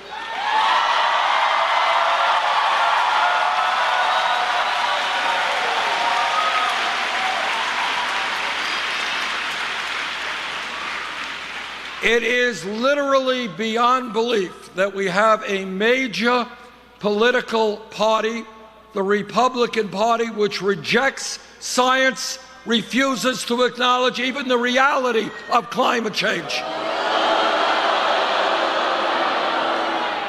But together, we are going to take on the fossil fuel industry, transform our energy system.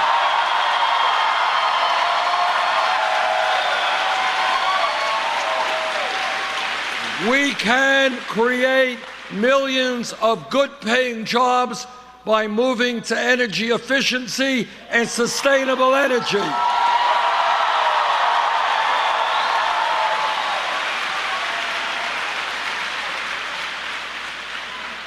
My Republican colleagues run all over the country talking about family values. I want you to know what they mean by family values. What they mean is no woman in this room has the right to control her own body. I disagree. What they mean by family values is that our gay brothers and sisters do not have the right to marry. I disagree. Jane and I have been married for 27 years.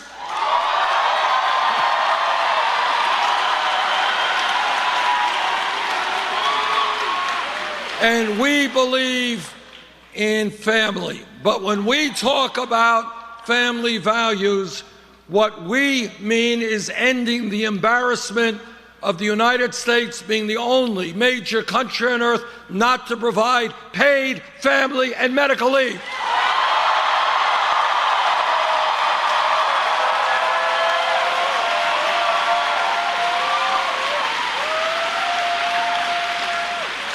Today in America, a woman here in Arizona or in my state of Vermont is giving birth.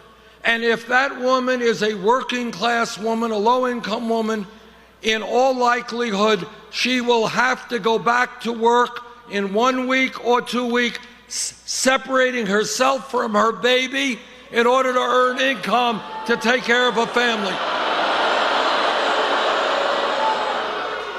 No mother should have to be separated from her baby because she lacks necessary income.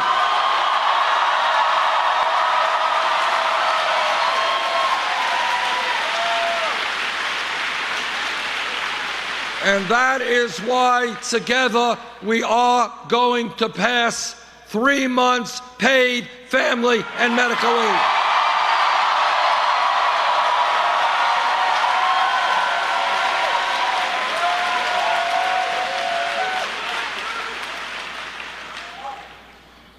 One of the important jobs of a president of the United States is to conduct sane, effective foreign policy. On the most important foreign policy of our time, the war in Iraq, I listened very closely to what President Bush and Cheney had to say. And I did not believe them and voted against that war.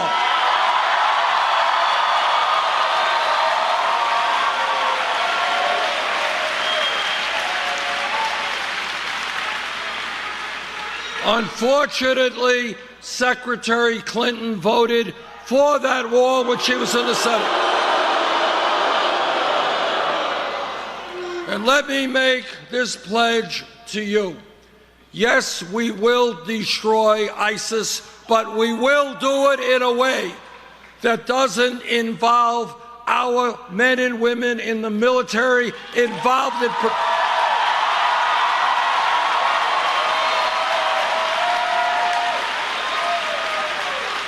our men and women in the military will not be involved in perpetual warfare in the Middle East.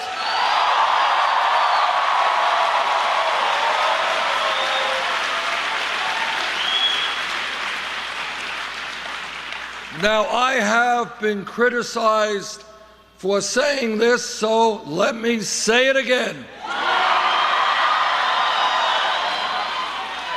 I believe that human beings are entitled to certain inalienable rights.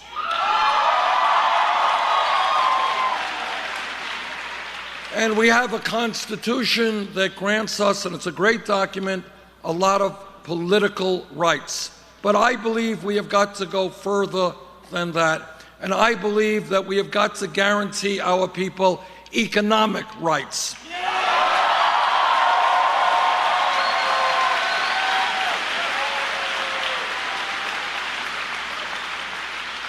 Because I remember the great leader, Dr. Martin Luther King Jr.,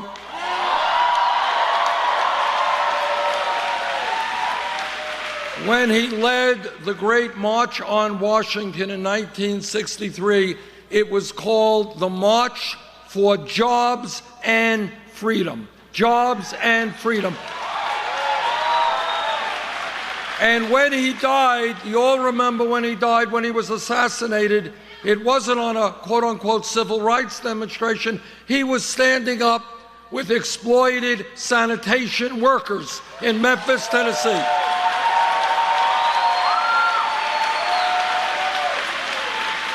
And he understood, and I agree, that to be truly free, you need economic security as well.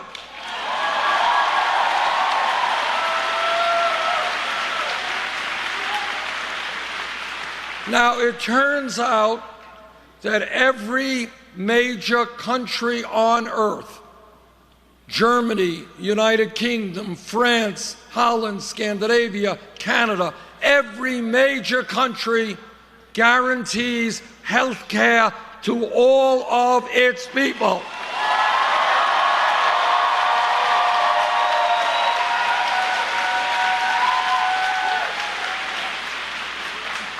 If elected president, I will do my best to have the United States join the rest of the industrialized world. Health care for all.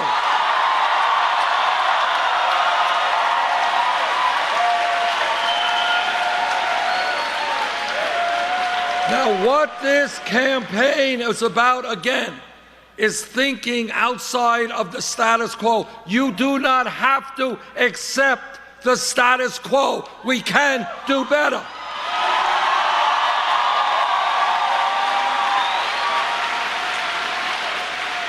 Don't let people tell you that you can't think big.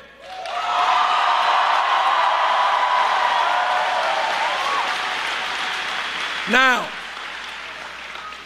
I'm a member of the committee that helped write the Affordable Care Act. It has done a lot of good things. We should be proud of that and proud of President Obama's leadership on that. But we still have 29 million Americans uninsured. Many of you are underinsured with large co-payments and deductibles. And all of us are getting ripped off without mercy by the greed of the pharmaceutical industry.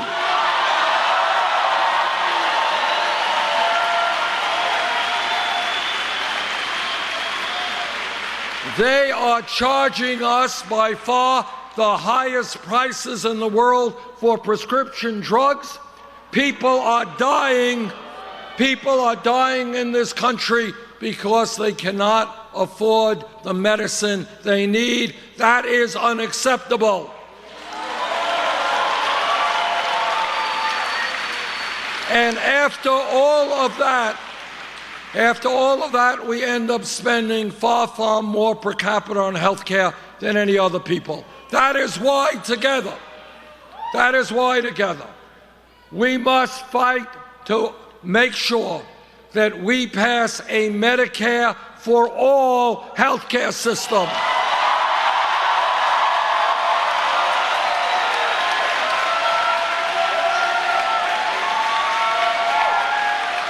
Now, I do not understand why, if Canada could do it, the UK could do it, France could do it, all of these other countries could do it, we can do it.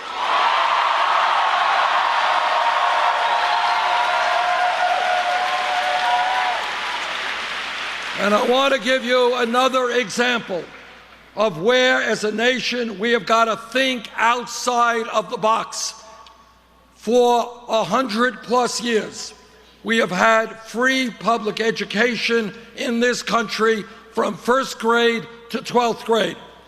The world has changed. The economy has changed. People today need more education.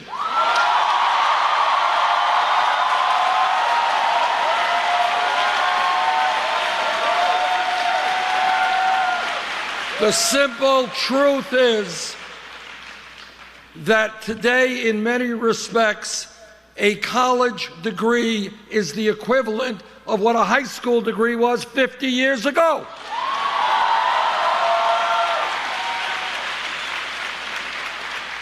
And that is why I believe we have got to make public colleges and universities tuition free.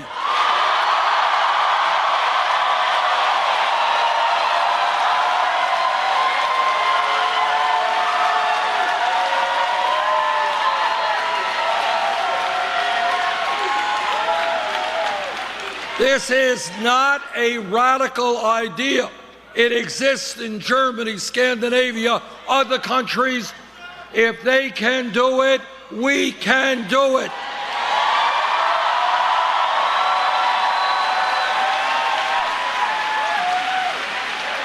And the other related issue we have got to deal with is the outrageous level of student debt in this country.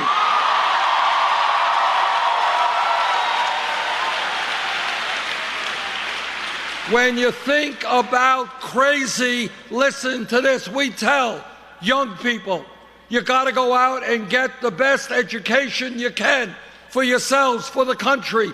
And yet millions of our people are $30,000, $50,000 in debt because they got an education. That's crazy.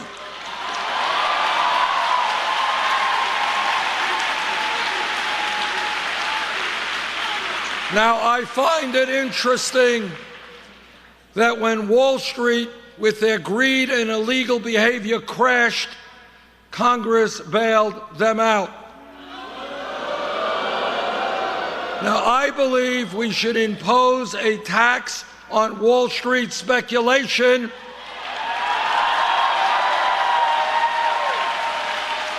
and use that revenue to make public colleges and universities tuition free.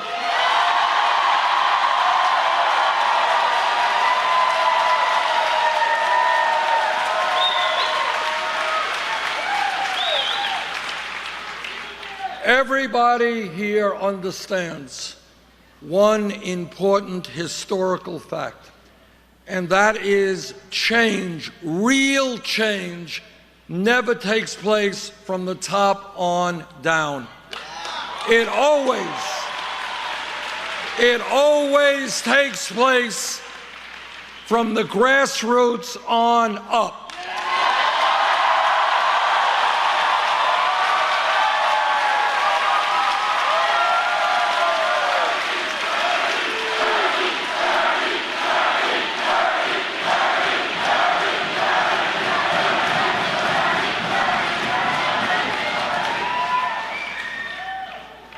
Workers 100+ years ago said they would not be treated like animals, and they struggled and went to jail and were beaten up in order to form unions and get collective bargaining. That's how we fight for workers' rights.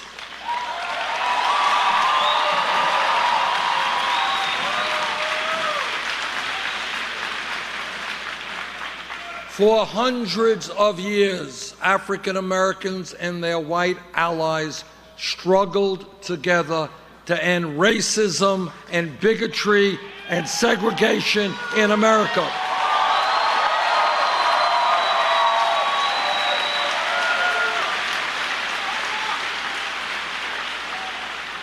Those changes did not take place from the top on down. It was blacks and whites standing together and saying, we will not accept racism in the United States of America.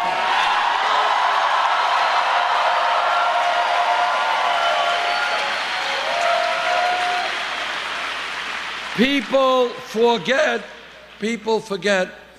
but 100 years ago, women in America did not have the right to vote, could not get the education they wanted, could not do the jobs they wanted. But what happened is that people looked around and they said, hey, in America, we will not accept women being treated as second-class citizens. It's going to change.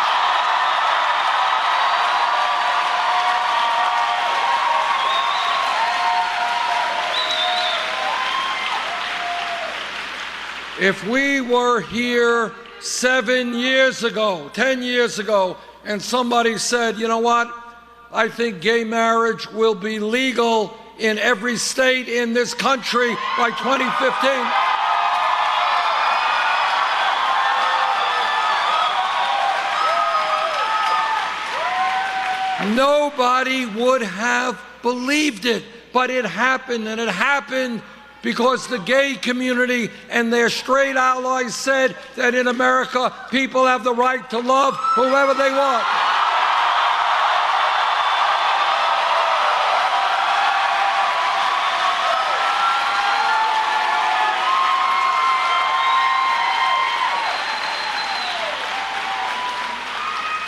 If we were in this room 5 years ago, and somebody jumped up and said, you know, Bernie, I think this $7.25 minimum wage is a starvation wage. We got to raise it to $15 an hour. The person next to him would have said, you're nuts. You're wanting to double the minimum wage? That's crazy. Can't happen. Well, you know what happened? Fast food workers at McDonald's and Burger King went out on strike.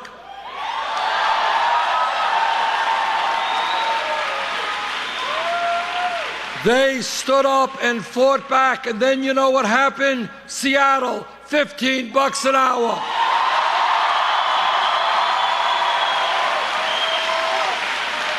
San Francisco, Los Angeles, $15 an hour.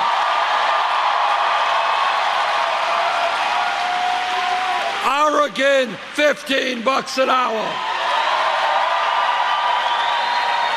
And that $15 an hour movement is sweeping the country. But here is my point, the most important point. Do not settle for the status quo when the status quo is broken.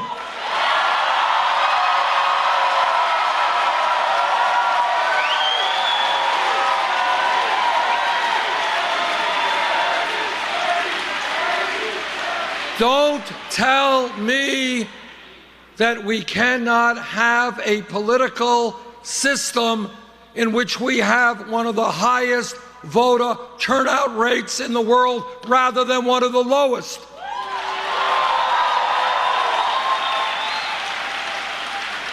Don't tell me that we have to have the highest rate of childhood poverty in the industrialized world when we have a proliferation of millionaires and billionaires. We can change that.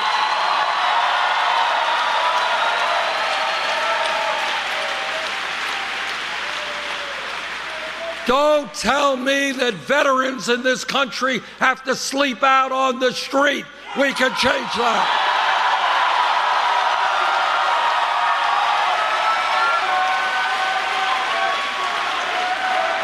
Don't tell me that in America we have to be the only major country that does not guarantee health care or paid family leave to all of our people.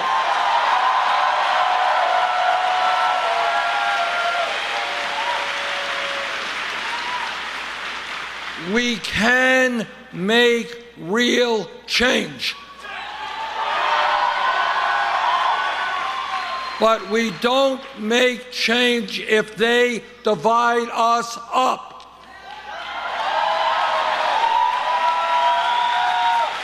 What Trump is about and other demagogues have always been about is scapegoating minorities, turning one group against another group. But we are too smart to fall for that.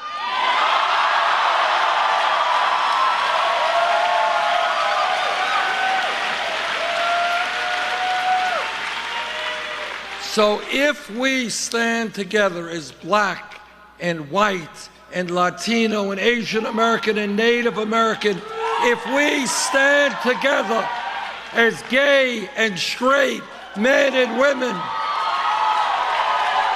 if we stand together as people born in America, people who have come to this country, if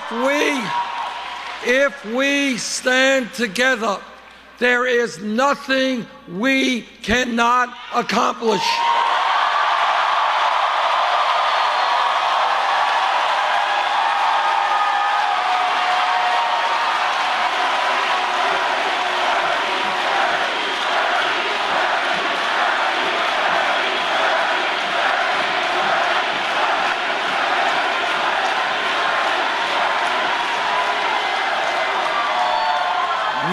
Next week, Arizona has a very important election. We will win.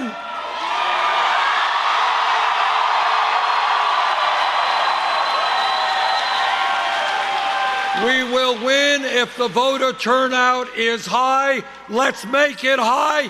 Thank you all very much.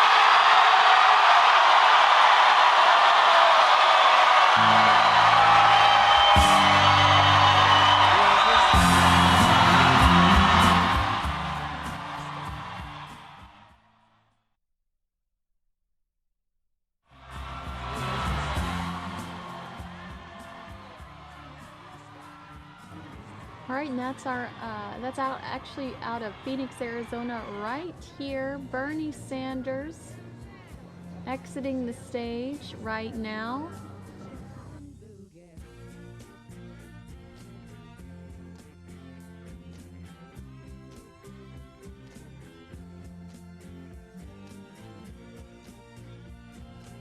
We are waiting for Ted Cruz to take the stage, and we have the graphics back up. I'm going to put those up as soon as we lose our Bernie feed, but we do have our graphics back up.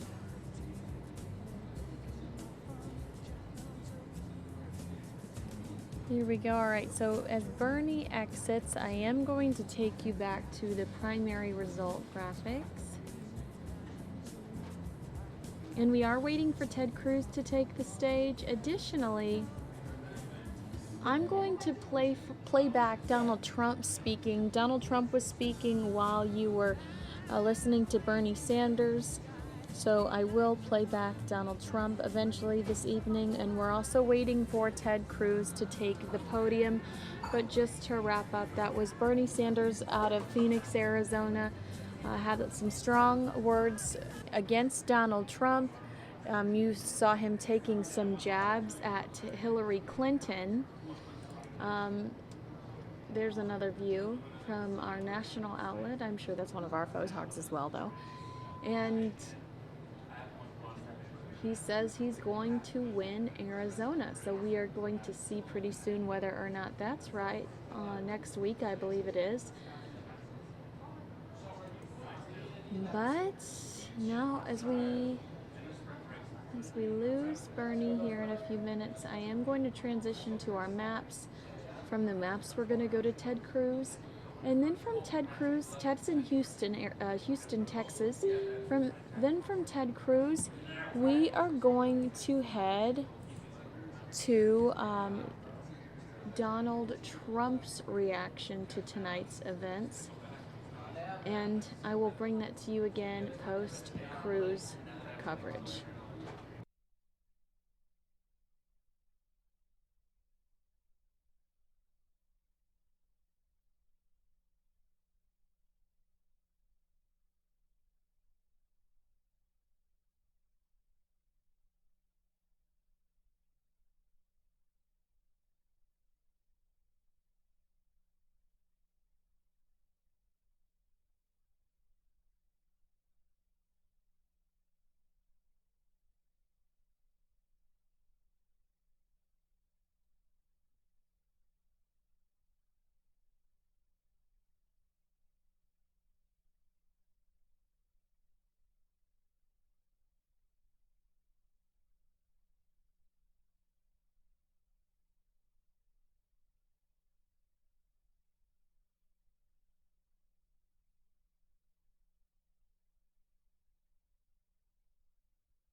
And if you're just now joining us, we are waiting for Ted Cruz to take the podium in Houston, Texas. Additionally, I have Donald Trump for you. He's going to be speaking any minute. Or I'm actually waiting for that video to transfer in my system so that I can bring that to you. But Donald Trump speaking, I've got about 40 minutes of Donald Trump. And we are waiting for Ted Cruz to take the podium in Houston, Texas. So that should be interesting. Additionally, I saw that Hillary Clinton made this comment tonight during her speech. The commander-in-chief has to be able to defend our country, not embarrass it. Some highlights from the comment section after that quote. Mark Hansel says, "You fool, you have a lot of nerve to talk about embarrassing the country. You are under several criminal investigations and should be booted out of the race as you are a huge embarrassment to this great country of ours." Elizabeth Larson says, "So Hillary, what makes you think you're the one to do it, considering how you and your boss abandoned 4 people to be slaughtered in Libya?" Kristen Hoagie Latudo says, "You should be in jail. That alone is embarrassment enough." Patty Stegman Warner, "Hillary embarrasses us on a daily basis." Sarla Peston James, "Hillary, you are the cheat and a huge embarrassment for America. A very sad day for America." Steve Pace says, "Where's the reset or refresh button?" And Joshua Dodson says, "Like Bill." So that was a quote from Hillary's speech this evening. The commander-in-chief has to be able to defend our country, not embarrass it. Obviously, a swipe at Donald Trump. And we are looking at live results. You just heard Bernie Sanders out of Phoenix, Arizona, right here down the street from us. Huge lines, a very large crowd of very enthusiastic individuals. We are going to bring you Donald Trump as soon as that video comes in, and we're going to take you live to Ted Cruz out of Houston, so something for you to look forward to. And hopefully tonight I'll be able to play Marco's speech for you again. Once he found out that he did lose Florida, he very humbly and gracefully threw in the towel.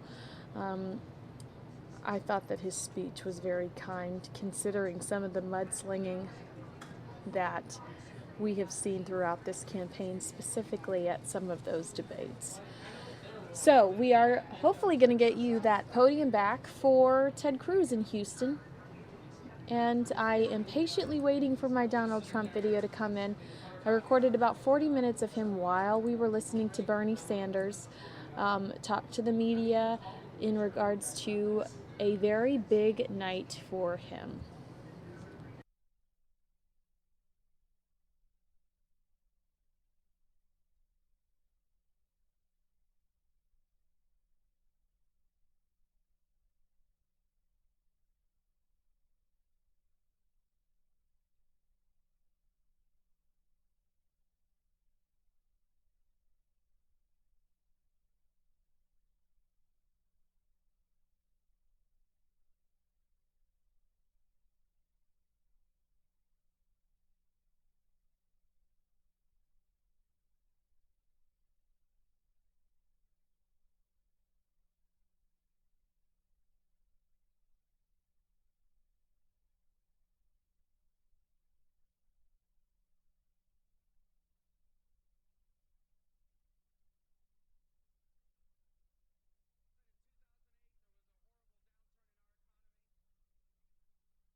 We very much, and it was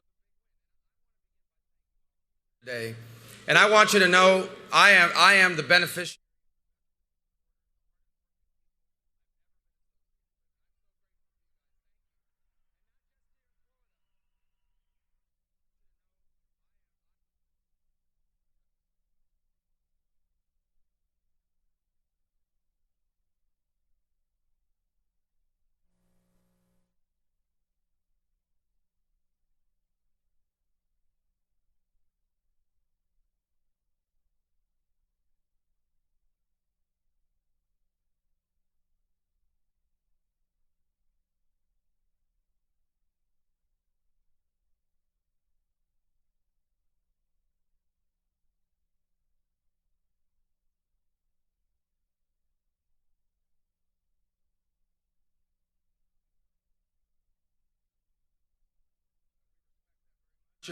It was a big win, and I want to begin by thanking all of you here today. And I want you to know I am the beneficiary of the best group of supporters, the hardest working people I've ever been associated with. And I'm so grateful to you guys. Thank you. And not just here in Florida. Not just here in Florida, but around the country. I love you too.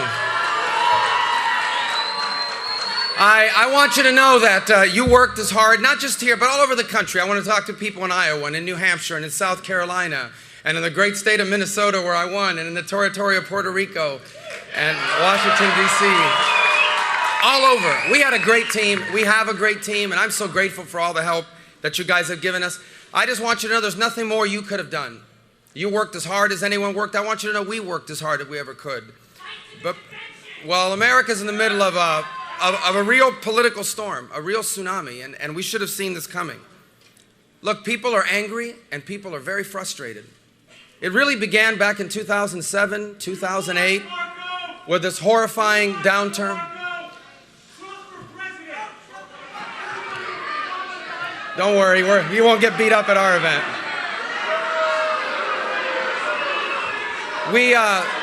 People are very frustrated about the direction of our country.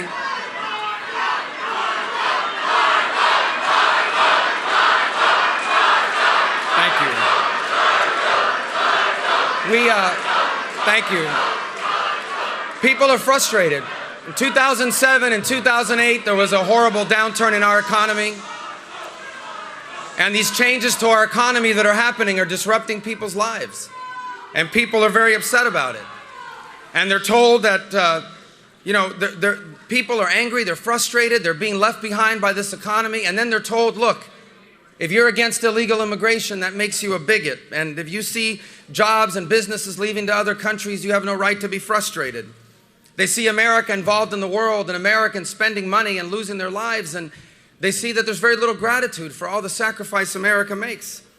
And quite frankly, there's millions of people in this country that are tired of being looked down upon, tired of being told by these self-proclaimed elitists that they don't know what they're talking about and they need to instead listen to the so-called smart people. And I know all these issues firsthand. I've lived paycheck to paycheck. I grew up paycheck to paycheck. I know what it's like to have to figure out how to find the money to fix the air conditioner that broke last night. I know my parents struggled, and I know millions of people that are doing that. I know immigration in America is broken. No one understands this issue better than I do. My parents are immigrants. My grandparents were immigrants. Jeanette's parents were immigrants. I live in a community of immigrants. I've seen the good and the bad and the ugly. I've battled my whole life against the so-called elites, the people who think that, I needed to wait my turn or wait in line or it wasn't our chance or it wasn't our time. So I understand all of these frustrations. And yet when I decided to run for president, I decided to run a campaign that was realistic about all of these challenges, but also one that was optimistic about what lies ahead for our country. I know that we have a right to enforce our immigration laws, but we also have to have a realistic approach to fix it. I know that we are living through this extraordinary economic transformation that is really disruptive in people's lives. Machines are replacing them. Their pay is not enough. I know it's disruptive. But I also know this new economy has incredible opportunity. I know America can't solve all of the world's problems. But I also know that when America doesn't lead, it leaves behind a vacuum. And that vacuum leads to chaos. And most of all, I know firsthand that ours is a special nation. Because where you come from here doesn't decide where you get to go. That's how a 44-year-old son of a bartender and a maid, that's how I decide that in fact I too can run for president of the United States of America. So, from a political standpoint, the easiest thing to have done in this campaign is to jump on all those anxieties I just talked about, to make people angrier, make people more frustrated. But I chose a different route, and I'm proud of that. Because that would have been, in a year like this, that would have been the easiest way to win. But that is not what's best for America. The politics of resentment against other people will not just leave us a fractured party, they're going to leave us a fractured nation. They're going to leave us as a nation where people literally hate each other because they have different political opinions. That we find ourselves at this point is not surprising, for the warning signs have been here for close to a decade. In 2010, a Tea Party wave carried me and others into office because not enough was happening, and that Tea Party wave gave Republicans a majority in the House. But nothing changed. In 2014, those same voters gave Republicans a majority in the Senate, and still nothing changed. And I blame some of that on the conservative movement, a movement that is supposed to be about our principles and our ideas. But I blame most of it on our political establishment.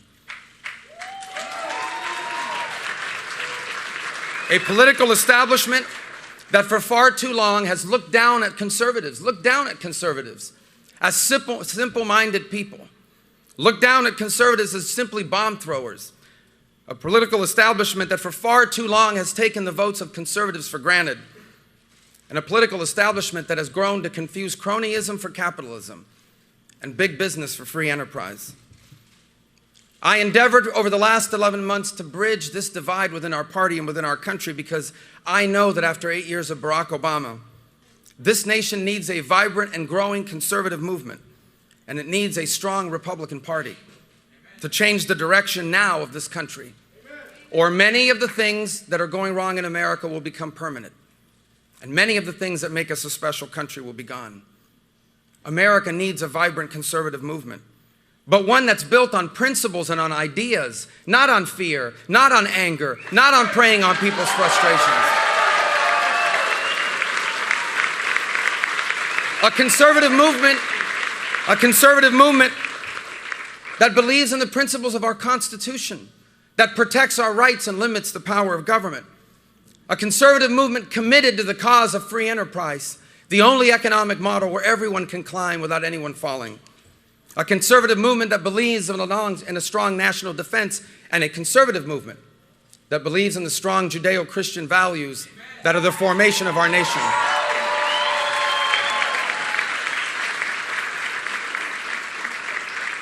But we also need a new political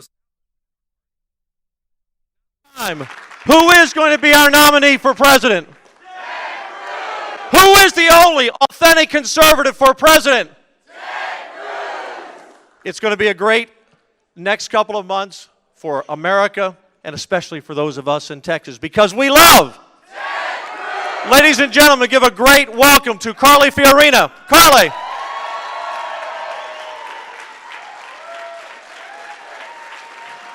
Thank you. Thank you. Good evening. Heard a lot of speeches tonight, and I now know there is one speech that you are particularly here waiting for, and we will get to him in just a moment. But we heard, of course, an uplifting and very gracious speech from Marco Rubio. John Kasich won his home state. Hillary Clinton now is clearly the nominee of her party, and I have to tell you, about halfway through Hillary Clinton's speech, my husband texted me and said, "I just can't take it, I'm turning on the Big Bang Theory."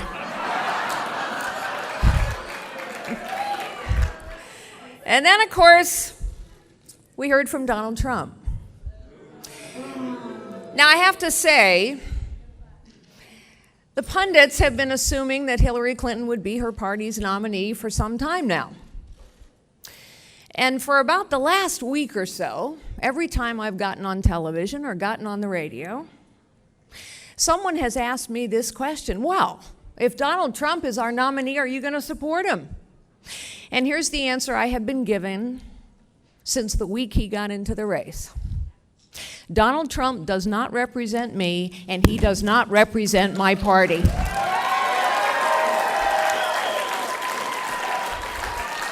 You know, the truth is, if you listen to Hillary Clinton and Donald Trump back to back, as we got the opportunity to do tonight, when you listen to Hillary Clinton and Donald Trump back to back, you know that they are just two sides of the same coin. Hillary Clinton has made her millions selling access and influence from the inside, and Donald Trump has made his billions buying people like Hillary Clinton off. They are the system. And for all the people who hope that Donald Trump will be their champion to fight the system that no longer works for them, he will not. He will continue to take advantage of that system as he has his entire life. There is only one fearless fighter against the Washington cartel in this race, and we know, you know who that is. That's right. Now, you know, having run for president myself, I know it is hard. It is hard for supporters who have fought hard for a candidate. It is hard for those supporters, particularly when someone has won one or two. It's hard for those supporters to say it's time to unify behind someone else. But it is time to unify now behind the one candidate who can beat Donald Trump, save the soul of this party, and go on and challenge the establishment in Washington, D.C.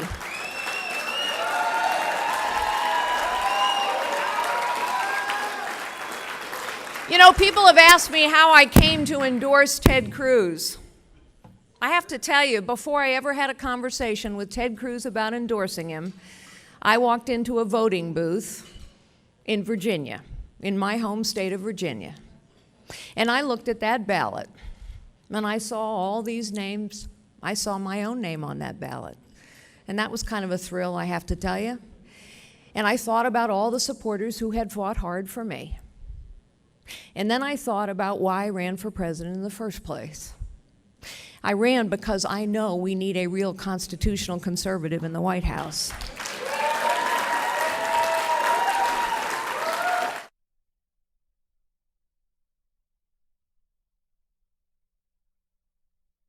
Who will challenge the status quo in Washington, D.C.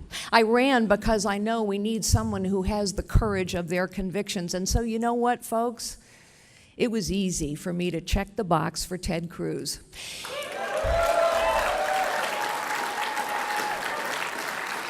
And so I say to all of you who have worked so hard for Ted, and all of you across the nation as well, now is the time for us to unify behind a constitutional conservative who represents the best of our party and the best of our movement. It is time now to unify behind the one man who can both beat Donald Trump and beat Hillary Clinton. It is time to unify behind a man that we can trust in private as well as in public. Ladies and gentlemen, please join me. Give it up for the next President of the United States and the First Lady of the United States, Ted and Heidi Cruz.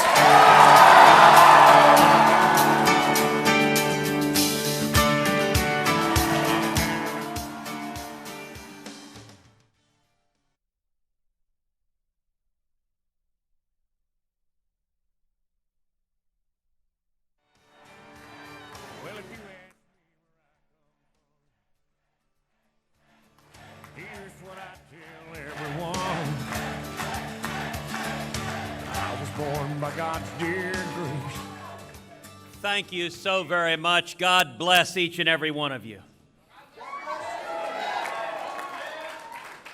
Thank you, Dan Patrick, for leading our team here in the state of Texas. And isn't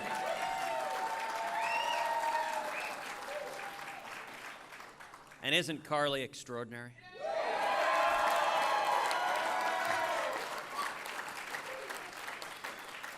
Such a tremendous leader. And I got to tell you, she terrifies Hillary Clinton. Hillary tosses and turns in her jail cell, thinking about her. Tonight was a good night.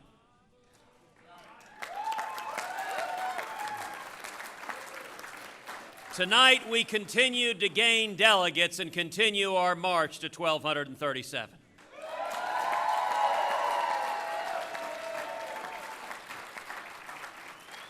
And after tonight, America now has a clear choice going forward. Let me say a word about Marco Rubio. Marco is a friend. He's a colleague. He ran a strong, optimistic, positive campaign. His story: the son of a bartender, the son of a maid who fled Cuba seeking freedom, is powerful, it's inspirational. Marco's story, his passion, inspires me. Marco can paint a picture, can weave a tapestry of the promise of America like nobody else. And his presidential campaign inspired millions across the nation. I congratulate Marco and Jeanette on the tremendous campaign they ran together.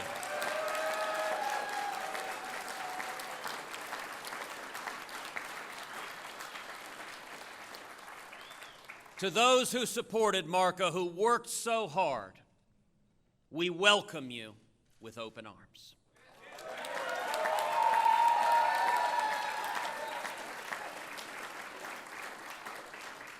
With gratitude and with hope and with a positive vision together for our great nation. We welcome you to join us along with remarkable leaders like Carly Fiorina, like Governor Rick Perry, and like all of the Republicans who are uniting behind our campaign, from Mike Lee to Mark Levin to National Review. Starting tomorrow morning, every Republican has a clear choice. Only two campaigns have a plausible path to the nomination: ours and Donald Trump's. Nobody else has any mathematical possibility whatsoever. Only one campaign has beaten Donald Trump over and over and over again.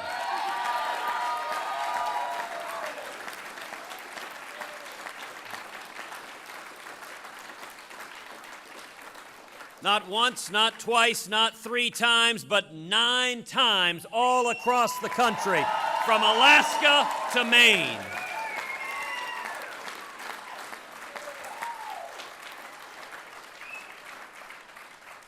And going forward, the choice is straightforward. Do you want a candidate who shares your values, or a candidate who has spent decades opposing your values? The mainstream media, the network suits who make the decisions, want Donald Trump as the Republican nominee. That's why they've given him hundreds and millions in free advertising, because they are partisan Democrats ready for Hillary. And they know that Donald may be the one person on the face of the earth that Hillary Clinton can beat in the general election. But the media aren't going to decide this election. The voters will.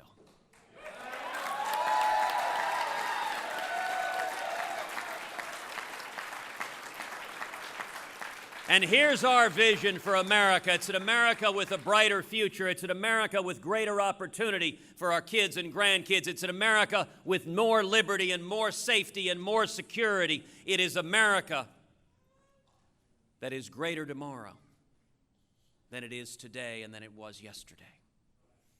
This election will focus on 3 critical issues: jobs, freedom, and security. As president, my #1 priority will be jobs. Turning around the stagnation, the misery of the Obama-Clinton economy. You know, it's easy to talk about making America great again. You can even print that on a baseball cap. But the critical question is whether you understand the principles and values that made America great in the first place.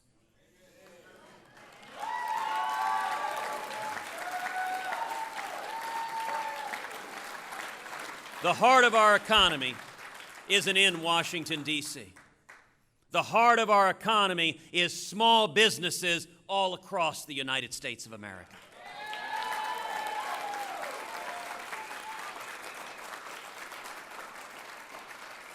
If I am elected president, we will repeal every word of Obamacare.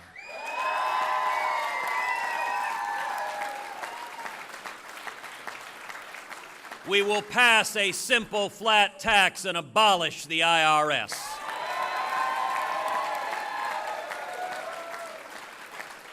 We will rein in the EPA and the government regulators that are killing small businesses.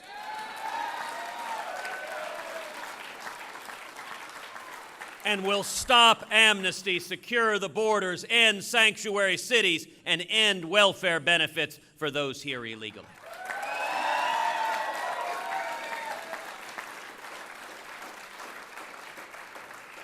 And the result will be millions upon millions of high-paying jobs, will be wages rising for people all across America, will be young people coming out of school with 2, 3, 4, 5 job opportunities.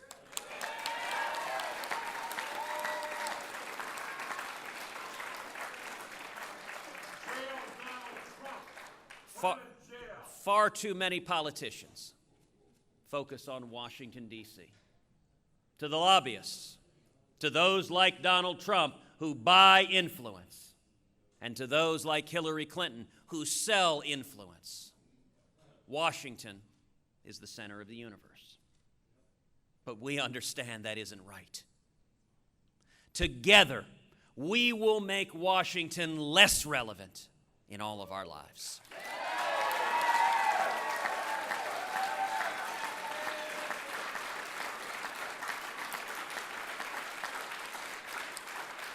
We'll fire government regulators and repeal job-killing regulations.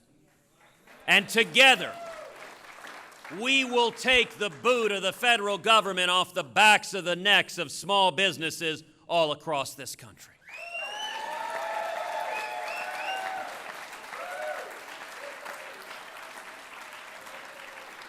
It's not about the cronyism and the bailouts that far too many Republicans and Democrats have done over and over again to benefit the rich and powerful. Instead, less government is more freedom.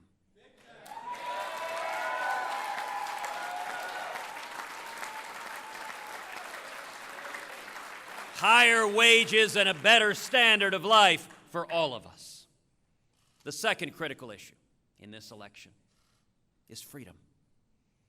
2 debates ago, Donald Trump promised all of us that he would compromise with Harry Reid and Chuck Schumer on replacing Antonin Scalia to the United States Supreme Court.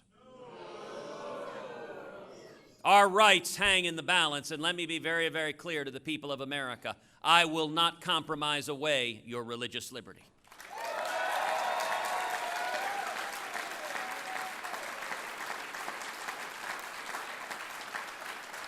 And I will not compromise away your Second Amendment right to keep and bear arms.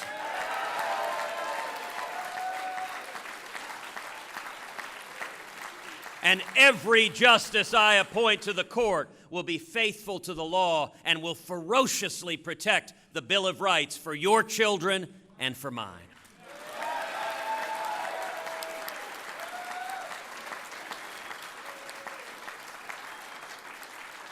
The third critical issue in this election is security. For 7 years, we've abandoned our friends and allies, and we've shown weakness and appeasement to our enemies. 2 debates ago, Donald Trump promised as president to be neutral between Israel and the Palestinians. Well, let me be clear. As president, I will not be neutral.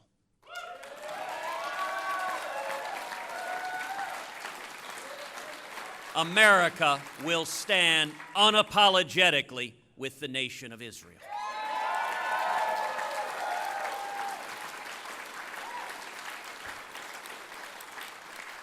And anyone who cannot tell the difference between our friends and our enemies, who cannot tell the difference between Israel and Islamic terrorists who seek to murder us, that raises real questions about their fitness and judgment to be commander-in-chief.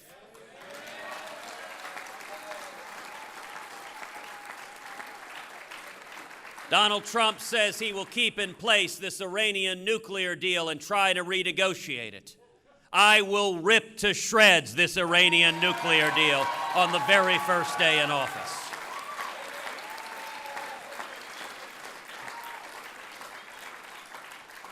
Over 7 years, President Obama has weakened and undermined the military. We've seen this before with another weak Democratic president, Jimmy Carter, who did the same thing. And in January 1981, Ronald Reagan came into office. And what did Reagan do? He cut taxes, he lifted regulations, he pulled government off the backs of the necks of small businesses. We saw millions of high-paying jobs. It generated trillions in new government revenue, and he used that money to rebuild the military, to bankrupt the Soviet Union, and to win the Cold War.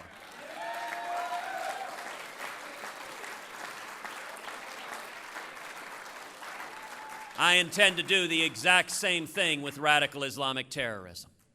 We are going to repeal Obamacare. We are going to pass a flat tax, lift the regulations, stop amnesty, and we will see millions upon millions of high-paying jobs, trillions in new government revenue, and we will use that revenue to rebuild this military so that it remains the mightiest fighting force on the face of the planet.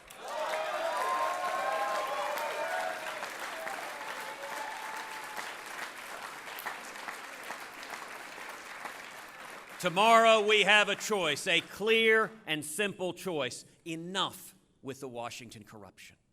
Enough with the deception, with using government to benefit the rich and powerful at the expense of hardworking taxpayers. Together, we can turn things around. If we stand together, if we remember the common sense, free market principles that built America, the constitutional liberties that built America, once again standing together, we can have morning in America.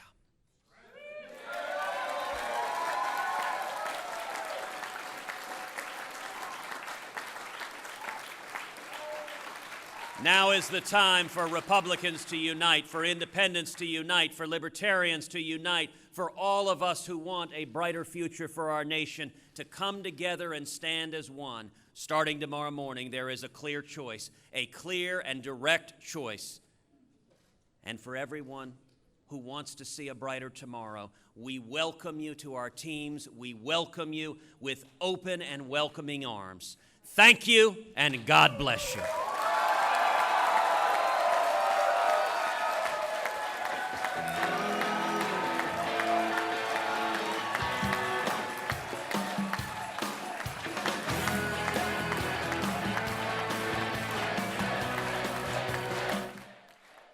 All right, that was Ted Cruz sounding pretty enthusiastic about that Carly endorsement and kind words for Marco Rubio. We're now going to go to that Trump event. We did not bring you live due to the Bernie Sanders rally, but how about I take you to Trump right now? God, how you're protecting him, leading him, allowing the voice of the people to rise like never before, to come and raise up to a higher level beyond the GOP establishment, but to declare to the whole world, we are the United States of America. And we are thankful that you're giving him the right words to stir up the hearts of millions of Americans that are standing behind this movement that has never been seen in the political climate of this country. Lord, we're declaring right now, thank you for the victories that you have given him today, and we're expecting that he's going to continue to sweep the GOP nomination, and he's going to go on all the way to the White House to become the next president of the United States of America.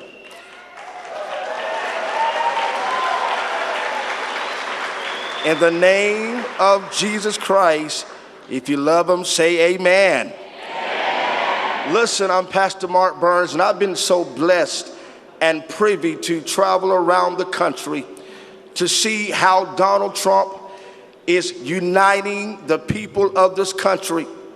It saddens me how liberal media does a great job in trying to divide us. The Obama administration has done a great job in dividing us. But we are the United States of America. And I want to declare to you with a loud voice that under Donald Trump, all lives matter. And Donald Trump, He is going to unify this party. So let's rally behind the next president of the United States, Donald J. Trump.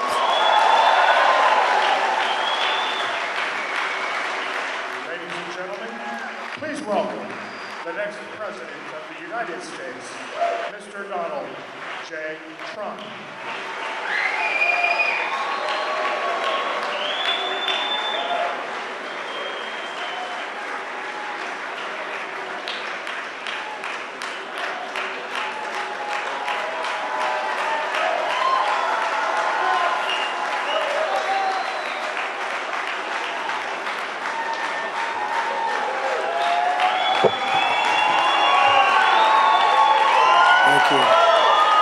Thank you. Thank you very much, everybody. This was an amazing evening. This was a great evening. They just announced North Carolina. I don't know if they've announced Illinois yet, but we're leading by a lot, so I think they're going to announce it. Florida was so amazing. And I want to thank our friends. Northern Marianas Islands have been so incredible, and we picked up 9 delegates this morning. I heard very early in the morning, 9 delegates, that's a lot.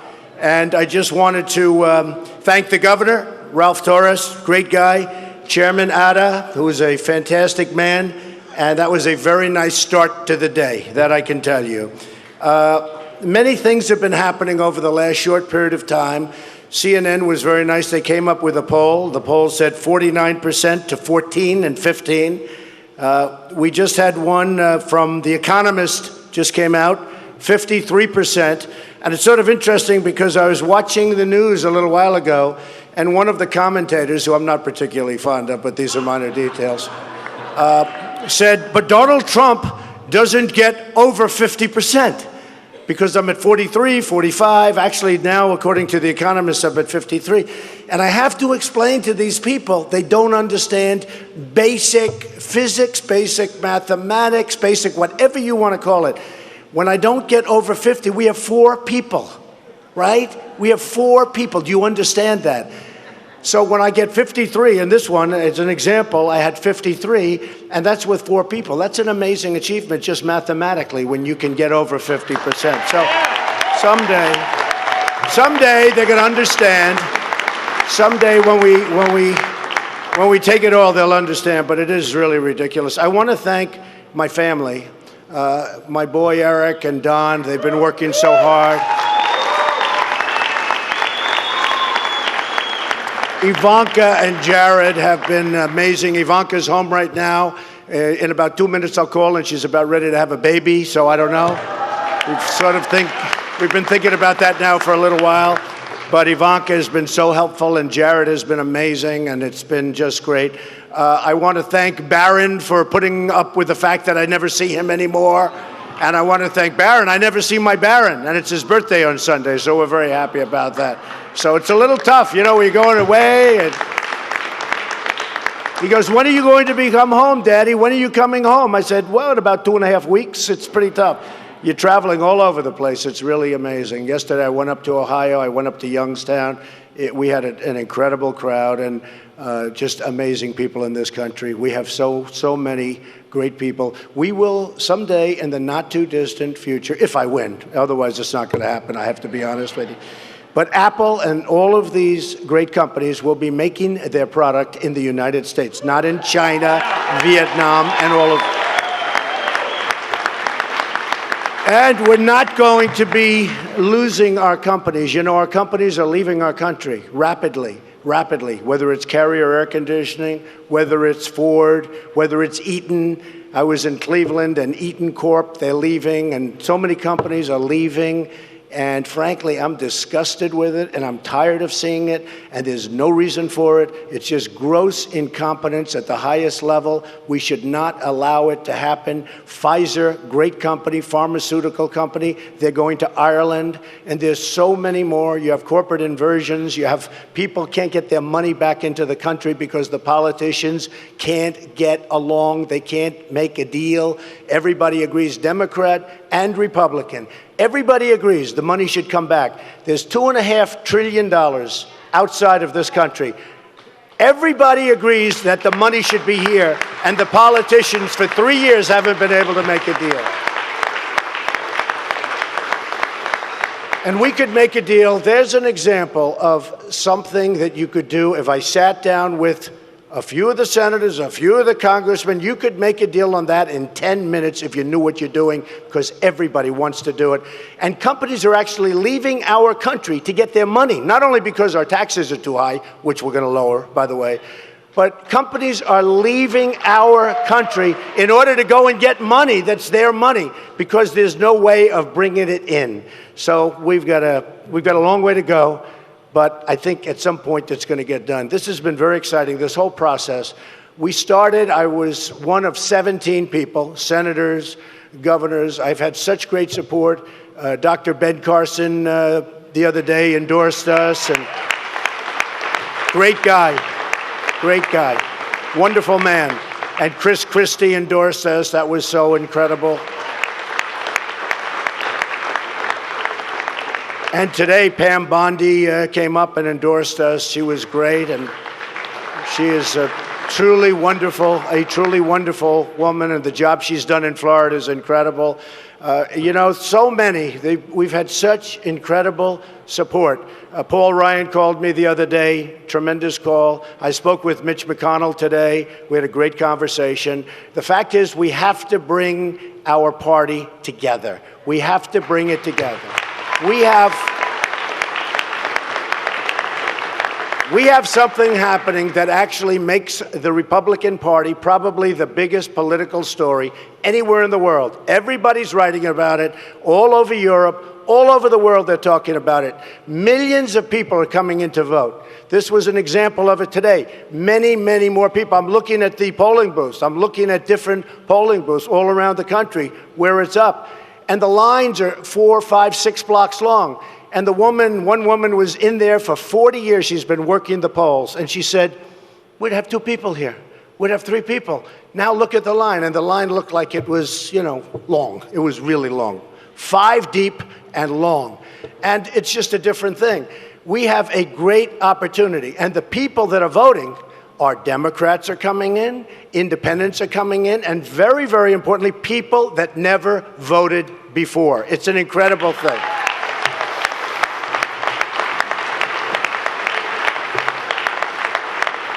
I want to pay my respects, by the way, to Todd Palin, Sarah's husband. Sarah was here. She was incredible. She was making a speech on my behalf, and fantastic. Everybody loves her. And what happened is he was in a very bad accident. He's tough as nails. He's going to be fine. But I just want to pay my respects, by the way, to Todd and Sarah. So our theme, when we started, and Melania and I came down. Yeah, sit down, everybody, please. I mean, this is Mar-a-Lago. We give you seats. You don't have to stand. I'm looking at all these people.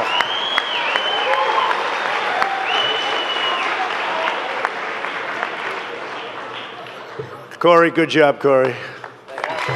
Good job. And Hope and our whole squad, right? So when this began, Melania and I said, got to do it. And she was so supportive, and she's been so supportive. It's been amazing. And we have to do it. We came down the escalator, and it was about trade, and it was about borders. And what happened is pretty quickly after that, and we shot right up. I shot right to the top of the polls, and have been leading in the polls almost from the beginning, without fail. We went up in June. Most people said, I'll never run. He's just going to have fun. He's having a good time. This isn't necessarily good. I mean, I'm having a good time. I'm having a very nice time. But you know what? I'm working very hard, and there is great anger. Believe me, there is great anger. One of the broadcasters was saying, is there anger? And I said to him, I'm supposed to say, no, there's not. We love the way things are working. We love the deal you made with Iran. It's wonderful. You give them $150 billion. We get nothing. We love all the deals. The trade deals are wonderful. You lose $500 billion a year with China. We lose $58 billion a year in terms of imbalance. It's a total imbalance. We don't make good deals anymore. We don't win anymore. As a country, we don't win anymore. And they asked, is there anger from your people. There seem to be, and I said there is anger. They're not angry people, but they want to see the country properly run. They want to see borders. They want to see good health care. They want to see things properly taken care of. They want our military rebuilt. Our military is in a very bad state. They want it rebuilt. Very, very importantly, and they want the Second Amendment, by the way, protected and protected strongly. And that's going to happen. And you know what they want so badly? They want our veterans taken care of. Our veterans are treated so badly. So we started, and something happened called Paris. Paris happened, and Paris was a disaster. There've been many disasters, but it was Paris. And then we had a case in Los Angeles where it was in California where the 14 young people were killed, and it just goes on and on and on. And what happened with me is this whole run took on a whole new meaning. Not just borders, not just good trade deals, and we're going to make the best trade deals you've ever seen. We've got such endorsements from Carl Icahn and the smartest people in business. And these people are going to be negotiating our deals, and they're the best in the world. We have the best business people in the world. They're going to know we're going to have such great deals. We're going to do so good with trade. We're going to do so good on the border. But it took on a whole new meaning. And the meaning was very simple. We need protection in our country, and that's going to happen. And all of a sudden, the poll numbers shot up. And I'm just very proud to be a part of this. I think we're going to go, and we're going to do a lot of trips over the next month, but I think we're going to have a great victory. And I think more importantly than anything else, we are going to start winning again. This country is going to start winning again. We don't win anymore.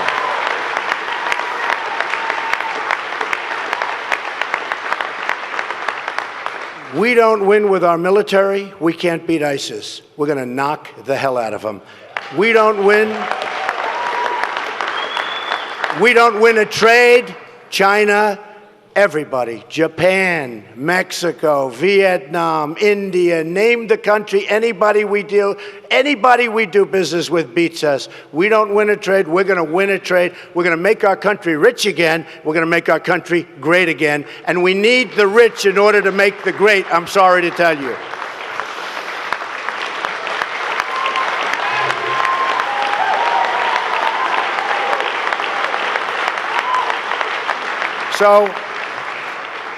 So I'm going forward. We had a fantastic evening. I would have never thought this could have happened. I guess we're waiting for one result, which possibly will be very successful also. But to win the states that we won, and to win by the margins, and especially, look, this is my second home, Florida. To win by that kind of a number is incredible. It's record-setting. And I have to say it that number one, I want to congratulate Marco Rubio on having run a really tough campaign. He's tough, he's smart, and he's got a great future. He's got a great future. But I have to say, and nobody has ever in the history of politics received the kind of negative advertising that I have. Record. By the way, mostly false. I wouldn't say 100%, but about 90%. Mostly false, vicious, horrible. They say it was 18 million the first week, meaning last week, and 25 million. It added up to over $40 million. And you explain it to me because I can't. My numbers went up. I don't understand it. Nobody understands it. My numbers went up.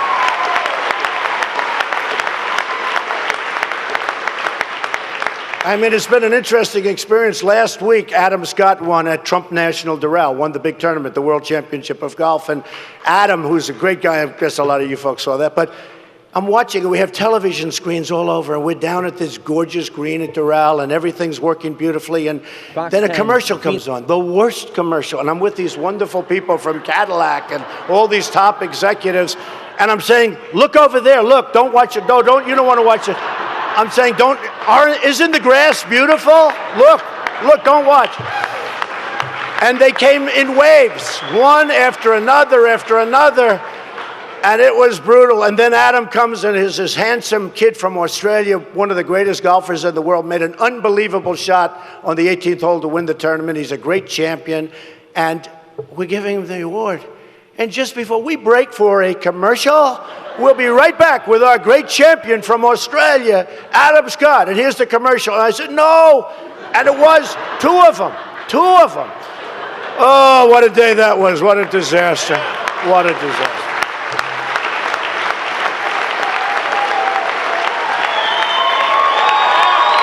Unbelievable.